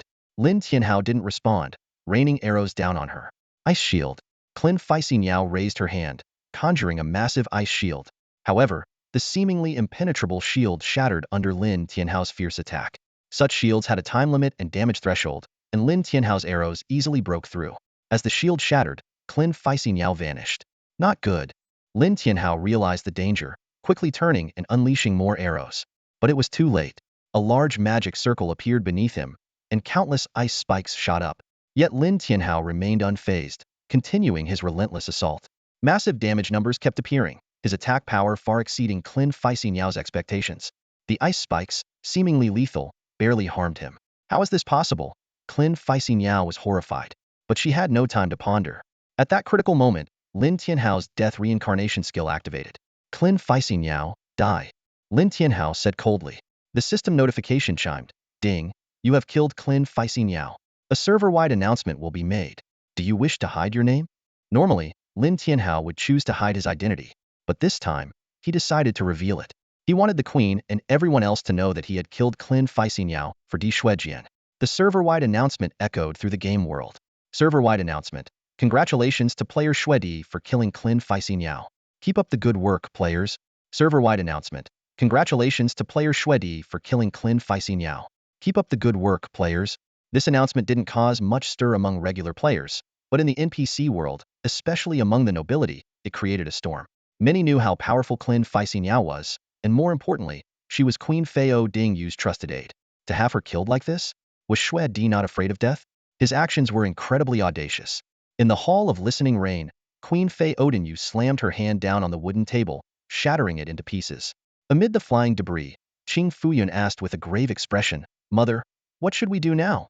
The queen snorted, a glint of determination in her eyes. The Snow Emperor never acts without reason. From what I know of him, he's always driven by profit. There must be a motive behind his actions. She paused, her eyes narrowing. Could it be that Tixuejian is stirring up trouble? Qing Fuyun's expression grew even more serious.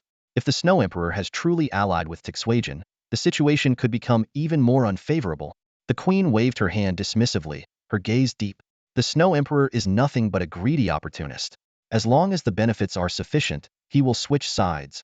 She paused. The death of the Kellen Fist bird, which knew too many secrets, was inevitable. But the fact that the Snow Emperor managed to escape from the Snow Corpse ruins unscathed might make him the biggest variable in this struggle for the throne. Qing Fuyun was astonished. He's just an adventurer. Is he really that capable? We'll see, the queen replied with a cold laugh. If he's not a threat, then we'll have to eliminate Tixuejin. Meanwhile, various factions in the Star Kingdom were also urgently discussing the matter, causing quite a stir. In Blackwind Stronghold, Lin Tianhao began looting after killing the Kellen Fistbird. System notifications popped up continuously.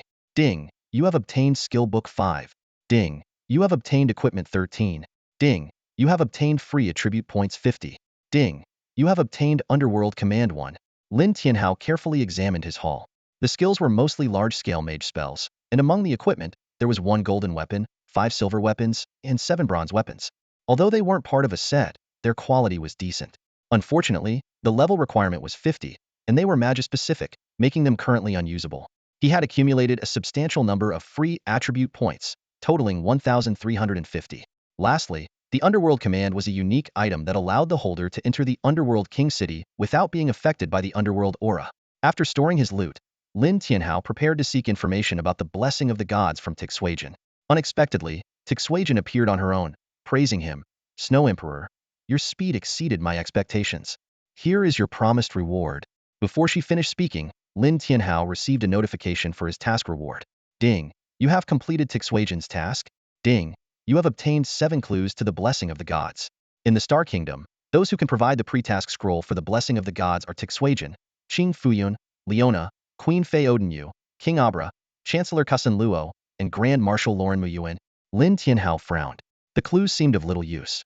He asked directly, Princess Tixuejin, can you give me the pre-task scroll for the blessing of the gods directly? Tixuejin shook her head. I can, but not now. What else do you want me to do? Lin Tianhao pressed. Tixuejin pondered for a moment. I haven't decided yet, but you could help me keep an eye on the queen. She might not be as simple as she appears. Is this a task or a favor? Lin Tianhao probed. Tixuejin smiled ambiguously. Snow Emperor, you are indeed insatiable. Insatiable? Lin Tianhao retorted.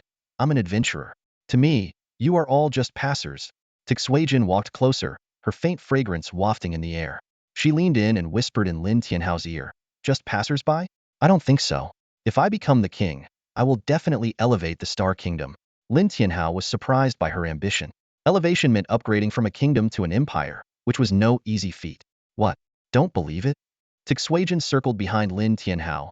My god is about to awaken, and with my preparations, once I become the king, the elevation of the Star Kingdom is inevitable. Lin Tianhao suppressed his laughter, knowing that the ice goddess's remnant soul was shattered. Even if she could reform her soul through her divine essence, it would take a long time under the seal. Moreover, the Snow Corpse's footprint dungeon was extremely difficult, with only the Hell level allowing access to the seal, a challenge beyond most players. Princess Tixuejin, Lin Tianhao said calmly, if you can elevate the Star Kingdom, I congratulate you. If you can't, it doesn't affect me. Tixuejin nodded. Indeed, but it will affect me greatly. Everyone else is within my calculations, but you, Snow Emperor, are not. Lin Tianhao's eyes narrowed. A sense of foreboding coursing through his body like an electric current. Almost instinctively, he activated his spatial blink. Boom. An ice formation materialized where he had been standing, frost quickly spreading. Lin Tianhao cast a cold glance at Shuejian, his voice dripping with disdain. You can kill me, but I can revive. It won't affect me in the slightest. Shuejian nodded slightly, a cold smile playing at the corner of her lips. Of course, you can revive. But what if I send you out of the Star Kingdom? Before she finished speaking, Lin Tianhao found himself surrounded by a series of ice formations, leaving him no escape. Shuejian shouted, Ice formation, freeze. 9 generals clad in silver armor responded immediately, their chilling aura rushing towards Lin Tianhao, threatening to turn him into an ice sculpture. However, to Shuejian's surprise, Lin Tianhao remained motionless, seemingly unaffected by the bitter cold. A glint of anger flashed in Lin Tianhao's eyes. Shuejian, you're courting death. You had a good situation, but you should never have provoked me. In a split second, Lin Tianhao allocated 785 free attribute points to increase his attack speed to 20. He didn't go further as the gains would be minimal, with each point only adding 0.005 to his speed. 5 arrows simultaneously. Unfazed by the freezing conditions, Lin Tianhao unleashed 5 arrows at once. With an attack speed of 20, over 100 arrows rained down in a single second. Di Shuejian's face paled. Her original plan was to freeze Lin Tianhao and use a teleportation scroll to send him out of the Star Kingdom. Without him, she was confident she could seize the throne. But the situation had spiraled out of her control. The arrow rain left her no time to think. She turned into a blur, narrowly avoiding a fatal hit. Simultaneously, a long ice sword appeared in her hand, its energy sweeping towards Lin Tianhao like a dragon. Lin Tianhao fought while retreating, continuously firing arrows. Despite Di Shuejian's strength, she struggled to fend off his relentless assault. Yet, faced with her sword energy, Lin Tianhao had to rely on his ice wings to dodge. Divine Gift, Ice and Snow Seal. Di Shuejian was clearly unwilling to drag this out any longer. She raised her hand, and a massive ice seal appeared out of thin air, pressing down on Lin Tianhao with overwhelming force. Lin Tianhao sneered, understanding her confidence. So, she had a divine gift from the ice goddess. No wonder she was so fearless. But he was not afraid, knowing even the ice goddess couldn't harm him, let alone Di Shuejian. As the ice seal descended, Lin Tianhao didn't dodge, continuing to shoot arrows frantically. Di Shuejian focused entirely on controlling the seal, leaving her defense to her 9 silver armored generals. Boom! The ice seal crashed into the ground, creating a massive crater but causing no harm to Lin Tianhao. The damage number that appeared stunned Di Shuejian, and her followers. The Divine Gifts attack had no effect on the Snow Emperor. Retreat! Di Shuejian's face turned ashen, a suspicion forming in her mind she was reluctant to believe. Immunity to ice damage was an ability only the true heir of the ice goddess could possess. Could it be that the Snow Emperor was the chosen one? Thinking of leaving now?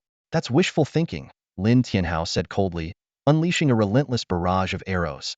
A series of system notifications rang out. Ding! You have killed Silver General Woland. A server-wide announcement will be made. Hide your name.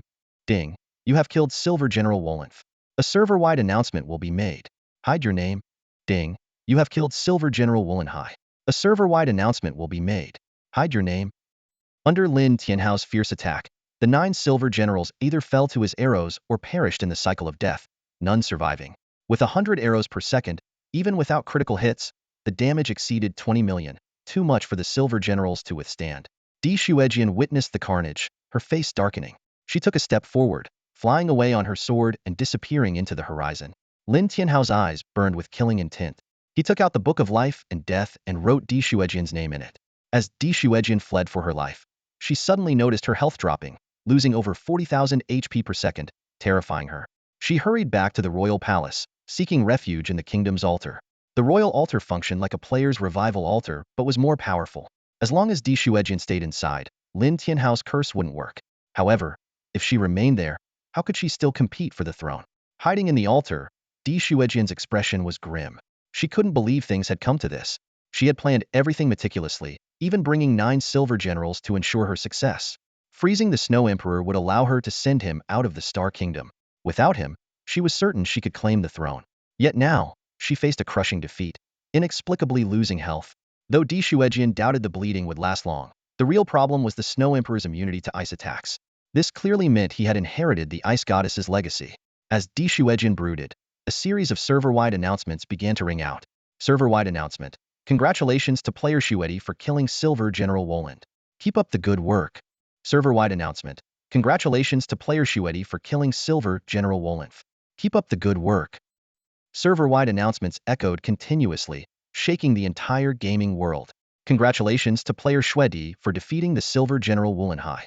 Keep up the good work, everyone. Such announcements came one after another, leaving countless players in awe. Lin Tianhao triggered so many server-wide notifications in one go that, even in an era where such announcements were no longer rare, many were still stunned.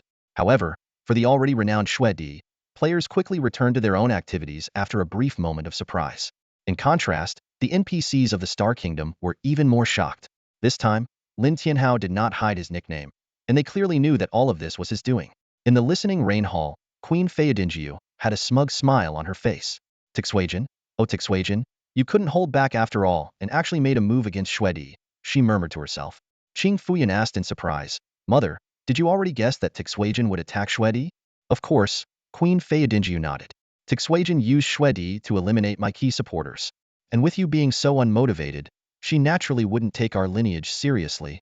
Hearing her mother call her unmotivated, Qing Fuyun felt a bit indignant, but ultimately kept silent.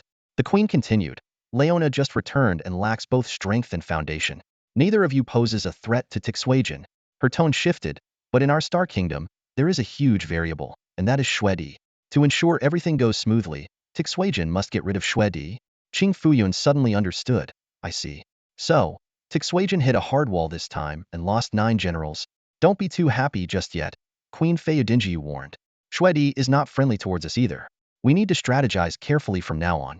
Stay here in the listening rain hall and don't do anything foolish. Qing Fuyun nodded reluctantly, thinking that her mother was certainly not gentle with her. Meanwhile, various factions within the Star Kingdom were closely monitoring Shwedi's movements. At Blackwind Fortress, Lin Tianhao began checking his spoils. System notifications kept popping up.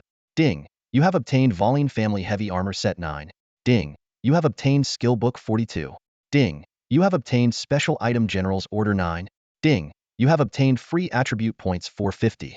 Lin Tianhao had previously spent 785 free attribute points, and now he had gained 450 points back, which somewhat replenished his resources.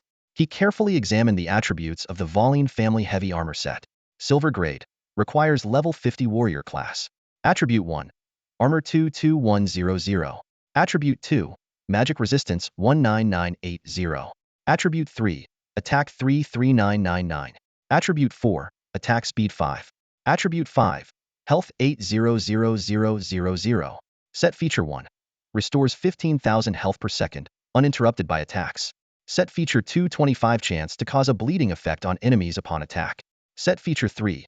For every enemy unit within a 50-meter radius, you gain 1 point of armor, magic resistance, and attack power. Lin Tianhao assessed the value of this equipment and found its attributes to be even stronger than the Golden Grade set of the Berserk Blade. Although the Berserk Blade set had no restrictions, its attributes were more situational, roughly equivalent to a level 20-30 set. In comparison, this level 50 silver set was indeed superior. Lin Tianhao had obtained 9 sets of Voline Family Heavy Armor this time. Despite all being level 50, they were of considerable value. As for the 42 skill books, many were duplicates. Lin Tianhao decided to place them in the guild warehouse for Zhou Xiaoping and the others to pick from. He didn't plan to use these skill books to upgrade Withered Tree Blooms for now, as its current level was sufficient. After Lin Tianhao finished sorting through his loot, Berserk Blade sent him a private message. Shwedi, as you suggested, I'll deposit 1,000,000 gold coins first. He then transferred 1,000,000 gold coins to Lin Tianhao. Lin Tianhao was a bit surprised but also impressed. Nice, a bold decision, he thought, calculating that this money could generate 100,000 gold coins in interest daily. Even after deducting the 10,000 gold coins owed to Berserk Blade, he could still net 90,000. And this could compound. Today's 100,000 interest would generate another 1,000 gold coins tomorrow. While many people despise capital, Lin Tianhao considered himself a conscientious capitalist. An interest rate of 1 per 1,000 per day, translating to an annual rate of over 30, was a rare investment opportunity in the real world. Not only Berserk Blade, but other major guilds also chose to deposit their money with Lin Tianhao. After all, who would refuse to make money while lying down? This was undoubtedly a win-win cooperation model. After handling the deposit business, Lin Tianhao began planning his next move. Initially, he intended to use this opportunity to create a rift between Tixuejin and Qing Fuyun, but he had deeper plans. Lin Tianhao chose to assist Tixuejin over Qing Fuyun because he knew an important piece of information. King Abella did not want to abdicate. Although the Star Kingdom had stagnated under his rule, he still wanted to hold onto his throne. Therefore, the biggest obstacle in this power struggle was not Tixuejin or Qing Fuyun, but King Abella himself. Lin Tianhao speculated that since King Abella could unlock the Snow Corpse relic, he must be able to see the clearance records. In other words, he knew that Tixuejin had successfully recruited Lin Tianhao. Who posed the greatest threat to this? Undoubtedly, it was King Abella himself. Although King Abella might not personally take action against Lin Tianhao, he would certainly find ways to target Tixuejin. As long as King Abella acted, Tixuejin would inevitably fight back. Pitting Tixuejin against King Abella and even dragging Qing Fuyun into the mix was Lin Tianhao's true objective in helping Tixuejin. However, Tixuejin's sudden attack on Lin Tianhao disrupted his original plan. Lin Tianhao had already made his move against Tixuejin, and there was no turning back. He realized that further planning required a personal meeting with King Abella. The self-inflicted downfall of Tixuejin presented an opportunity, leaving only Queen Feyadinjiu and Qing Fuyun to oppose the king. However, Lin Tianhao doubted their capability to handle such a significant responsibility. He contemplated potential changes in the situation, such as a rebellion by Chancellor Casin Luo and Grand Marshal Luolin Muyuan. Although this was a possibility, Lin Tianhao did not place much hope in it.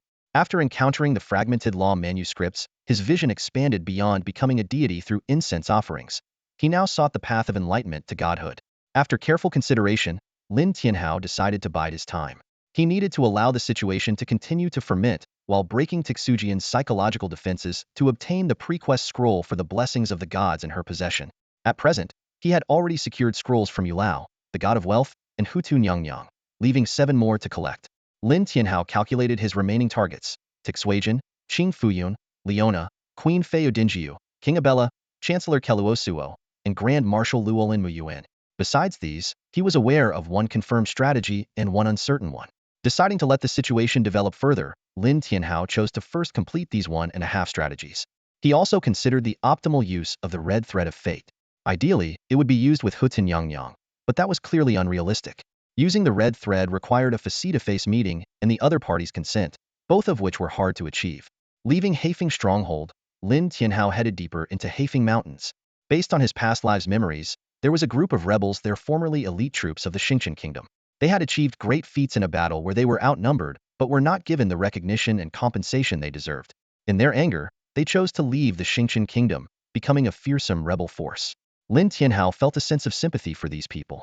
Reflecting on the betrayals and acts of loyalty he witnessed after the Great Catastrophe, he found those willing to sacrifice themselves for the greater good to be particularly admirable. Although he did not consider himself a good person, Lin Tianhao believed that, if he had such individuals under his command, he would reward and respect them appropriately. He recalled from the strategy that the rebel leader possessed a pre-quest scroll for the blessings of the gods, which could be obtained by earning their approval. Although the specific details were blurry, Lin Tianhao was confident that his strength would make this manageable. After some thought, Lin Tianhao decided to return to the main city to prepare. He purchased a large number of teleportation scrolls, potions, clothing, and daily necessities, and specifically selected rice wine and various food items favored by commoners. These supplies would not only win the rebels' favor, but also lay the groundwork for his next actions. To save time, Lin Tianhao chose to fly using the wings of frost. Navigating through the forest, he keenly detected traces of human activity. Drawing on his extensive experience, he knew that ordinary people would struggle to notice these subtle signs. As soon as he entered the area, Lin Tianhao felt countless eyes watching him. Composed, he spoke. "My name is Snow Emperor, an adventurer. I've heard there are heroes in these mountains and have come to meet them." With that, he displayed the food and wine he had prepared. As expected, a burly man clad in animal skins emerged and bluntly asked, "Are you the Snow Emperor who single-handedly killed the 9 silver generals of the Wa family?" Lin Tianhao nodded in acknowledgement. The man pressed on, "You've got guts, killing Xingqian Kingdom's generals while still within its borders. Aren't you afraid of death?" "I'm not afraid of death," Lin Tianhao replied firmly. "They were tyrants, and I couldn't let them go unpunished." The man nodded in approval but remained skeptical. "Well said. But you didn't come here just to bring us good food and drink, did you?" Lin Tianhao was forthright. "No, I want to become stronger, and it's hard to find such opportunities in Xingqian Kingdom. I've heard of your exploits, and I believe that with you, I can find a way to become stronger." He deliberately avoided mentioning the pre-quest scroll for the blessings of the gods, unsure if the others were aware of it. The man seemed impressed by Lin Tianhao's honesty and offered a deal. "Snow Emperor, you're quite straightforward. I have an archer here with a hidden Earth-class profession. Just for killing the 9 silver generals of the Wa family, I can give you this hidden profession." However, Lin Tianhao shook his head and directly stated his true intention. "I have my own desired profession. What I want is the blessings of the gods." Upon hearing Lin Tianhao's words, the burly man in animal skins turned pale. He gritted his teeth and said, "Snow Emperor, there are no gods here, so naturally, no one can bless you." Lin Tianhao remained calm, knowing that it would be odd if he could obtain the scroll with just a few words. He changed the subject, speaking gently, "No worries. Since I'm here, is there anything you need help with? If I can assist, I certainly will." This softened the burly man's expression slightly. After a moment of contemplation, he slowly spoke. "We need to escape our current predicament and have our own territory, instead of hiding in this forest." "You want to establish a territory?" Lin Tianhao asked in surprise. The burly man nodded and added, "A regular territory won't do. We need a high-level territory, ideally capturing a city." Lin Tianhao shook his head with a wry smile. "That's a request I can't fulfill. My current power isn't enough to capture a city." The burly man sighed in frustration. seemingly expecting this response. After a brief thought, Lin Tianhao suggested, "How about a lord's heart? I should be able to get one, but it will take some time." "All right," the burly man agreed. "Bring me the lord's heart, and I'll give you an unexpected reward." For Lin Tianhao, exchanging a lord's heart for the prerequisite scroll of the God's Blessing quest was definitely a worthwhile trade. After leaving, Lin Tianhao began planning how to obtain the lord's heart. He recalled strategies from his previous life. Although few had obtained the lord's heart and established territories in the Star Kingdom, there were successful cases. For instance, Dreaming Snow. Lin Tianhao couldn't help but marvel at Dreaming Snow's incredible luck. Luck is a hidden attribute, and no one knows its exact value, but it's said to be related to real life. In his previous life, Lin Tianhao faced frequent family upheavals and was just an ordinary wage earner, meaning his luck attribute was quite low. Many probability issues in the game are linked to the luck attribute, even to the extent of luck suppression. Although the death loop had a 1% trigger probability, Lin Tianhao's low luck attribute made the actual trigger probability even lower. The exact value depended on his luck attribute. Luck suppression is a peculiar phenomenon. A person with high luck might not get hit by a critical strike even if the chance is 95%, while someone with low luck might get hit 4 or 5 times out of 10 even if the chance is only 5%. This highlights the significant impact of the luck attribute. Dreaming Snow was considered one of the players with exceptionally high luck. She obtained golden equipment in the newbie village and even acquired a lord's heart before her second job change. Despite her average personal strength and lack of powerful allies, she always managed to find unexpected opportunities. In his previous life, Lin Tianhao had worked as a gold farmer for Dreaming Snow's company, so he knew about her process of obtaining the lord's heart. It seemed she completed a series of relatively easy chain quests. In contrast, Lin Tianhao's rewards were mostly earned through sheer force and his super god-level talent. Setting out from the Black Wind Mountain range, Lin Tianhao headed straight for Black Wind City. He remembered that Dreaming Snow had obtained the chain quest in Black Wind City. However, just as he was about to arrive, he received an urgent message from Blade of Fury. "Snow Emperor, my men just saw a notice posted at the city gate issuing a ban on you." Blade of Fury sent a picture of the ban notice. Lin Tianhao read the notice carefully, his lips twitching. The notice not only twisted the truth and slandered him, but also claimed he attempted to molest Princess Dishuejian and intended to commit unspeakable acts against the 9 silver generals of the Wu family. To top it off, the ban also prohibited Snow Emperor and dogs from entering the city. Lin Tianhao cursed inwardly, wishing he could erase Dishuejian's name from the Book of Life and Death and replace it with King Abel's. Unfortunately, his current strength couldn't threaten someone of King Abel's caliber. "Thanks, I almost made a wasted trip," Lin Tianhao replied briefly, then fell into deep thought. Unable to enter the main city meant he couldn't accept quests from NPCs. King Abel's move was shrewd. Lin Tianhao had crushed Dishuejian, weakened Qing Fuyun, and prevented Leona from acquiring the Star Chamber of Commerce. Now, by using Dishuejian and the Wu family's 9 silver generals as an excuse to expel him, everything in the Star Kingdom would fall under their control.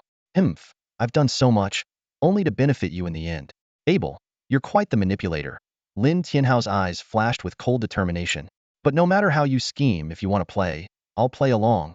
Having spent his previous life as a mere wage earner, Lin Tianhao despised being used as a pawn now that he had finally risen.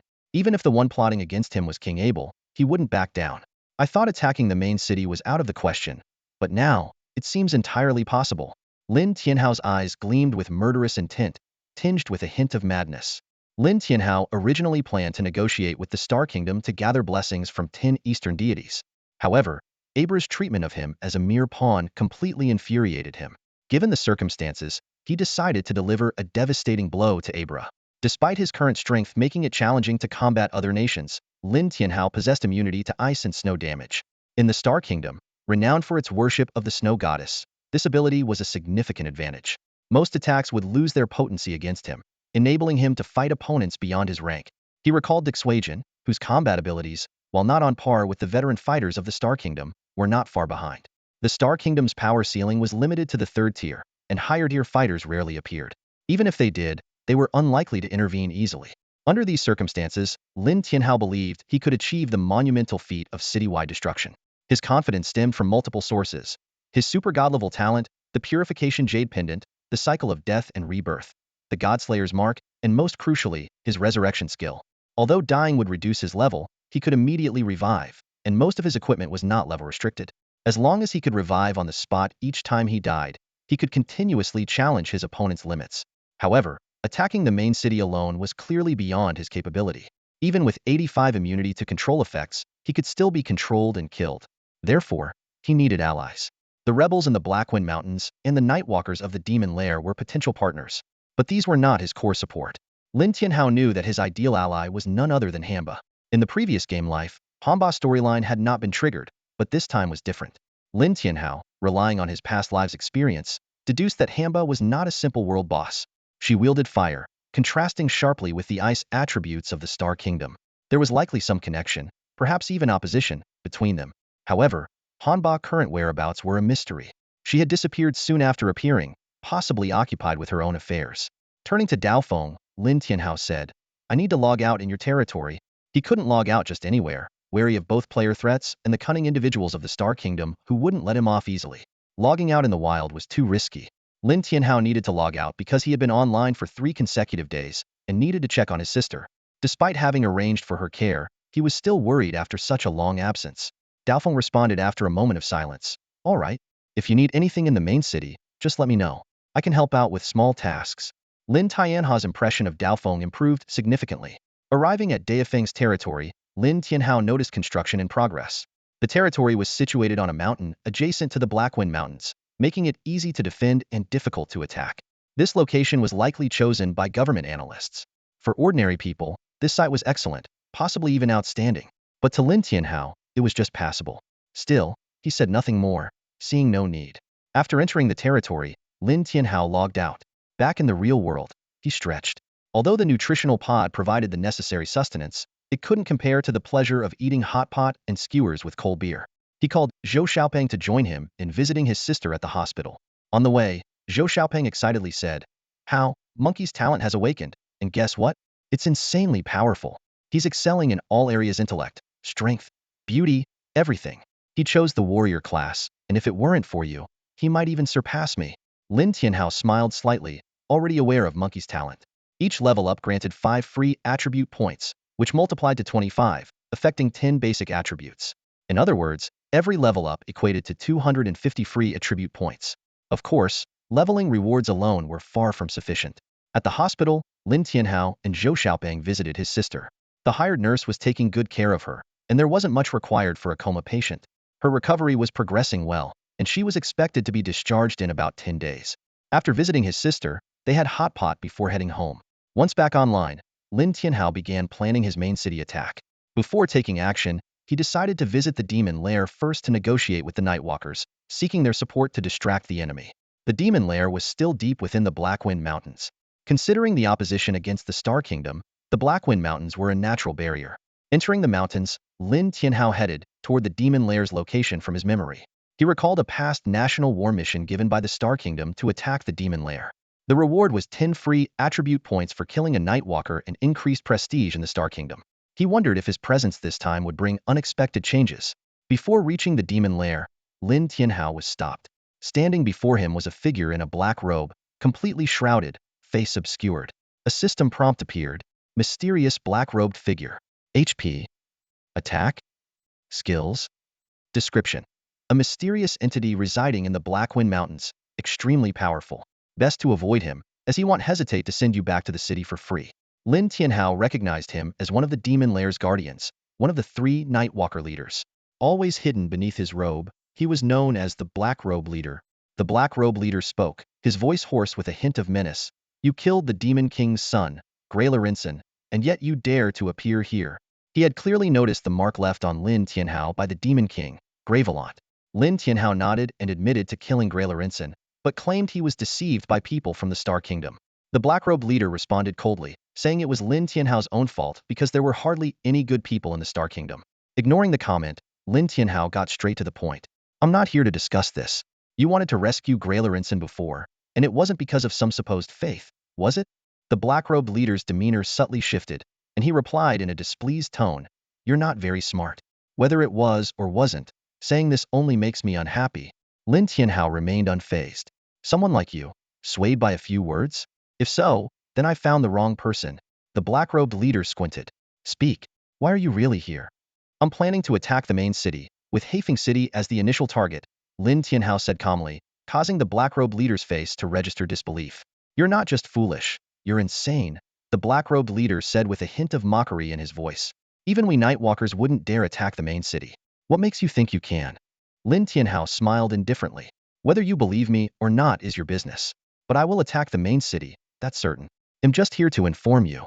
You need the Nightwalker's help? No. Lin Tianhao shook his head. Whether you help or not, I will attack the main city. I'm just giving you a chance. A chance? The black-robed leader sneered. Adventurer, is it your foolishness that makes you so arrogant? Before the words even finished, the black-robed leader turned into a puff of black smoke, instantly appearing behind Lin Tianhao and striking his back. A massive damage number appeared, showing the black-robed leader's normal attack had taken over 30,000 of Lin Tianhao's health points. This was already significant damage, but the black-robed leader was shocked to find Lin Tianhao's health had only decreased slightly, less than 1%. Even more surprising, a series of health recovery numbers appeared above Lin Tianhao's head. 6216, 10,000, 1,000, 2,000. These were effects from his bloodthirst dragon armor, the tears of the goddess of life, the resurrection skill, and the ninefold longbow's healing effect. In just 1 second, Lin Tianhao had recovered nearly 20,000 health points. Interesting, the black-robed leader said, eyeing Lin Tianhao with interest. An adventurer as powerful as you at this stage is quite rare. So, what do you want us to do? Lin Tianhao was direct. I need the evolution scroll and the blessing of the gods. The black-robed leader nodded. I have these items and I can give them to you, but there's a condition. Speak. You must capture Haifeng City. Lin Tianhao's lips curled into a smile. His core objective for coming to the demonic abyss was achieved. Now, he needed to prepare for the assault on Haifeng City. With this in mind, Lin Tianhao used 10 global announcements. I, Snow Emperor, will attack Haifeng City. Haifeng City players, evacuate within half an hour or face the consequences. He sent this message repeatedly. Lin Tianhao wasn't afraid of the Star Kingdom knowing and preparing for his attack. To him, it didn't matter. Previously, he feared imprisonment. Now, he could choose to respawn on the spot or in the beginner village. So, he had no fear of confronting the Star Kingdom. The global announcement shook all the players in the Star Kingdom. Discussions quickly spread within and outside the game. Did I hear right? Snow Emperor is attacking Haifeng City. Is he crazy or am I? This must be a hallucination. Players attacking the main city? That's suicide. This should be interesting. Snow Emperor wouldn't make such a bold move without reason. He's about to defy the odds. In the group chat Lin Tianhao created, messages started popping up like crazy. Berserker Blade. Shuraiza. Dream Frost. Futu Wolf. Snow Emperor, are you really going to take on the main city? That's a bit crazy. Shuraiza. I've ordered all Shura Guild members to evacuate. Waiting to watch the show. Lin Tianhao glanced at the chat and replied simply, evacuate quickly. Everyone else in the group responded with a 1, indicating they understood. Moreover, the Forum of Dawn of the Gods exploded. Countless players began discussing whether Snow Emperor would really attack Haifeng City. The consensus was clear. Snow Emperor didn't need to resort to such cheap tactics for attention. So, he must really be planning to attack. Various sensationalist posts started flooding the forums. Shocking. After failing to woo the princess, Snow Emperor plans to assault Haifeng City's lord. Unbelievable. Snow Emperor and the lord of Haifeng City, one dominant, one submissive. Master Yuan, what do you think of Snow Emperor attacking Haifeng City? In just 20 minutes, these messages had spread across the internet. Major forums, browsers, and short video platforms were all buzzing with videos of Snow Emperor preparing to attack Haifeng City. Everyone was eagerly anticipating the battle. Regardless of the outcome, a player daring to challenge a main city was a rare event. One man against a city. Such audacity left many in awe. Meanwhile, Lin Tianhao's plan to attack Haifeng City didn't just shock players, it also alarmed NPCs in the game. In Haifeng City, the Lord's mansion, City Lord Butyars slammed his hand on his desk in anger upon hearing the global announcement. This Snow Emperor is utterly lawless. Does he think he can just attack Haifeng City with a single declaration? Standing before Butyars was an elderly man, frail and trembling. City Lord, he's just a clown. Not worth worrying about. Butyars frowned slightly. A clown? I don't think so. I may not know what happened between him and Princess Dishue, but the fact that he killed the 9 silver generals of the Wa family is undeniable. We mustn't underestimate him. We're at a critical juncture in the succession of the throne. We can't afford any mistakes now. The elderly man bowed respectfully. Yes, my lord. I understand. In Tianqing City, the Marshal's mansion, Marshal Luolin Muyuan heard the global announcement and was momentarily stunned. Then a smile spread across his face. Kasin Luo. It seems our opportunity has arrived. A middle-aged man emerged from behind the screen. It was Chancellor Croson. If any outsiders were present, they would surely be astonished. Grand Marshal Lauren Muyuan and Croson had always been at odds, perpetually in conflict for years. How could these two sworn enemies possibly be working together? We've been planning for so long, and finally, there's a glimmer of hope, Croson whispered, his eyes gleaming with shrewdness. Abra wouldn't have imagined that his attempt to restrain the Snow Emperor would turn into an opportunity for the Emperor to counterattack. I wonder how far the Snow Emperor can go. Hearing this, Lauren Muyuan's lips curled into a meaningful smile. How far the Snow Emperor can go isn't that up to us to decide. A third of the civil officials in Blackwind City are your protégés, right? Conveniently, my influence is even stronger there. Half of the military officers are my people. Before he finished speaking, both men burst into laughter. Ha ha ha, in that case, let's lend the Snow Emperor a hand. Let's see what Abra does next. Meanwhile, Lin Tianhao, after sending out a server-wide announcement, headed straight to the gates of Blackwind City. A crowd of players had already gathered near the gate, all eager to witness the Snow Emperor in action. On the Dragon Kingdom server, the Snow Emperor was regarded as the strongest player in the apocalyptic game. Not only ordinary players, but even many guild leaders had come to watch, putting their level-ups on hold. Brother, how are we going to fight? Zhou Xiaopeng ran over, accompanied by a berserker with the nickname Monkey King. Lin Tianhao glanced at them and said in a low voice, "Stay away from me. Once I take Blackwind City, the Night Stalkers from the Demon Lair will likely make a move, turning this into a national war. Fatty, you support Monkey King in killing the Night Stalkers. There should be attribute point rewards." Huh, does that mean we'll be opposing you? Monkey King asked, looking puzzled. Lin Tianhao nodded, sort of, but you don't need to worry about me. Just focus on killing the Night Stalkers. Fatty, make sure Monkey King gets the most attribute points. Though Zhou Xiaopeng and Monkey King understood Lin Tianhao's intentions, they were still a bit worried. Lin Tianhao reassured them, "Don't worry about me. I have my plans for Blackwind City." "All right, Brother Hao, call us if you need anything," Zhou Xiaopeng reluctantly said. Lin Tianhao nodded and then asked, "Where's Glasses?" "He's stuck in some secret realm and can't get out," Zhou Xiaopeng replied. Lin Tianhao frowned, thinking that this hadn't happened in his previous life. Could it be a butterfly effect caused by his rebirth? But he hadn't contacted Glasses since his rebirth, so how could he have influenced him? Perhaps destroying the newbie village and releasing the drought demon had altered the game's trajectory, affecting Glasses' progress?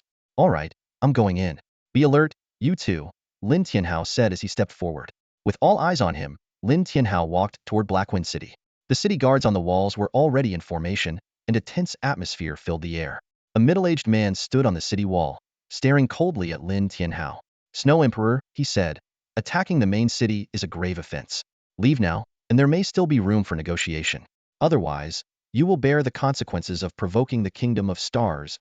Before he finished speaking, an arrow flew through the air, striking the middle-aged man squarely in the forehead. Critical hit. A massive damage number appeared, causing the crowd to gasp. An arrow dealing over 420,000 damage. Was this the power of the Snow Emperor? Holy crap, what can I say? I've worked my butt off to get a level 15 elite set and complete 2 attribute point reward quests, and my attack power is barely over 2,000, a player exclaimed. "You're lucky to have 2,000. I'm level 17 with an attack power of 1,500, and I'm also an archer. How is there such a big gap?" Another player chimed in. Ignoring the surrounding shock, Lin Tianhao began to unleash a barrage of arrows. System notifications kept popping up. "Ding, you have killed a Blackwind City guard. Since you haven't chosen a class, you cannot gain experience points for now." "Ding, you have killed a Blackwind City guard. Since you haven't chosen a class, you cannot gain experience points for now." The battle between Lin Tianhao and Blackwind City had officially begun. Soon, a citywide announcement was made. Due to the malicious attack on Blackwind City by player Snow Emperor, a bounty quest has been issued to kill the Snow Emperor. The bounty quest details appeared. Quest name: Kill the Snow Emperor. Quest requirement: Kill the Snow Emperor 10 times. Quest penalty: None. Quest reward: 100 free attribute points and a level 20 black iron set for each kill. This quest immediately excited many players. 100 free attribute points were equivalent to leveling up 20 times, and the level 20 black iron set was highly enticing at this stage. However, no one acted rashly. The terrifying power Lin Tianhao had just displayed was still fresh in their minds. They decided to wait and see how Blackwind City would respond before making any moves. At this moment, the city guards on the wall began their counterattack. A dense barrage of arrows rained down, making it nearly impossible to dodge. Lin Tianhao didn't even try to evade, letting the arrows hit him. The guards of Blackwind City were mostly level 50, with attack powers generally no less than 5,000. Lin Tianhao's armor and magic resistance were nearly negligible, and the guard's attacks had some penetration, meaning the damage dealt to him was almost all true damage. One damage number after another appeared above Lin Tianhao's head, and just one round of volleys from the guards took away a tenth of his health. However, his bloodthirsty dragon armor activated, and Lin Tianhao's health quickly recovered by over 70,000 points. Then, Lin Tianhao began his counterattack. His arrows rained down on the city guards, and in the blink of an eye, his health was back to full. The battle for Blackwind City had officially started. Bloodthirst Necklace absorbs one of max health with each hit. Lin Tianhao's health has now surpassed 3.5 million, allowing him to recover 35,000 HP with every basic attack. With an astounding attack speed of 20, he can easily regenerate over 700,000 HP per second. The attacks from the city guards were nothing more than a tickle to Lin Tianhao, while his assault on them was like a violent storm. Within just 1 minute, the bodies of the city guards piled up, with casualties exceeding 100. The surrounding players, who were initially eager to join the fray, felt their fervor cool upon witnessing this scene. While they knew that fortune favors the bold, the current level of danger was clearly beyond their tolerance. A reckless move would only lead to one outcome: certain death. The Lord of Blackwind City, Butyar, wore a grim expression. He had anticipated that Lin Tianhao would be formidable, but he hadn't expected him to be this powerful. Making a swift decision, he ordered, "Summon the priests and mages. Quickly have the fighter Bruce Link lead a team to attack the Snow Emperor. Also, get the priests and formation masters ready for a full-scale, no-holds-barred assault on the Snow Emperor. I refuse to believe he's invincible." Butyar's decisive actions underscored his serious regard for Lin Tianhao. This move was nearly an all-out effort. Seeing the priests and mages arrive, Lin Tianhao immediately began to retreat. The presence of these classes indicated a high probability of strong control skills. Although his purification amulet was highly effective, facing a multitude of enemies still posed a significant threat. Noticing Lin Tianhao's retreat, Butyar sneered, "It seems the Snow Emperor knows how to avoid danger. Relay the orders. Archers, suppressive fire. Shield warriors, charge out of the city and encircle him. Assist Bruce Link in the siege of the Snow Emperor."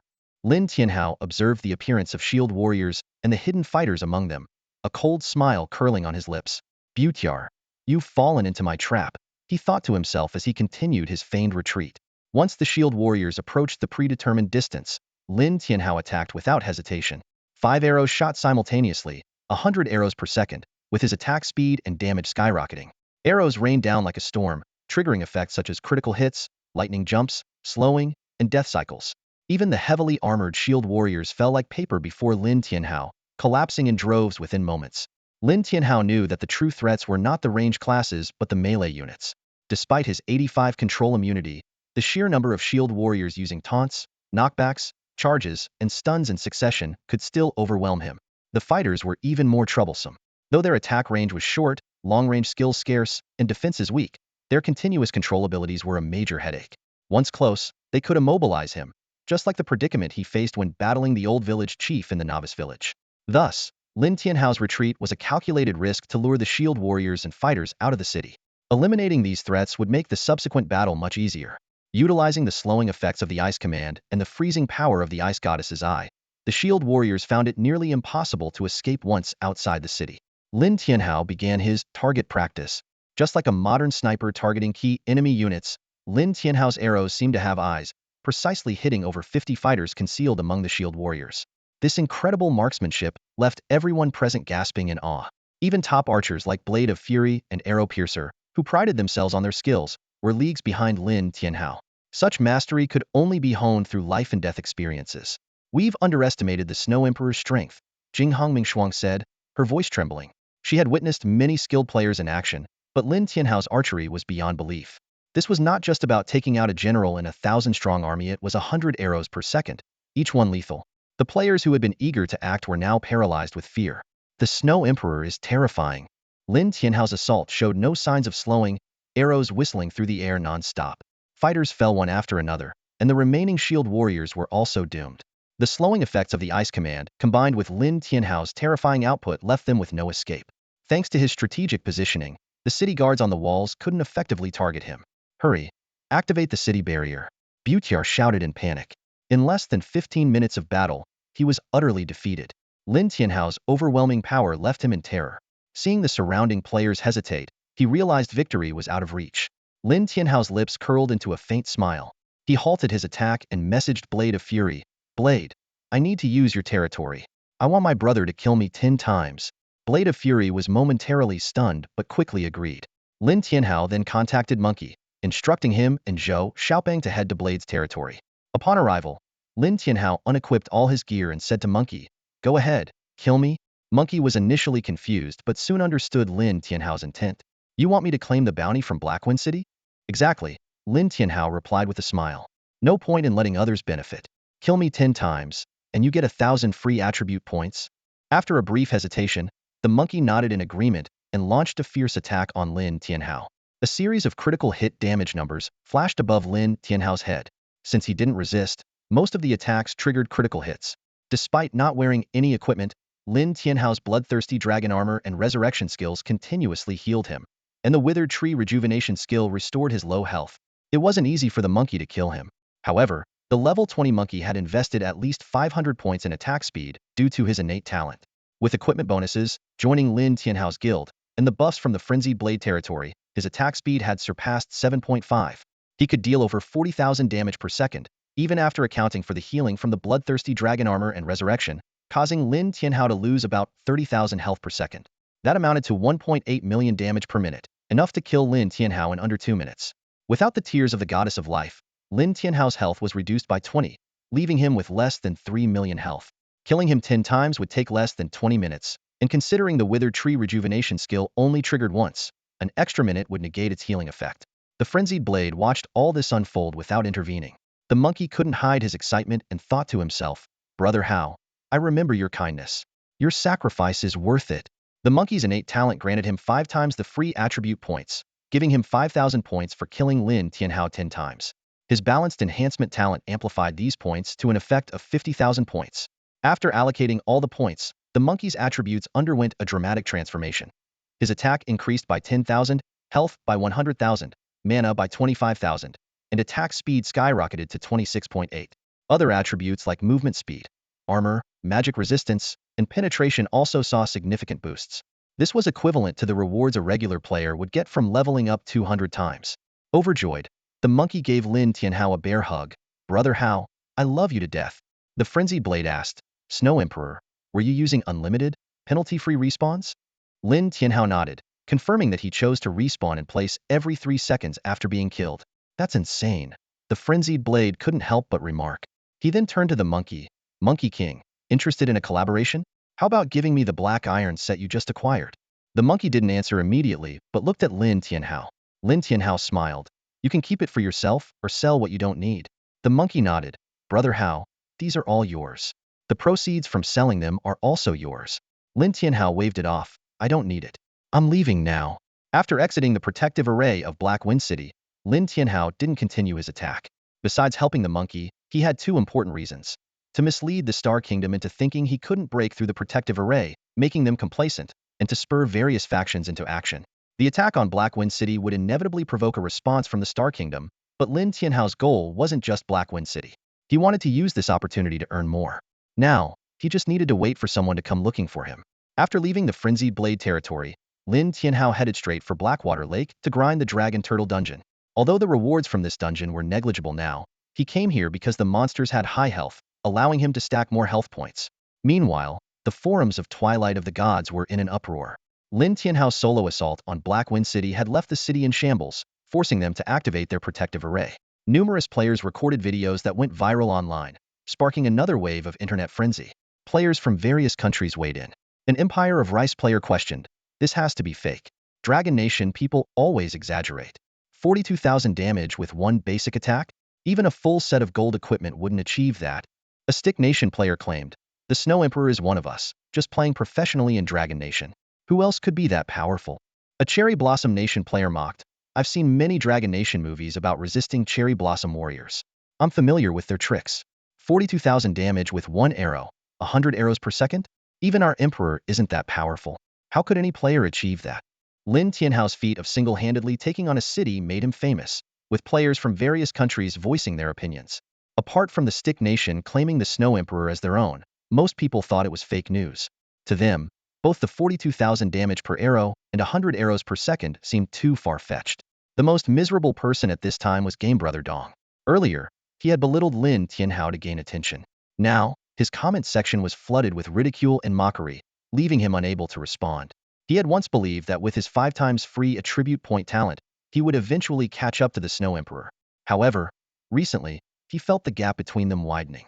Especially this time, Lin Tianhao's astonishing display of power left him utterly hopeless. Snow Emperor, are you even human? Game Brother Dong screamed internally. As the entire network was in shock, turmoil brewed within the kingdom of Xingqian. Although Black Wind City had not fallen, the cost was severe.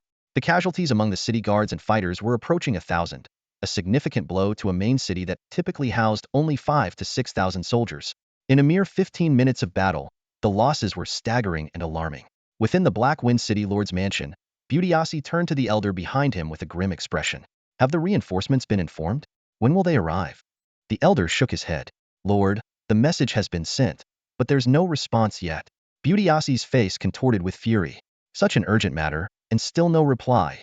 Don't they understand that maintaining the city's protective barrier consumes a massive amount of energy crystals? Seething with anger, Beautyasi pulled out a communication talisman, deciding to report directly to the Chancellor. However, what came through the talisman was the impatient voice of Chief Steward Cure, scolding him for disturbing the Chancellor's rest. Beautyasi explained, Chief Steward Cure, I'm left with no choice. The situation is dire. Cure snorted. Hasn't the Snow Emperor already retreated? It's just an adventurer. There's no need to make a fuss. Handle it yourself. The Chancellor has high expectations for you. After the communication was cut off, Beautyasi's hands trembled with rage. Just an insignificant adventurer? He almost laughed in anger. The Snow Emperor's astonishing combat prowess, single-handedly challenging an entire city and forcing them to activate the protective barrier. How could that be insignificant? At that moment, the elder brought good news. Someone claimed to have completed the bounty, killing the Snow Emperor 10 times. Beautyasi immediately realized it was a ploy by the Snow Emperor, with the rewards likely going into his friend's pockets. However, the elder smiled mysteriously, explaining why it was good news. He suggested they deactivate the protective barrier and issue new bounties every hour, keeping the free attribute points under 100. The goal was to keep the Snow Emperor preoccupied with collecting rewards rather than attacking Black Wind City. More importantly, this would make the Snow Emperor stronger, potentially leading him to challenge Tianqing City and shift the trouble onto the king. Beautyasi shivered at the ruthlessness of the plan, but worried about the risks. The elder advised that when the Snow Emperor attacked again, they should include even more valuable items in the bounties, such as equipment evolution scrolls and sacred talent awakening stones. After careful consideration, Beautyasi agreed to the plan. Soon, new bounty tasks were posted throughout the city. Kill the Snow Emperor twice, with each kill rewarding 50 free attribute points and a set of level 25 black iron equipment. Despite the enticing rewards, few players were truly tempted. The Snow Emperor's ability to single-handedly challenge an entire city was well known, and most people understood their limits. In the Dominator Guild, the leader, Dominator Tianxia, looked at the bounty tasks and then at the man and woman beside him. He asked in a deep voice, "What do you think our chances are of killing the Snow Emperor?" Upon hearing this, Duba Yinyan fell into a brief contemplation. Her brow furrowed slightly, and her eyes flickered, as if she were running various scenarios through her mind. After a moment, she slowly spoke, less than 30%. The last time we faced Shuedi, his resilience gave us a hard time. Now, it's highly likely his resilience has increased. Duba Tianxia then turned his gaze to another person. His tone inquisitive, Xiongxin, what do you think? Duba Xiongxin shook his head firmly. No need. The gains aren't worth it. We could use the time to break a few dungeon records instead. That would also yield plenty of rewards. Provoking Shuedi now is simply unwise. He continued, dungeon clear records can be refreshed, and the rewards vary by difficulty. But the rewards for breaking records aren't much. Normal difficulty grants each member 1 free attribute point. Hard gives 2, Nightmare 4, and Hell 10. Each person can only get the clear reward once. It can't be farmed repeatedly. Despite this, many people still eagerly try to refresh their dungeon clear records. After all, compared to other less tangible tasks, the free attribute points from dungeon records are clearly visible rewards. At this moment, Lin Tianhao was battling in the Blackwater Lake Dragon Turtle Dungeon. After another clear, his HP had stacked up by more than 3,000 points. This was the result of him slightly controlling his attack pace. Otherwise, it would have been lower. Too much damage actually reduces the efficiency of stacking HP. Suddenly, Lin Tianhao thought of something interesting: dragon gallbladder. He recalled the old drunkard's wine gourd he obtained in the beginner's village. It was said that adding rare ingredients to the gourd could yield unexpected benefits. Due to the fast pace of the game, the wine gourd had been forgotten in a corner. Now seemed like a good time to try it out. Lin Tianhao quickly tossed 10 dragon gallbladders into the wine gourd, anticipating the possible rewards. The system prompt soon appeared. Wine gourd. Auto-brewing current progress, 1. Estimating the time, it would take at least half an hour to complete the brewing. Lin Tianhao decided to use this time to clear a few more dungeons and stack more HP. Just then, a figure suddenly appeared before Lin Tianhao. It was Princess Leona. Her eyes shimmered with complex emotions as she spoke. Shuedi, does our previous agreement still stand? Lin Tianhao chuckled lightly, a hint of sarcasm in his tone. I thought I could control everything, but I underestimated your father, Abra's intelligence. He played me like a pawn. Ridiculous. Leona couldn't tell if the ridiculous was aimed at her father or Lin Tianhao himself. But it didn't matter now. She got straight to the point. Tixuejin is now trapped in the palace altar, constantly losing HP. Only the palace altar can keep her alive. Lin Tianhao waved his hand dismissively, his tone indifferent. I don't like beating around the bush. Just say what you want. Leona snorted coldly. A profit-driven person like you. Does being direct even work? She took out a scroll. This is the prerequisite quest scroll for the blessing of the gods. I heard from Tixuejin that you're looking for this. And then? Lin Tianhao raised an eyebrow. This is yours now. Leona handed the scroll to Lin Tianhao. Lin Tianhao took the scroll and carefully examined the quest details. King Abra of the Star Kingdom refuses to abdicate and has framed Tixuejin, trapping her in the palace altar. Tixuejin hopes you can distract King Abra. Quest requirements. Stop attacking Tixuejin and use the same bleeding methods on King Abra until he is killed. Quest penalty. Unknown.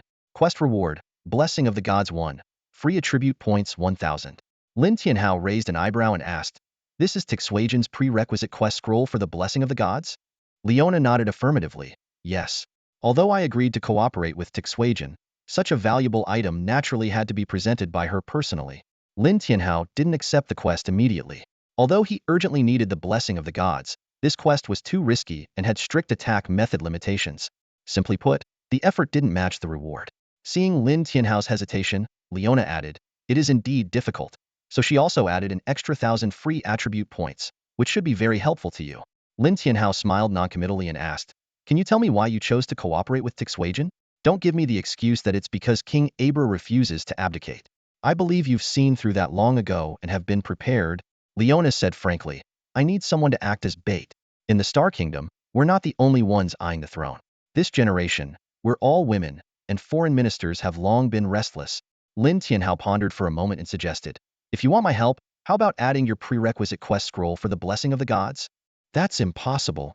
Leona flatly refused, but it's up to you. I'm just running an errand for Tixuejin. Whether you accept the quest or not is entirely your choice. Lin Tianhao directly tossed the quest scroll back. I won't accept it. He was gambling.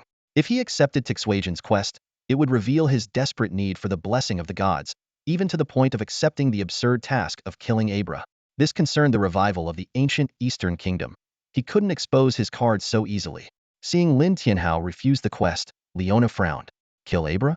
That was pure fantasy. In the Star Kingdom, who could claim they could kill Abra? The quest was simply unreasonable. Leona was silent for a moment, her gaze fixed on Lin Tianhao, and she slowly asked, really not accepting? Not accepting. Lin Tianhao's attitude was firm. If you don't accept, I'll leave, Leona said, pretending to walk away. Go ahead. I'm off to clear dungeons. With that, Lin Tianhao turned and headed towards the Blackwater Lake Dragon Turtle Dungeon. It was a psychological game, and he had to take a gamble. Otherwise, if he accepted Tixuejin's ridiculous quest today, Leona might give him an equally absurd task tomorrow. However, even after Lin Tianhao entered the dungeon, Leona didn't call him back. Did he bet wrong? Lin Tianhao frowned slightly but didn't think much of it. Within 5 minutes, he had cleared the dungeon again. To his surprise, Leona was still standing at the dungeon entrance. She smiled at Lin Tianhao and said softly, Shuedi, you win? Leona tossed the mission scroll to Lin Tianhao, who swiftly caught it. As he unrolled the scroll, Lin Tianhao was surprised to see that the mission details had changed. The new mission revealed. King Abra of the Star Kingdom refused to abdicate and had trapped Tixuejin. Tixuejin requested Lin Tianhao to distract King Abra. The mission required stopping the attack on Tixuejin and instead using the blood drop skill from the Book of Life and Death on Abra for 3 days. If Abra died within 3 days, the mission would still be considered complete. Lin Tianhao quickly scanned the mission rewards. Blessing of the Gods 1. Free attribute points 100. Although the attribute point reward had dropped from 1,000 to 100, he accepted the mission without hesitation. He swiftly erased Tixuejin's name from the Book of Life and Death and wrote down Abra's name. At the palace altar, Tixuejin felt the bleeding stop and breathed a sigh of relief. Meanwhile, in the royal hall, where Abra was handling state affairs, he frowned as damage numbers began to appear above his head. Heh, so the Snow Emperor can't sit still, huh? Abra sneered, knowing that with his powerful regeneration ability, Lin Tianhao couldn't kill him with the Book of Life and Death alone. At that moment, a A warrior clad in golden armor with piercing eyes stepped out from behind Abra. Your Majesty, the Snow Emperor's actions are a direct challenge to your authority. He deserves a lesson. Abra turned to the warrior, named Lauren Mai, and said, no rush to deal with the Snow Emperor. What do you think about the situation in Blackwind City? Lauren Mai pondered for a moment. The Snow Emperor is formidable, and Butyars might not be able to handle him. However, I've recently discovered that my brother and Chancellor Casenlo seem to be trying to stir up trouble in Blackwind City. Abra chuckled dismissively. Let them. Once things get out of hand, we'll step in and clean up. The Star Kingdom does need a thorough shake-up. Lauren Mai hesitated. The kingdom is facing internal and external troubles. A major shake-up now? Abra interrupted him. Lauren Mai, do you know the difficulty of the Snow Emperor clearing the Snow Corpse ruins? Could it be the hard mode? Lauren Mai replied instinctively, thinking this was already giving the Snow Emperor too much credit. No, he cleared the Hell mode, Abra said bluntly. What? Lauren Mai was incredulous. The Hell mode of the Snow Corpse ruins sent chills down his spine. Abra continued. You should understand what this means. Lauren Mai's eyes widened as he seemingly realized something astonishing. Only the Hell mode can release the true form of our god. The great ice and snow goddess is about to descend upon the world. He trembled with excitement and knelt down. Congratulations on our god's release. Our god is eternal. The Star Kingdom is eternal. Abra waved his hand. Now you should understand why I dare to shake things up. The scene shifts to Blackwater Lake. Lin Tianhao, satisfied with what he acquired, smiled. Princess Leona, how about giving me the prerequisite mission scroll for the blessing of the gods as well? Leona grinned. Snow Emperor, I'll give it to you when I get the chance. With that, she left. Watching Leona leave, Lin Tianhao took out a wine gourd. The system indicated successful brewing, and as he opened the bottle, a fragrant aroma wafted out. Although it couldn't compare to the fine wines of his previous life, it was better than nothing. After taking a small sip, Lin Tianhao gained a special burn buff. Attacks could inflict burn damage on targets, causing 100 damage per second for 5 seconds, stacking up to 6 layers, with the buff lasting 1 minute. Lin Tianhao smirked. This wine is mediocre, and the buff is only temporary. Trash. Nevertheless, for ordinary combat classes, this buff was already quite significant. Putting away the wine gourd, Lin Tianhao sent a message to Hosey. Hosey excitedly arrived and completed the bounty in a few minutes, earning 100 free attribute points. With talent amplification and balanced distribution, the actual boost reached an astounding 5,000 points. After completing the bounty, Lin Tianhao headed to Blackwind City to finish the Black Robe Leader's task. This time, Blackwind City's Lord, Butyars, was no longer fearful, as he had come up with a countermeasure in enormous bounty. As soon as Lin Tianhao arrived, he launched an attack, with a barrage of arrows flying toward Blackwind City. Butyars immediately issued a citywide announcement, offering a bounty for killing the Snow Emperor. When players saw the bounty rewards, they couldn't sit still. Holy crap. Whoa, what am I seeing? Golden weapons, sacred awakening stones, a full set of bronze gear. The Lord of Blackwind City must be in a panic. Players near Blackwind City stared wide-eyed at the system announcement, unable to believe what they were seeing. The bounty task issued by the City Lord was a heart-pounding offer. Kill the Snow Emperor 10 times, with no penalty, and the rewards were dazzling. Each kill would grant 50 free attribute points and a set of level 25 bronze gear. For the first 3 kills, there were additional rewards of golden gear or a sacred awakening stone. Although the attribute point rewards weren't as high as last time, the bronze set, golden gear, and sacred awakening stone were all top-tier items at this stage. Even though everyone knew Lin Tianhao was incredibly powerful and not to be underestimated, the tempting rewards still made many eager to give it a shot. Dominating the world clenched his fists, torn between choices. He knew that the Snow Emperor had low resistance, and with the right coordination, there might be a chance. Dominating ambition was also intrigued, weighing the cost of offending the Snow Emperor against the lucrative rewards. Just then, dominating Yin Yin raised her delicate hand and reminded, Big brother, third brother, have you overlooked something important? The Snow Emperor attacked Blackwind City because of the king's decree. If he doesn't even respect the king, do you think he'll just let us lose 1 level? Whether we succeed or not, we might end up getting killed repeatedly by him. Don't doubt it. If he wants to kill us, 1 arrow is all it takes. Dominating the world and dominating ambition's faces turned serious, unable to refute her words. If the Snow Emperor was truly vindictive, their fate would be grim. Are we just going to give up? Dominating the world asked, unwilling to let such a rare opportunity slip away. Dominating Yin Yin shook her head and calmly analyzed, not everyone is as rational as we are. Someone will undoubtedly try to attack the Snow Emperor. We just need to sit back and reap the benefits. Meanwhile, inside Blackwind City, Lin Tianhao's fierce assault had the city lord trembling with fear. Desperate, He activated the city's protective barrier, hoping to fend off Lin Tianhao's attacks. However, Lin Tianhao had stopped attacking not because of the barrier, but because some players, unable to resist, were trying to cause trouble for him. Snow Emperor, no offense, but the City Lord's bounty is just too tempting, said a short player who had hidden his nickname before going into stealth mode. Lin Tianhao shook his head and smiled lightly. These people were too naive. He knew there were more assassins lurking around. He fired 5 arrows at once, and 1 assassin fell. Then, Lin Tianhao began an indiscriminate attack, with arrows raining down like a storm. The stealthy assassins were killed before they could get close. With his superb predictive abilities, Lin Tianhao calculated the most likely attack routes based on his position. Firing 100 arrows per second, even with just a 5-hit rate, he could instantly kill 5 assassins. The closer they got to Lin Tianhao, the higher their death probability. Freak. Shura Iza couldn't help but mutter before ordering, back off, back off. All of you, stay put unless I say otherwise. No one is allowed to attack the Snow Emperor. Other guild leaders issued similar orders. They understood that offending the Snow Emperor would make future operations impossible. However, the sheer number of solo players was not to be underestimated. But within just 5 minutes, Lin Tianhao had defeated them all. Without a coordinated attack strategy, and given Lin Tianhao's area effect lightning attacks, they were no match for him. Shura Iza smiled and immediately ordered, looting team, move in, elite team, stay back. They intended to scavenge the gear dropped by the defeated players. Lin Tianhao glanced at the scavengers, but paid them no mind.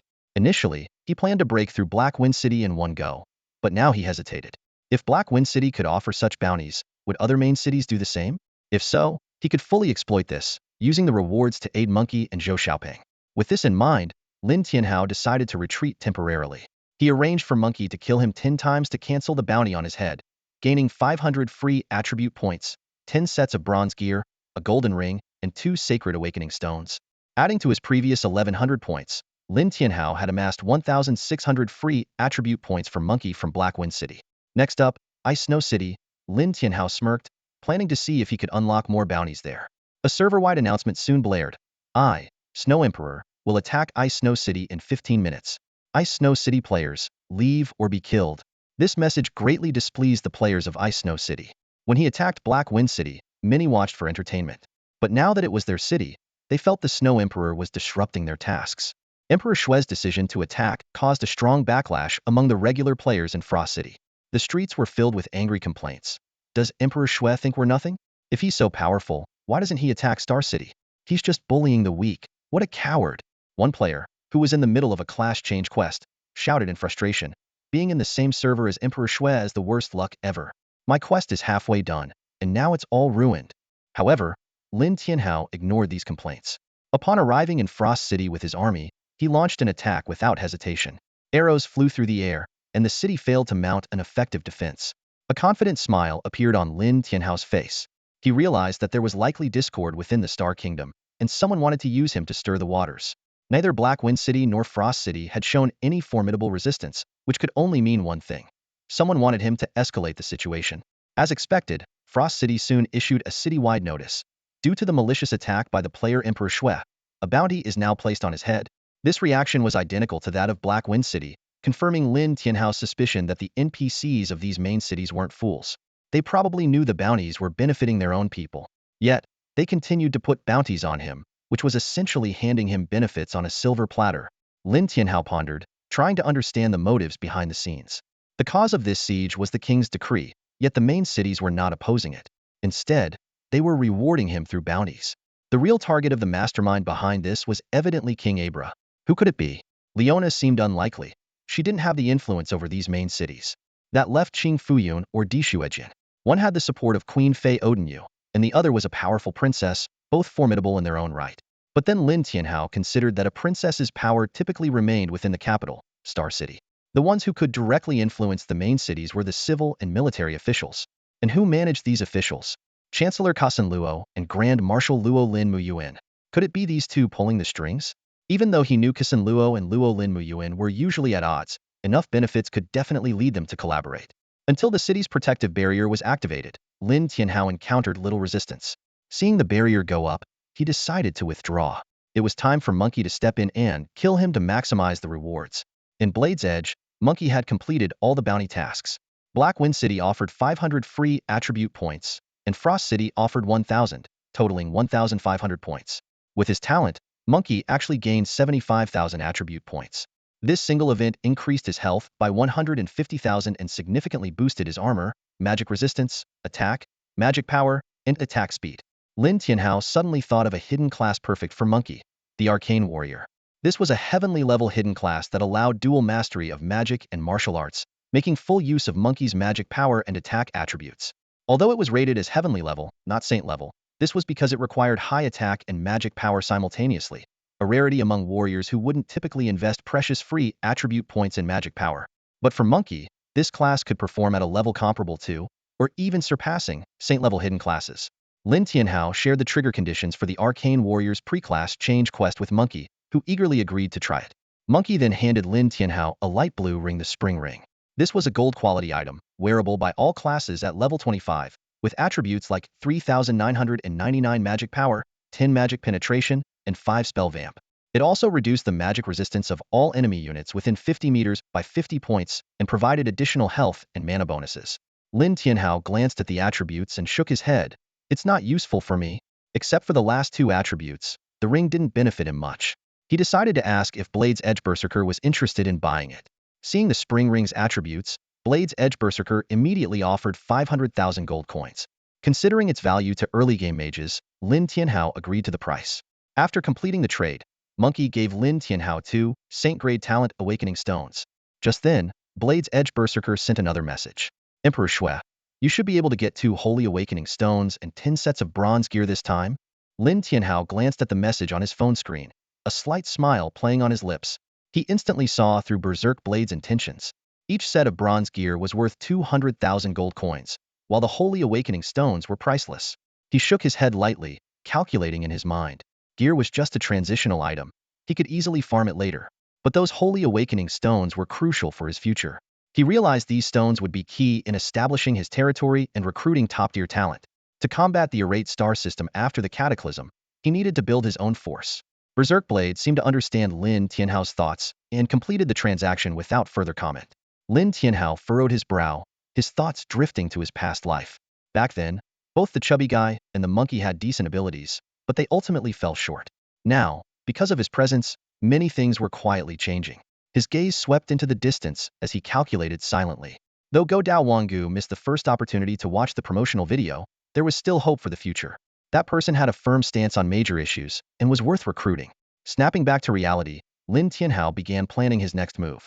He had already reaped the rewards from Snow City. If it was similar to Blackwind City, there would surely be more rewards waiting for him. However, just as he was about to launch another attack on Snow City, a figure appeared ahead. Lin Tianhao squinted and recognized the person. Grand Marshal? He instinctively tightened his grip on his longbow, ready for battle. Emperor Shui, don't be tense. I'm not the Grand Marshal. I'm his brother, Luo Limuai, the newcomer explained. Lin Tianhao raised an eyebrow, trying to recall any significant memories of this person. Are you here to hunt me down? He asked warily. Luo Limuai shook his head. No, I'm here to talk. On behalf of the king. The king? Lin Tianhao sneered. Isn't the decree clear enough? Luo Limuai sighed. You've misunderstood. The king just doesn't want you involved in the struggle for the throne. Once the conflict is over, the decree will be lifted. Lin Tianhao pondered this. Luo Limuai continued, explaining that the decree was actually the work of Prime Minister Luo Casinluo. Lin Tianhao understood this was a carefully laid trap. So, what does the king want? Lin Tianhao asked bluntly. Luo Limuai produced a scroll. This is a pre-quest scroll for the blessing of the gods. If you refrain from interfering in the Star Kingdom's internal affairs for 7 days, you will receive 100 free attribute points and 1 point of the blessing of the gods. A glint of interest flashed in Lin Tianhao's eyes. He pondered for a moment before stating his conditions. I can agree, but I have demands of my own. Luo Limuai nodded, indicating for him to continue. First, I won't stop my attacks on the king for now. Second, I want to take over Blackwind City, Lin Tianhao declared firmly. Luo Limuai's face darkened, but he eventually contacted the king. Moments later, he returned with the king's response. The king agrees to let you conquer Blackwind City, but you must also meet a few conditions. What are the conditions? Lin Tianhao instinctively asked, not expecting King Yabula to easily agree to his request. In fact, if the king did agree too readily, Lin would become suspicious. King Yabula listed the conditions seriously. First, you must not touch the heart of the Lord of Blackwind City. Second, after the city falls, there will be no burning, killing, or looting. Lin Tianhao raised an eyebrow slightly. These conditions seemed easy enough to accept. Although he did need the heart of the Lord, taking it from Blackwind City, a main city, could provoke King Yabula's wrath. Given his current strength, it was too risky to openly defy the king. A faint smile appeared on Lin Tianhao's lips. If I take nothing after conquering Blackwind City, wouldn't that be too suspicious? Though he was ready to agree, he knew that a bit of negotiation could yield unexpected benefits. Shuedi, you are truly greedy. No wonder the princesses can't fully trust you, Lauren Mai sneered. Lin Tianhao spread his hands, feigning innocence. Those who know me understand that I'm very honest. If the princesses think otherwise, it just means they don't know me well enough. Lauren Mai scoffed. I've investigated everything you've done. Besides, Village Chief Wang has come to the Star Kingdom. We are fully aware of your actions in the novice village. Lin Tianhao wasn't surprised. After all, Village Chief Wang had become a respawnable monster, and as a former village chief, it wasn't odd that he could leave the novice village. Oh, you even recruited someone as insignificant as Village Chief Wang? Lauren Mai smiled mysteriously. People change. Shuedi, don't underestimate others. So, you're saying Village Chief Wang is no longer the same? Lin Tianhao pressed. Lauren Mai smiled but said nothing. You'll find out the next time you meet him. Finding the conversation dull, Lin Tianhao returned to the main topic. Let's not get sidetracked. I won't ask for too much. I just want an equipment evolution scroll. He had considered asking for a lifesteal item, preferably something like a bloodthirst necklace. But ultimately, he decided that a purification amulet was more important. That's not possible. Lauren Mai rejected firmly. A piece of gold-level equipment. Lin Tianhao retorted. Do I look like I need that? If I go through all the trouble to conquer Blackwind City and only get a piece of gold equipment, wouldn't that be too stingy? Lauren Mai remained resolute. That's my final offer. If you don't agree, we'll have to settle this with a fight. Lin Tianhao's eyes gleamed with a hint of amusement. Sure, but I'm thinking that if I kill you, the Star Kingdom would become quite chaotic. Kill me? Do you think you have the ability? Lauren Mai sneered. Lin Tianhao's smile widened slightly. Want to try? Lauren Mai's eyes narrowed. He wasn't sure where Lin Tianhao's confidence came from. But remembering that Lin had killed the Demon King's son, Grey Lauren, and caused continuous damage to both Tixuajian and King Yabula, he hesitated. More importantly, Shuedi had the blessing of the Snow Goddess. If he fought Shuedi, regardless of the outcome, the Snow Goddess would likely cause trouble for him later. Fine. An equipment evolution scroll it is. Lauren Mai finally conceded. Pleasure doing business, Lin Tianhao said with a smile. Lauren Mai glared at him. Shuedi, I hope you won't play any tricks. Lin Tianhao waved dismissively. I told you. I'm an honest person. I don't mess around with such things. Lauren Mai snorted in disbelief and left. After seeing Lauren Mai off, Lin Tianhao's face broke into a genuine smile. The rewards he could receive next would be substantial. First, there was the prerequisite task scroll for the Blessing of the Gods from Tixuajian, which seemed easy enough. Second, the negotiation with Lauren Mai would yield both the Blessing of the Gods and an equipment evolution scroll. Third, completing the Black Robe Leader's task conquering Blackwind City would also grant an equipment evolution scroll and the Blessing of the Gods. Completing these 3 tasks would secure him 3 blessings of the gods. Lin Tianhao had a plan. First, he would conquer Blackwind City to secure the simplest reward. Meanwhile, inside Blackwind City, City Lord Butyar sighed in relief upon hearing that Lin Tianhao was attacking Ice Snow City. Seems like my plan worked. Though we lost some valuable items, the city is safe, and those higher-ups are now the ones with a headache. An elder standing behind him chuckled. Wise move, City Lord. Just as the elder finished speaking, a panicked man burst in. Bad news. Something terrible has happened. Butyars frowned. Calm down. What could be so terrible? I'm perfectly fine. City Lord, Shuedi is here. He's attacking the city again. Butyars jumped up in shock. What did you say? Shuedi is back? I have no grudge against him. Why isn't he attacking other main cities, but targeting Blackwind City again? He was at his wit's end but had no other options. Activate the city protection array. Butyars ordered. Based on past experience, Lin Tianhao seemed powerless against their protection array. Shuedi had stopped his attack when Blackwind City activated its array, and the same happened with Ice Snow City. Butyars was convinced that the array would thwart Shuedi again. Many shared Butyars' belief. Even with Lin Tianhao's current firepower, breaking through a main city's protection array by brute force would take considerable time. However, every array has a core. If the core is found and destroyed, the array would collapse. And Lin Tianhao happened to know the location of Blackwind City's array core. So, less than a minute later, another person rushed into the city lord's mansion. Butyars glanced at him. Well, has Shuedi left? The man dropped to his knees, trembling. City Lord, the protection array has been destroyed by Shuedi. He's now charging towards the mansion with unstoppable force. Moreover, Most of the city guards have vanished, and the commanders are nowhere to be found. What? Butyars exclaimed. The commanders have disappeared? Are they planning a rebellion? Butyasi stepped out of the city lord's mansion and was greeted by the sight of Shueti, bow in hand. The city was eerily silent, as if all the city guards and commanders had vanished into thin air. Cursing under his breath, Butyasi thought, damn it, are they trying to get me killed? Without a second thought, he turned and ran. As the lord of the main city, Butyasi was no weakling, but he was well aware of Lin Tianhao's reputation for single-handedly defeating the 9 silver generals of the Wa family. Weighing his options, he chose to flee. After all, the sudden disappearance of the city guards and commanders could be blamed on the Grand Marshal. His priority was to stay alive. Lin Tianhao watched Butyasi flee but did not give chase. His goal was clear, to conquer Blackwind City. Outside the city, numerous players witnessed Lin Tianhao's unimpeded advance, their faces filled with disbelief. Discussions erupted. Did Shueti really conquer Blackwind City? How is that possible? This is the main city. Shouldn't there be strong defenders at the city lord's mansion? Are we really going to let Shueti take over Blackwind City? Most players couldn't believe Lin Tianhao could actually capture Blackwind City. After all, it was the main city of the Star Kingdom, not easily taken. Just then, a server-wide announcement rang out. Congratulations to player Shueti for conquering Blackwind City, becoming the first player to capture a main city. Reward: 1,000 free attribute points, 1 god-bestowed equipment. The announcement hit everyone like a thunderclap, shocking them all, including Lin Tianhao himself. Players expressed their disbelief. Congratulations? Shouldn't there be an army sent to crush him? And there's a reward? This game has some unusual mechanics. Does this mean we can also attack main cities for rewards? I feel like I'm playing a different game than Shueti. Lin Tianhao was equally stunned. In his previous life, no player had ever conquered a main city, even during national wars where players were merely auxiliary forces. Now, he not only succeeded but also received such generous rewards. 1,000 free attribute points were astronomical, but what really excited Lin Tianhao was the god-bestowed equipment. He eagerly checked it. Function list god-bestowed equipment.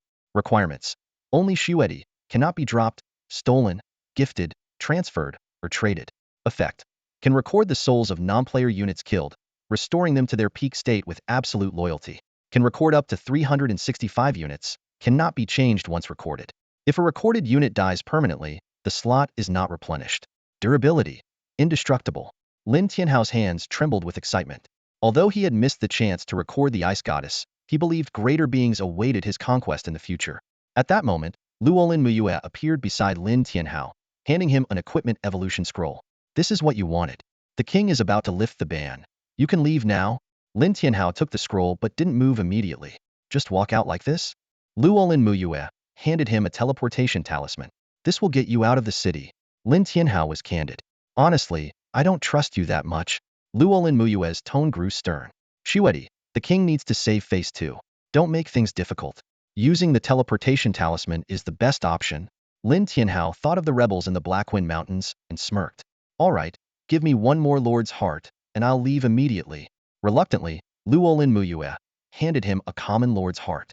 With the lord's heart in hand, Lin Tianhao turned and left. Outside the city, players who had been eager to raid ultimately held back, fearing retribution from the Star Kingdom. However, the Nightwalkers who had been lurking within the city chose this moment to strike, igniting a true battle within Blackwind City. Lin Tianhao paid no mind to the chaos behind him, racing toward the Blackwind Mountains, focused solely on his hard-earned rewards. The Blackwind Mountain Range, the refuge of the rebel forces. Lin Tianhao arrived once again, still appearing as the Beast-Hide General. He handed a glimmering lord's heart to the burly man clad in animal skins. I brought what you asked for, Lin Tianhao said, a hint of pride in his voice. The burly man accepted the lord's heart, a gleam of excitement in his eyes. The heart-shaped crystal pulsated lightly in his rough palm, almost as if it were alive. Thank you, he said gruffly. With this, we can enter the land of chaos and establish our own territory. Lin Tianhao raised an eyebrow, memories of the land of chaos flooding his mind. It was a lawless wasteland, teeming with daily violence and bloodshed.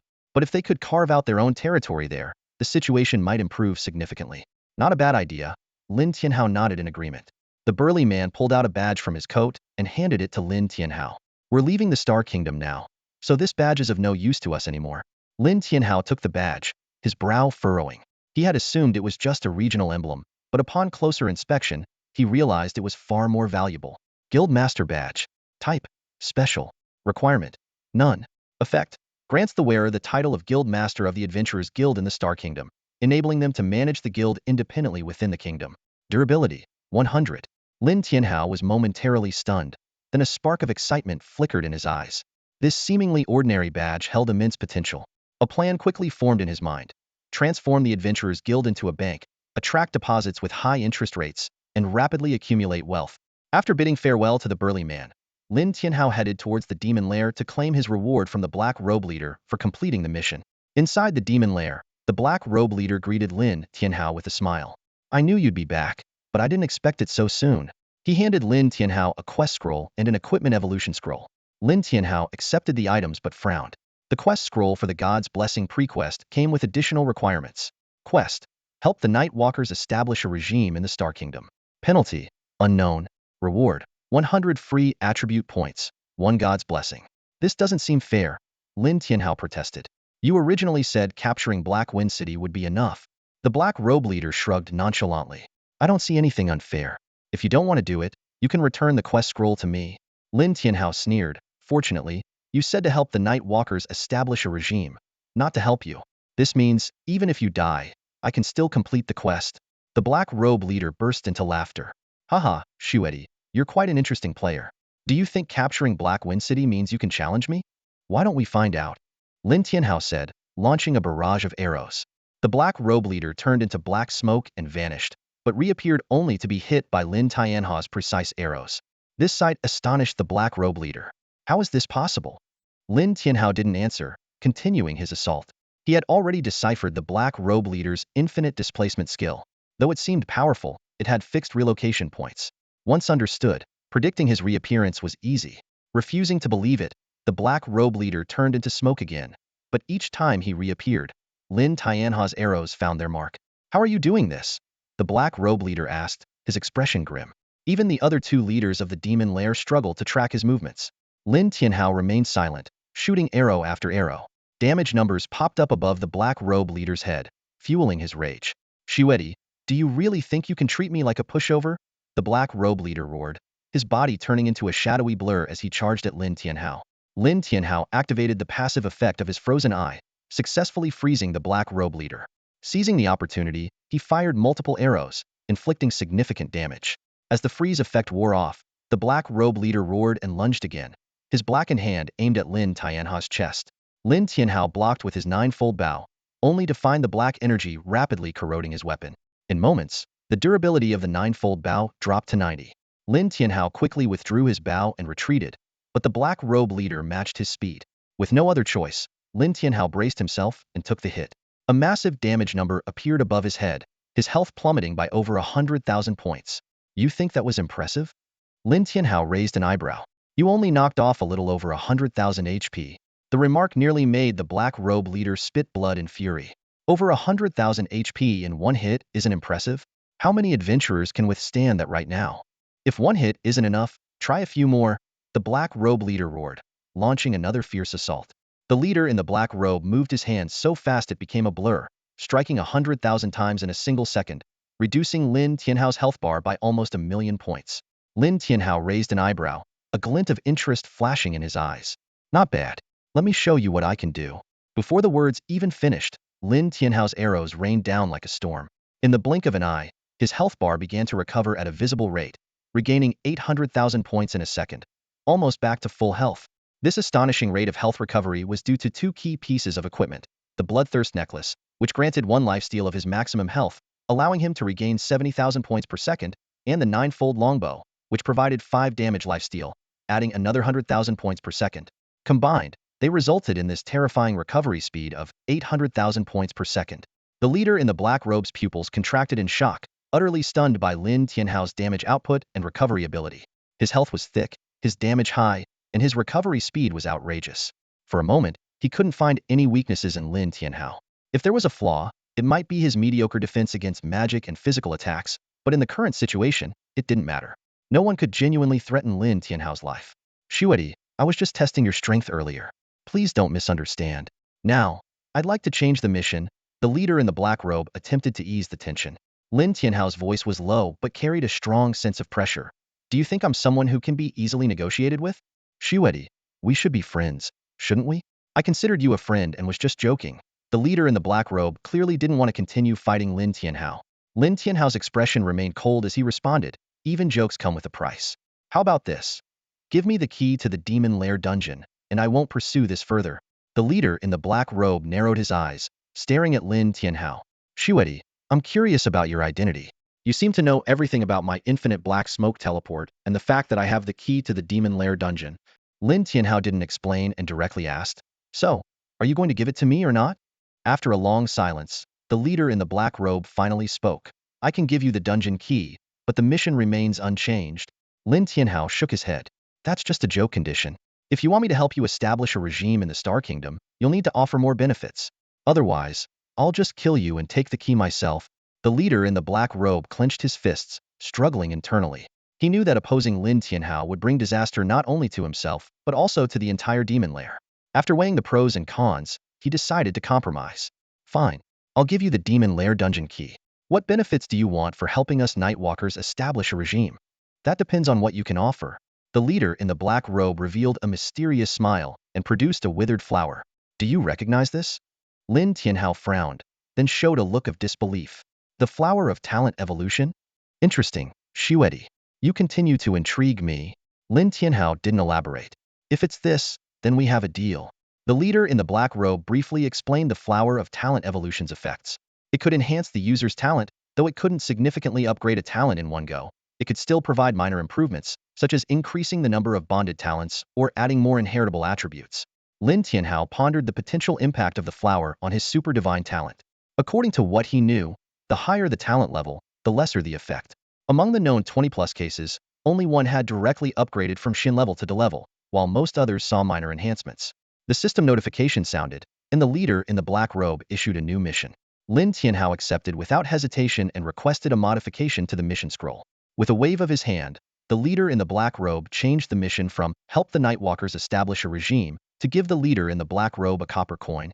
Lin Tianhao tossed a copper coin to him, completing the prerequisite task for the blessing of the gods. He smiled, finally obtaining the blessing of the gods again. Use the blessing of the gods. The system notified him that he had received the blessing from Taishang Laojun, and the one chi transforms into 3 pure ones. Lin Tianhao was astonished, suspecting that these blessings might be related to the ancient Eastern country, given the appearance of Eastern deities. Recalling the previous blessing from Yu Lao, he felt even more convinced. Lin Tianhao realized that in the later stages of the game, the blessing of the gods was closely tied to the mission issuers. Clearly, the leader in the black robe had no connection with Taishang Laojun, yet he provided such a blessing, prompting Lin Tianhao to ponder even further. However, none of that mattered anymore. Lin Tianhao immediately checked the function of Yi Qi Hua San Qing. His eyes scanned the system interface quickly, and the anticipation in his heart was gradually replaced by disappointment. Yi Qi Hua San Qi cannot be upgraded. Effect: creates 3 clones that inherit all attributes and traits but cannot be used in combat. They can only assist and will disappear upon receiving or dealing damage. Cost: 1000 mana. Cooldown: 1 month. Proficiency: cannot be upgraded. Lin Tianhao frowned, feeling tricked. Is this it? He muttered to himself. This is supposed to be Yi Qi Hua San Qing? It's nothing but trash. Remembering the excitement when he first acquired the skill, Lin Tianhao couldn't help but smile bitterly. These clones couldn't even take a hit. What use were they? He took a deep breath, forcing himself to calm down and think. Suddenly, an idea struck him. Subprofessions. In the early stages of the game, few people were willing to waste time on subprofessions. But in the later stages, the most powerful weapons and equipment often came from skilled craftsmen. Besides, there were various non-combat tasks to complete. The clones inheriting all his attributes and traits meant they could trigger tasks, leaving him to handle only the combat parts. But the most practical use was undoubtedly in subprofessions. 3 clones could simultaneously train in 3 different subprofessions. The ones that could directly enhance combat effectiveness the most were alchemist, blacksmith, and talisman maker. Though far from what he had imagined Yi Qi Hua San Qing to be, if he could start training proficiency early in the game, the future might not be so bleak. Subprofessions were like mage sweep in the early game, but invaluable later on. Lin Tianhao shook his head, temporarily setting aside his disappointment with the skill. For now, he needed to undergo his first job change. Previously, he couldn't enter the city due to King Abel's ban, but now that the ban was lifted, it was time to change his job. The task to revive the Eastern Ancient Kingdom was restricted to the second job change. He could easily complete the first job change and level up to 50. This way, he wouldn't be restricted when entering high-level dungeons, having to rely on others. Although many people wanted to team up with him due to his fame, Lin Tianhao preferred to go solo. The job change hall in Tianqing City was bustling with people. After much effort, Lin Tianhao finally squeezed his way to the archer trainer, Alice Dodo. "Hello, Trainer Alice Dodo. I'd like to change my job," Lin Tianhao said straightforwardly. Alice Dodo's eyes widened in surprise. "You're the Snow Emperor? Someone like you wants to change to a regular profession? Is that a problem?" Lin Tianhao retorted. "Of course not. With your strength, you don't need to complete the job change tasks. You can change your job right now if you wish." "All right." Lin Tianhao nodded. The system prompt sounded. "Do you want to change your job to Elemental Archer? Please select your elemental attribute." Without hesitation, Lin Tianhao chose the wood attribute. The first job change for archers offered 5 attributes: metal, wood, water, fire, and earth, each with different titles and passive effects. Metal focused on armor piercing, water on control removal, earth on protection, fire on continuous damage, and wood on lifesteal. Compared to the other attributes, Lin Tianhao found lifesteal more practical. "Ding! Congratulations! You have changed your job to an elemental archer. You can spend gold to learn skills from your trainer." Lin Tianhao walked away without looking back. Learn skills? Any of his current skills could easily surpass Alice Dodo's best ones. After completing the job change, Lin Tianhao checked the traits of the wood elemental archer. All damage-dealing attacks could life-steal 1. This was interesting. Even his Book of Life and Death and Lightning Leap would count, allowing him to regain over 400 HP per second. Though not much, it was still an improvement. Instead of immediately using his attribute points to increase mana, Lin Tianhao first equipped an item that boosted his mana. After casting Ichi Hua Sanxing, he switched back to his original gear. He ordered his 3 clones to each change to a subprofession while he found a secluded alley and took out an equipment evolution scroll. Use the equipment evolution scroll to evolve the Purification Jade Pendant. Ding! Congratulations! Your Purification Jade Pendant has successfully evolved. Lin Tianhao eagerly checked the attribute changes of the Purified Jade Pendant. This time, its control resistance increased from 85 to 88. Although the improvement wasn't as significant as last time, it was within his expectations. He immediately used a second equipment evolution scroll, further boosting the control resistance to 90. Despite the diminishing returns, Lin Tianhao was unfazed. A 90 control resistance was already quite powerful, and he was confident he could obtain more evolution scrolls in the future to raise it to at least 95, if not 100. Recollecting his thoughts, Lin Tianhao began planning his next move, taking over the Adventurers Guild and then establishing a bank. Wasting no time, he headed straight to the Adventurers Guild in Tianqing City. The guild hall was bustling with activity as players moved in and out, busy accepting various routine tasks. Lin Tianhao walked directly to the task issuance desk and said to a blonde-haired, blue-eyed female staff member, "I need to see your leader." The girl shook her head arrogantly. "Not just anyone can see our leader. Only 7-star adventurers have that privilege." Lin Tianhao's request drew sneers and whispers from those around him, but he paid no mind. He pulled out the guild master's badge and asked, "Do you recognize this?" Before he finished speaking, someone nearby proudly displayed their 2-star badge, causing a stir. However, when the blonde woman saw the badge in Lin Tianhao's hand, her eyes widened in disbelief. "Please wait a moment. I'll notify Lady Zamali immediately." Moments later, a tall woman with sharp features appeared. Seeing the badge in Lin Tianhao's hand, she respectfully bowed and said, "Sir, you have finally returned." This scene left everyone present in shock. Ignoring the murmurs around him, Lin Tianhao walked directly into the guild's inner chambers, with Zamali following closely behind. In the office, Lin Tianhao inquired about the current state of the guild and then proposed his new plan, launching a savings service. Zamali was taken aback and asked, "What kind of money-making scheme is this?" Lin Tianhao calmly explained, "We'll have adventurers deposit their money with us, and we'll offer them interest." Zamali expressed concern, thinking this might conflict with existing banking services and that the guild couldn't offer competitive interest rates. Lin Tianhao smiled and asked, "What if I could offer an annual interest rate of 30? Zamali was stunned, worried that the guild might incur losses. Lin Tianhao then demonstrated his high-interest passive skill, proving that not only would they not lose money, but they would also make a significant profit. Ultimately, Zamali agreed to immediately implement the banking service across all adventurers' guilds in the Star Kingdom. Lin Tianhao urged her to act swiftly and assured her that he would handle any potential issues. Zamali hesitated slightly, her brow furrowing, but she finally spoke. "The bank is currently managed by people from the faction of Grand Princess Dishuejian." Lin Tianhao, upon hearing this, waved his hand dismissively, a hint of disdain in his tone. "No worries. If Dishuejian has any issues, she can come find me." Zamali was deeply shocked upon hearing this. Her eyes flashed with surprise as she thought to herself, "This is the first time she has encountered such a domineering guild leader." Previous leaders of the Adventurers Guild always tried to maintain good relations with the kingdom's nobility. But Lin Tianhao, right from the start, was ready to confront Princess Di Shuejian. Such audacity was truly astounding. Go ahead and do it, Lin Tianhao said, revealing his nickname, Shueshuedi. Zamali was stunned again, her pupils contracting. Only then did she realize why Lin Tianhao was so confident. First, he had slain the 9 silver generals of the Wu family, then he had captured Blackwind City. This was a man among men. Now, he had even forced King Abel to compromise and lift the ban. Any one of these feats would be enough to shock the entire kingdom. Zamali bowed her head respectfully, her tone firm, Guild Master. I will make sure the banking system is operational within 7 days. 3 days, Lin Tianhao said decisively, his eyes gleaming sharply. If we're going to compete, we need to move quickly. I don't need a complete banking system, just the deposit and withdrawal services. Zamali quickly considered this and replied, if that's all, 1 day will suffice. Then 1 day it is, Lin Tianhao nodded, adding, we'll consider other services later. Make the arrangements immediately. Understood.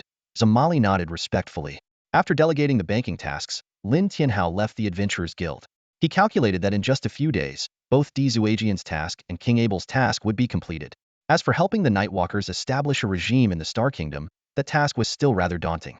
Establishing a new regime in a country was akin to declaring war against the entire nation.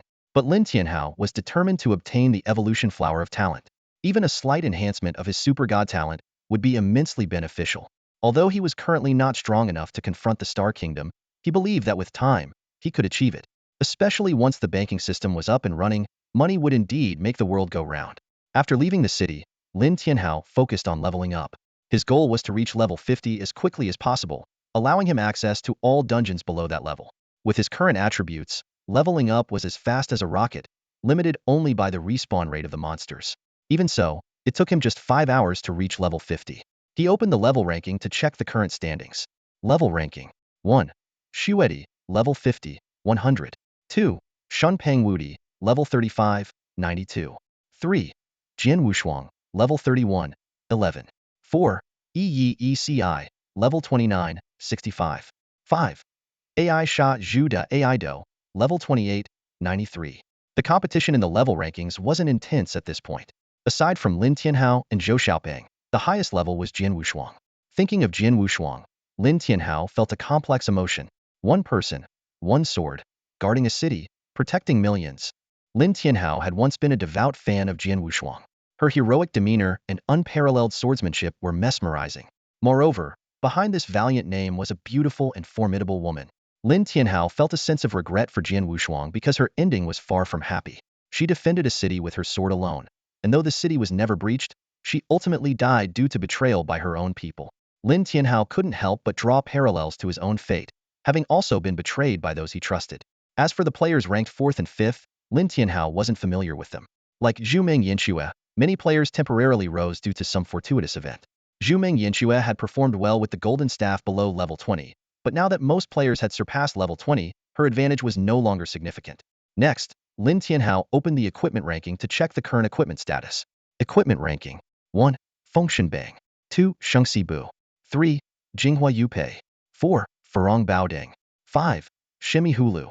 Lin Tianhao was a bit surprised, not because 4 out of the top 5 items were his, but because the Shimi Hulu had made the list.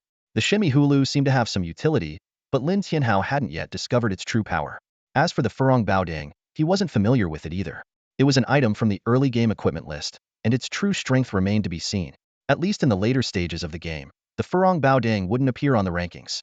Refocusing, Lin Tianhao arrived at Blackwater Lake. He planned to farm dungeons to stack his attributes. Level 50 was the threshold for the second-class advancement, and without advancing, he couldn't level up further. However, he could still increase his health points. As his damage increased, the health points he gained from clearing dungeons decreased, but any increase was still beneficial. The day passed quickly.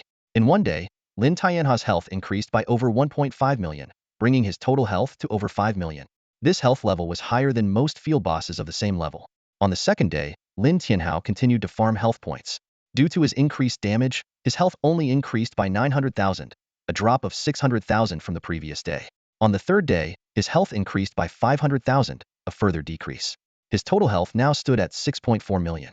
Lin Tianhao's basic attack damage now exceeded 380,000 per hit. Such real damage meant that even Zhou Xiaopeng would fall in a second if he stood in front of him.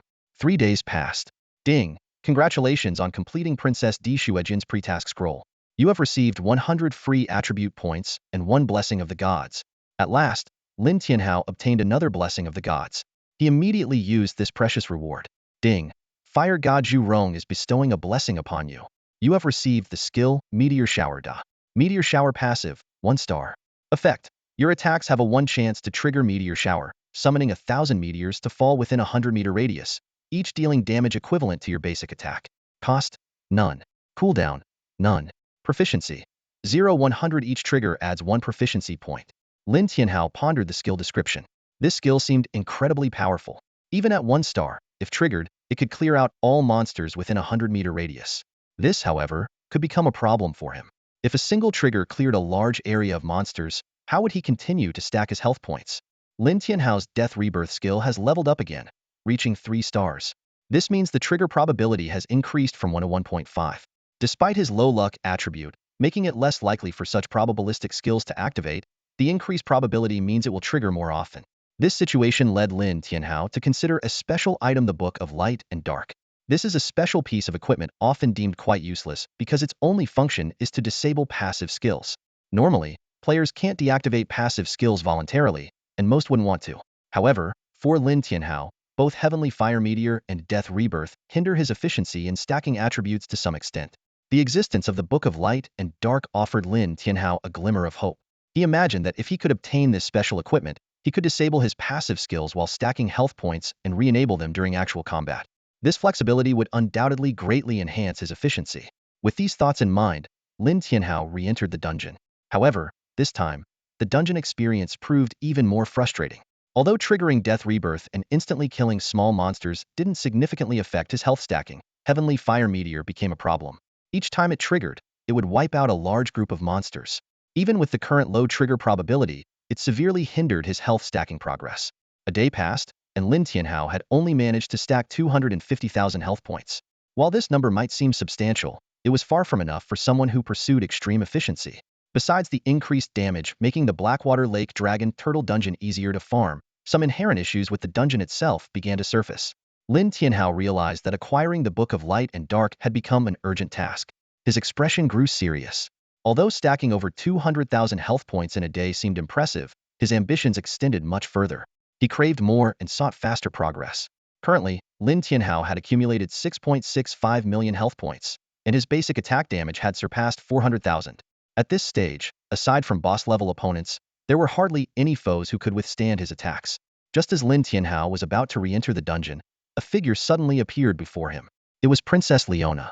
She looked at Lin Tianhao meaningfully and asked, "Snow Emperor, does our previous agreement still stand?" Lin Tianhao smiled noncommittally and got straight to the point. Rather than asking that, "Why don't you just tell me what's going on?" Leona sighed and explained, "My father couldn't hold back any longer. He's going to make a move against us. I might have to return to the novice village for a while. However, the novice village is no longer what it used to be.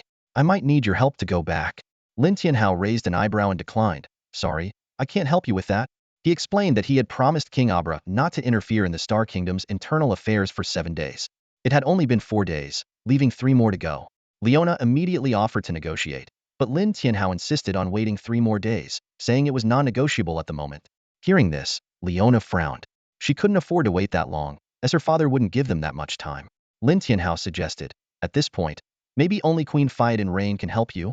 Leona's expression immediately darkened. Her mother's death was related to Queen Fiat Rain, and if possible, she didn't want any dealings with the queen. Lin Tianhao continued, "Since your father isn't willing to abdicate, you might as well wait. There's no need to start a war now." Leona sighed and explained, "No, we can't wait. If we miss this opportunity, we'll have to wait another 60 years. It's the rule of the Star Kingdom." Lin Tianhao shrugged, pointing out that these were their internal matters and had nothing to do with him. He also noted that even if Leona went to the novice village now, she would still have to wait 60 years. Leona's gaze turned sharp. "No, I'm just 1 step away from advancing further, from finally defeating my father and becoming the new ruler. I want to lead the Star Kingdom to a higher level. My intuition tells me that we don't have much time left. A great calamity is waiting for us." Lin Tianhao was taken aback by her words. At her level, Leona shouldn't be aware of the impending cataclysm 5 years later. If she didn't know, what did her words mean? Could it be that she had already foreseen the revival of the Eastern Ancient Kingdom? After all, If the Eastern Ancient Kingdom were to revive, the Star Kingdom would be the first to face its wrath. This was why Lin Tianhao had been frantically stacking health points these past few days. He needed to become as strong as possible in the shortest time. Leona asked once more, Snow Emperor, can you really not take action? Lin Tianhao nodded but then added, I can't take action, but I know how to break the deadlock. Oh, how? Leona showed interest. Lin Tianhao grinned. Give me your pre-quest scroll for the blessing of the gods. Leona refused without a second thought. That's not possible. Tell me your plan first. Lin Tianhao didn't say another word and stepped into the dungeon. Since Leona was unwilling, there was no need to waste time. A short while later, Lin Tianhao emerged from the dungeon to find that not only had Leona not left, but Princess Tixuejin had also arrived. The two princesses of the Star Kingdom seeking me out at the same time. I must say I'm flattered, Lin Tianhao said with a calm smile before heading back into the dungeon without hesitation. Tixuejin clenched her fists, clearly displeased with Lin Tianhao's attitude. Snow Emperor, he's really not taking us seriously. Leona sighed. Given our current situation, he has every reason not to. Shortly after, Lin Tianhao emerged from the dungeon again. Leona immediately spoke up. Snow Emperor, can we talk? You weren't willing to before, so what's there to talk about now? Lin Tianhao retorted. Of course, Leona nodded. Everything is negotiable. You don't have to take action. As long as you can provide a feasible plan to overthrow my father that we can execute, I'll give you the scroll. With that, Leona tossed the pre-quest scroll for the blessing of the gods to Lin Tianhao. He glanced at it and, sure enough, the quest details matched what Leona had just described. Lin Tianhao grinned, a glint of cunning in his eyes. He looked around to ensure no one was eavesdropping before lowering his voice. With the Star Kingdom facing internal and external troubles, King Abra's attempt to eliminate you is simply courting disaster. Di Shuejin frowned, worry etched on her face. But the current situation is very unfavorable for us. Lin Tianhao shook his head, his smile widening. You're mistaken. The situation is actually very unfavorable for your father, King Abra. Leona, curious, pressed on. Explain in detail. Lin Tianhao began to elaborate. When I attacked Blackwind City and Snow City, there was no effective defense, and a high bounty was posted. It's clear that this wasn't orchestrated by you. Only Chancellor Kasen Luo and Grand Marshal Luolin Muyuan, possibly including your father, have the power to do this, but it's obvious it wasn't him. Di Shuejin's eyes lit up as she quickly understood. You mean the Chancellor and the Grand Marshal are pretending to be at odds, but are actually colluding in secret? Lin Tianhao nodded in confirmation. Exactly. Besides, the king's desire to eliminate the three princesses has made him enemies on all fronts domestically. The two princesses suddenly realized the gravity of the kingdom's situation. They exchanged a glance, both contemplating the complex scenario. Lin Tianhao continued his analysis. King Abra might manage to deal with the three princesses, but adding the two high-ranking officials into the mix changes everything. Also, the demon lair recently attacked Blackwind City. If there's a civil war in the Star Kingdom, would they strike again? Di Shuejian shook her head firmly. Internal conflict is one thing, but inviting external enemies is unacceptable. Lin Tianhao's smile turned sly as he guided them. You have no other choice. Under Abra's rule, the Star Kingdom will eventually fall to the Demon Lair or the Nether Clan. Using the Demon Lair now to fight Abra, and then cleaning them up once one of you ascends, is the best strategy. The two princesses fell into deep thought, reluctantly admitting that Lin Tianhao's words made sense. King Abra's long reign had seen the kingdom regress rather than progress, causing much concern. Leona snapped out of her thoughts. We have a general idea of what to do, but this alone won't be enough to overthrow father. Lin Tianhao's smile was inscrutable. The key lies with Queen Feudinyu. The queen? Leona's expression shifted. Lin Tianhao explained.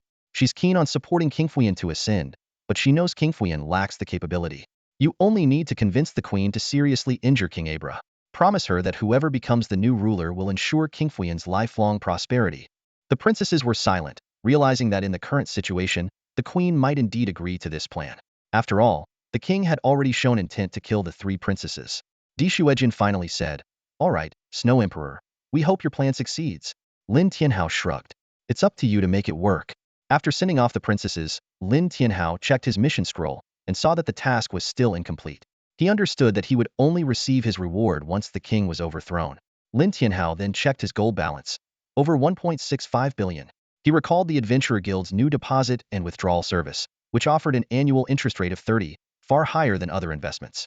In just 3 days, over 1 billion gold coins had been deposited, earning him a daily profit of over 15 million gold coins. And this was just the beginning. He mused that with Di Shuejian preoccupied with the throne, she wouldn't have time to concern herself with the Adventurer Guild's banking business. After all, compared to the throne, This money was insignificant. Lin Tianha's suggestion for Dishuejian and Leona to ally with the demon lair had ulterior motives. He had accepted a mission from the Dark Leader, and if the demon lair could profit, it would be easier for him to help the Nightwalkers establish power. Moreover, if the three princesses were eliminated, a stable Star Kingdom would be detrimental to his plans. After handling these matters, Lin Tianhao headed to the Berserk territory to log out. Berserk Blade was quite accommodating, almost fulfilling any request and no longer trying to recruit him. Back in the real world, Lin Tianhao checked the fluid levels in his nutrient game pod and found they had been recently replenished. He noticed a new game pod nearby, presumably prepared for Qingqing. Zhou Xiaopeng was already offline, smoking on the balcony. Seeing Lin Tianhao come out, he smiled. Brother Hao, logged out? This game pod is for Qingqing. It's about time you went to pick her up. Lin Tianhao walked to the balcony and patted Zhou Xiaopeng on the shoulder. Fatty, you're really thoughtful. Zhou Xiaopeng took a deep drag on his cigarette, not offering one to the non-smoking Lin Tianhao. He looked serious. Brother Hao, Glasses has gone missing in the game. I've been logging out daily to look for him. Lin Tianhao was taken aback, recalling Zhou Xiaopeng mentioning that Glasses had entered a special secret realm and couldn't get out. He asked, what happened? Zhou Xiaopeng shook his head. I'm not sure. The game shows he's in a special state, unable to return to the city or send messages, and even friends can't contact him. It's absurd. Lin Tianhao frowned. Did he say how he got in there? He said he met a strange beauty who told him he had extraordinary potential and gave him a feng shui seal, instructing him to find the Yellow Emperor's tomb in the Black Wind Mountains. Lin Tianhao was stunned. A feng shui seal? From a feng shui master? He recalled that in the previous life, Glasses did not have such an opportunity, not knowing what triggered this event. Lin Tianhao didn't know much about feng shui masters, but knew there was a hidden sub-profession of Tomb Raider in the game. It is said that the side profession of Majin Xiaowei in Ragnarok is indeed capable of tomb raiding, and its abilities should not be underestimated. The first artifact in the previous life of Ragnarok was brought out of an ancient tomb by a Majin Xiaowei. Moreover, Majin Xiaowei have obtained various rare and exotic items from ancient tombs. Lin Tianhao was somewhat surprised when he heard that Glasses had obtained the FHO seal. After all, there is a saying among the people, FHO doesn't appear, Majin reigns supreme, indicating that the status of a FHO officer is even higher than that of a Majin Xiaowei. Pulling his thoughts back, Lin Tianhao said, let's pick up Qingqing first. As for Glasses, I'll call him later. He's probably entered an ancient tomb. Lin Tianhao and Zhou Xiaopeng headed to the hospital, completed the discharge procedures, and settled the fees before bringing Lin Qingqing home. They helped her into the gaming pod, and from then on, it would be up to her own fate. Standing in front of the gaming pod, Lin Tianhao said, Qingqing, add me as a friend once you enter the game. My game ID is Snow Emperor. Remember to note it? Although he wasn't sure if Lin Qingqing could hear him, he said it anyway. After handling Lin Qingqing's matters, Lin Tianhao took out his phone and called Glasses. It took a while before Glasses picked up. Hey, Haogu, what's up? Glasses asked. Lin Tianhao got straight to the point. Glasses, what's your situation now? I think I'm trapped in an ancient tomb, Glasses replied. There are all sorts of mechanisms here, and I'm researching them. I found that the mechanisms in this tomb are very similar to some ancient ones recorded in our history. I should be able to get out soon. All right, Glasses hesitated for a moment before continuing. Haogu, I found a silver treasure chest in here, but I can't open it. A treasure chest? Lin Tianhao was a bit surprised. No worries, bring it out when you can.